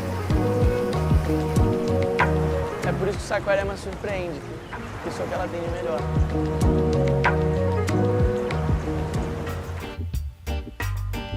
Yolanda Hopkins, the Portuguese surfer on the backhand, looking to come back in her opening round heat, trying to get through the bounce. And the bounce got the best of Yolanda Hopkins up against Nadia Arostabe. Welcome back to the VIVO Rio Pro presented by Cero. We're in women's heat 3 and heat 4 in the overlapping heat format. And we got a new heat out in the water with Isabella Nichols and Francisca Veselko as the tide continues to fill in. And there's a little bit more of a bounce out there. There we go. Isabella Nichols, number 13 on the rankings, coming into stop number 6 on the championship tour. Francisca Veselko, the rookie out of Portugal, number 20th on the rankings, coming in here. Thank you for joining us. Kaipo Guerrero, along with Strider Wazalewski and Jesse Mendez on the call here. Strider, what do you think about this heat? Isabella versus Francisca. Well, we're going to find out because it looks like some ping pong balls bouncing around out there on those bouncy waves coming in with the tide coming up. So it's going to be fun to watch. It's definitely, you can see the bounce coming back as the tide rushes in. So it's going to be a challenge, it's for sure, as to riding out of those final maneuvers. Right now, Arostabe in the lead over Yolanda Hopkins. Jesse, Nadia Arostabe, a rookie on the championship tour, but she's already had some highlights this year. This happened during the break, however. We're going to get back to Kika, Francisca Veselko. Check this out, Jesse. That was a very critical turn. Obviously, she went a little bit earlier, not so committed to the lip, but still very solid. She's probably going to get a decent score for that, and Bella on the right-hander. Nice first opener. Actually, a surprisingly very good right-hander for the last few minutes. Has been mostly lefts, and she was able to find one probably down the beach a bit more. Yeah, that looks strong. And here we go with Yo-Yo Strider. Yeah, she's been having some nice hacks throughout the waves, but then the inside has been giving her trouble. So let's see if she can pull it down. Unfortunately, that thing bucks her off again. It's a challenge out there for sure. I feel like, you know, Isabella Nichols, though, she belted that a couple times. Yeah, let's get you updated on the scores. Isabella Nichols got a 5.33 for the right, and Francisca Kika Veselko with a 4.5 start for the rookie on the left. Yolanda Hopkins holding on to a 4.43 and a 4.67 is trailing Nadia Arostabe. Needs a 6.16 because Arostabe with a 5.83 and a 5-point ride. And Jesse, I was just talking about Nadia as a rookie. Really, you know, she had a injury replacement year on the championship tour, but this is her first like real year, and she really came out, I feel, on the Gold Coast and showed what she had. I mean, her backhand's lethal, very solid, very good foundation. Her body always is in the right place for the backhand surfing. Just lacking a little bit of consistency, which it happens most of the time with rookies on tour. Obviously, she surfed last year in a few events, but this is the first official year, and she just needs to get over that because her surfing is there, and it's a matter of clicking and, you know, getting confidence, building confidence, and going against the best and actually beating them. And she has. You know, round two over there on the Gold Coast beat Caroline Marks, who would have been a favorite there, and then in the quarterfinals took out Gabriella Bryant, Nadia did, before finally going down to the eventual event winner, Steph Gilmore. So, wow, you know, that is an accomplishment for Nadia Arostabe, and this is a chance for her to get another great result. Meanwhile, Yo-Yo has not come off the blocks yet, Strider. 17ths, a string of 9ths, and another 17th, so has not made it into the finals day as of yet on her rookie year. It's not for lack of the gusto, though. She throws everything at the wall, just hoping it'll stick, and it's pretty impressive to see. But you know what? She really does need to clean up, you know, the finishes, and that's where it's all coming away here right now. And Nadia, you know, she's hammering 8-point rides on the Gold Coast, and in El Salvador, she, you know, had a really great run. She looked really strong, but to your point, the in between on her waves, like the threading it all together, is where she needs to do the work, because the turns are there, the single bangs are on. Yeah, well, you know what? She's been successful here on a Challenger Series with a big win, and Erin Brooks wants to regain that form. She's through this opening round, and Erin's with Manu. Yeah, guys, so many stories with Erin Brooks and Saquarema. Great memories. When you go in the water, do you like have a movie in your mind? Congratulations for that heat. Yeah, thank you. I mean, that was more of like a horror movie. I was so lost, just getting sucked by the rip and falling and picking bad waves, letting a knot build underneath me, but I just kept in my faith, knowing that God had a plan for me, and I'm so grateful that it went my way. And you already won a Challenger Series event here in Saquarema. How would it be to win the championship tour here? That would mean so much. I love Brazil so much. I've been here, I think, at least 4 times, so hopefully we can make that happen and I can flip my season around. Any word in Portuguese, like thank you, obrigada? Yeah, only obrigada. And what's the little dessert? They had me try those last time I was here. They're so yummy. So maybe I could. Brigadeiro, maybe? Yes. Maybe I could treat myself with one of those. Okay, guys, so let's have some brigadeiro now. Back to you. Yeah. You know what? They're passing by. Erin Brooks, you know, she gets to have some treats. You know, she won an ISA World Title, and her, you know, as she treats as a reward, she won her ISA World Title, and that's when she got Jimmy, her golden retriever. When she Really? Yeah, she got the puppy for winning. When she qualified, we're gonna get back to that because Bella loading up, putting it down, nice slash for Isabella Nichols. But I just want to finish off, and then Erin Brooks, when she qualified for the championship tour, her dad, Jeff, who had long hair and a long beard, had to shave it all off. Kind of the Zeke Lau. Zeke and Leonard back Lau. in the day, Yeah. Shave your head. All the way until you win or something. Oh, man. Here's Yo-Yo. What you got here, Strider? We're going to get that inside double up, and hopefully she can finish off.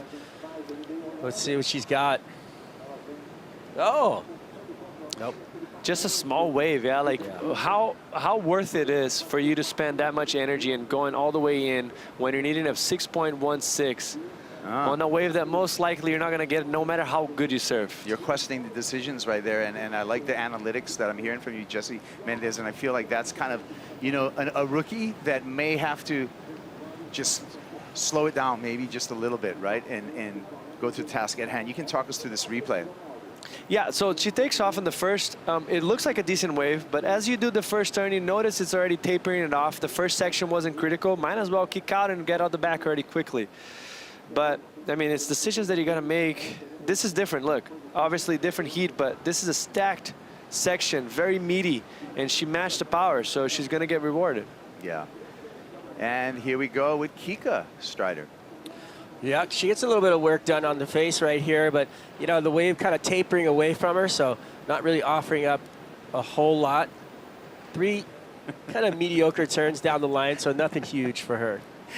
Wow, I'm hearing from my Portuguese director right now that this is a landmark heat or that we're having with the overlapping heats, because this is the first time we've had 2 Portuguese championship surfers in the water at the same time.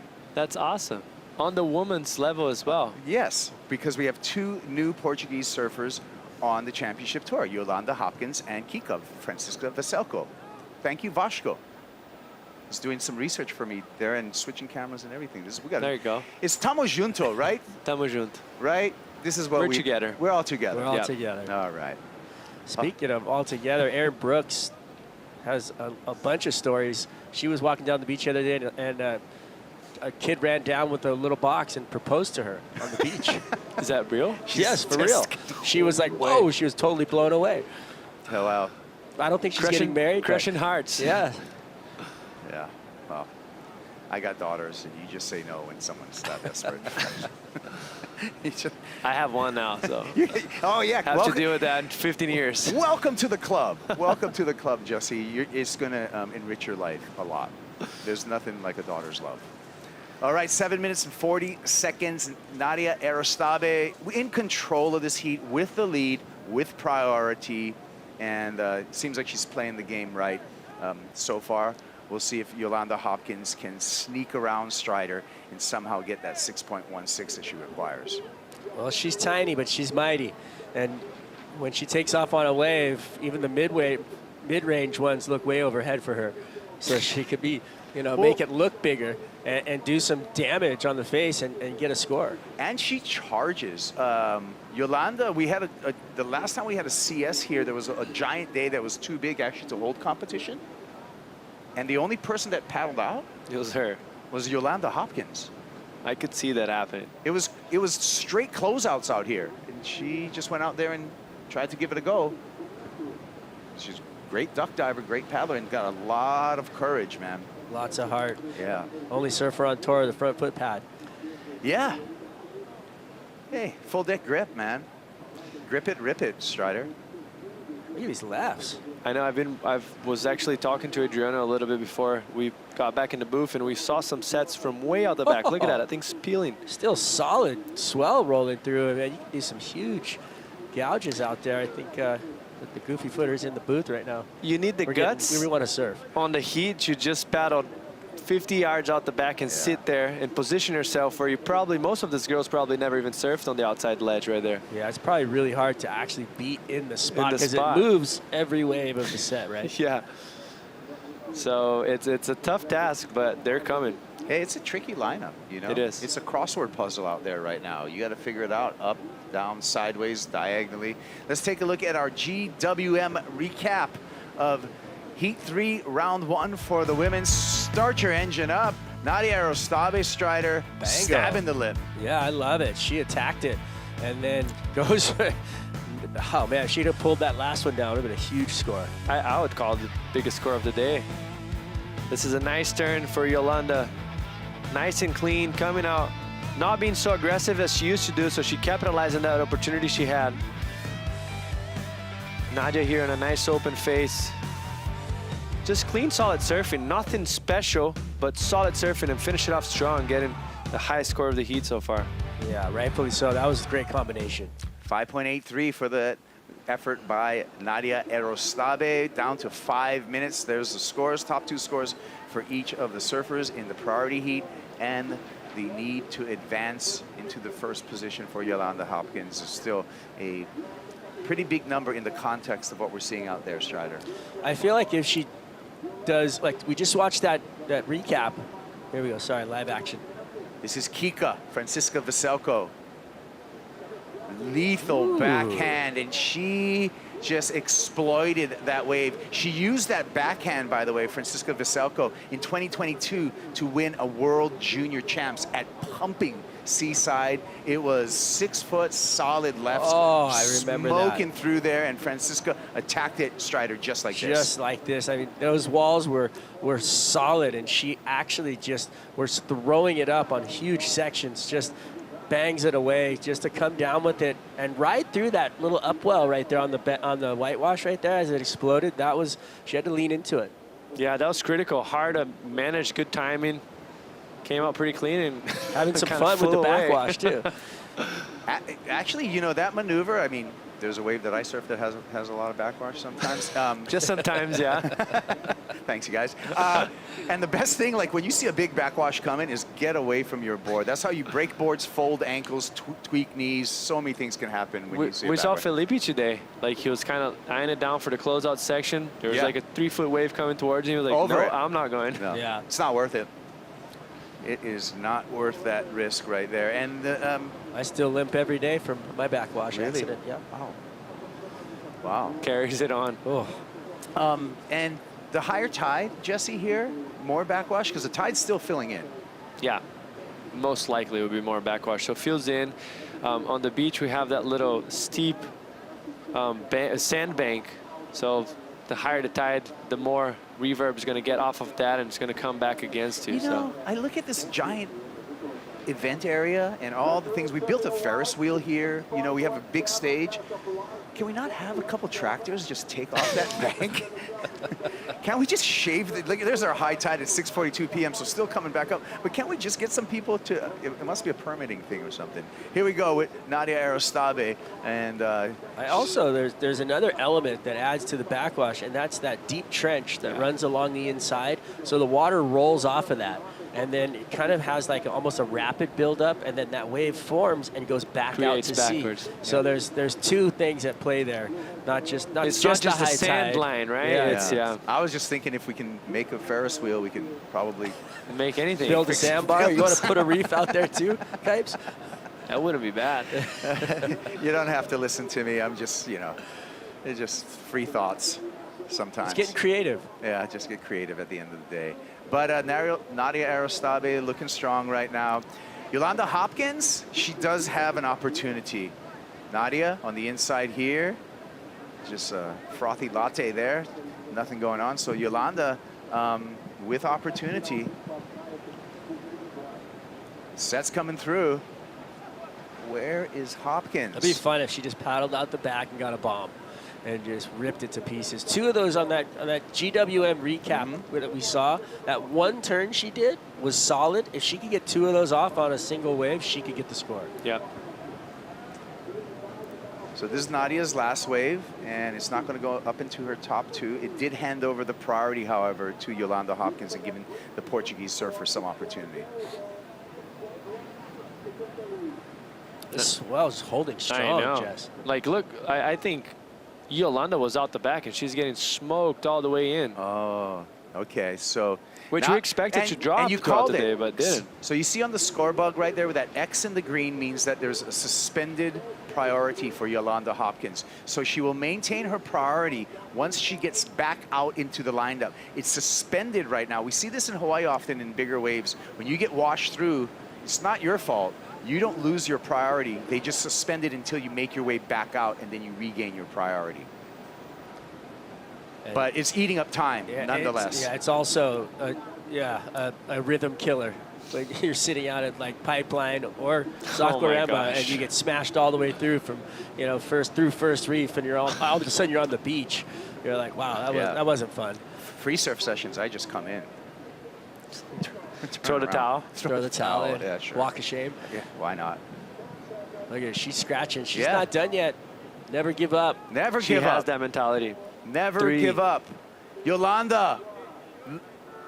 Oh! Well, it was a cool shot. But that's going to be it. That's the end of Heat 3, and it will be Nadia Arostabe moving on into round number 2. Yolanda Hopkins gave her best effort, put her heart out there, but she will be eliminated in the competition. She'll prepare for the next event over in Tahiti.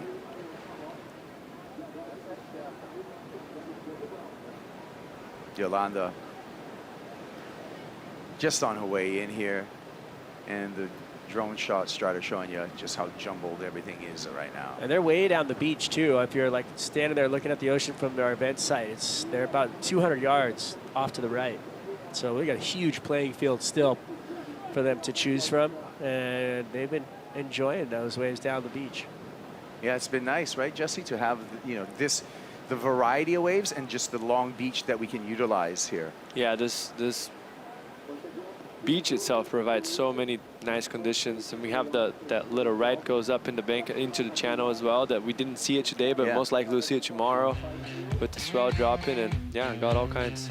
Well, Arostabe on to round 2, successful in her opening round heat. Back with more action when we return. 8-time world champ is going to be out in the water, Steph Gilmore.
The 2026 VIVO Rio Pro presented by Cero is brought to you by Riachuelo, official apparel partner of WSL Brazil. By Natura Kayak, feel the power of freshness. By Probiotica, official sponsor of the WSL Brazil. And by the state government of Rio de Janeiro, official partner of the VIVO Rio Pro presented by Cero.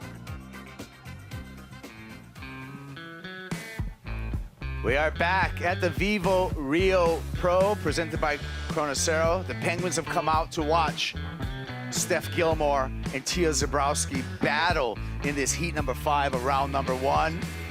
Can't keep the Penguins away. Strider Wazalewski, Jesse Mendez, I'm Kaipo Guerrero. Thank you for joining us this afternoon. Can't keep the penguin down. It's the cutest thing ever. I didn't even know we had penguins here in Brazil. I'm just blown away. It's so cool. I knew we had the human penguin, the photographer, our friend, but not in the ocean. No. So when we left, we didn't promise you penguins, but we brought you penguins. But we also promised you 8-time world champs with Steph Gilmore out in the water. As we look at Francisca Veselko, Kika, who's currently leading her heat up against Isabella Nichols. Oh, solid surfing right there. Big wave, too. That was a great attack right there. And like, oh my gosh, there's a penguin right next to you. Look back, Say Bella. hello. Look back. There you go. Oh, She's focused. She's trying not to pay attention to the penguins. Dude, Isabella, do not look at the penguin. Pay attention to priority, positioning, it's like picking a wave. A puppy in the park. Yeah. Once you get locked in, you can't get away from it. Oh, gosh. Let's hear from Nadia Arostabe with Rachel Apollonio. Take it away, Rachel. Yeah, Nadia is taking back some oxygen here. Congratulations, you made it to the round 2. What was it like to be surfing with all this bounce and backwash? It was so hard. It looked way easier from outside than it is from inside. I think the tide went up and it got harder and harder with the backwash and everything. I think my best wave that I was gonna get, I fall on the takeoff because of the backwash, but glad I made it through 3 conditions. Yolanda, I knew she was gonna be hard to beat out here. Last year she won on the Challenger, but I don't know. Glad it went my way, and tomorrow more. Yeah, you did. And how is your quiver looking like for this event? Like, which type of boards did you prepare?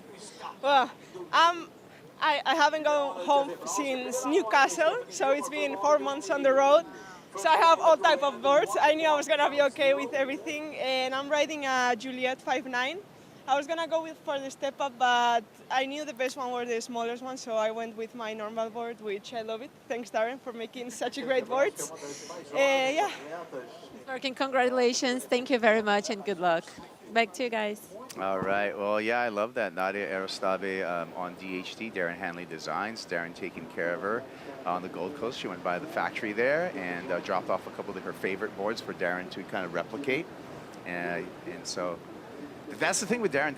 Darren Hanley doesn't have a team manager like a lot of other surfboard brands. He's kind of manages his team on his own as the head shaper. So he's got a real connection with all his surfers. I'm actually surprised she rode just a normal board instead of a step up. I feel like probably 90%, probably 95% of the people that surf today were riding step ups. An inch or two bigger, yeah. right? It's pretty solid out there and has a lot of water moving. The backwashes, you need the stability, but she looked great. Like her turns were a lot of spray. She's also like physically really strong. Yeah. And you could see her pushing through hard. So I feel like she's got a lot of confidence in herself because of that. She holds in her muscles, yeah, like the turns and stuff. This is someone that I love the surfing of. Tia Zabrowski's stride on this replay. Yeah, Tia, she's just gonna get fired up. I mean, all it's gonna take is, you know, one huge run, and we're just gonna see her open up to being the amazing surfer that she is. I think putting together a good run through an event, it's going to be scary because she's got so much talent. It's wild. I don't think any of the girls on tour want for that run to happen soon. Yeah. So, I mean, I'm going to ask you as a former CT surfer, Jesse, Tia Zabrowski coming in here with so many accolades. She won the Challenger Series. She made every finals day all year on that Challenger Series. She was the youngest surfer to qualify for the championship tour. But yet this year, her rookie year, she has struggled for results. She's only made it out of this round one time. I'm going to ask you why as soon as we finish up here with the GOAT, Steph Gilmore. Gilmore, just solid on the backhand. That was well done by Steph Gilmore.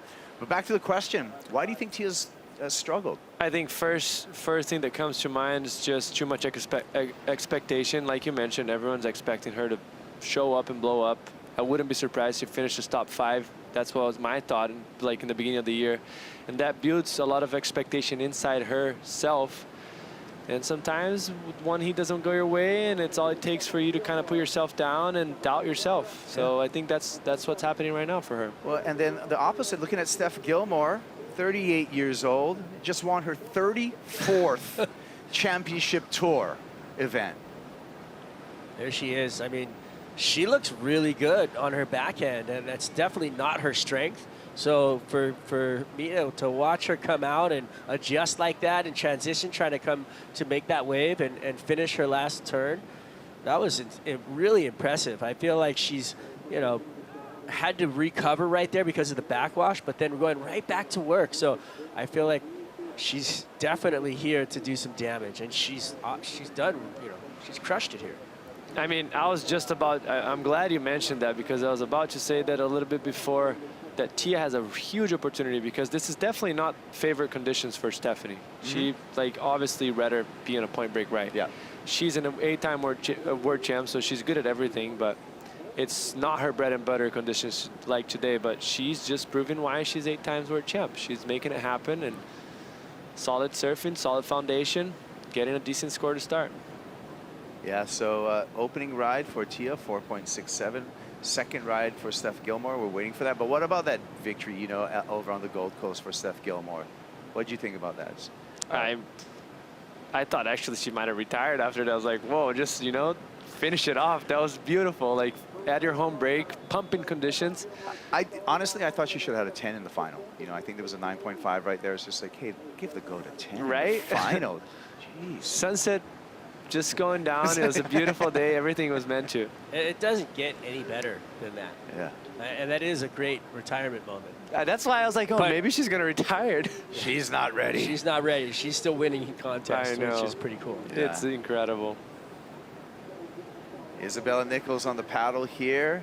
And Isabella looking for a 6.37 in the priority heat. She does have priority. She's got ample time on the clock. Strider just under 10 minutes. And Bella, we know she's a strong surfer, and she's capable of a lot. And she also has a really strong mind, so she's. We'll see how she responds. I feel like Bella needs those rights. I feel like that's her strength, and she can attack the wall.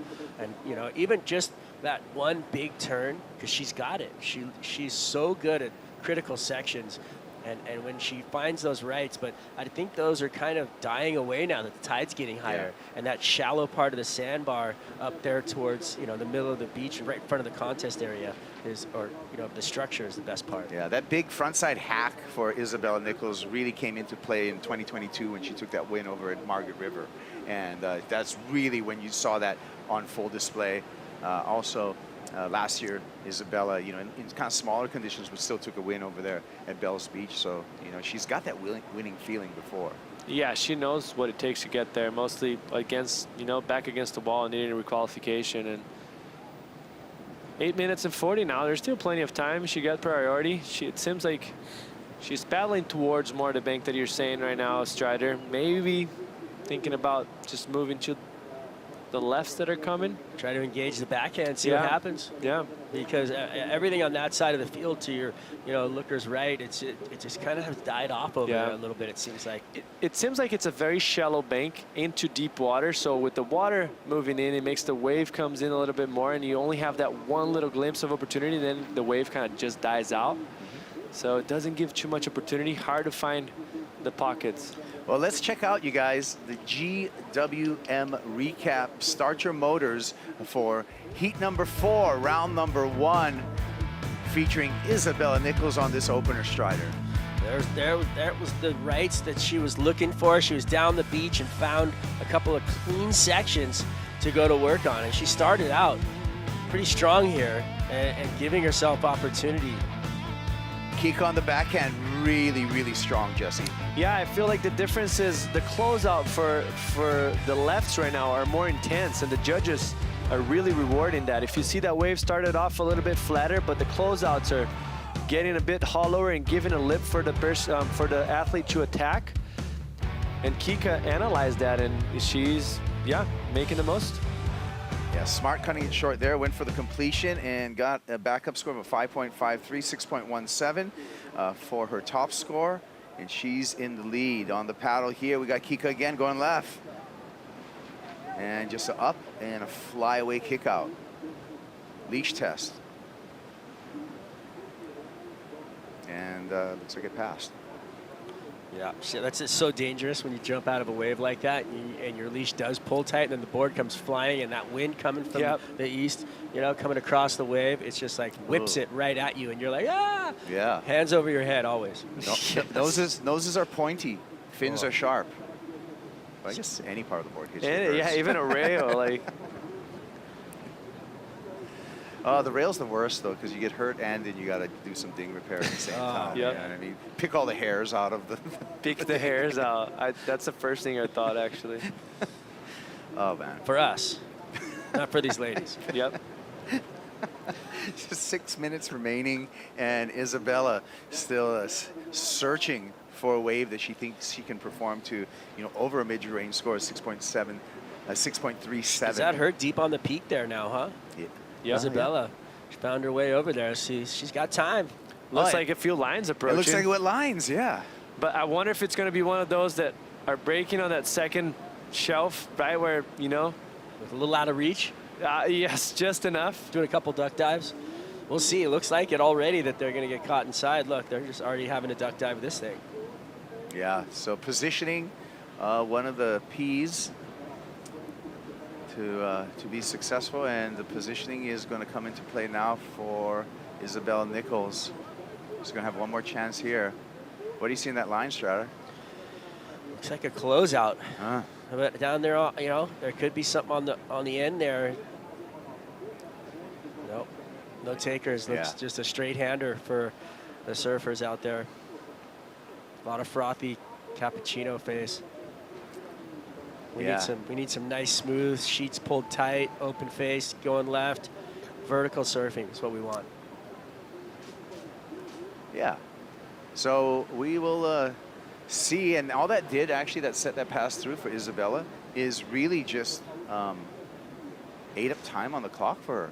Unfortunately, I mean, I think we were at the 9-minute mark and we were saying, hey, she's got plenty of time, but things are getting more and more, you know, crucial for Isabella Nichols as this clock runs down. We take a look at our championship tour schedule. Talk about the Dream Tour. Yeah, that's back. What do you think? Tahiti, Cloudbreak, lowers coming up. Then off to the Wave Machine for some perfection, and then Peniche, Portugal in October, November. You know that's going to be magic. Ooh, that's going to be some pumping swell over there. And good food. And finishing off at the Bonsai. That's where the world titles are going to go down, right in Hawaii, December 8th to the 20th. You get paid time and a half over there, too. You do. It's on. Points are jumping. The points are going to jump up there at Pipeline. Winner there at Pipeline, 15,000 points as opposed to all the other CTs where you get 10,000 points for the winner. World title decided over there. Can't wait to see it at Pipeline, but we've got so much more this season. We're barely halfway through right now, and it feels like it's been such an incredible season on the championship tour. One thing that catches my attention that is different this year than the previous year, like you see someone like Francisca and Isabella Nichols in the same heat, they're actually fighting for their spot on tour right off the bat, because before, the guys on the bottom used to surf against the guys on top, but now with this new system, those guys are surfing against each other right away. So they're fighting for their career, and they stay on tour on the first round. You're right. Isabella came into this place at 13th on the rankings. Here she's up and riding. And 20th on the rankings is Kika. Here we go. Isabella Nichols. Crucial wave. Oh, and was right there. She was. She actually went up early, it looked like, so she could get the completion. But as she came down, the conversions jumped on her board. Wow. That was, I felt that was the opportunity, Strider. Well, we were from a behind angle right there. Yeah, we'll see that. We'll see the rest of it. But, you know, as we were all jargoning on, there was those lines in the background that you could see coming. So here we go. Here's a replay. Off the bottom, open face carve, and then catches it right perfectly. But look, it just, he'll stop. She wasn't fast enough coming out of the transition. Yes. So when you go up to hit that last section, you have to be coming down with speed, and she didn't have the speed. She left the speed at the top of the wave. I 100% agree. And you think that was the preparation? Like that carve needed to be a little bit different for her to get the speed downwards and maybe, the momentum? She did. The timing was a little off. Yeah. She wiped off too much speed and needed to give it more like a speed carve into a big gouge flying out in front of it. Yeah, I agree. I'm with you. And it was a chance that the wave had size. So we look back in this heat or the previous heats, we had one-turn wonders that got people into the 5-point range. So and it was a smooth face too. Yeah. Well, that hurts right there for Isabella. It's another big set approaching. Oh. And the swell continues to fill in. It's a tide push and a swell. Oh yeah, we're loving it. I think it looks like to me it's not getting smaller yet, so that's great for tomorrow. Yep. Banco do Brasil, 2-minute warning. We're under that, and Francisca Veselko looking like she's in the driver's seat right now, with priority and the lead in this final minute. God, this tour is just so brutal. Just, you know, these first round losses, packing your bags. It's brutal, but every heat has consequence now. Yeah, and then if you win, I mean, just you get on a roll, and the next thing you know, you're on finals day. Yep. Yeah. And I love the fact that we have brackets now straight after this first round. And so every surfer can see what their path really is and potentially who they're meeting up with. And you can really kind of map out a victory, right? Which is really cool. Visualize. Oh, could be a right-hander. Here we go. Still got a chance. Isabella, 6.37 is the number. Big snap to begin with. That's on her way. Big, another second snap. 2-turn, fist pump. I think she may have just turned the heat. That was a great wave for her. Great pickup, nice and Wow. smooth down the beach. Found herself alone, under priority. You saw her. You saw Veselko paddling for her as fast as she could in that shot earlier. Wow. It's crazy how things I roll. thought Kiko was in the driver's seat, but she might be in the back seat like an Uber right now because this is by far the best wave of the heat, in my opinion. 2 critical sections on a nice size wave. She's getting that score. Oh, and it didn't take the judges long. It dropped. Isabella Nichols, a 7.17 clutch What a performance. comeback. Oh, she got on the plane and turned left into business class right there. Boy. It's That crazy feels how good. surfing. It's crazy how surfing works. She has kind of a mistake on a wave that might have given her the chance to get the score, and puts herself in a perfect spot after that fall. Yeah, So and the wave just came to her, and it was like you said, Strider, she was looking for a right-hander right there. Yep. 100% exploited that. I want to see the score, and there it is. Good call, Stride. 2 judges go 7.5. Matt Myers on the beach. On the beach with the that Let's feels go. good. Yeah. Commitment. That's a coach commitment right there. Yeah. He's fired His up. feet, his shoes are wet. Here's the replay, Jesse. I mean, beautiful bottom turn, just perfect execution. Dry, like critical, not over surfing or anything, and just enough speed to finish it off with an even better turn. She drop kicked the lip right there. That was easy for the judges. They didn't even have to think twice of what she was going to get. Like, here's the score, no doubt about it. Double hanger banger. Happened quick. Isabella Nichols with a clutch performance. Last wave of the heat turns it, and she's on to round number 2. Francisca Veselko. This one's going to hurt for the Portuguese surfer. Was in the lead all heat long, but it was Isabella Nichols advancing on. We're going to take a break. When we come back, we're going to have another heat in the water, brand new heat. Alyssa Spencer will be joining Brisa Hennessy as we continue here at the VIVO Rio Pro presented by Corona Cero.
The 2026 VIVO Rio Pro presented by Corona Cero is brought to you by VIVO, official sponsor of the WSL in Brazil.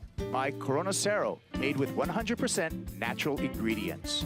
By GWM, official automotive partner of WSL Brazil. By IC Sunglasses, official eyewear of the WSL Championship Tour. By Banco do Brasil, official bank of WSL in Brazil. And by the City of Saquarema, official host of the VIVO Rio Pro presented by Corona Cero. Back at the VIVO Rio Pro presented by Corona Cero, Isabella Nichols just turned her heat and took a win in the last minute of her 40-minute lead. Talking with Coach Matt Myers there, proud coach and a motivated surfer. What a clutch performance. Kaipo Girl, Strider Wozlewski, Jesse Mendez also joining us. And I'm going to go with Jesse first. How's that feeling right there that Isabella's feeling? I was actually thinking she's very calm for all the excitement that she should be feeling right now. I'm sure she's just holding it in and composing because she has a long way ahead of her, but it's one of the best feelings you can have. And, you know, the buzzer beater needing a kind of a big score for today and pulling it off. No priority. Yeah. New heat in the water, Strider. What do you think about Alyssa Spencer versus Brisa Hennessy? Well, this is man, Alyssa. She's if she goes down and gets those rights, her backhand is just out of control. How sharp she is, and Brisa are the same. So I'm questioning where they're going to surf in this heat. Like, where's their setup? Where are they going to start, and where are they going to be? Because as the tide rises, that right in the middle of the beach could start wrapping in as well at the higher tide. It's playing field. It's your choice, right? You got to go out there and try and find it, get in the rhythm. Obviously, they would have watched that last heat, but probably looking for the same waves like Isabella Nichols caught, because that wave was a winner. Yeah. So Alyssa Spencer, talk about a big comeback, you know. A second year on the championship tour. She was off tour for a couple of years, had to come back through the Challenger Series, had to do some clutch performances over there, ended up on the CS number 4 back, and then her very first event back on the championship tour, semifinals at Bells. She has a very good heat IQ, great timing, always throwing buckets up in the air, and doesn't commit mistakes. So this is like a great formula to be a successful surfer on tour. Yeah, and then strategy, another semifinal finish going the other direction, going left at Raglan for Alyssa. And yeah, I think she's just growing as a surfer. Well, I guess we're talking about Brisa Hennessy too, because Brisa, the veteran of the bunch of these two, 7 years on the championship tour, finished number 4 in the world in 2024, finished number 5 in the world in 2022, but this has been a tough year for Brisa. It's been really hard, but let's see if she can light it up right here for us. Hennessy on the backhand. Nice opening turn. Combos it up, times it well with the backwash, navigating through a little bit of bouncy water until it finally gets a hold of that Channel Island surfboard. Nice opener, though. That first turn on the face where she kicked it out a little bit, just got the board up on the angle, threw some spray. I feel like she's due for a result. She is. The surfing has always been there. It's just a matter of clicking. Well, here's a replay, Jesse. Yeah, this is a nice bottom turn. Second turn, timed it very well with the backwash. The wave kind of disappeared afterwards. She did what she could on that wave, and I think it's a great way for her to start. Mostly starting off the year a little bit on the unlucky side of the draw. And then for you to be able to start early the heat, it builds you confidence and put yourself in a rhythm most of the time. So I think it was smart for her to do it. I was talking to Britt Merrick about her year and what's been happening, and she's been lights out in the free serves. Absolutely crushing every session. She got here early. She was in Rio hanging out in Baja and getting all kinds of waves down there, and she's just everywhere she goes, I see her ripping, and then she gets in the heats, and she's been having kind of a little bit of a struggle, a little bit of a wall to climb over. So I think, like what you're saying, to have a nice opener like that, maybe that'll just rip down the nerve a little bit and let her have that freedom she needs. Yeah, and this could be a turning point for her, because the first 4 events she went down on first round losses. In the last event over at Punta Roca, she did make it through this round, so maybe this is a turning point in the season, to your point, Strider. Yeah, she knows she's got the talent. Her team knows it. She just has to implement. This looks like a decent wave approaching. Tia Zabrowski is in the lead over Steph Gilmore. Patient start for the teenager. Oncoming section, glides with the lip, and sacrificial landing there. Oh, I love that they just are letting it all hang out. Brisa finds her right here. Hennessy up, out, doesn't like what she sees in front of her. Been pretty quiet in the priority heat, you guys. Steph Gilmore and Tia Zabrowski down to 11 minutes on the clock, and only 6 waves ridden between the two of them. Here's Tia, Jesse. Yeah, just the wave lacked a little bit of coping on that first section. Definitely not on the last one, but just the backwash dissipate everything, and just the junction and everything combined did not help Tia whatsoever. She was looking the wrong way when she was in the lip. She was looking down. You don't look where you don't want to go. Yep.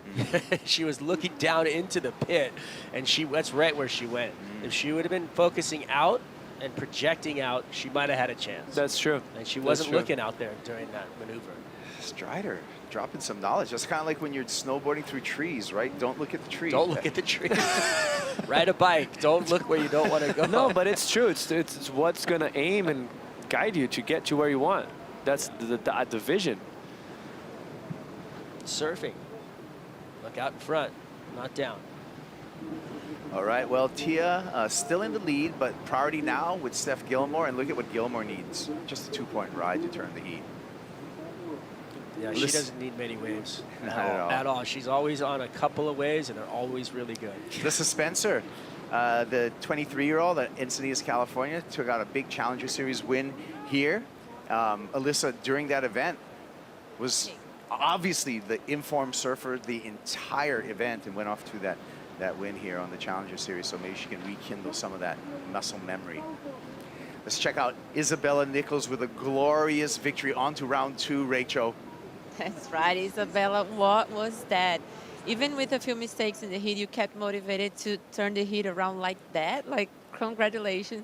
Thank you, thank you. That was a grindy one for sure. Like we'd identified that the rights were really good, and it was actually quite difficult to try and figure out like the depth in the lineup. Like I think that I let a lot of small ones go that could have been potential scores, but I don't know, that's like, I've just tried to fall in love with competing again, and the last few events for me have been pretty tough. Obviously haven't gone the way I wanted to, and I haven't really put my best foot forward, so I just tried to strip it all back, and you know, like I love the 30 minutes that we get to put a Rashi on, and well, 40 minutes today. For me, that's why I do it. Like I've really had to like figure out my why, and my why is like I just love challenging myself, and that was yeah, that's kind of why we do it, for moments like that. That was so cool. And here, Saquarema is a place that you can fall in love with competing again. Yeah, it is, honestly. Like, the vibe is so cool here. Everyone's so friendly, and everyone's, like, rooting for you, too. So, I don't know, you feel the energy from the beach, like, in the water, and it was actually really crazy. There was, like, I didn't even know that there was penguins here, but the whole time in my heat, there was, like, this one little penguin that, like, kept on hanging around me, and I'm like, oh, this is, like, an omen. Like, he was kind of, like, directing me on where to go, and I kind of got lost at the end there, but I found him again down on the right and just lucked into a really nice wave. I got lucky. Oh, that's so magical. Congratulations. It was really amazing. Thank you very much, and good luck. Back to you guys. There you go. Don't follow the penguin. Penguin direction. When we saw the penguin, we knew it was something special, and Isabella Nichols Strider confirmed that. I can't believe, I mean, it's pretty funny. We saw her in the lineup with the penguin, trying to ignore the penguin, trying to stay focused, and we talked about it a little bit. But she obviously acknowledged it was there. I mean, I just think it's the cutest thing ever that there's penguins in the lineup here. And it's pretty warm for them right now. I flew all the way to South Africa to see penguins. Should have flown here. This happened during the interview. Brisa Hennessy, Jesse. Nice turn, but I think with this higher tide now, that transition is what gets tricky. The in-between, for you to get to that first turn to the closeout, not many of them are linking up pretty nicely. Alessa, just bang! One big driving turn off the top right there. Nice clean rails, no bobble, you know, no questions about what she was gonna do. Really great surfing. Catching up with the end of the ride for Tia Zabrowski. So Tia in the lead over Steph Gilmore in the priority heat. Under 7 minutes, we'll see what she did and if she was able to improve upon her scoreline. I feel that just with a 2.67, Jesse, as her second score, that if she made it all the way into the beach, she probably improved. Yeah, most likely. I hope she has some chances. It feels like she had a few tough losses as well. Against Carissa, buzzer beater, she surfed very well, and you can get in those rows and think everything's going against you, and sometimes it's not that. You just got to be patient and let things flow. Well, here is the full replay Strider of Tia Zabrowski. Nice opening whip, comes around the corner and cracks the section of consequence right there like it was nothing. So we saw the finish of the wave, which was pretty simple, but definitely got the work done. The interesting part about this wave to me is that she decided to paddle back out through the impact zone, and that's not an easy task. So I wonder. I've told Tachi before, actually. I was like, hey, if you have a ski assist, why are you going to fight against the whole ocean? She had to adjust. Do you see that? I think she's But going to get the ski. How long did she take to adjust? You know, Yeah. that's a minute that you missed. That might have been a wave that you know, had the opportunity to get. Yeah, it's all about a series of decisions right now in a heat and how they all come into play. So Zebrowski with that left 4-point ride, here she is. She decides to get on the ski and she's going to get motored out back into the lineup. Yeah, she definitely took some beatings before that, right? She was duck diving and getting thrashed around in the whitewater and literally got pushed back to the point to where she's like, okay, I give up. And that's where the maturity comes. I feel like Steph would probably never do that extra pedal, you know? She was like, oh, I'm going to take the ski. I'm lazy to actually, not lazy, but just, you know, work smarter, not harder. But Tejas Herde was saying, you know, hey, this is the best thing in the world. We got perfect waves. We travel around the world. We're getting paid, and we get jet ski assists. Right? There you go. That was a short shot of Zebrowski's support squad on the beach. This is kind of reminding me of the heat of Miggy earlier today and Mateus that you mentioned. Both, like Mateus had 2.4s, Miggy had 1.5, and it was Miggy with priority needing a 3-point something with 5 minutes left. Like, nerve-wracking heat. But then he turned it around. He did, yeah. And threw down a hammer. And he got Two a backup. Yeah, 2 of them. In 5 minutes. Let's check out, you guys, our GWM recap of heat number 5, round number 1. Starting off here, Strider, with Tia Zebrowski on her opening ride. Double overhead wave, a lot of water moving. Got a little open face hack and then found the lip line before it closed out to ride out in front of it. So smart surfing right there. Yeah, so far it's working for her. It's a very tight heat. I feel like obviously Steph has been producing the best surfing of the heat so far. Little wobble there, but cleaned it up. Nice second turn and finished off strong. Very frothy and hard to deal with. Yeah, but that was a 5.33 for Steph, like you said. Highest single wave score, but it was the backup story right here for Tia Zebrowski. 4-point ride here, Strider. That second whip, I like that. She's just so talented. I just want to see her just get in the driver's seat. I really can't wait, you know. I feel like she's one wave away from getting the confidence and just everything working for her. But she's also up against Stephanie Gilmore, who all she needs is one more stand. She just needs to stand up on a wave. Yeah, pretty much. Literally, because she's that good, right? I mean, and we're going to see that right here, hopefully. Nope. Steph trying to track a right, not able to find it. Brisa getting a ski ride back out. Hennessy in the lead in the non-priority heat. This is what happened, Strider. Hennessy times it perfect right there just before the backwash. See what else she can get done. Nice, clean, solid surfing right there from Hennessy. This is going to be a number on the board for her for sure. That's great surfing. And one thing that's not, oh, we go back to that after Steph's wave. Steph Gilmore, 3.34 is all she needs. Catches a little bit of rail. That's wave not it. Closes out. That's not it. Sorry, excuse me. I was wrong. She doesn't just need to stand up. Oh, that's a brutal one because I think she can get on the ski and get out there. But she's gonna have what? A minute left, a minute and a half by the time she gets like actually to the lineup, you know, not to the channel. Yeah. Let's see. What do you think, Jess? No, she's not getting the score on that one. So the backwash hindered her ability to drive through that turn, and that's what you saw. But she's already on the ski. She basically floats up onto those things. She's so good at utilizing the jet ski. That's true. Kali Vast can't help himself. He's motioning to Tia to stay there, hold priority, look for Steph Gilmore, go for the block right now. Is anticipating Gilmore to get dropped off and get back out to the peak. Do not catch a wave is what he should paddle to the other side. Paddle the other way. She would just, he wants her to stop. Yeah. And she's not stopping. If Steph gets off the ski and lucks into one of those sets, that would be some. I mean, she doesn't even need a set. Gilmore she needs stuff. like. But she's going to be outside of where, right? Outside of where Tia is. Here we go. So you kind of need that. You need that bigger wave out of the back. Well, when does Steph? I mean, there's a designated drop-off area for the surfers. Oh, okay, now she's got the message. Now she's on. This could be a turning point for the rookie right now in her season. It's all about momentum sometimes and that self-assurance. For a rookie to beat an 8-time world champ would be a magic moment for Tia Zebrowski. We've been talking about it, right? We're all waiting for it. It's just a matter of time. It's not if, it's when. Yep. And this could be that moment. Oh. Brisa Hennessy, up, out. Last wave for Brisa, you guys called it. It was a good wave, a 6.5. She's in the lead against Alyssa Spencer. Last 30 seconds here between Zebrowski and Gilmore. Where is Steph? I think Zebrowski is actually pretty far from her right now, so she might be on the other side of that rip that it's hard for you to catch up to it. So Steph might have some room. 20 seconds. Like once you're on this side of that A-frame, it's hard for you to move over. 10 seconds, I don't see Gilmore anywhere. I don't either.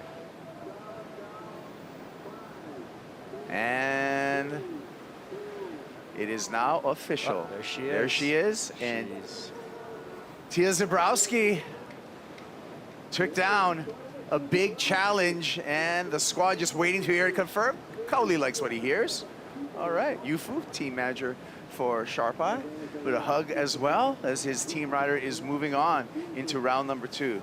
Big hurdle for Tia Zebrowski to jump over, Strider. That was amazing. And her crew there, the Euroforce / Tahiti, feeling the love right there. That was pretty cool. Yeah. Cheers, Manuya. Tia Zebrowski on to round number 2. Steph Gilmore eliminated from competition. The end of the day is after this, but we got much more Corona Cero post show after the end of this last heat. More action on the way here from Saquarema after these messages.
Meu lugar favorito.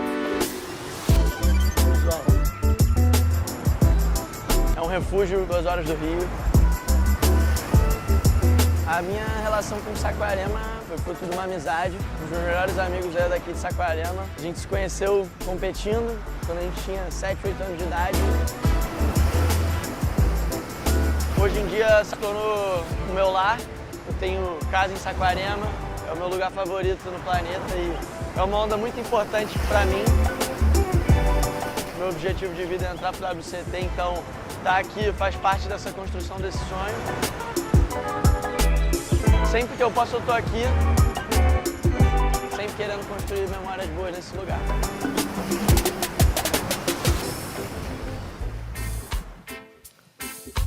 Oh, grab a Corona Cero. Hop on the Ferris wheel. Enjoy the sunset in Saquarema. It's happening all here at the VIVO Rio Pro presented by Corona Cero. It's just about that time, guys. Kuiper Guerrero, Strider Wazalewski, Jesse Mendez, and Tia Zebrowski coming out smiling as she's preparing for her post-heat interview because she won over 8-time champ Steph Gilmore. 15 in years last old. heat. And just 15. Yeah. It's crazy to look back and think that Steph got that in the first, 5 to 7 minutes, the 5-point-something, and she didn't back up at 3.34? 40 minutes. Crazy. Well, you guys, we're in the last 16 minutes of competition of the day. Brisa Hennessy up ahead against Alyssa Spencer. Spencer needs a 7-point ride. Brisa's been constantly kind of just chipping away at scores, staying busy, has ridden 5 total waves, while Alyssa has just hold on to just 2 waves, yeah, just 2 waves ridden. And somehow, Alyssa must have did an up and down because Brisa now has the lead and priority. Yeah, Brisa, she's been just pecking away, woodpecker on that thing, and just like just getting those points, you know, those snaps in the corner. And it's not safe surfing, it's smart surfing, because it's so hard to actually do anything else where you're putting a lot of risk at it to try to complete a wave. It feels like the goal is very clear in her head, right? Like Strider mentioned. She knows that she takes off on a wave. She knows exactly what she needs to do. There's no downtime, no wobble, very sure-footed, and it's translating to great scores. 11.83 on a day like today. It's not simple to get, and she still has 15 minutes to capitalize on. Yeah, and she's able to exert a lot of pressure on Alyssa Spencer too, because of Alyssa with this situation not having priority and needing, you know, a pretty big number with a 7-point ride.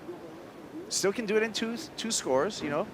A couple of sixes will do for Alyssa Spencer at this point with 14 minutes on the clock, but she's going to have to get busy within the next 4 minutes. As we fly around Itaúna Beach, guys. And we've had heat surfed all through this entire stretch today. Yeah, how big do you think the playing field is? About 600 yards? It's like the length of a wave basin. Yeah, pretty much. A Slater wave basin, yes. That thing's gigantic.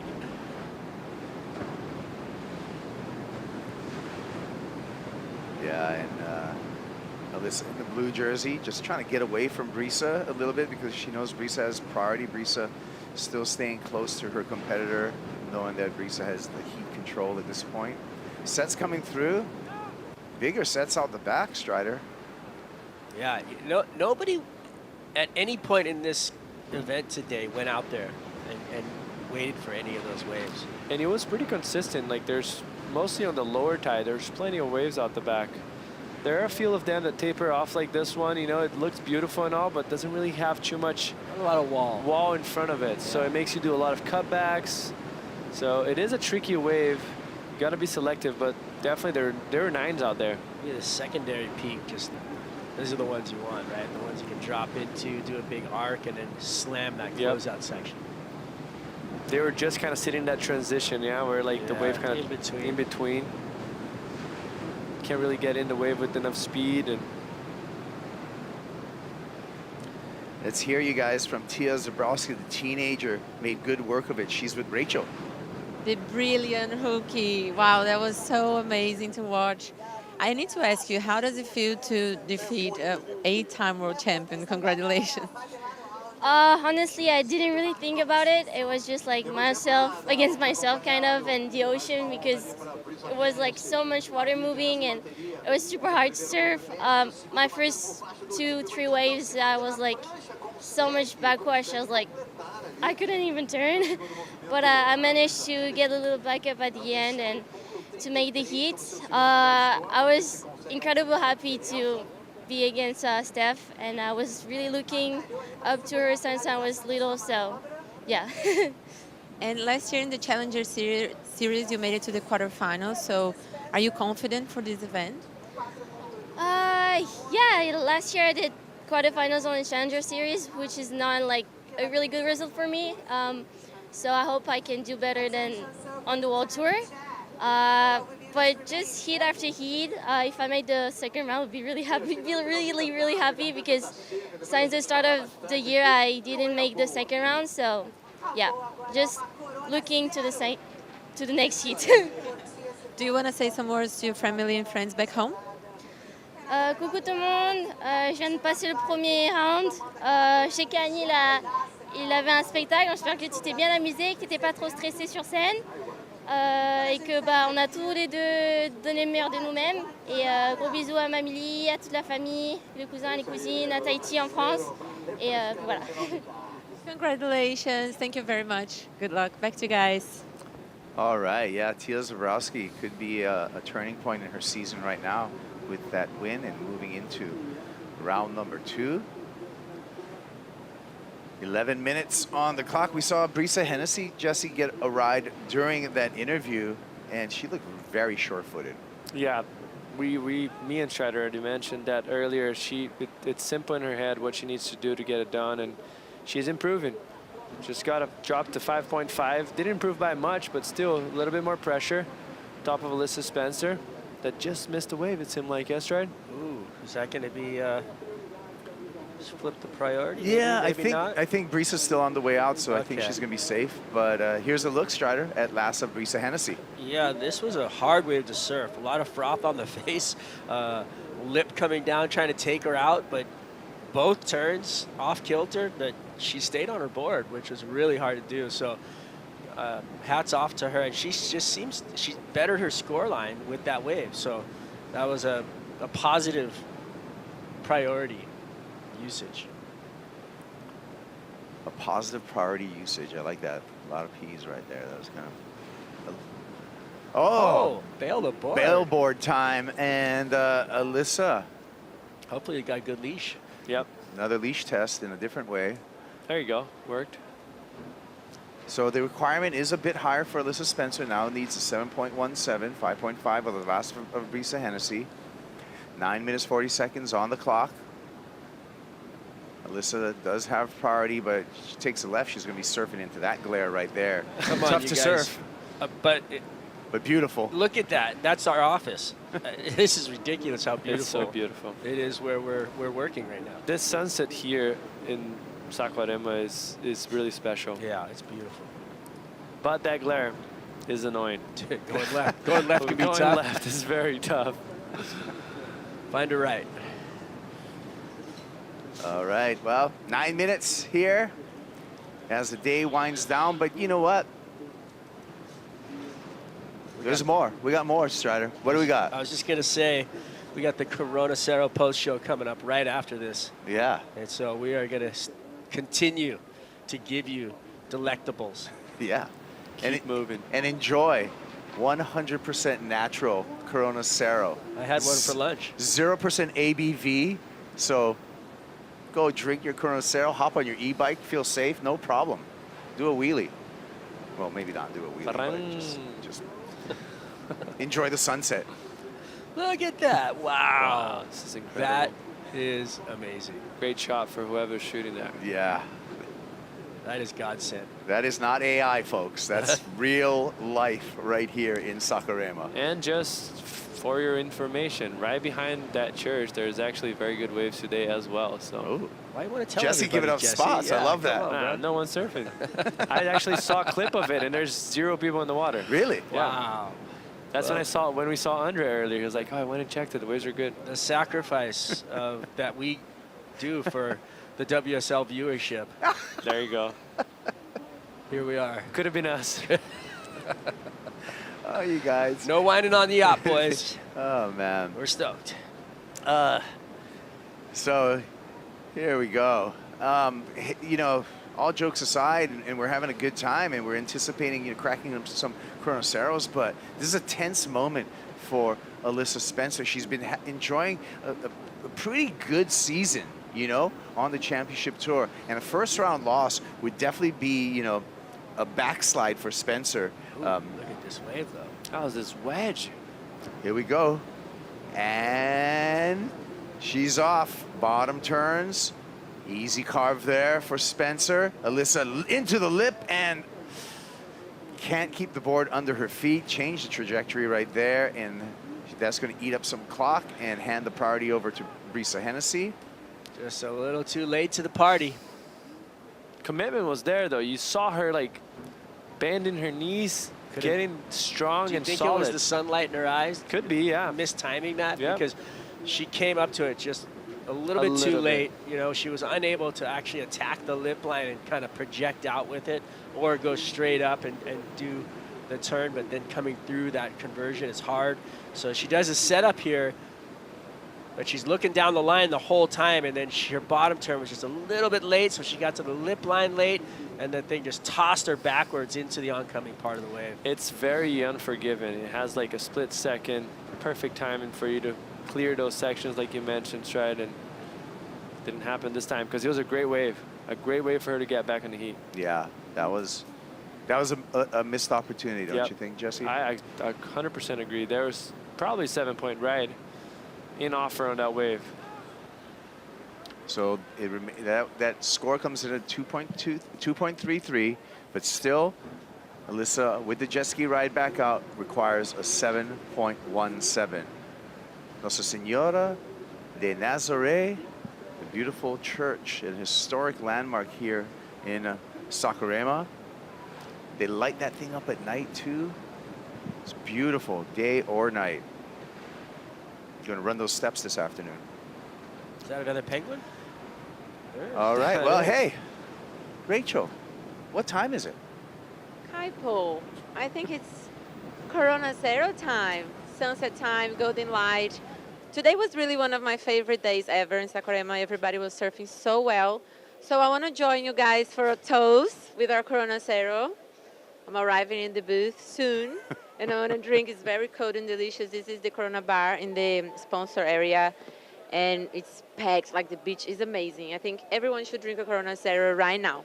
Whatever you say, Rachel. We're getting right on that. Thank you very much. Corona Cero's post show coming up after the conclusion of this heat with 4 minutes and 45 seconds. Alyssa Spencer looking for a 7.17. Back in the lineup. But she's going to have to deal with Brisa Hennessy and priority. Yes. That is going to be a tricky situation, Jesse, for Alyssa Spencer to kind of escape from under the priority of Brisa Hennessy at this point. It's and also tough because this is the highest score of the heat. We haven't seen that many sevens today. It's hard to find them. All she had to do was hammer out that last turn, which was really gnarly section. I'm not saying that any of us were going to do it, but I'm just saying that if she would have, even if she would have got a 6, she would be back in the lineup needing a much less requirement and feeling better about it. Right now, she needs the highest wave of the heat. I guess independent of being easy or not, if we can do it or not, it's a mistake. Yeah. And she knows more than we know. Like, she's going to come in and she knows exactly the opportunity she had and what she could have capitalized or not. Unfortunately, it didn't work for her. But a lot of times it also works. But it was a missed opportunity. You're right on, Stride. I think for her to find another wave like that's not going to be easy, but maybe this is it. Here we go. And, it goes underneath Alyssa Spencer. Now we can just mind surf it. And is that a 7-point ride? Probably not, because that thing looks pretty shouldery. Now.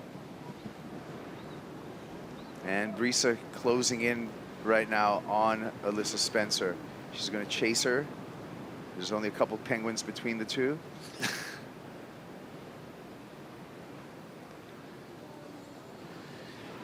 And a little bit of ruffle hitting the little bit of maybe I feel like the wind might be changing direction just a little bit this afternoon, but maybe that's just as the land is cooling down into the afternoon hours. Yeah, there are chances. It looks still pretty clean. It's just a lot of wobble. The high tide doesn't help. And now they came up the point, and usually because of all that water that comes out of that left side of the, like underneath the rocks, it digs a deep hole in there. Red flag today. Red flag, no surfing. No swimming no today. swimming. Yeah. Yes, surfing. Well, that shows you the wind direction blowing from the east. Yeah, the beach turns pretty heavily here in Saquarema. When you look The at direction, geographics. yeah. And you look at the way the coastline turns, so everything changes. The rocks really protect as well for some reason, because if you see the next beach over, we panned out a few drone shots and you could see the next beach over was all messy, and here was like still pretty nice. Banco do Brasil 2-minute warning for Alyssa Spencer. And it's going to be a big challenge at this point because Brisa Hennessy, we talked about her with 7 years on the championship tour. She knows how to close out a heat strata. And she did, get through a heat in El Salvador. She's knows what it takes to finish out this one. So this could be the event for her to get on a roll. Well, she's done amazingly good before at Sunset Beach, which has a lot of wobble and timing. Yeah, I think 2022 she took the win over there. Yeah. So this is, I'm not saying it's similar to Sunset, but it has that same sense of like rhythm that you got to find. Like find a balance in the wave, need to be powerful, sure-footed, and she has all of those under her sling. So well, the way she rode out of a couple of those waves just in this heat, that was really impressive. How sure-footed she was, how staunch on her stance she was. A lot of surfers have been getting knocked off. Here we go. Here's the block here, and Brisa uses priority, closes out the heat. That gives 40 seconds of opportunity to Alyssa Spencer. Yeah. Let's see if another opportunity pokes its head out. Jack Robinson said, stay on your feet when you heat. Stay on your feet when you're heat. I like it. Could be something out there. I don't think there's not enough time not enough on the time clock for 2 waves. It looks like there's a wave out the back there, but I don't think it's going to get here in time. Yeah, not with 10 seconds. So that is going to be it for Alyssa Spencer. And it will be Brisa Hennessy, you know, maybe a turning point in her season, coming through and advancing out of this heat. Good work for the Costa Rica surfer. And Alyssa Spencer will now put in her mind and envision just lefts, because the next stop, there's no choice but to go left in Tahiti. So it's just going to be a ride in this after the clock for Alyssa. And hopefully get barrel. Yes. Mango. Wow. That was that backhand you were mentioning earlier. Yeah, that could have, you know, unfortunately after the horn, but it's a beautiful afternoon, so I think she's going to watch the sunset. Well, enjoy the sunset with us. Enjoy a Corona Cero with us. Brisa Hennessy, enjoy your trip, well-earned trip to round number 2 here at the VIVO Rio Pro, presented by Corona Cero. And with that being said, coming up next is our Corona Cero post-show as we enjoy this beautiful afternoon in Saquarema. We'll see you for the post-show right after these messages. Stick around. We're going to wrap up all of today's action.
That's right. It is the Corona Cero post-show. Day number 1 of the VIVO Rio Pro presented by Corona Cero. Perfect time to enjoy the Corona Cero in this beautiful sunset over Surf Town, the Maracanã do Surf, Saquarema, Brazil. Stop number 6 of the championship tour. And you know what? We ran 26 heats today, gang. 26 heats. Let's go. Let's go. Saúde. Saúde. Let's do this, my brother. Jesse Mendez, Mitchell Salazar. I'm Kai Pogrom. I'm taking a big swig. Good day. Long day. Talk to me about it. Good waves that stay consistent all day long. Conditions were superb, too. I mean, for how it gets here, this is easily an 8 out of 10, especially with the consistency we saw all day long. 26 heats, though. That's a long day by Championship Tour standards. We got it done, though, Kai. Super stoked on day number 1, especially first day of the window, too. What do you got, Jesse? I was excited. The wind kind of held throughout the whole day, too. It was pretty nice and clean. Yep. We had good waves. Everyone kind of, not everyone, but a lot of people did a very good work. And as much as we don't like the backwashes as surfers, but it makes it exciting. You know who did some good work? Brisa Hennessy coming through into round 2. Let's hear from Brisa. She's with Rachel. Yeah, Brisa, congratulations. I'm sure it was a hard hit, but you capitalized so well with what you had. How was it for you? Thank you. Yeah, I just try to tune into this amazing Brazilian energy. Yeah, the people here just bring the best vibes, and this wave is always really challenging for me. I would say I'm not the best at beach break surfing, but I'm kind of, I don't know, I have a big challenge ahead of me this whole year, and I just want to, yeah, take all I can with it. So yeah, that was my mentality. Like you said, you come here for the challenge, right? So is there any words you want to say for your friends and family back home? Yeah, thanks to mom and dad watching, my grandparents, everyone that supports me and sends me love from afar, y todos mis increíble gente de Costa Rica, muchísimas gracias por el apoyo. Y si vamos con todo, vamos siguiendo adelante y con pura vida. Gracias. We hope you can get great results in this beach break. Thank you very much and good luck. Back to you guys. Thank you, Rachel, and congratulations to Brisa Hennessy. What a way to end this day. Ferris wheel on the beach, beautiful lake. Oh, yeah. Great company in Corona Cero. Mitchell, you know, I had a highlight heat with the women's round 1. For me today, it was a representation of 2 separate generations. I'm talking the teenager, Tia Zabrowski, coming up against the 8-time world champ, Steph Gilmore. It was a great heat, and it was the rookie that was able to persevere. Yeah, and Steph actually had the best score in this heat, and Tia, we've talked about her needing these big moments throughout her rookie season, Jess. I think Stephanie opened up with a 5.33, and Tia just held her ground, you know, didn't have any amazing scores, but when it comes to just getting out there, battling the conditions, making sure that she was on the 2 right waves, she did that in those 40 minutes that she had. I mean, squeezing through heats tends to be good in this level because most likely she's not going to have a shocker again. So she squeezed through that first one, beat someone of substance that won 8 titles before, and now she might build her confidence into a great result into this event. The surfing is there, it's always been there. It's just a matter of putting the heat together and being smart, making good decisions. Could be a turning point in her season. Easily. Tia Zabrowski, this is only the 2nd time she's advanced out of that first round, so maybe a momentum builder and some belief for the French Tahitian. There's the numbers right there. It was a low-scoring affair, but Tia Zabrowski came out on top. And as you said, it could be momentum building. It could also be a generational shift that we're seeing right now, too. Steph hasn't necessarily had the best of seasons either. But I think the main thing about Tia is just getting out of that round and not being considered herself somebody that's been at the back of the line this season. She qualified here. She has good memories here. She was the first person to qualify at that age. And look at her now on tour in a rookie season. Now, really, the sky's the limit, Kipes. Yeah. The sky's the limit. I do have to say, Steph, you were incredible on the Gold Coast. Yep. You're the GOAT, you know. So, yeah, it's it may be we're anticipating this transition between the veterans and the new blood. But this year on the championship tour, they're holding it down. The veterans have been like the establishment has been holding it down pretty good. But maybe this could be a little bit of the change. You know? Halfway through the season too. Halfway through the season. You know what, Jesse? Number 1 on the men's ranking, Italo Ferreira. This could be a pivotal event for him. It seems like he's got so much momentum, and he came through his heat today up against Ramsey Buchuyang. I mean, this guy has more energy than the whole beach itself. So for him to keep the momentum going for 5 years straight is not a problem. Look at that layback, how he drove through that turn, very critical. And I think that's what's bringing a little bit a difference point of him since he started working with Leandro. It's a little bit more patient in his surfing, trying to draw out the carves a little bit more, make him surfing looks bigger, not just powerful, but using the whole canvas of the wave. And I mean, on the backhand, you don't even have to say anything. The guy's a beast. I think the changes from going mostly epoxies to PUs has been very beneficial to him too. Less chatter on the boards. They look great from Tico and Teco, and of course Timmy Patterson. Strong heat total against Ramsey, who had a couple heats this morning, Kibes. Yeah. Second serve for Ramsey Buchuyang today, but it's Italo Ferreira. Just looking in form, he is the most informed surfer that we are seeing currently halfway through the season. He's in that yellow jersey. He likes yellow. He dyed his hair. Yeah. He's committed to yellow. He wants more yellow, and he's on his way. We'll see him in round number 3, Italo Ferreira. Slim Shady. Yeah. Let's go. Let's go. Another thing that happened today, Jesse, was some tremendous upsets that actually had me in shock and awe. And one of them today, I mean, we lost Gabe Medina. That was an upset. But another one today was the winningest. A 4-time Rio Pro champ, Felipe Toledo, went down in round 2 to Callum Robson. To tell you the truth, it kind of shocks me, but also I know how well Callum can actually go against Felipe in the conditions that we had today, but definitely did not expect for him to throw a Hail Mary like that and get an excellent score kind of right off the bat. I don't think it was even 10 minutes from the heat start. But I'm going to tell you one thing, though, guys. Callum almost seems to surf better in the heats where he's such a big underdog. He almost needs that Kaipo, and we saw him win the Challenger at a pipe. So far this season, he's had a couple keeper results, and it's not like Felipe was surfing bad either. He had a 7.5 right there. A lot of confidence going into this one. Cal just shut this thing down. He had the 8 and a high 7 afterwards. He looked fantastic. I like how you mentioned, because sometimes you have the shocker, right? Like you get the big guy and the guy has a shocker and he squeezed through it. Yeah. But no, this one, both surfers surfed. Callum just out-surfed Felipe. Yeah, I agree, especially when we look at the numbers. Look at the heat totals. 14.93, 13 points for Felipe Toledo. It wasn't a low-scoring heat. Both of the surfers were performing. It was Robson with that excellent score, with that air 8-point ride that came out on top. And he's changing too. His confidence is really getting up there right now. I think he considers himself a contender at the moment. Kaipo, multiple years on tour, is going to do that to you. Yeah. Well, what an opening day. And gosh, you know what?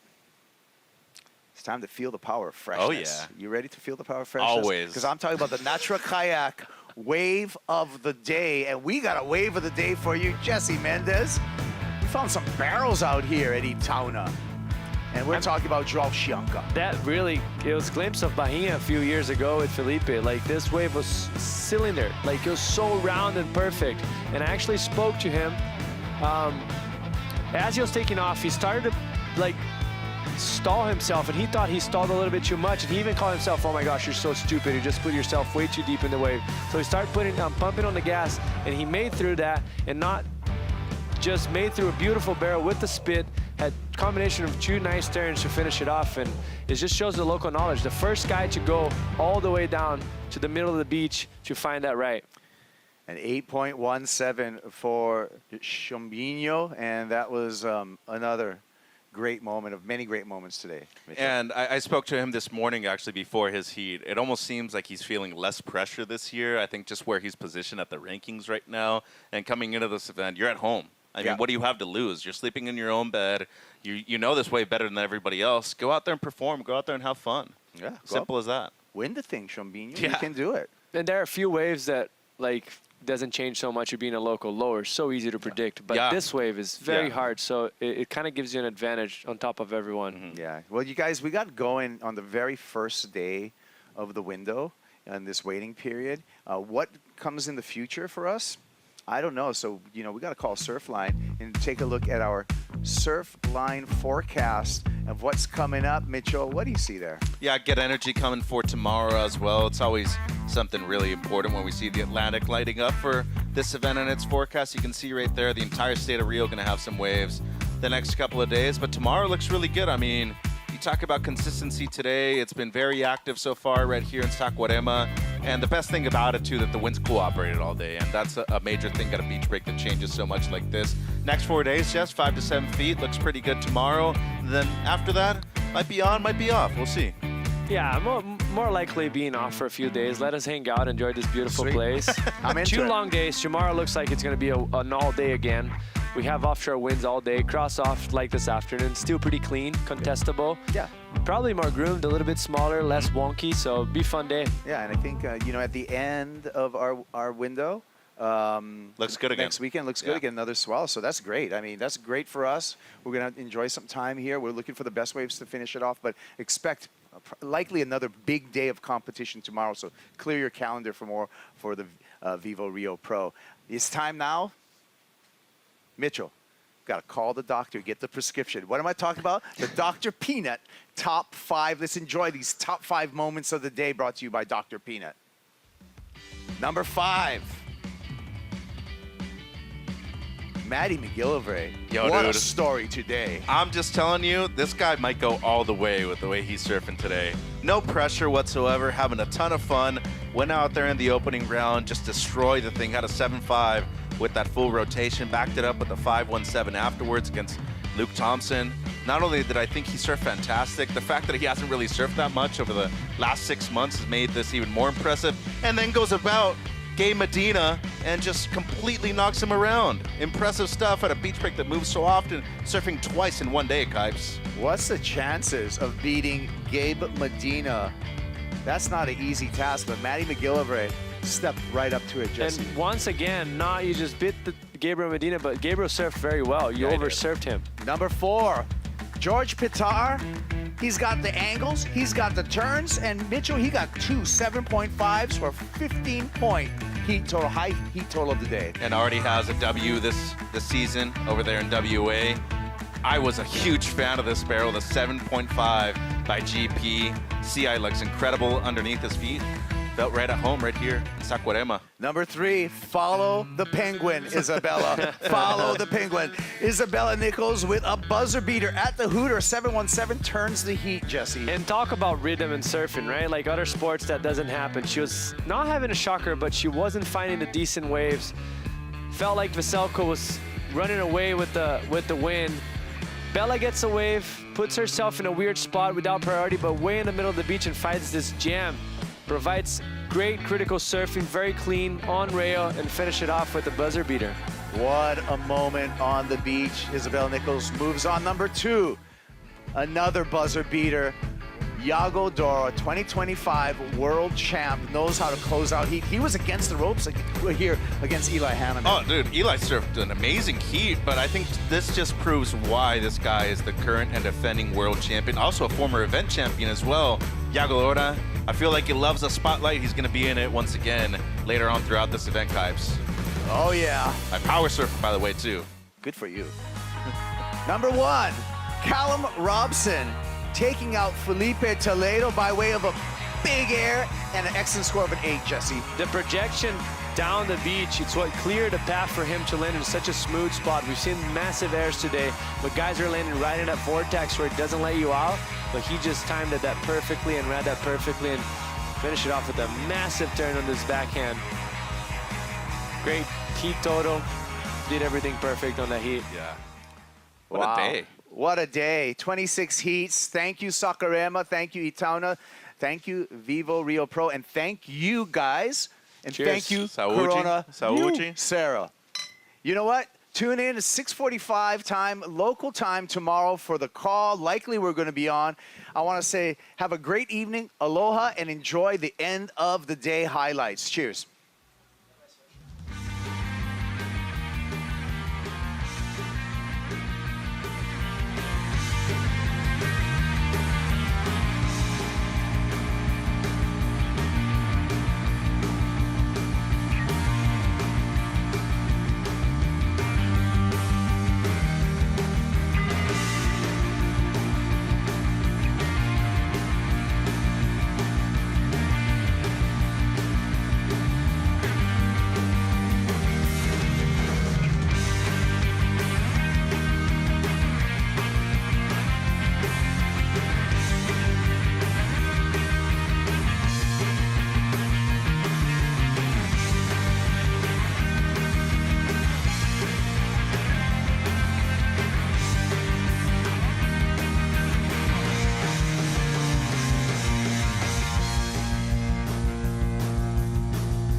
This copyrighted event broadcast is produced by the World Surf League for broadcast around the world and may not be retransmitted, reproduced, rebroadcast, or otherwise distributed or used in any form without the written consent of the World Surf League.